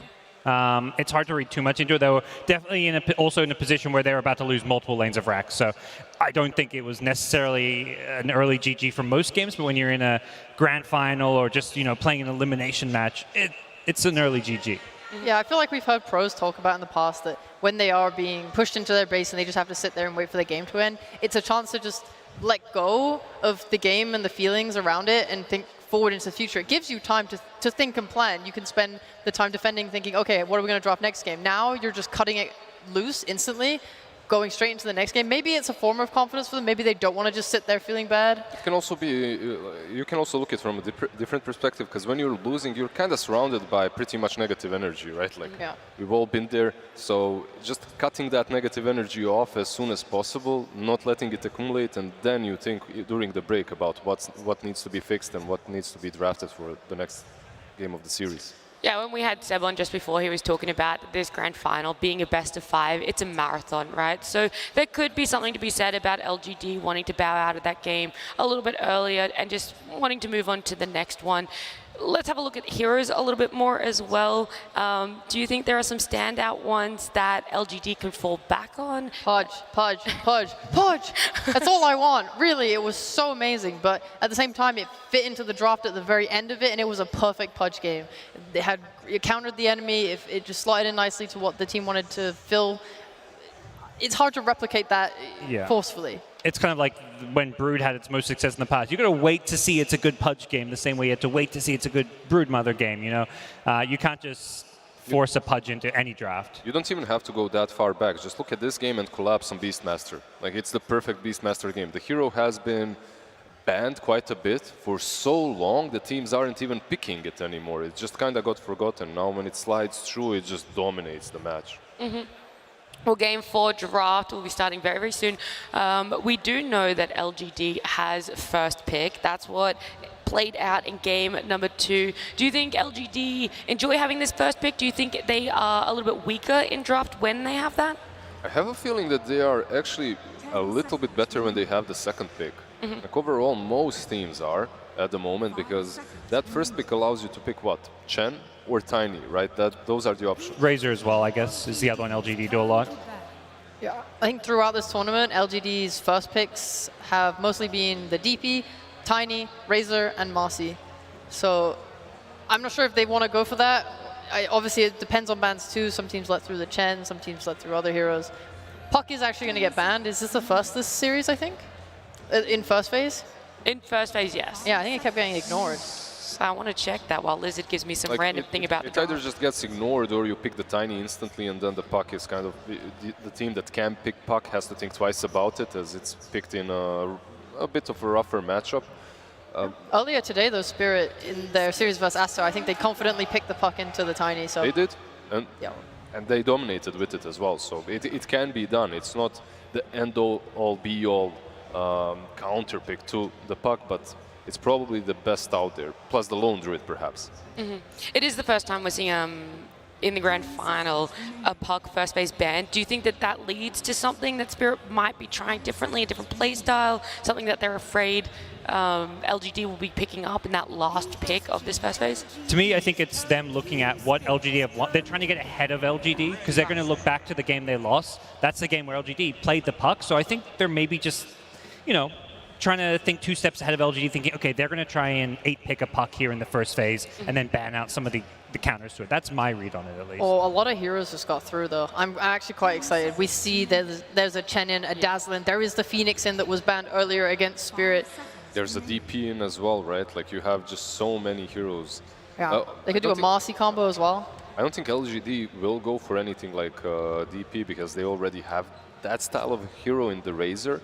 But for Team Spirit, I wouldn't mind seeing like Chen, DP, round that up with a nice little shaker, and you already have an incredible opening. I guess the issue is LG have shown they're pretty comfortable playing it at Chen. They've beaten it multiple times now. You know, they maybe second pick a Crystal Maiden again against the Chen. So I think Spirit's in this kind of tricky position where it's like, we need to either pick the Chen or pick heroes that are good against Chen, because a Chen plus Razor opener is incredibly strong. Yeah, the same can be said, exactly like you said. This Chen DP Shaker, same can be used on PSG.LGD. They can get those heroes, but yeah, Team Spirit.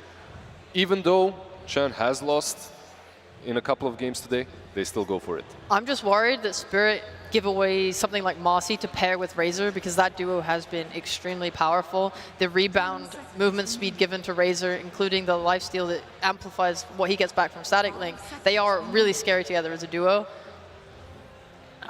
Which one do you like more, Sheep? What? Is it the Marcy or the Shaker Razor? I prefer Marcy. I just think she's way easier to execute, and especially when you're going into a game like this in Grand Finals where your nerves are potentially spiking. And you have the enemy bias as well, yeah, exactly. I understand.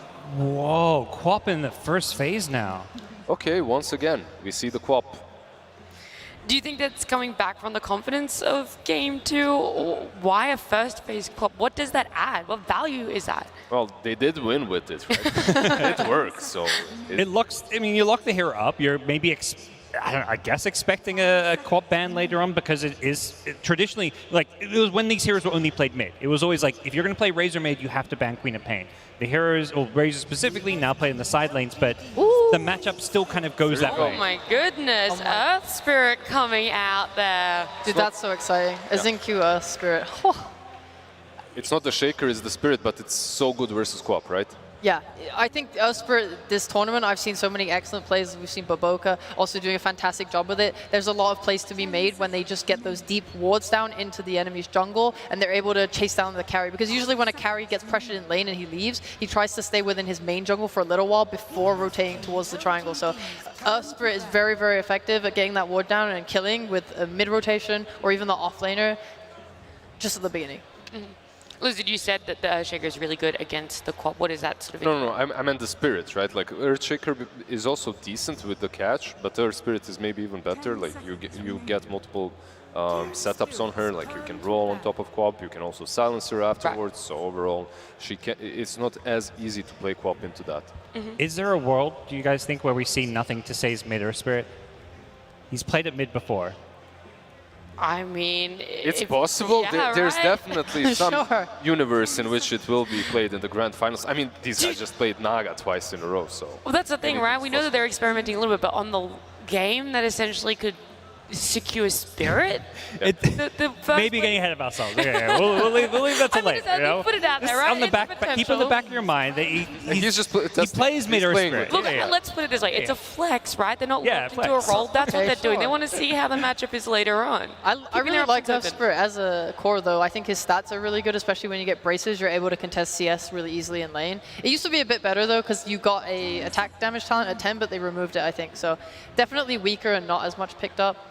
Yeah, he deals a ton of damage if he's that core position, obviously. Very early on, it's all about the levels on Earth Spirits, right? The faster you get them, the more impact you have early on. But I don't think we'll move in that direction. It's possible. Okay. But right now, PSG.LGD, what are they doing? They're just banning out the cores. Yep. The Void, the TB, the Morphling. They literally protected this Razor as much as they could in the second banning stage. Yeah, I mean, we've asked a few times, like, what cores do you want to play into Razor? We've seen some that do better than others, and I think LGD list out the ones they think are the best Razor answers. I mean, you're not looking to win the lane against Razor with these heroes, but you are looking to have a good game later on. 10 seconds remaining. Spirit are going to be banning and then having the pick coming out of this. What do you feel that they should go, right? That Chen Quap opening, how much room does it leave for them to be flexible or versatile? It's extremely flexible, I would say. Like, they can pick and choose in which direction they take this draft now. Something like a Earthshaker is still in the pool, something the Team Spirit can pick up. Marcy's still in the pool. Marcy's still in the I actually would love Marcy even more. I keep on forgetting about her, but with the Chen, I love that rebound off of the creeps. Together, they actually do quite a bit in that mid game. I wouldn't mind the Marcy. There's something to say from...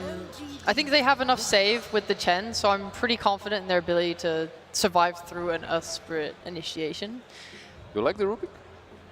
With Chen, it has been played before, right? Like this combination of heroes is as old as Dota. They needed a stun. This fits the bill for me. It also just provides a lot of lane D-push with the Fade Bolt. It's strong in lane. Obviously, it helps you trade very well because you're lowering the enemy's attack damage. You want another offlaner that can take advantage of that.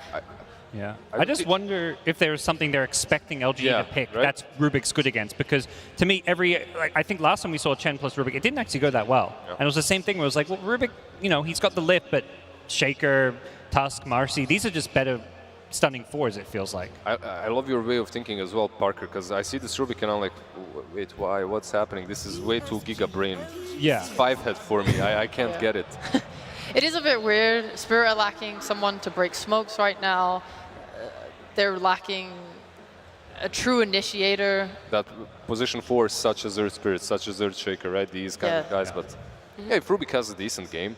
My problem as well with Rubik and Chen is that Chen is so greedy at the moment, so Rubik perhaps will not as good of a time as he usually likes to have, right? Like to get that early Blink Dagger and whatnot. With the Chen, your map is kind of smaller. Yeah. I mean, LGD, they come out with Conquer IO. Where do you feel this Conquer is going to be going? It's the Quap matchup, right? Yeah. I'd say almost certainly mid. As Liz mentioned, the matchup is decent. You can always X yourself back to base to heal back up. You get a bracer or two, and Quap's combo just can't burst you down. And it's catch versus the Quap. So now Quap's playing into X plus Torrent, as well as the Earth Spirit. X plus Torrent is also a good setup for the Earth Spirit rotations. It just feels like they're really addressing the Quap here. And now if you're Spirit, you're like, okay, this Quap could be in for a rough time. We need to make sure our other cores can kind of, you know, carry some weight here. Sheep, we talked about the sustain meta. Yep. On one side, we have the most broken hero at the moment, Chen.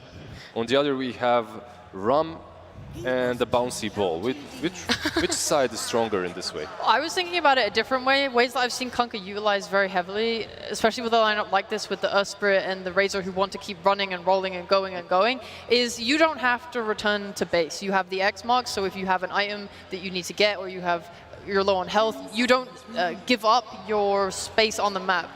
You can just quickly go back, and I think that is really powerful. They have the same power through the IO. Does this have to be a Bloodseeker ban now? Actually, from Team Spirit, not from PSG.LGD, obviously.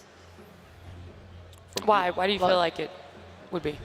I'm thinking protect the Bristle, I guess. Yeah, exactly. And we haven't touched on the Bristle too much. It feels like just like a safe carry pick. It's not something that's going to dominate the lane, but it's going to come online in a very strong way in the mid game. With that said, Bristle at this tournament has been one of the weaker performing heroes. This hero's kind of just struggled in general. Teams seem to have figured out at least a bit of how to deal with it. There's a very good hero, and that is Doom. I have loved Doom versus Bristle. The Infernal Blade doing percentage-based damage, the Doom that just, you get the Ags, you can break him, there's a lot of options there. You're playing against a Chen, you can eat his creeps. I like that Doom gained a lot of armor over quite a lot of patches, so now he is pretty decent at this laning. I think he's great. Okay, so you guys like Bloodseeker and you liked Doom as potential counters for Bristleback. They ban out the Ursa though, so potentially one of those two is essentially going to have to get through, right? Yeah. You need a tank killer right now on LGD. Yeah, we'll see. Both of these calls, I really like the Sheepo's call as well. It's a hero that has been played into Chen quite a bit recently. So it would also be kind of fun to look at PSG.LGD and the playstyle that they could bring with the Doom, as it would pretty much be Entity, right? Like if they pick the Doom, this would be Entity's draft on the LGD side. As far as IO goes, are you feeling like they need an IO partner, like a classic IO partner, or is it just like, hey, we've got an IO, it's going to be, giving us sustain? What partners are we looking at? There's Luna, there's a Sven, there's a Gyro, right? Like of these classic ones, at least, old school ones. Is there something different? Doesn't feel like people really play with classic IO partners anymore. Actually, there is one hero that's played against Bristle in the Chinese region that's also an IO partner, and that's the Luna. But the Razor's already basically an IO partner if we look at it that way. I remember Boom playing through Tour 1, this IO Razor every game for a while. It came out of, there was like a major where someone was playing it over and over again. I think it was Tundra. I think Team Liquid the same. They would do IO Razor as their like opening 2 picks. Yeah, I really like it. Monkey gone. There's also the Jug that's still in the pool. I think that I've seen a lot of success when you have the Skadi, Shard, Maelstrom, you do a lot of damage to Bristle. I think that's a good call as well, but they go as old as Oda Alliance, IOCK right here. We say IO partners, and how can we not think of this man? CK, full like 2013 Dota here, or 2012 even. Yeah, this was the TI2 combo, IOCK. Calm down, Boomer. It's all good. I just remember my team losing to this, the Australian teams. They lost to IOCK. But there's quite a bit of AoE damage against him between the Co-op and the Rubik, but CK has been one of those heroes that were super popular just before the major. Oh! An axe! What? Collapse axe again. It didn't work out for them when they picked it during the groups, but here in the finals. They're feeling confident. They want to pull it out. It's something that he does enjoy playing. Like you said, doesn't always go in their favor. But now that we see these drafts, Lizard, what do you like a little bit more? Oh, I don't know. I'm really enjoying this Collapse axe right here. I love the pick. It's out there, it's wild, but they have co-op, they have a ton of burst damage in that mid game. They could just run over PSG.LGD once again. So it's the right amount of wild that it could still work, but could take LGD off guard. They're ahead. And because of that, I really respect the pick. Of course.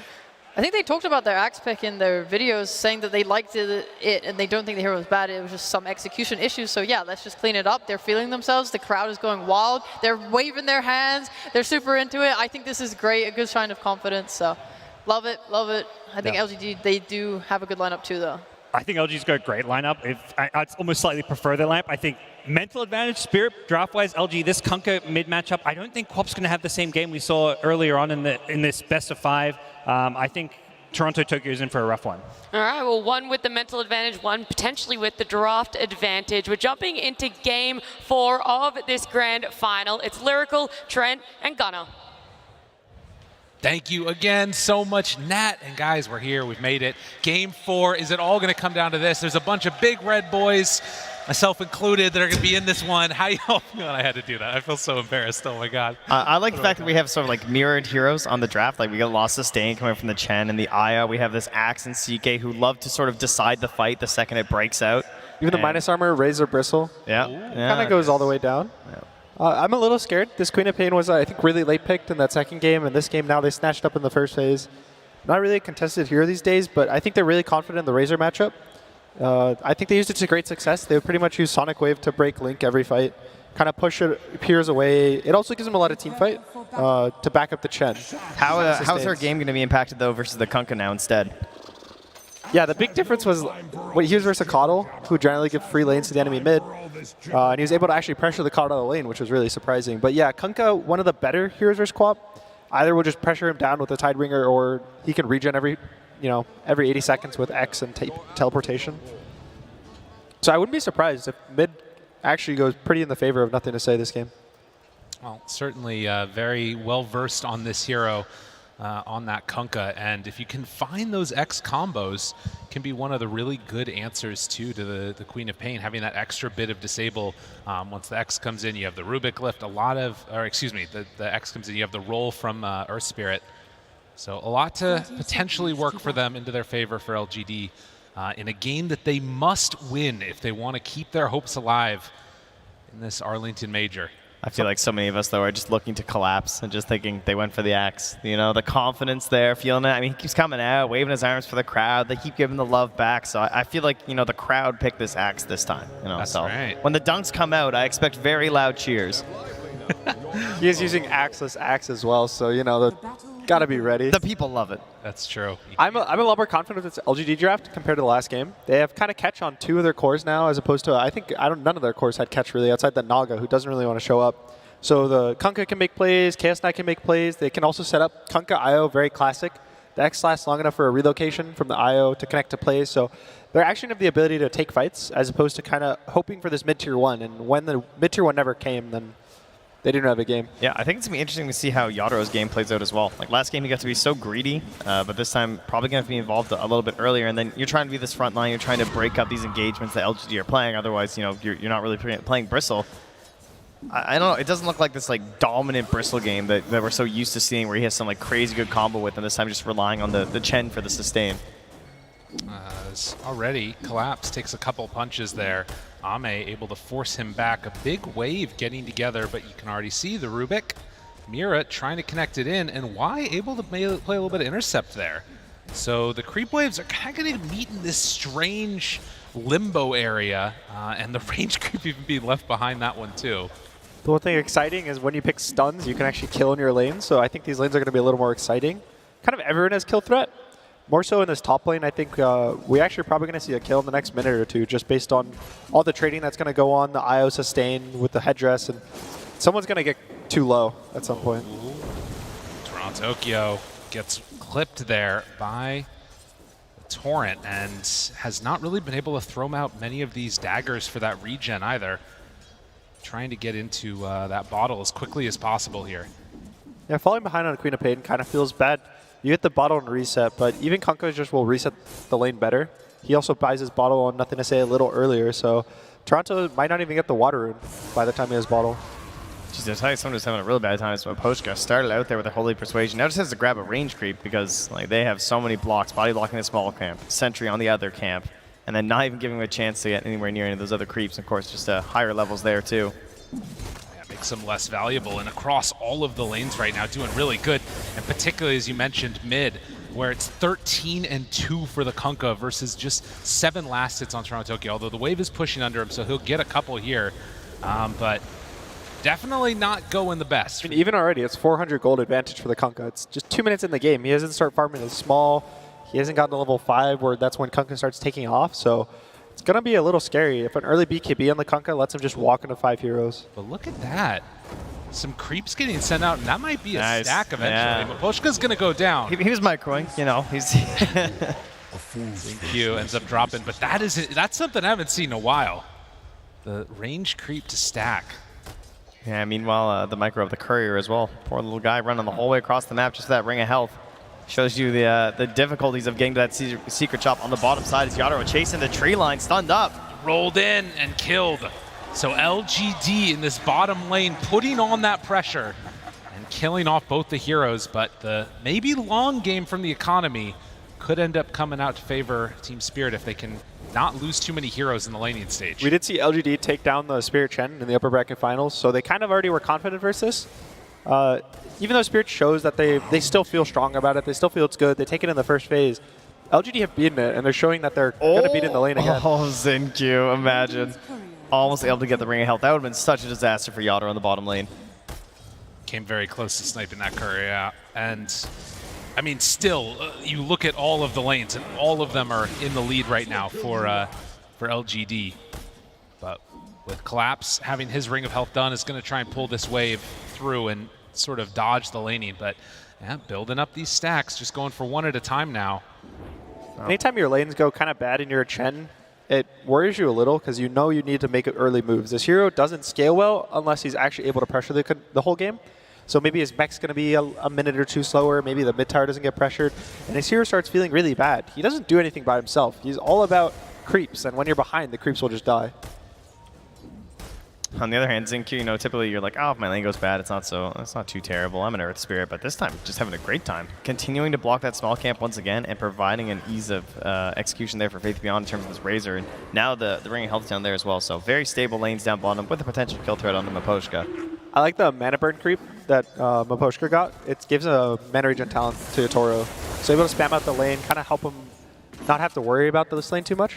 And he has so much regen just from everything around him.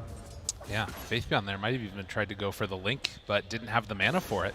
So burning through that Razor's capability of getting some farm on. But you can see heading on into this jungle here, Xingqiu interrupting the stacks, and at the meantime, it's also Kunkka building his own stacks in the triangle. Unfortunately for Toronto, Miposhka blocked his small camp with the range creep, and then the small camp killed his range creep, so slowing his game down just a little. And on the other side, nothing to say, stacks his tri-camp 3 times now in that medium camp, so he's going to start getting ahead really fast. Yeah, on the other hand, though, Collapse, right? He'll have that ancient camp set up for him. Potentially for him, potentially for Yadro. Probably for the Axe to try and get Collapse enabled so you can actually get out on the map. I would think you'd want to give the first round of Ancients over to your Vanguard Axe. Getting a little bit of help from the creeps there. Ame moves over, and instead Mira's just going to redraw aggro for Collapse to get him a wave. And yeah, things evening out a bit across the map. Nothing to say is level 6. I think he can make a rotation to this bot lane. Even though Faith Beyond's low, they feel really strong together in the bot lane. Yadro burning through, doing what damage he can before he goes down. Will he be able to survive through this? The silence is out, but no, barely surviving there. And the best news is that the bank of Team Spirit is still in full action. They now got another round of stacks inside the Radiant Triangle.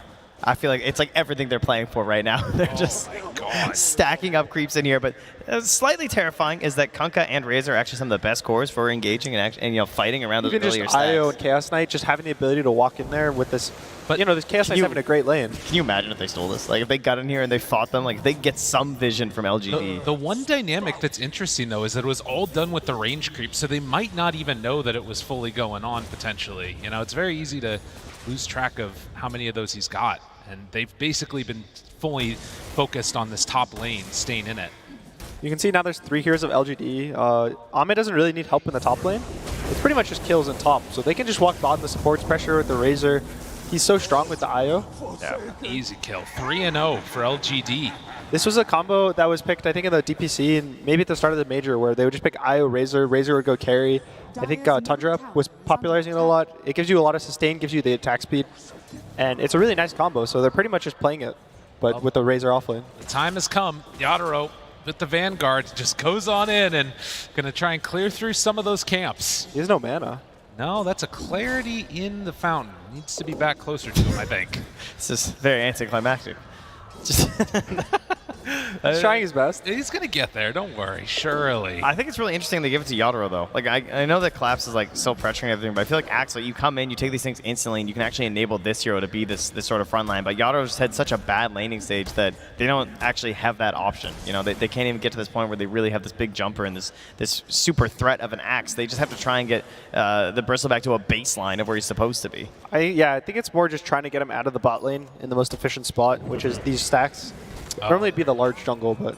Passing mangoes, the clarity's there, arcane boots, and suddenly are able to clear through these a lot more quickly as the Ancients start joining in on the fun, and you can see he's just going to accelerate pretty quickly. CK Illusion comes in like, hello. Curious. Collapse. X, they pull him back in, and this good rotation since there's nowhere to go bottom. Ame's coming in. They go on in and take down the Axe. This is a dangerous spot to be in. The roll in from downtown Yadro in trouble. The lift up to silence. The neutrals. Gets denied by the neutrals. but nothing to say. He might be able to come in and steal them instead. This isn't good. This is devastating. LGD bring numbers. They bring everybody. They're trying to stop this on Team Spirit. All the stacking going to waste. In fact, more than waste, it's just going into the pockets of LGD. They have to come fight this. There's a Sonic Wave. Gotta be careful. He's thinking about it, doesn't quite get the range. He runs into nothing to say, has it ready. Sonic Wave out, they don't have anything. But the boat, the torrent, it connects. Isn't enough damage though, it doesn't quite look like it. A long duration silence, Toronto barely gets out over the roll forward. He got a bottle charge, denies Aegis, no. Q cleans it up, but Poshka also in trouble. LGD, they come back with a vengeance in this game number 4. Collapse, can he find something here? Wants to get the dunk, but Q's twinkle toesing around him. Wants to find anybody, somebody to just dunk away. Can't quite get it, the fade bolt needs one, no! It's not quite there! Nothing to say, surviving! And gives him the taunt as he saunters off. Oh, Team Spirit just got robbed. Their greatest nightmares come to reality. The entire ancient stack gone. The bank away. It's been looted. There's been a heist here by LGD. Nothing to say with the bag over his shoulder, limps away with just a sliver of health. 6-0, 2K gold lead at about 10 minutes, and all of those cores sitting on the top. They got the juiciest creeps for themselves. The other things we don't see is the amount of XP now that's shared. The Eye was level 4 before that, now he's level 6. Their Spirit's also level 6. I think that's after the Tome. And they're just ready to rock and roll. All of that from a symbol illusion. Just one single illusion. Phantasm running in there and spotting all that happening. Well, Ame giving all the vision. Kind of commanding his team to go there, making the calls. And I think they're ready. The boat is off cooldown. They have a DD rune on the Kunkka. There's a siege mid, so they're probably going to go pressure mid. Even Io has a relocate if he needs to, but he'll probably just walk there. And this is when the real pressure of LGD heroes comes out. Even the Chaos Knights finishing Armlet up, they're hitting all these really big timings, and it's really early for them. Yeah, and they just don't have a great response here from Team Spirit, right? There's not going to be a Blink Dagger for a while on Collapse. No good counter initiation outside of something like a heal, maybe trying to get a little bit more sustain onto your teammates. And obviously, with missing out on that big collection of neutrals, Yandoro's not really at a place where he wants to engage them. I'm really scared for the Bristle right now. There's a relocate. The Io's with the Razor on top. Kunkka's kind of jungling close, but even with just Chaos Knight and Earth Spirit, they can have 4 heroes here almost instantly. Yeah, respecting the rotations from Team Spirit, I'm a little bit surprised. I mean, they know that they're so far ahead right now, and if you do sort of overextend, it can go badly very quickly. But as you say, the danger of that is pretty low, but the consequences would be catastrophic. They're building in a double BKBs now on LGD. BKB on Kunkka, BKB on Razor. BKB is kind of the item you just buy every game on every hero, and it's always good, but it matters so much when you get it this early on both their heroes. Just repeat that one more time for the people in the audience here. BKB, every item. game, good every item. hero, always good. Okay. Also 4 deaths on the offlaners of Midas. That's right. Don't forget that one. We did learn that one. That one's also true. So you win some, you lose some at the Major, you know? But yeah, I think LGD right now is just using their hero. They're kind of abusing the map in the same way Spirit is. And the reason they're fine with trading 50-50, like both are taking the ancient creeps, both are taking the jungle, it's because they know they're ahead. So even if you 50-50, you hit your timings faster. Good stun. Yadro just getting absolutely chunked there by Ame. They're reloading in. Yadro TP's out immediately. Xingqiu rolls, can't quite get there. Ame wanted to hit that tower, okay? They see the relocate on top, though. They're setting up. Oh, this would be not There's great. also still a It's a bait, though. They move on in, boat down onto the back line. Zamira caught, has a steal if he wants to use it, pulls back in Io, stun. They have enough damage. Yadro is right in the midst of all of them. Starting to stack it up, but with Collapse already dead, Sonic Wave, it's not gonna be there. Why just heals everybody back up? The Chen heal is looking pretty good. Ame, he has dropped very low though, and Toronto Tokyo cleans it up with a double kill. Maybe this is better than I thought. The plasma field hit onto both of them. LGD, they're in too far. We've seen this story before. How did it go so wrong? The sustain from the Chen, he just picked up the mech, he got the ult off, and it's just so much healing over time on everyone from Spirit. Their damage is so low on LGD. Once the boat run comes out, the damage just looks so much higher from Spirit at that point in the fight. Well, maybe we're seeing why they didn't want to take that chance earlier, but take the fight on the return from the relocate and get punished. And suddenly, Spirit, they've got a way back into this after it was looking pretty rough for them. Yeah, perhaps the only downside is that Collapse does fall, so not progressing towards that Blink Dagger that they need, but Yadro surviving is certainly the big one. He's trying to find his way into this game. Looks like he's just rushing a BKB as opposed to the Ags that we normally see from Bristle. His team has a lot of damage and sustain, but it's still, it feels bad when you can't go the Ags on Bristle. Yeah, I mean, the silence is there from the Earth Spirit as well as the control from the CK until the talent comes out later. Obviously the Kunkka too, so it's definitely understandable why, but certainly not a way that you want to go in most of your Bristle matches. He also kind of commits. He buys the hammer. Some people would buy the Ogre Axe just to, maybe I can go the Ags if we win another fight. We get Aegis, right guys? You yeah. know? But he goes for the Mythor Hammer. He knows what he wants to buy. That's self-control right there is what that is, you know? He's putting a limit on himself intentionally. And you see Xinq's also building into a Vessel, which hopefully will help their issues with all the healing and the sustain. It actually lets them kill the hero because of all the reduction. But this point in the game is a little scary now. LGD is probably just going to chill back, farm their BKBs. Razor's almost has his. Kunkka's still about 1,000 gold away. And they need to hit the next set of timings because obviously the first set of item timings wasn't enough. Yeah, and now with the Sonic Wave coming back soon for Toronto Tokyo with the Blink Dagger up on Collapse, you imagine they might want to go for a smoke play here as well. Try and grab a quick pick. They have great vision in that dire jungle right now, seeing the duo of Razor and Io farming it up. I like the way they play this co-op with the Chen. I think you can understand why they first phase both of them. They use the Sonic Wave just to reset the fight. It's kind of a stun in a sense, where it pushes them back for a second, delays the fight, lets the Chen heal over time, kind of go to work, lets him get in position to mech. And at the end of the fight, Quap does a lot in chasing. She has a blink, she has her dagger. Her damage over time is relatively good, but it's really good when you have 1,000 more health just on every one of your heroes. Yeah, the heal really turned all that around for them. They see them both, and Team Spirit hunting through the forest. Blink Dagger on the axe. Y, they're ready. Call there immediately. Follow up onto Faith Beyond. Can they get out with any of them? Y dead. Sonic Wave pushes them to the high ground. The boat looking for a turn, but this fight already looks pretty rough, although it might be good. Nice stun. Roll in, round 2. Can they do it? Faith Beyond still living through this, but Collapse. He doesn't get the dump, but he does the damage. Will it be enough? They're showing up late to this with Yadro, but it will be there to kill off Faith Beyond. Ame, the one that's left alive, and there's only 2 for LGD. Team Spirit, again, they sustain through this fight. They take down the IO, and then they take down 3 more. This Kunkka just looks thin as paper in these fights. He's not lasting past the initial boat run. Just getting absolutely torn apart by just physical damage, like quills. I feel like the last couple of times we said LGD, they just need to sit back and chill and wait and all that stuff, and it's true. A couple of times I feel like now either been baited into a fight or just been forced into bad ones. Nice blink timing by the Axe. He gets the IO. He survives just a little bit longer, and he maybe gets that Holy Locket off. Oh, meanwhile. Back in the land of the world here. Xinq goes in, kills off 1. Toronto Tokyo forced to blink away, so LGD come back with a little bit of a vengeance here. Yeah, Collapse though. Got to be careful. The big jump, if they can get a call, and you can see LGD, they split up immediately, but that leaves 1 alone. Big save. Tries to do it. Why? Gets him relocated out. Nicely played by LGD. The boat, the torrent, it connects onto Collapse. He might be too far forward.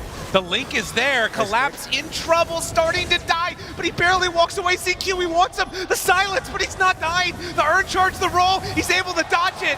The other side of the fight, they can't quite get him. Cole He's out of Urn. dodging. He isn't going to get him. Collapse still juking, jiving, getting away. Oh, Collapse twinkle toes. Oh, they sacrificed Mira in the back line, though, but they'll take it to keep Axe alive and going here. Immediately back to farming. Is under a ward right now at very low HP, though. The biggest concern for LGD is they need to get a kill within the X stun right now. It feels like the Razor isn't strong enough to be early in the fights. He just got his BKB on the Kunkka. So it kind of ends up being, he boats, they blink away because of all the healing of Chen, and then once the fight's reset, Spirit's always in the lead. God, and again, you can see the good play relocating out by Y, Faith Beyond out there. This is the Bristle game, right? Like the way that he's playing these fights, he's forcing him to split, and then Collapse gets to choose his moment. Even if they get the reload save, that's one of the beautiful things about the Axe is that it is a shorter cooldown initiation. It's a bit of a commitment, of course, but it's not like he's then worthless for like 2 minutes or something. So unfortunately, I think nothing to say. Missed the Tidebringer hit on the Axe. Yeah. So he limps away with just a sliver of health. It was really close to being okay, but even if they get the Axe, it doesn't feel amazing. You're going to lose the Earth Spirit, maybe even they get chased down. The only reason that Team Spirit feels the need to walk up and walk away is because the Axe is surviving. Poshka there, you can see constantly talking with his team, keeping them in good spirits, and very little separating these two squads. Axe has his Blink Dagger. It's going to take a little while as he's fallen somewhat behind to get into that next item, but the Chen is making up for it. And LGD, they make the call. It's time to take this tower, shut down some more of the map, because they'd lost their own already. They do have a great ward right now from Team Spirit on the other side of the river, so Collapse sort of keeping an eye on what they're up to, but just going to grab the wave, pull it over, and they're going to move their way towards that Roche pit and see if they can take over the top half of the map. Another big timing is going to be this Refresher for Faith Beyond. It'll actually let him kill heroes. It gives him so much damage in the fights, double BKBs. He can survive, but it's still, 1,600 gold away. And it's hard to ask to wait for that, especially when the enemy has the opportunity to Roche. They have Chen, Bristle. There's so much threat that you get when you're just not on the Roche side of the map, on this top side, that LGD is just going to constantly feel in the back of their head, are they Roching, where are they? Are they smoking at us? And you don't really know what's happening. So often it's been Faith Beyond that's been able to carry them through these games a couple of different times on this Razor, making all those big calls and moments happen. We'll see if he can do it for them again. They've given him so much of this IO throughout this game, right? Like just farming through right now. This is a really nice timing of potential BKB Refresher. Ahmed does finish his Blink Dagger, so gonna probably look for the Chen. I think if the Chen dies early, it matters a lot for Spirit. Even though he doesn't really do damage, the heal and sustain from Chen, if he goes down first, doesn't get any mech off, doesn't get ult off, then the Spirit heroes have the ability to die, but they're already in the pit. Yep, and Roshan starting to drop. Will fall very quickly with all the minus armor, and I don't know if LGD are going to be in a position to come and contest this. This is the full BKB completed for Toronto Tokyo. Collapse is smoked up on the wave up top right now. They want to move in, yeah, no Axe nearby, and they came just a couple seconds too late. LGD reveal themselves there. Toronto Tokyo does not have the Aegis, but rolls in right away, pops the BKB, wants to take down Y, does not have another blink yet. Ame jumped in the back line. Can they get him? The Torrent, lift up. That was from the Rubik. Mira doing a good job of controlling Maposhka down low. They need Collapse. There's a boat. He's a little ways away. Can he get there in time? Stolen boat. So they have the rum. Yadaro strong, jumps in, finds one, Collapse onto Faith Beyond, trying to bring him down in the duration of that BKB. Can Yadaro find him and chase him? The slow is there. Oh, they interrupt though. They get on Toronto Tokyo, so Yadaro stays on Faith Beyond, gets the kill. On a killing spree, the slow, steady burn down. Nothing to say, starting to fall. They kill off Toronto Tokyo. The trade so far is 2 for 1, but it's the Aegis for Spirit. You can see the damage that LGD has if they survive the Chen heals. Yeah. They have the damage to kill the heroes. It's mostly just the Chen heals surviving, because even when Boat Rum kind of runs out, Chaos Knight's constantly critting.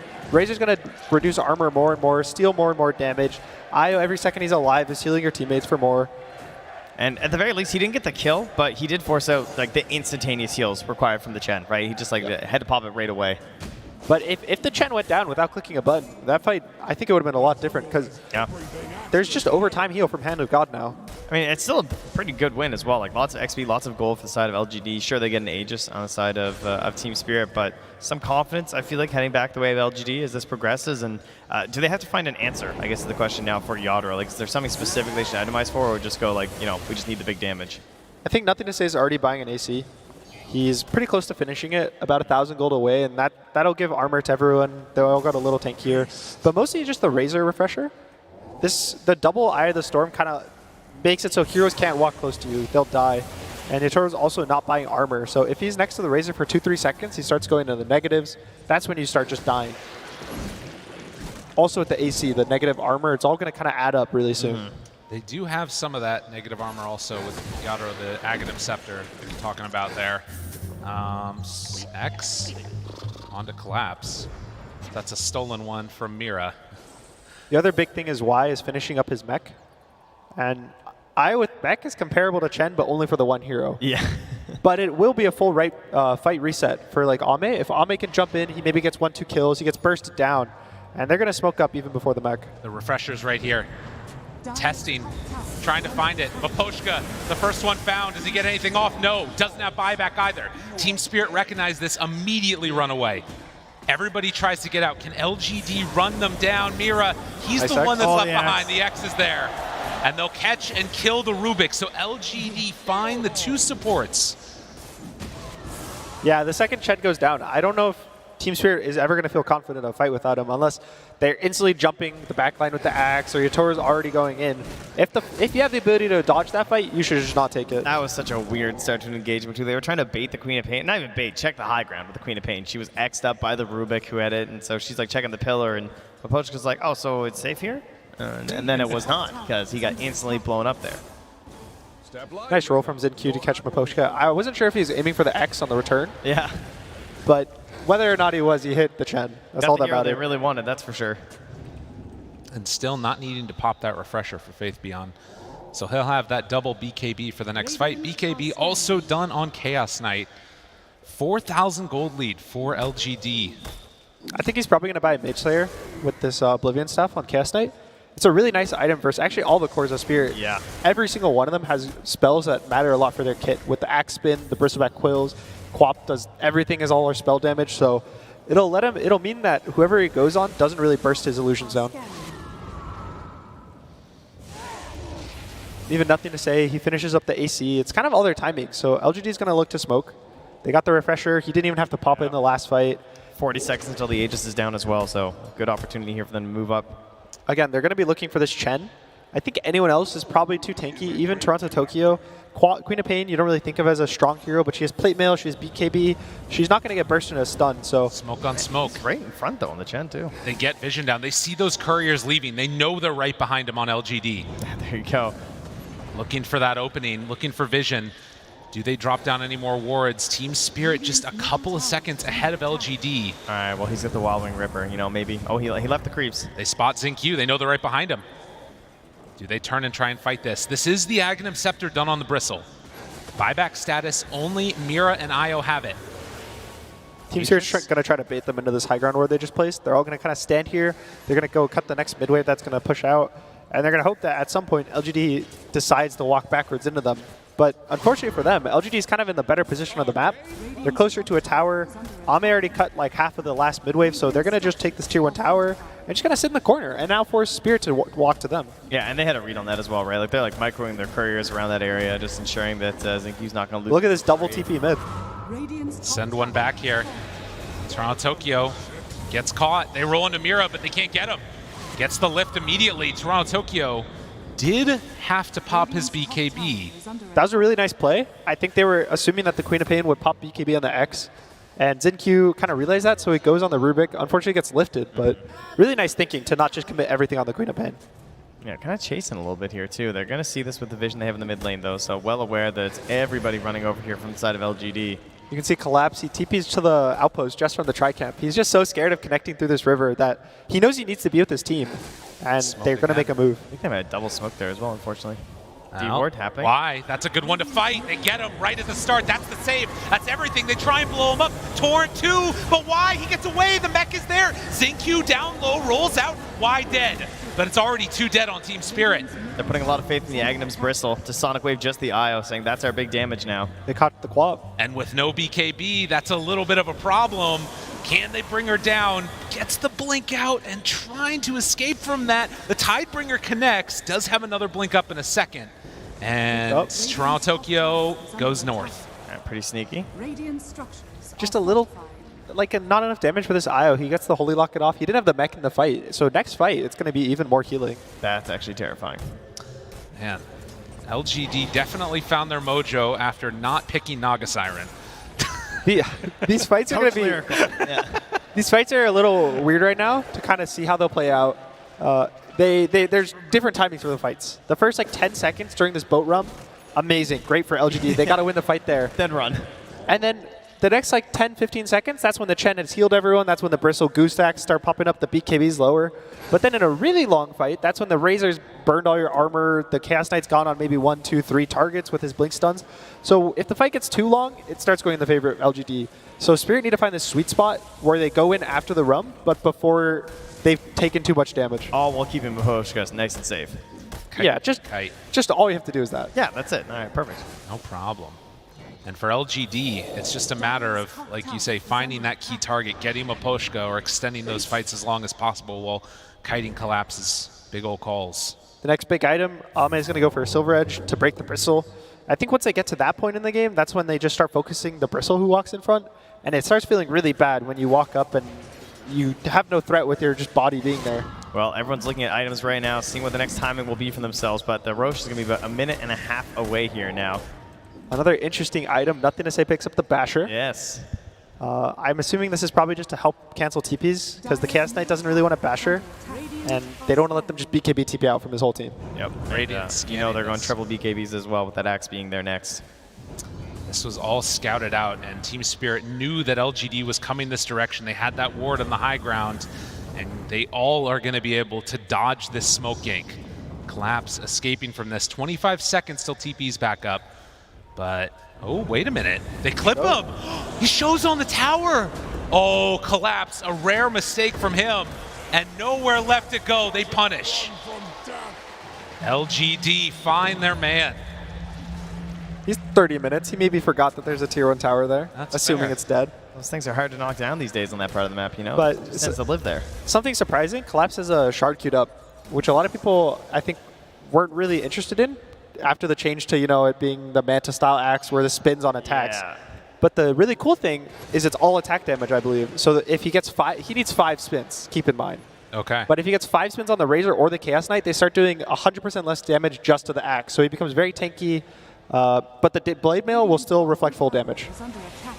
The issue is just getting there in the fight, because if you're asking an axe to survive for 5 spins on one target, it gets a bit tough these days. But they'll grab one free pickup here. As they're not able to get Toronto Tokyo, it'll be someone a little bit less valuable there in Mira. But that Roche is now finally up. Ame immediately into the pit. He knows about this. They got the vision up on the pillar.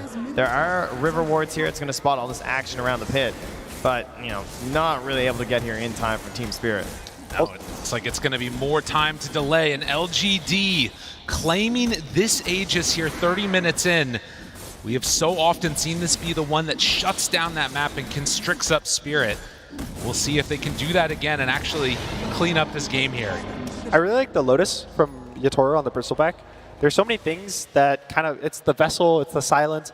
Even being able to click in on himself before the Razor links him, so he's able to sit in the fight and not get linked down. It's just a really nice pickup. It gives him armor as well to kind of counteract this Chaos Knight Razor. Yeah, and a couple things, right, that it could help versus like that Razor, like that CK. Maybe you get a good bounce back at a fortunate situation. Ame has a lot of different items there. It's also, like you said, the Dispel, like you can't really buy Refresher, on this hero. It does not feel very good. We've seen it happen, to be fair, when the BKB is just that important, but... For the Bristle, yeah. Yeah, some cheaper Dispels can be helpful. Yeah, Vlad's picked up for Chen. It's all these little tiny items, the 2,000 gold items that give this tiny aura, give this, this one purge here, a little force staff there, that kind of matter in these fights, because every inch matters so much when the games are close. Collapse has finally managed to finish off his BKB with even hanging on to that Philosopher's Stone, just realizing that he needed that badly, and there was no areas for him to really farm on the map. Also, Toronto finishing Shiva, so hopefully it'll help them burst either the IO or the guy he's healing because of all the heal reduction that'll come out. It'll work. Oh, that X popped on Toronto Tokyo, so I think he got the knowledge there. Unfortunately, no Yules to attempt to cancel that. They do have the other 4 heroes grouped together smoking and could head on down to this bottom side of the map. A couple others are down here. 3 minutes still left on the Aegis. Would not be anticipating this type of a fight, but we'll see if they try and take it to him. Nothing to say is walking up, but he's kind of the harder target to kill. 3,000 HP, still a BKB. They're probably hoping more for ZenQ. If he can die really early with no BKB, and they're just going to keep holding this hill ward. But you can see he's so good. He knows the exact range of this hill ward, and he just stands right in the fog until his team's ready. And there they are, Faith Beyond, the first one down, jumps in, gets the call, no link off. Meanwhile, Toronto Tokyo finding wide, trying to kill him off in time. It's not quite looking at it, stolen boat though, so they're gonna have their own version of the rum. Pulls him back in with that X and the Bristleback, starting to tank up that damage. And now he's got the rum buff, but will it be enough? Yanro living through it all. Yanro doing too much damage and Collapse. He's coming online. A couple more controls. Do they have it? They pull back in that Bristle. Can they kill him? No! Yanro lives. The stolen boat that won the fight, and the taunt comes out. BKB there, and Ame just forced to try and TP out of there, dropping some items in front of him. Drop the blink. Jeez, I might have jumped out for that blink. I don't know. I was kind of tempting. Oh my God. the Rubik and the power that you get when you steal their spells. The other thing at the start of that fight as well, Zincu got right into the backlines. He did get a silence on Miposhka. So it got a little bit hairy there, but as it expired, he pops the Hand of God just to get that heal rolling for the team, and that's what helps Yadro stay up there alongside that boat. Yeah, so much healing on the Razor in that fight, but it just wasn't enough to keep him alive. I think they reeled him out too, but he got X backwards into the fight, and just too much sustain. Oh, collapse. Taunted. Where's the team? They're coming in, but the Blade Mail's there. Mira gets the lift. Oh, Spirit Vessel into the roll. He's very low, needs to back out. The mech is there, but it's not doing as much as they might want. Still, the Bristle very strong. On the low ground, Mira gets caught. Collapse with another call, the roll through. Toronto Tokyo doing the damage to Ame. He's hitting creeps to region, but it's not enough. They all die again. Team Spirit, they blow it open, and Ame, he just didn't have enough. He came back to save Mira. Collapse zoned into the fight by Zincu, but stays there.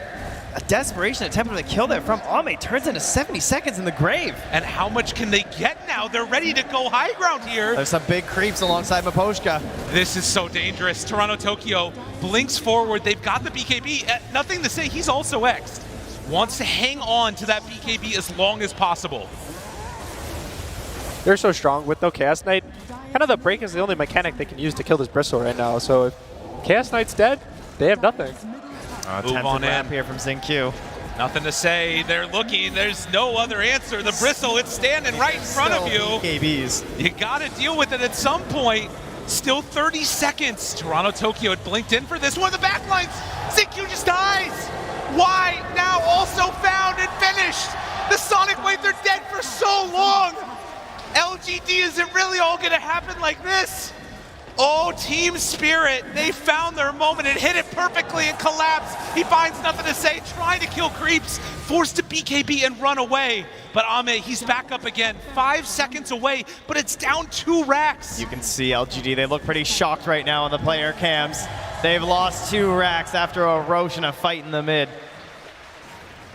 And how quickly it can happen. The lift, the taunt, Faith Beyond. It wasn't meant to go like this. The boat is out. He refreshes. He BKBs. He tries to run away. They run out of there by Ame too.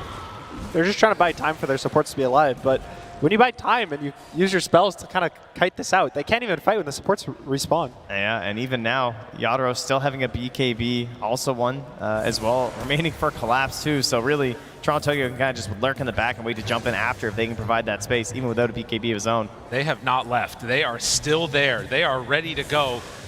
They have left. The Fog was on the other one. They could come back in a moment. Watch out. 87% now. Yeah. I will say, it's not the biggest lead, though. You know, it's only about 6K. We've seen LGD do this before. There's no doubt they have the tactics. They have that style of being able to sort of trick you into going on someone. But they're going to have to pull it all out right now in game number 4. Got to reach deep for those mentals. It all goes down to that play. They kind of just walked into the Ward of Spirit. And ever since that one fight, it's just kind of spiraled out of control. It was very unusual to see that, too. Like, no even attempt at a D-ward, right? Getting through that space. Part of that maybe on the supports as well. You don't have that easy vision onto the high ground. It's also hard when you're IO. IO doesn't really want to ward, D-ward. You kind of have to focus on your own game. So kind of having to mix up the supports is sometimes a struggle. Obviously, LGD, you know, world-class team. Well, they're going to need to prove it here for sure, and they've proven it time and again. They've been able to do it in so many of these late-game scenarios. The Harpy Scout outside of vision. The roll forward, Zincu has been the man for him time and again. Not infinite mana this time. I think Team Spirit probably feels really confident about the game. They are up 2 racks. They might just wait for Roche, kind of secure the game. There's a inner feeling they have right now where if LGD goes on the Bristle and he doesn't die, they're just going to win the game. And so even if he just wants to say buyback, he probably doesn't even need to say buyback. If they're going on him, his Chen's going to save him, Axe, Quap. They have so much counter initiation and disengage that they can kind of just stand in front and just wait for the Roche. And there it is, the refresher, the double jump, double BKB. Well, you don't have to refresh dunk unless you blow it, so at least you got that as well. The smoke up, they're not going to be ready for this. They've got all the vision. We've seen it before, but Collapse, he's the one that's under their ward, so now they spot him. They go, Ame jumps, where's the target? Maposhka at the start, a 4-second stun, it's pretty good. The lift up dead, no buyback on the Chen. That's huge. Can they do it? LGD, do they fight for more? But Collapse, he might be able to find him. The slowdown is there. Xingqiu saved by Y. LGD, they're fighting through this as good as they possibly can. Oh, that's tough though. But they pull him back in. Ame finds Collapse. They jump in. Toronto Tokyo has him. He's left alone again. Ame buys back immediately. Nothing to say. Tries to run. Collapse. He has round 2 here. Looking for another call, but the jump forward. Toronto Tokyo takes down. Nothing to say. Collapse finds them all, trying to survive through this. It's not looking good. Team Spirit, they went too far. It starts with an IO saving the support. It doesn't look that good. They continue to chase. They're running right through just vision. They're chasing. They see so much. It looks like it's going to be free to chase down LGD, but they find that damage, and without the saves being there, that initial kill onto the Chen, they couldn't get as much of their plays here out of Yadaro. Unfortunately, it's a kind of later spawn. I think it was 2 minutes on the Roche, so it won't be up until all of Spirit have respawned, but... What a big comeback here this was.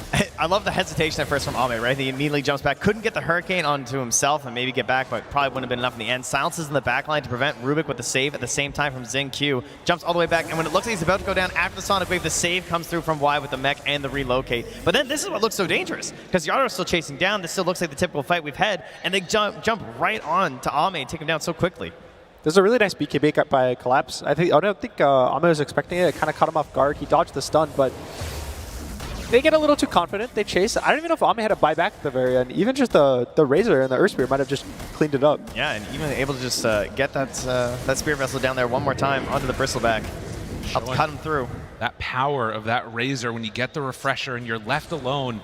Faith Beyond making the plays for his team yet again. Yeah, painfully though, waiting inside this Roche pit. Like, come on, where is it? Spider legsing through, checking, but they have to give it up. Abyssal is finished on nothing to say. He had it in the last fight, but it's so hard for him. Once the Bristle gets on him, he's so fast. If the second the BKB's out, he's just going to be permanently slowed, and it's really hard for LGD right now. The buybacks are kind of their biggest, I think, especially on the Razor.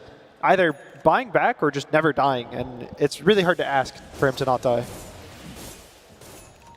4,000 gold, all that's separating these two, and the buyback's that key thing that we're talking about here.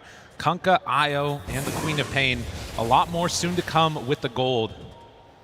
But will they manage to take this next Roche fight? That's going to be the big thing to watch for. Oh, it's an Aghanims as well. God, for the Chen, oh, that'd be super good. I mean, for a lot of these different heroes, to be honest. Yeah, I think it could be almost any other heroes. Yeah, it really could. Even the Queen of Pain, I think the fights are lasting so long now that 40 seconds, he'll probably get 2 ults off, be able to reset. He can also hold it just to kill the Chaos Knight illusions, but we can all agree not Collapse, though, right? We're not doing the armor strats on this axe. Well, he would get armor for every Chaos Knight illusion. That's true. That's true. One big call. Battle hunger him up. You know? Yeah, and then they all die, and then the battle hungers go away. That 2 seconds, though, you have 100-something armor. That's 2 seconds of glory right there.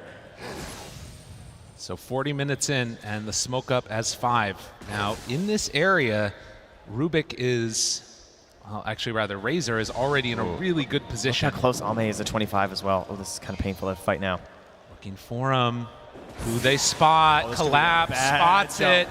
Danger, danger. Miro Maposhka back away. Yadaro shows, roll on in. Xingqiu is far forward and ahead and gets dunked. Collapse finds him. Just a bit too far forward, and that might be enough to maybe even get them Roche. We'll see. Toronto Tokyo, Sonic Wave already out, misses onto everybody. Zoning. Zoning, yeah, just zoning. Making a little bit of space there as they head into the pit. Unfortunately for Xingqiu, he just finished the BKB. He didn't get it off because he got lifted during the roll, and now he has no buyback for the Roche. They're right back in here. Refresher's still set here on that Razor. Looks for it, but it's too late. Everything's on the ground. That's all in there. They're ready for it. They get the Aegis. Faith Beyond caught. Bullet the save. Y was right there. Can they get back in to defend this? Toronto Tokyo gets the cops the BKB. Trying to chase. This fight's so separated, though. They're just going to have to send back the IO. No, they come back with both. Faith Beyond's ready to fight. He doesn't care. Goes into all of them. Gets the link on to Collapse the BKB, but it's not looking good. He gets torn apart. Oh, they don't even need the cheese. They do have the buyback, though, if they need it from him. Buyback already came from Mira, and Spirit Ame fully no buyback. surrounded. Ame dead. 2 minutes on the sidelines with no Chaos Knight.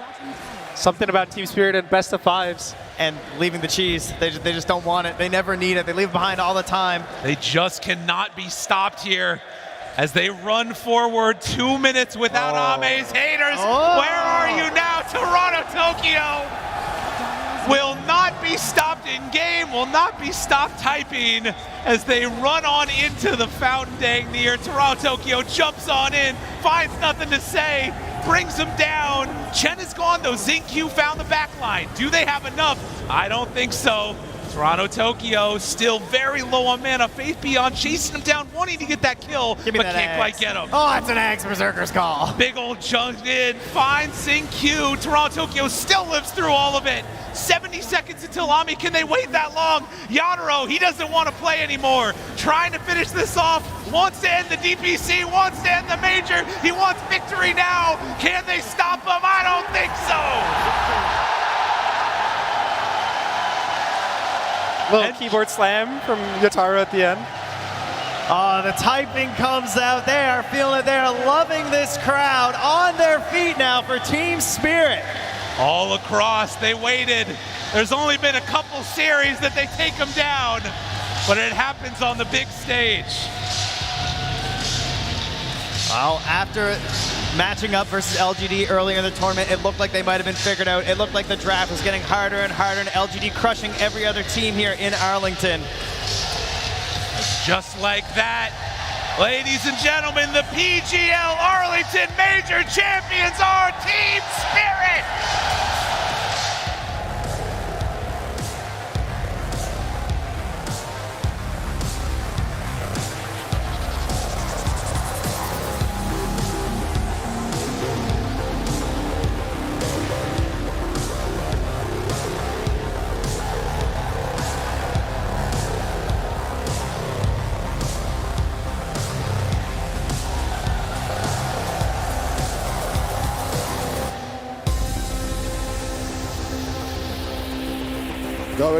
Going.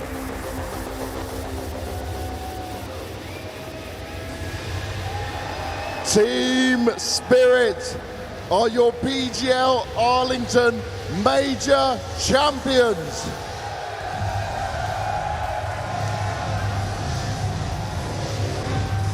A fantastic run, and they finally took down LGD. What a series, guys!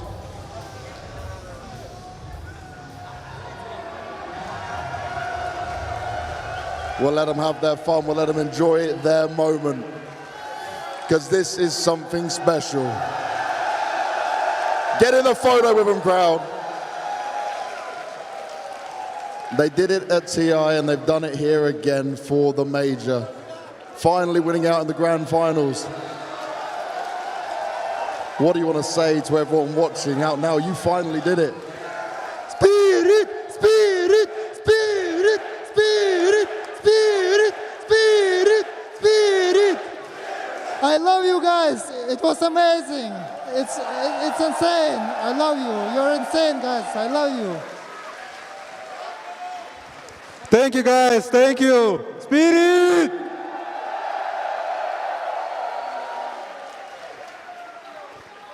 Thank you, guys, everyone, for your support. Really appreciate it.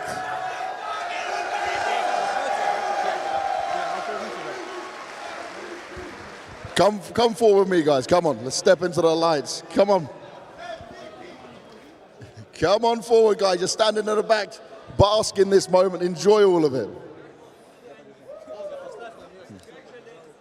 Miposhka, come over here. Come talk to me. I got a question to ask you. You told me you needed a miracle. What was that miracle? That's what happened. It definitely did. Nothing to say. Nothing to say. But you have not, even in this tournament, the past tournament since TI, you haven't got a win. Sorry, nothing personal, nothing to say. All right, I'll skip you then. You move out of the way. Come on, you can come with me, because I know you will actually have something to say on this one. You didn't win a single game against LGD, right? Then you come into this one. You were very confident in the pre-match, even though you didn't want to talk too much. What was the defining factor here? What was the difference maker? What was the change? We just outplayed them. You just outplayed them. Do we agree?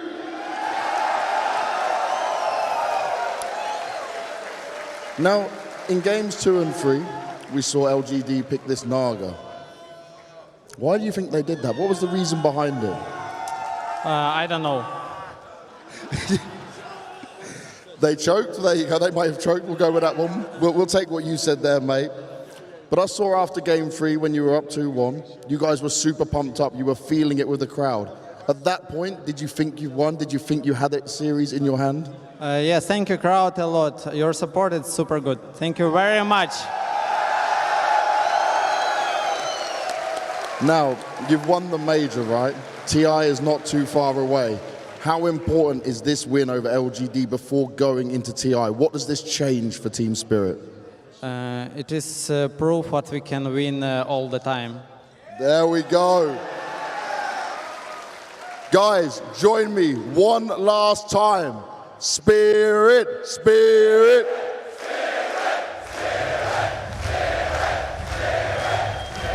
Your PGL Arlington Major Champions, Team Spirit!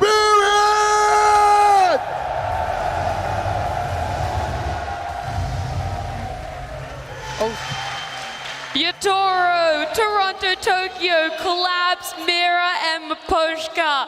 They are your champions. These guys played an insane series today, not only earlier, but then in the grand final right now.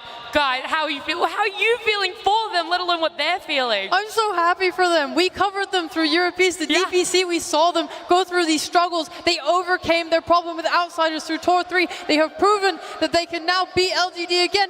They are out of this world.